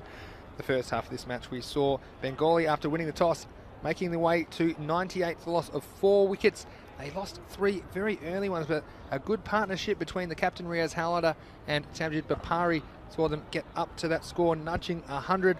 Fateh, well, after a disastrous run chase in their previous match, they would love to chase these runs down and make their way into the win column for this series. And Rico Full joining me in the commentary box. I think we set up for a very interesting run chase to conclude today's play. Yeah, I think we definitely are. And as I suspected, Bengali CC are making no changes. Riaz Halada, their captain, is going to open up the bowling. It's good to see him looking fit. I did say that he seemed to have a few niggles in day 1 of this Fancode European Cricket Series. He was having trouble with his bat, but no signs of that today. And of course, his epic partnership, 85 runs with Bapari, have got his team in a pretty good position. So 99 needed by Fateh. Fateh, well, they've sort of listened to a little bit of what we were talking about. Happy Singh is still up there. He's opening the batting, but the Randeep Singh Dade is at the other end. I think that's a good call. Yeah, and we called it, didn't they? I'm not sure if they're listening to our advice, the Fateh management, but Randeep is in form, and if he can get them away to a fly, especially with the field up, I think it could set them on the way to this total of 99 they'd require, and Fateh would be desperate for a victory. Bengali, well, if they could pull off another win here, they'd be 4 out of 4 and handsomely on the top of the group. But here's the live action starting now. It's the captain, Halada. Yeah, that was an easy loosener for him, wasn't it? I think it was played down for a single. I think if he stepped inside that, he could quite easily have seen that go past the leg side and taken a wide. But it's always nice, I think, for a batsman early on to get off the mark. Yes, and that'll bring, call him almost a pinch hitter, isn't he? Randeep Singh Dade up the order. Let's see his approach. Interesting shot, playing that, whereas you'd be thinking and expecting a batsman to play it out on the offside, getting his bat right the way around that to play it on the leg. It was a risky shot, wasn't it, really? Very. It was a fairly straight ball, and going with a horizontal bat, and he's lucky he got something on it. Otherwise, he'd be prime candidate for LBW, but he'll be relieved to get off the mark without incident. In fact, they just lost wickets at regular intervals during that previous run chase. When this one's put down, it was short and pulled away behind square leg, and the fielder not able to pounce on. That would have been a huge wicket. Happy Singh, we're saying, wasn't looking so happy so far today, and he would have been very unhappy had his innings ended prematurely there after only scoring 1 run. And Halada, well, he'll be upset, but he'll be supportive of his teammates. Did save a boundary at least, and Fateh, a close call early. In the air, oh, just over the diving fielder there inside the ring. It's the right shot to play inside the power play, I suppose. A bit close for comfort. He's also stepping away from it, so it took a lot of the power out of the shot, but still managed to get just enough over the top. 4 runs. Yes, Enrico Full, you said it there. It's the way to go in the power play, but he just got the elevation to get it over that offside ring. Halada has the right of reply. Oh, too short, and that, well, you're going to bowl that. It's going to be put away every time, and it's gone all the way for 6 runs. Well, and that was just a loose delivery from Halada. He doesn't bowl too many, but it was too short, and it sat up asking to be hit, and the batsman obliged, sending it high and away over the square leg boundary. 6 to the total, and a great start for Fateh. They are 13 with a ball remaining in the first. Sensible batting, and that's what we've been talking about. Just because you've hit a couple of shots, hit a ball for 6 doesn't mean you've got to try and do the same in the next one. Great start for Fateh. 14 for no loss after 1. Randeep Singh Dade getting 12 of those off 4 deliveries, so you can see already the benefits of setting up to the top of the order. Player in form, player with a bit of confidence. Now Rico, We looked up the last time these teams met in the interval, didn't we? And wasn't there an interesting result last time Bengali took on Fateh in the European Cricket Series? Oh, wasn't there? What a game that was. And it happened on day one as well. Day one, it was the last match, both of these teams playing. Fateh were the team chasing, as they are now. And if memory serves me right, 95 was the score that Bengali CC posted. So needing 96 to win. And they tied, went to the golden ball. We did go to the golden ball, didn't it? And we've already had one today. Surely we can't finish with another. Now this is Mohammad Arifur Rahman, who's playing his first game of the tournament. He's left arm around the wicket, orthodox spin, a nice start beating the bat of Randip Singh Dade. And it's not a bad tactic to open the bowling with a spinner. Often the players at the top of the order, they want the pace coming onto the bat. And field up though, if he gets it wrong, he could go the distance. Mohammad Arifur Rahman. It's good bowling. Huge swing there. Missed by everybody in the end through Shafiqur Rahman. I'm just thinking to that to the line he's bowling. I mean, would you have the 2 men straight? I know we're in the power play, only 2 allowed out, 2 straight, because that's the only plays they're looking to hit at the moment. Yeah, see, I think I prefer having the long off back at the moment. They have the deep mid wicket, deep long on, but trying to encourage the batsman to hit across the line and perhaps force me to a mistake. I think if I'm batting here against Mohammad Arifur Rahman, I'm trying to go over mid off. Yeah. Playing a fairly correct vertical bat stroke. If you toss it anywhere above the eyes, down hitting it nice and high, but this is short, outside leg stump, and a poor delivery. The chase is on. Batsman perhaps didn't get all of it. And some good fielding down there. And those are the kind of things, Rico, that can make all the difference. Having a kind of pass score on the board, Bengali and Fateh, they're the kinds of things that they need to punish those short balls outside leg stump. Yeah, we've left the viewers hanging too long. So that golden ball, it was won by Fateh. And memorably as well, back on the 12th of October, I do remember that first day of the tournament. First time we had an ECS here at the Montjuic Olympic Ground in Barcelona. It's a wonderful place to play cricket, wonderful facility. It'd be great once a few spectators are allowed in as well, because they've got the grandstand facilities here as well. And yeah, beautiful ground, beautiful view, of course, being elevated here. I'm not sure what the altitude is exactly, but you can see how some of the batsmen are sucking in the big ones after running these 2s, as this next ball is short and pulled away all the way through square leg, and again too short from Rahman, and he pays the price as he's hit for another boundary out through square leg. Yeah, the answer to your question, 185 metres. Is that right? That's right, yeah. See, I knew that you'd know that. Yeah, well, you see, some of us do homework. Well, I was a bit too puffed walking up the hill to do my homework, but 185 metres, is that right? Yeah, yeah. Too puffed walking up the hill, or you're too busy polishing your shoes? Yeah, that's true as well, but can't trust your judgment at this altitude, can you? Rico Full certainly enjoyed commentating next to you this week so far in Barcelona. Just got to get the throw in quick. Good cricket. Yeah, Omar Ali, you wonder if he'll play a part with the ball. He was a hero in their previous match, wasn't he, for Bengali, as they required just a couple of runs off the last ball, and he snuck that ball just inside the offside wide line, and it shows you it's a game of inches, isn't it? So that is the end of the second over. Fateh 22 for no loss. Yeah, going well. We're keeping it under the 10. That's what they've got to keep in their mind at the moment. These two doing what Fateh, well, weren't able to do until around 6 wickets down last time. They're building a partnership together. The only thing that you will notice about Happy Singh, and he's done it all the way through. He was doing it in the European Cricket Series 1 in Barcelona as well. He's got this shuffle. If you watch when he's batting, watch what he does with his feet. He goes right across, steps right across his stumps and likes to hit straight, and that's what will encourage a bowler, trying to get the ball through and get him in right in front. There he goes. Start taking the single. And one thing we noticed, that he was really wasn't liking what was happening in the field. He was pumped up, very serious, even when he took that catch, no smiles. And well, if he's taken that frame of mind and attitude with him out there with the bat, he's determined to help his team get this win. Yeah, he's got runs on his mind, doesn't he?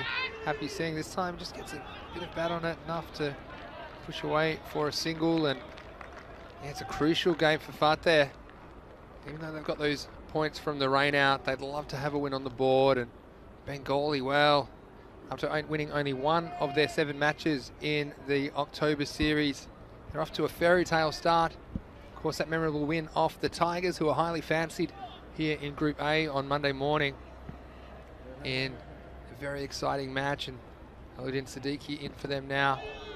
Again, I'm not sure if there's any bat on that, perhaps just a bit of an inside edge all the way down to fine leg, but not enough to run across the outfield for 4.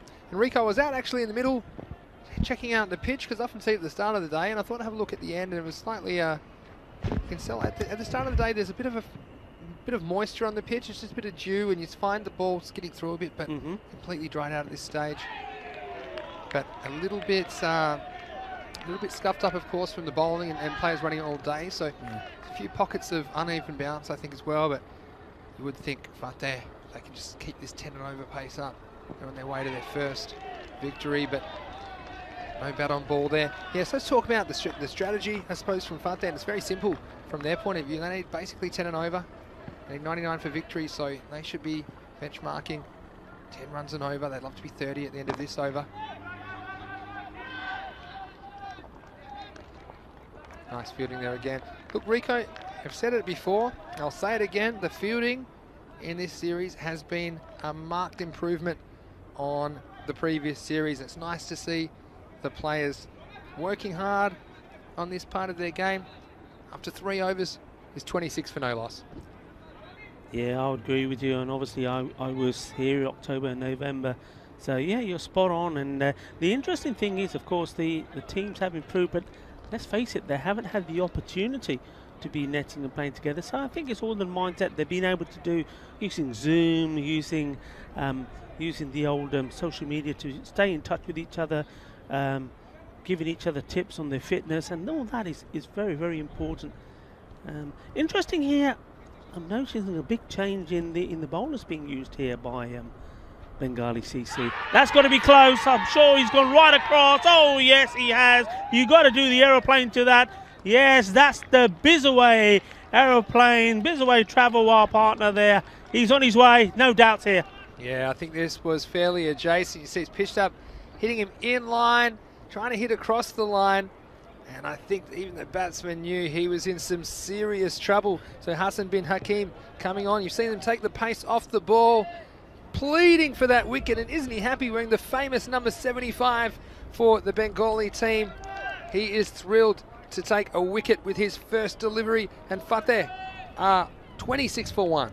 Yeah, I mean, that's good. I mean, obviously the captain, Howlader, has seen something, or he's done some homework on Fateh, and he wants to keep the pace off the ball. Hence, he's using the slower bowlers quite early. And, well, he's got the wicket they wanted. The other one, the man standing at the other end, they're going to target Happy Singh, no doubt. Yeah, and Rico, I think with Randeep being sent up the order, they might have noticed the game before. He really was quite destructive against the medium paces. So I think it was concerted tactic and clever work from Riyaj Howlader, the Bengali captain, to take the pace off and just test out Randeep against spin. And you can see there ultimately, sometimes you have too much time as a batsman, and it led to his downfall. Straight that one on the leg. But the other thing, I mean, as we've seen, I mean, Randeep Singh, yes, brought up the order, but Tajinder Singh, he's in there now. They've done the same thing there. Yeah, look, I think, yeah, it's interesting that they're just going with players that were in form last game. Perhaps not trusting their top 3, but thinking, how can we most effectively use these resources? If these guys can go out and score some early runs and get ahead of the rate, then even if they get out, we've got the kind of batsmen like the captain Manjinder Singh, and of course Lakshmi Singh as well, who can come and finish the game. So it's a slightly different approach. I think Fateh probably needed to change an approach after their first chase went horribly wrong. You can see a nice bit of fielding, pretty tight call. They come back for the second. Okay, the wicketkeeper hasn't seen it. He's seen it too late, I think, and, well, I could see that happening. That would have to be the keeper's, but he had no idea where it had gone. Now look, this isn't the keeper's fault. I'm going to go into bat for him here, because under the helmet, he would have no idea where this has gone. You see, he's obscured by the batsman's body, so he's looking where he thinks it is. So even though most things are a keeper's catch, this is one for the other fielders to recognise that. And you can see that he's done his best. And to be honest, the keeper there, Shafiqur Rahman, trying to recover as the next ball is edged down. It'll just be one. But yeah, I've been in that situation when you're keeping under the helmet and the ball's gone straight up, and ordinarily go, well, it's your ball because you've got the gloves. But I tell you what, Rico, you can't catch what you can't see. No, right? no. And you've got no reference point for where the ball's going. So it was a tough one. And Shafiqur Rahman, it was probably one of the times that you almost got in the way then, didn't he, when he tried to recover, but he had no idea where that ball was going to land. Yeah, I'm absolutely with you there. No fault of the keeper. You could see from the replay, he's actually looking to see where the ball would have gone. No idea where it was, but in that case, there was no call on it. Somebody, one of those fielders running in, should have put a call on it and made an effort, at least to get hands onto the ball. Yeah, it's not easy to try and communicate with your teammates when you're all looking at the ball as well. And that's the end of another over. After 4 overs is 32 for 1. So you can see Fateh just sliding behind the rate slightly. That's what taking wickets will do. Tajinder, I'm sure he'd be very keen to get amongst the runs. He's been trusted to stay in the number 3 position. And it's been doing the trick for Bengali, actually. We've seen the faster bowlers doing it for them earlier in the day, but we've got Aladdin Siddiqui here to continue.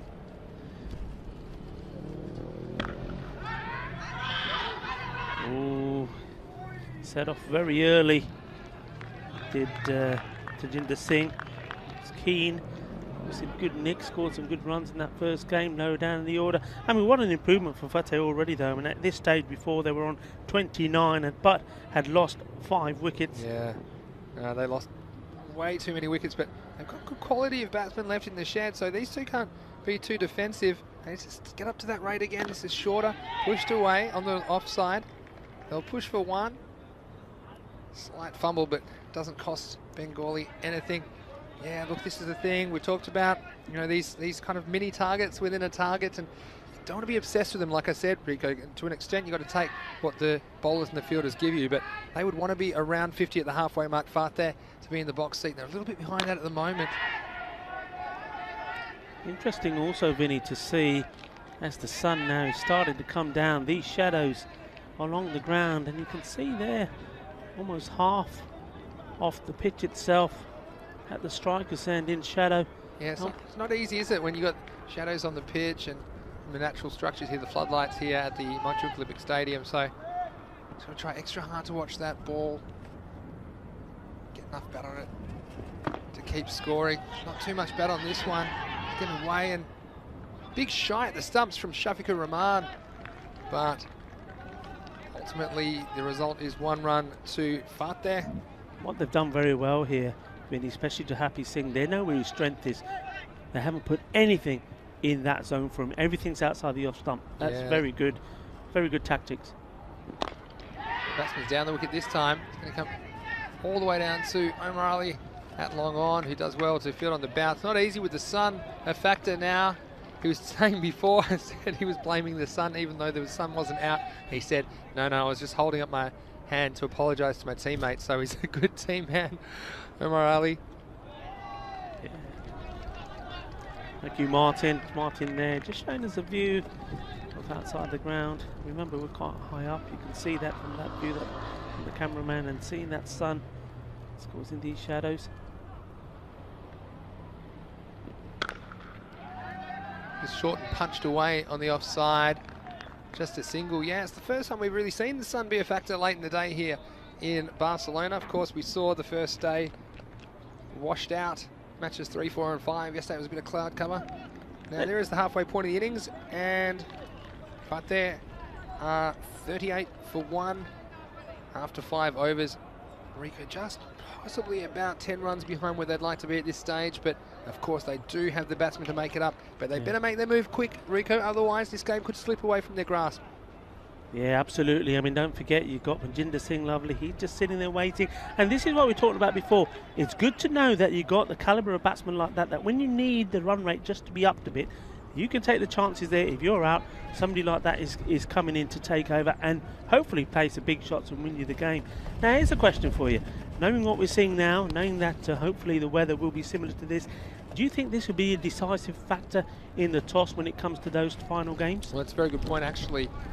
It's probably a bit easier to be fielding at this point, although the sun can cause problems in the field as well. We'll probably see that come into play at some point as well, but something that causes a few hassles for both sides out there at the moment. But I'm just happy the sun's out and we're able to get a full day's cricket in again, and we know so many people are enjoying the Fan Code European Cricket Series wherever you're watching around the world. It's great to be with you.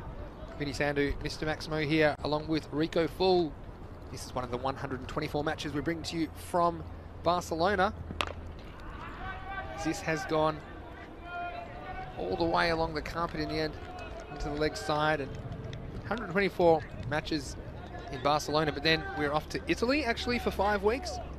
We're going to take a bit of a tour through Italy, 5 different destinations, 5 one-week series, and plenty more destinations and cricket on the European Cricket Network. Plan to bring you over 1,000 games of T10 cricket this year.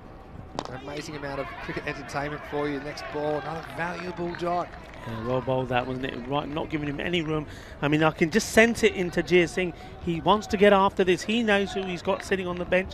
He knows that they've got to play a few shots, but he's not being given anything here. Yeah, that's exactly right, Rico.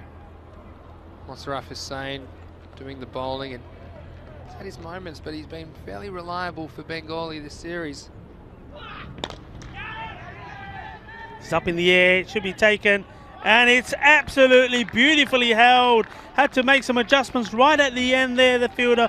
What a great catch that is, and that is Bapari. What a game he's having. He's done the job with the bat and then taking the catch. Yeah, early candidate for man of the match, Bapari. This wasn't an easy catch. We're blinded with the sun in the background. It was a factor. It was up there for an eternity. And Fateh, well, they lose their second wicket, but perhaps that's something that they'll be able to handle considering the calibre of batsmen they have left on the bench. But what a catch by Bapari.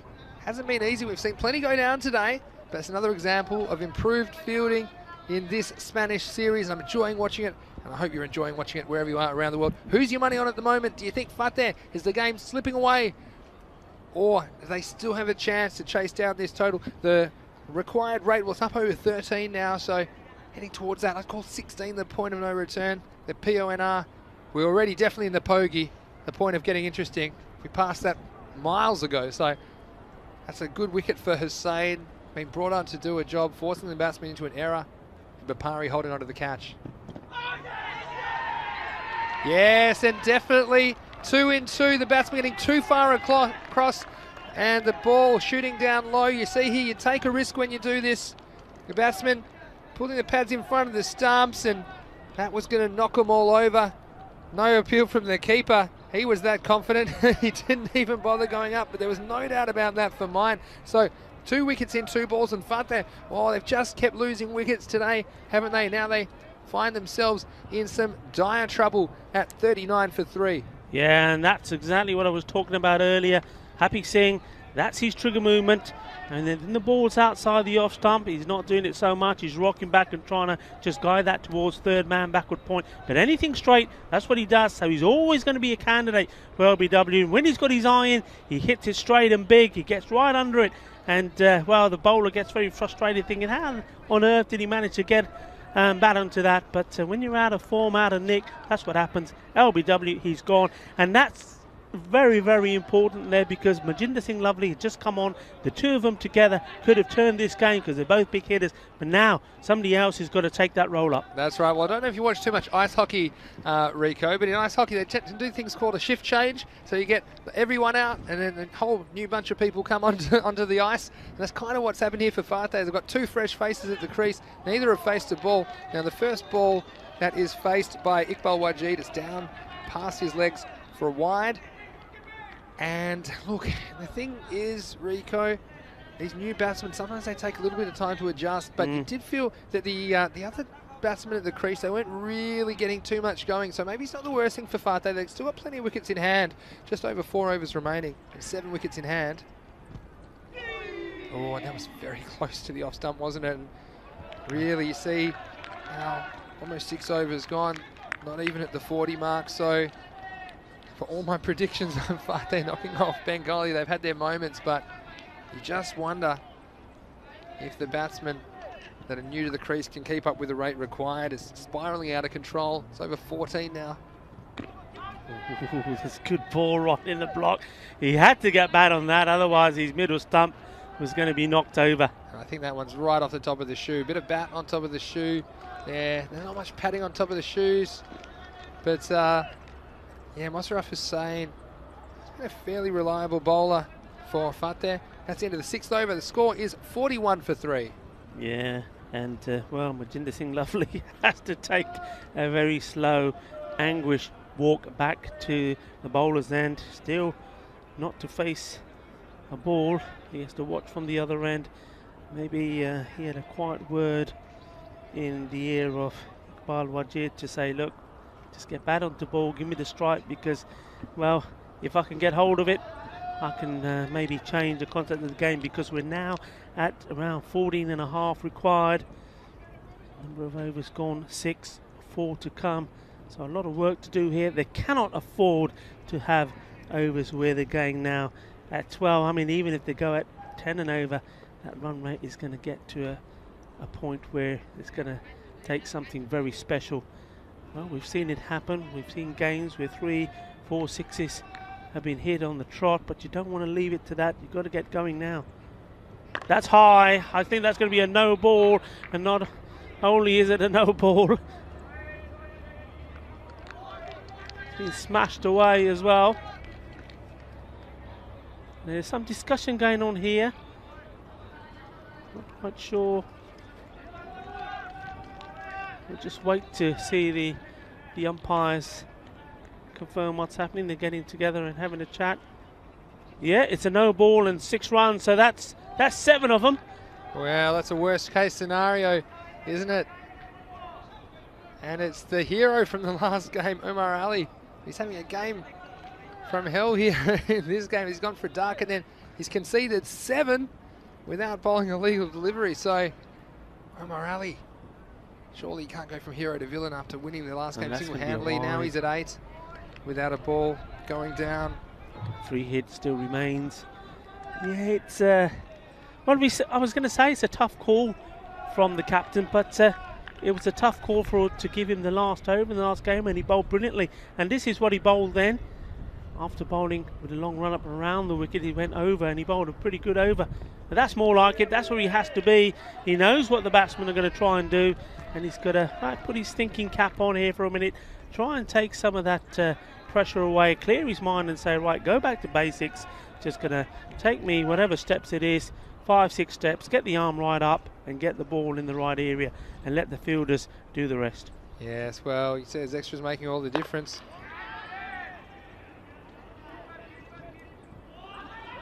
And a bit of sloppy work by the fielder there. It gives him a chance to come back for 2. They're obsessed with not letting it get past him, and that's probably not a bad thing, but the way he fielded the ball, losing his footing, the batsmen were quick to capitalise, get a second run. Every run is crucial. And we saw last game, Fateh seemed out of it, but getting pretty close. What a better bowled. Strikes the batsman on the pads. We'll take the leg by. And Majinder Singh Lovely. Finally at the end where he'd rather be. Now, well, to put it this way, I don't think he's going to block this. No, I think he knows what he has to do. We saw him hit a big maximum off the first ball of the innings. Omar Ali just tripping over his own feet on the way in. And look, I tell you what, the highs and lows of this Fan Code European Cricket Series in today's play. Omar Ali, just a couple of hours ago, he was the hero.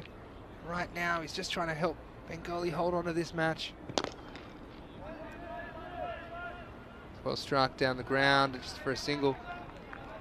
What was nice to see there, Bapari covering a lot of ground, just backing up the fielder just in case, keeping on his toes, and that's how important it is to him after his performance in this game so far. Well, that's the kind of strokes disciplined, if you ask me. It was outside off stump, and the captain there just motioning to his partner, the Iqbal Wajid. Just do enough, get me back on there, I can get these runs. And Wajid, no slouch with the bat, but it's important that he keeps ticking it over. Not too many balls left.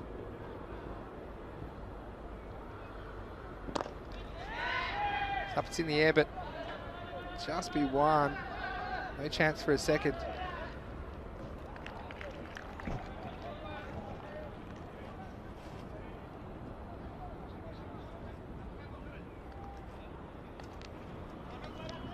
So that's the end of the over. Fante 54 for 3, and Rico, we're set up for another blockbuster finish here. We mentioned that last time these two teams met back on the 12th of October, the first ever day of European Cricket Series action in Barcelona. It was 95-95, a tie, went to a golden ball, and as this game starts to draw to its conclusion, what will your memories be of day 3? I know I've certainly got a few of my own. Of course, leading that one, of course, with the golden ball finish that we saw as Men in Blue snatched the game from Gracia. Yeah, I mean, obviously a golden ball is something special. And you just see this Hakeem bowling. He's bowled very well up until now. Yeah, he's been hard to get away, hasn't he? And up at the point now, hitting 15 and over, so 45 off the last 3 overs. That's 2.5 a ball. So every time they get 2 or less, that rate's just going to creep up a little bit. They need some boundaries. They need them soon. He's going to try as hard. This is Sun's an issue here, but a nice Peter fielding on the mid-wicket boundary. I tell you what, there's Aladdin Sadiq out there, and he had the sun right in his eyes, and it might have looked easy on TV, but I tell you what, he's saved 3 crucial runs for his team there. And this one is so high, it's going to bring rain, and it's the bowler under it, Bin Hakeem, and he spills it. It was a very difficult chance. It went very, very high in the air. He looked around, there was no one in the circle on the leg side, so he had to take it himself, and he had that look of why me. He made good position, got his hands on it, and again couldn't quite judge it. And again, you think that one more wicket now that'll put the game beyond all doubt for Bengali, but Bin Hakeem, he couldn't get the job done. No real damage really. I mean, in the end, just a single was taken. This one's big. Does it have the elevation? It's well placed. Straight down the ground. 1 bounce and 4. So boundaries required. Boundaries delivered. As the captain, Manjinder Singh Lovely, taken upon himself to get Fateh to this total of 99 required to win the final match of the day. And this is just all hands, hand-eye coordination. Got it through the ball nice and straight. We know that he's powerful and can clear the boundary. What can Bin Hakeem come back with? He tries again this time. It might go all the way again. It does. It bisects the 2 fielders on the boundary on the leg side. So 4 more. And Manjinder Singh Lovely, well, is he going to make Bengali pay for that mistake? Well, yeah, I mean, is this going to be the game of 2 captains? We saw Ray's Halada, his innings and his partnership, how important that was. Well, Manjinder Singh Lovely out there at the moment trying to win this for his team. Got to play a few more shots like that, though. Last ball of the over, 65 to score. He tries again. This looks like it'll be just a single, and it is, but Manjinder won't mind that because he'll keep the strike. And at the end of 8 overs, with 2 to come, Fateh are 66 for 3. They require another 33 off the final 2 overs of this match. And Rico with Manjinder there, anything is possible. Yeah, I mean, we're now into the 9th over. Now, this is where I would probably be looking at myself being the captain, a game changer to come on. He's still got the 1 over. He bowled the first. Try and come on here and put the game out of doubt. And this conversation's happening. Not sure what the decision is here. Yes, as we draw towards the conclusion of today's play, just a reminder, we have 5 more matches tomorrow. In fact, we have 5 games every Monday to Friday this week, and 4 weeks coming after this is 5-week tournament in Barcelona for the first FanCode European Cricket Series of the year. Spain is a lovely place to play cricket, and the fact you can play cricket in February is wonderful, and we love bringing you all the action here on the European Cricket Network. So make sure you join us tomorrow from 7:30 GMT. That's 8:30 in Central Europe. It's 1 p.m. in India. And don't forget to go to our website, europeancricket.com, for all the latest and our Day 4 preview, which is up right now. This is Musharraf Hussain, and he delivers. So, Manjinder, he was the last great hope you felt for Fateh. And Musharraf Hussain, well, he can do it with the bat, he can do it with the ball. And Manjinder just not having a look at Musharraf, trying to hit this one into outer space. But the only explosion was behind him as the stumps went down, and look how happy Musharraf is there. Has he delivered the ball, which puts it beyond doubt that Bengali will be 4 for 4 and be top of Group A by some comfortable margin come the end of their second day of play, this day 3 in Barcelona. Yeah, I mean, the captain had to go for it. 33 required, and running out of balls, and well, trying to launch it out all the way into the Olympic Stadium, missed it, and he's on his way. It will be a single. Yeah, just a single. And yeah, it's a bit disappointing there for Manjinder. I mean, you were asking me about favourite moments today. I mean, we've got to go back all the way to game 1 as well. I think that effort from the men in blue to win that game was fantastic. Only scored 63 all out of the last ball, but managed to defend it, keeping the Stars to 52 for 7. Yeah, that was an incredible performance, wasn't it? A different ball game now as it was in the morning. This one swung away, but there's protection on the leg side. It'll just be the single again. With 3 a ball required, you're going to need to see something pretty special from these two, Iqbal Wajid and Kuldeep Singh, if they're going to get anywhere near this total. And again, they look somewhere on target for a total in the 80s, and that does seem to be the path for me, Rico. Around the high 80s perhaps. We've seen a couple of scores above, a couple of scores below, but not easy batting conditions. It's a big swing and a miss from Fat there. But we had the first game, yeah, we've almost forgotten about the first game at this point, but it was a great performance. Men in blue, they just believed, didn't they, after only scoring 63, that if they could have a good start to the innings, that 63 would play a lot bigger, and ultimately that proved to be the case as they held 11 Stars in their ECS debut to only 52. Well, this looks like a wide down the leg side, and the batsman will come through for an extra. But there, games 2 and 3, of course, the finishes we saw, the golden ball finish, and we almost had another golden ball, didn't we? The game after, back-to-back golden balls. Well, I'll tell you what, I could live to be 100. You might never see golden balls back-to-back, but you never know. And huge for the ECS to have a golden ball, of course. This next one, well, it's gone out, sliced away over points. I'm not sure it'll go all the way. The batsman will come back for 2 runs. Yeah, the golden ball innovation, definitely something unique and special about the Fancode European Cricket Series. And a lot of people were saying early, because the batsmen had a good record, but I think that the bowlers and the fielders, they're working out some tactics. And you saw Borika today attacking the stumps and winning the game for his team. And what a moment. It's like all that action compressed, and the intensity compressed into one ball. What a result that was. This next one is a nice Yorker from Mosaraf. It's been a good over, and you do think now that game is beyond reach. And Mosaraf Hussain, 3 for 10 off his 2 overs. What a good result for him. And if you are playing some Dream 11 cricket, he is someone you would want in your team. Also more than handy at the top of the order for Bengali. But after 9 overs, it's 73 for 4. Yeah, there's work to be done here. I mean, it's not impossible, as we know. We know what can be scored off and over. And, you know, with the odd no ball and wide ball here. And, well, discussion going on. Omar Ali really wants it. And the skip is saying, are you sure, young man? Because he knows that he does have the tendency to spray the odd one wide and too high. But he delivered when his captain needed it in the previous game. And the captain's got to have faith, doesn't he? He's got to have faith in his bowlers. I mean, he could quite easily take up the bowl it himself. He still has an overlap, but it's going to be Omar Ali. Yeah, setting his field. Luke Belgium just reminding everyone there's 5 games tomorrow, of course, starting at 7:30 GMT, 8:30 in Central Europe, 1 p.m. in India, right here on the European Cricket Network. And stick around after this game. We'll do a quick recap of this game, but then also the other games today, and then give you the fixtures for tomorrow, day 4. Omar Ali, well, this is right on the money. He started with a rank loosener the first over he bowled, but the young man, he'd be a bit disappointed, of course, not to be scoring more runs than he is, but there's plenty more opportunities for him during this tournament. And Bengali, wow, 98 on the board.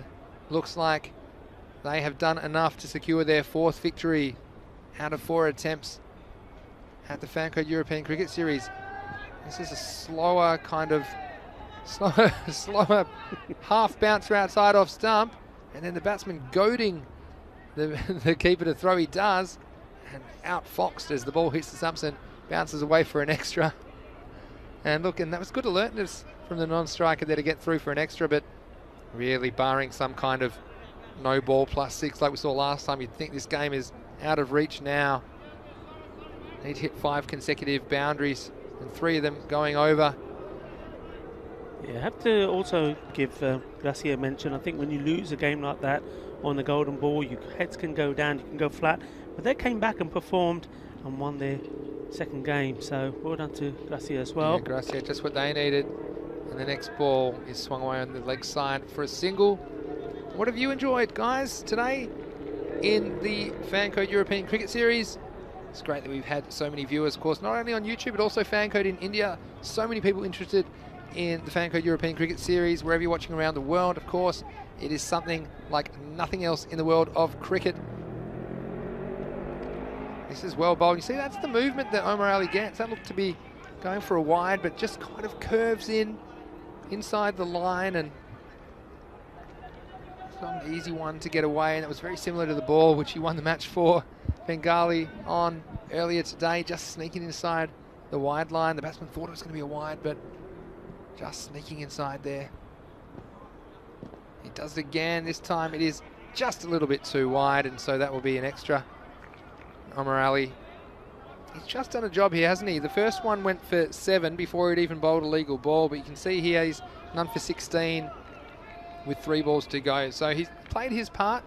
It could have been a disaster for him after conceding 7 off his first delivery. There has been a few too many extras. That's probably what I'd say about Omar Ali, and I noticed it on Monday as well, is he does get a lot of movement. He can't always control what he's doing. He's almost got too many tricks, doesn't he, Omar Ali? He can swing the ball in prodigiously, but then when he can't control it, you're just giving extra runs away.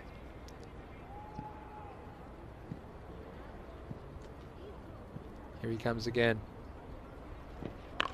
Well, this is up and it's high. The fielder thinks he's got a chance, but he's going to have to pick it out of the opposition dugout, and that is a Maximo. Well, you saw the fielder there is actually the captain. And if you watch this again, he's taken his cap off, and I thought, you can't do that. I thought he was going to jump over his cap and just scoop the ball in the air. But he needed all the help he could get, couldn't he? And what a game he's had, Riyaj Halada for Bengali. As Omar Ali comes in here. Well, this is up and it's high, but it looks like it's going to go straight down Bapari's throat, and he takes it. Well, you talk about gate games. Well, yep. Howlada down the other end's had a great game, and the man taking that catch, and I think that's his second catch that he's taken, and what an excellent game that he's had today as well. What an excellent day, I would say. Yes, and another wicket falls, but I'd just like to say quickly before the last ball of today, I just want to say hi and thanks for all of our ECN subscribers on the YouTube channel. It's now grown to over 160,000 subscribers. We're growing every day by about 2,000. So it's fantastic that more and more people are finding out about the ECN European Cricket Network YouTube channel. It's also a great place to go for highlights videos. We'll also have man of the match videos, and every week I do a bit of a live show showing you where the series is coming from this week. And it's wonderful that you have joined us, and welcome to our family, the European Cricket family, and we invite everyone to be a part of what we're doing here in European Cricket. Thank you for all your support, and I would say if you do have anyone else in your family or friendship group that is interested in cricket, tell them about the European Cricket Network, because it's more fun with others at a time when sometimes people can't get so close together. Why not join the chat and get your friends in the chat as well, and you can see what's happening in the ECS as we see the last ball of the day, and it's hit down the ground, and they're not even going to bother to run Fateh, so they're disappointed. But Bengali, well, after a shaky start, you can't take it away from them. They've ended up winning this game 98-84 here in match 15. And Fateh needed 15 off that ball, so the final margin is 14 runs. What a day's cricket we've had, Rico. Yeah. I mean, it's absolutely amazing. You can just see how delighted they are, how pumped up they are. You'd think they'd won the final. They're cheering and supporting each other. Some of the players have gone to the ground. They've worked so hard. Well done to them. And what a start they're having to this Fancode European Cricket Series here in Barcelona. Well, keeping with your feet, I don't think that's a trend that's going to catch on. unlike a few other things which go viral. But I tell you what was viral today was the stumps getting knocked out of the ground. That was the big shout. And we saw Bengali early trouble, but Tamjid Bapari and the captain Riaz Halada, they were able to get them up to a score which proved to be enough runs in the end. But this is what I loved about the cricket today. The fielders throwing themselves around, trying desperately to stop every single run that they could. But then we did see a few fumbles as well. Wajid, well, he took a good one early, but he wasn't able to hold on. Now that was too hot to handle as well. But ouch, ouch, ouch. Don't touch that oven, it is hot. And we saw another one here, and this was just a misjudgment, bouncing just inside. You see there the emotion of these players, and watch out, you might lose your head. Bengali, well, they were 3 wins from 3, and this was not an easy one. They were made to work all the way. Happy Singh, well, he wasn't happy much of the time here in match 15.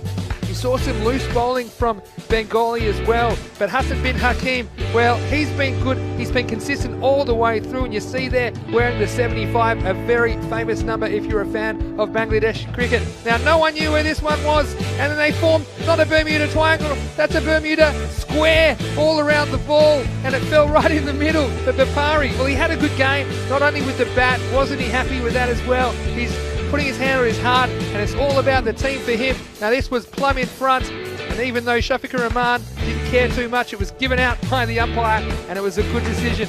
You see here a late flurry from Manjinder, and he looked like he might take the game away, but ultimately he fell at a crucial moment, and Mosharraf Hussain icing the game in the 9th over, and Omar Ali, the hero of the earlier match, he was thrilled to come away with a win. And we see here the scorecard for this game, and 98 to 84. Bengali just shows you that there's a lot of cricket to be played in a 20 over game, and even though Bengali were behind the running early, Rico, they were able to recover, and it just shows you if you're patient, if you read the game situation, then you can change the game and let it go in your favour. Yeah, absolutely. We said that about the first game, the low scoring game, as we said, where the men in blue held their nerve, only scored 63, but they never gave up belief, and that's the same here. Bengali as well, they were really under the cosh. They had lost wickets, the big guns had gone, but the captain and Bapari there, they did the job and got them to a respectable score, and they know that if they can restrict the team to the 80s, okay, or if they can get to the 80s, they know they can restrict the team to getting that. They have the firepower, and as you saw there, they're very, very strong and good in the field. That's right, and the hero with the ball for me, Mosharraf Hussain, 3 for 10 off his 2 overs, and they were crucial when he bowled his overs as well. He bowled the 9th, and that was when he was able to pick up that key wicket of Manjinder Singh Lovely, and that was just enough to keep Bengali's nose ahead in the game. But this 10 over format, for such a short game, there's so many twists and turns, and you've ridden the roller coaster with us here at ECN today, and what a day of action it's been too.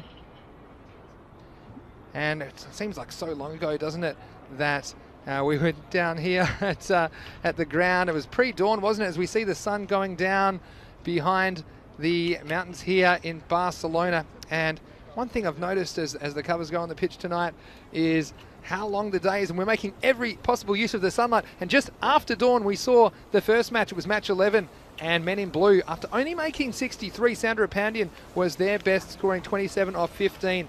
And Abhishek Borika and Shaka Kalagatla both picking up 2 wickets and conceding hardly any runs, only 5 and 6 respectively off their 2 overs. Also Atul Kesa, he's been very tight so far. He only went for 7 off his 2 overs. And the 11 stars, well, only Amir Hamza could get to double figures, and they staggered in their first game, scoring only 52. So Men in Blue winning that game by 11 runs, and it was the best defence I think that we've ever seen in European Cricket Series history. And it wasn't long before match 12 came in, and who will forget this one, Rico? 107 at the end of regulation, and it was the Men in Blue, and in particular Abhishek Borika, who had to bowl the golden ball. And poor Vicky Sondhi, well, he batted very well for Gracia and ended ultimately scoring 42 off 27, but he fell on the golden ball, and it was unfortunate that's how that match ended for him, but you have to hand it to him. Harpreet Singh was sent up the order in that game as well, ended up winning the Man of the Match award for his contribution of 38 off 27 balls, but who will forget that golden ball for a long time to come? Yeah, what a fantastic game it was. I mean, we mentioned Abhishek Borkar's bowling. It was fantastic, but he also took a world-class catch on the boundary, and that also made a massive difference to that game. Yeah, it was huge, wasn't it? Then who could forget, if that wasn't enough excitement, match 13 as Bengali, they went to 3-0 as they accounted for the 11 Stars by only 2 runs, 104 to 102. Now in that game, really the 11 Stars seemed like they had it all under control. Bengali win their 3rd straight last ball finish. So what a roller coaster ride that they have had here in the ECS. Shafiqur Rahman, well, he's been very consistent in this series. He was run out eventually for 31 off 19 balls. Tamjid Bapari, again, he's been very consistent as well. Now for the 11 Stars, Tabish Kakus, well, he made it to 50 but lost his head at a crucial time in the chase with about 20 runs left, and it was Tabish Kakus who fell at that time, and ultimately 11 Stars needed 2 to tie off the last ball, but it was Omar Ali that snuck it inside the line to take them to a memorable victory by only 2 runs. Yeah, I mean, what a game that was. And the thing is, all the games as we go on to match 14 were absolutely fantastic. So much to watch, and, well, it just, there's so much flood of information, a flood of highlights in your brain that it's going to keep me up all night again. There's a lot going on here anyway, wasn't there? And it was Gracia then who came back, and they had a chance for some revenge, of course, after going down in that golden ball in match 12, and they came out and hit 104, and Kuldeep Lal, well, he looked very dangerous. He looked like he could get 100 on his own at one stage, but he fell at a crucial time as well. He ended up scoring 46 and top scoring for the match, but then it was Trilochan Singh, just when you thought that Kuldeep Lal had the man of the match sewn up, especially after taking 2 wickets in his first over. He brought on Trilochan Singh, who took 4 for 10 in a man of the match performance. Fateh, although they rallied late with Randeep and Rajiv Singh scoring 23 and 19 respectively, they fell 15 runs short, so that game went to Gracia 104 to 89. And of course, in the last game that we saw just then, we had another tight finish, but Fateh, they weren't able to get over the line, and Bengali made it 4 wins straight. Well, why don't we have a look at the standings of Group A? I mean, just going back to that Trilochan Singh, I think that underlines for me what this day has been about. For me, this day is, no matter what the situation is, never give up, because, you know, if you keep your head up, anything can happen. And Trilochan Singh, his very first ball was smashed away for 6 runs, and then after that, well, you've seen what he came back and did. Took 4 wickets. It's absolutely incredible stuff. And it's just been a great day, and you can see there, and we're looking at the ground staff, they're working hard. And one of the great things that they do here is they make sure every morning they're out there, they're doing a terrific job. And let's give them a shout. I mean, Roberto is the man who looks after them, does a wonderful job. And then you got the likes of Devinder Singh Kaur.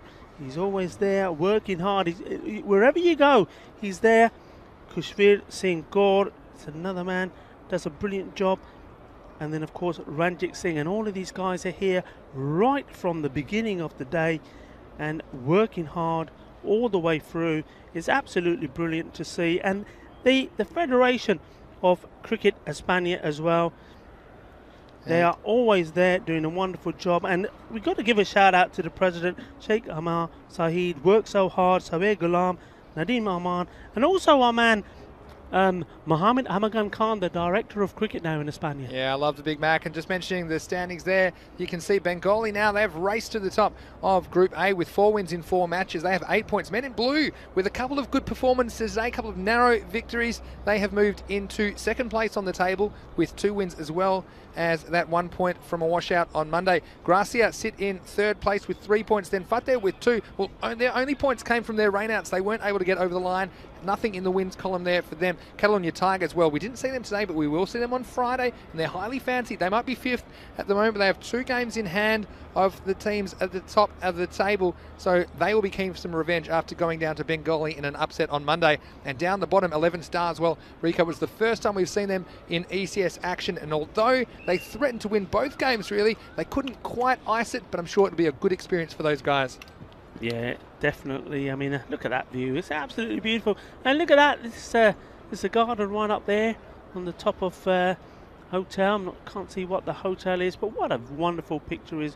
Beautiful place to be in. Barcelona.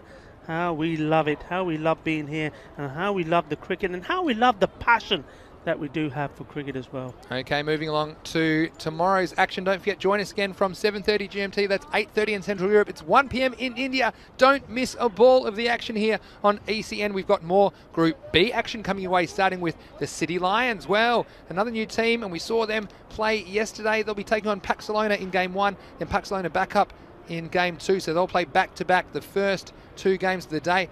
And Barna Royals will be their opponents in that game starting 3 p.m. Indian time. Then Pakai Care, well, we saw how powerful they were with Mohammad Ihsan and Mohammad Yassin at the top of the order. Also, Mohammad Jaffrey was yet to fire with the bat, but he is a very powerful member of their batting unit. They take on the City Lions in the 3rd match of the day. Then the Ripoll Warriors, well, I was quite impressed with them. They have a lot of young talent and some good seam bowling options. Ripoll Warriors take on the Barna Royals in Game 4. We're going to finish with Pak Care again against the Ripoll Warriors. That, for me, Rico, is the match of the day tomorrow night. It'll be the 5th game of the day, match 20 between Pak Care and Ripoll Warriors. And we had some great action from Group B yesterday. I'm sure we'll see plenty more good games tomorrow on the 4th day of action here in Spain. Yeah, I mean, Vinny, it's been a great day of cricket. It's been fantastic. And you know what? It's going to be a great evening for Rico Full as well, because Vinny Sandhu, after getting all his predictions wrong again today, is buying all the drinks. Well, I tell you what, I'm working for free at the moment because I haven't got anything right, have I, Fateh? Well, they look to be the goods, but I should never have come back from my lunch. I was enjoying a coffee, just enjoying my life, and then came back, and of course they must have seen me back in the box, because then it all fell off. The wheels fell off the wagon for Fateh in the 5th match of the day. But Rico, it's been a pleasure being next to you today, and I'm sure I will see you in the morning for day 4 here in Barcelona. So wherever you are around the world, thanks again to all of our over 160,000 subscribers on YouTube. Without you, this wouldn't be possible. Make sure you tell your family and friends about the ECN, because you're going to get cricket action like never before. But for now, this is Vinny Sandhu, Mr. Maximo for the European Cricket Network, saying good night. Thanks for your company, and we'll see you tomorrow for more Fan Code European Cricket Series Spain.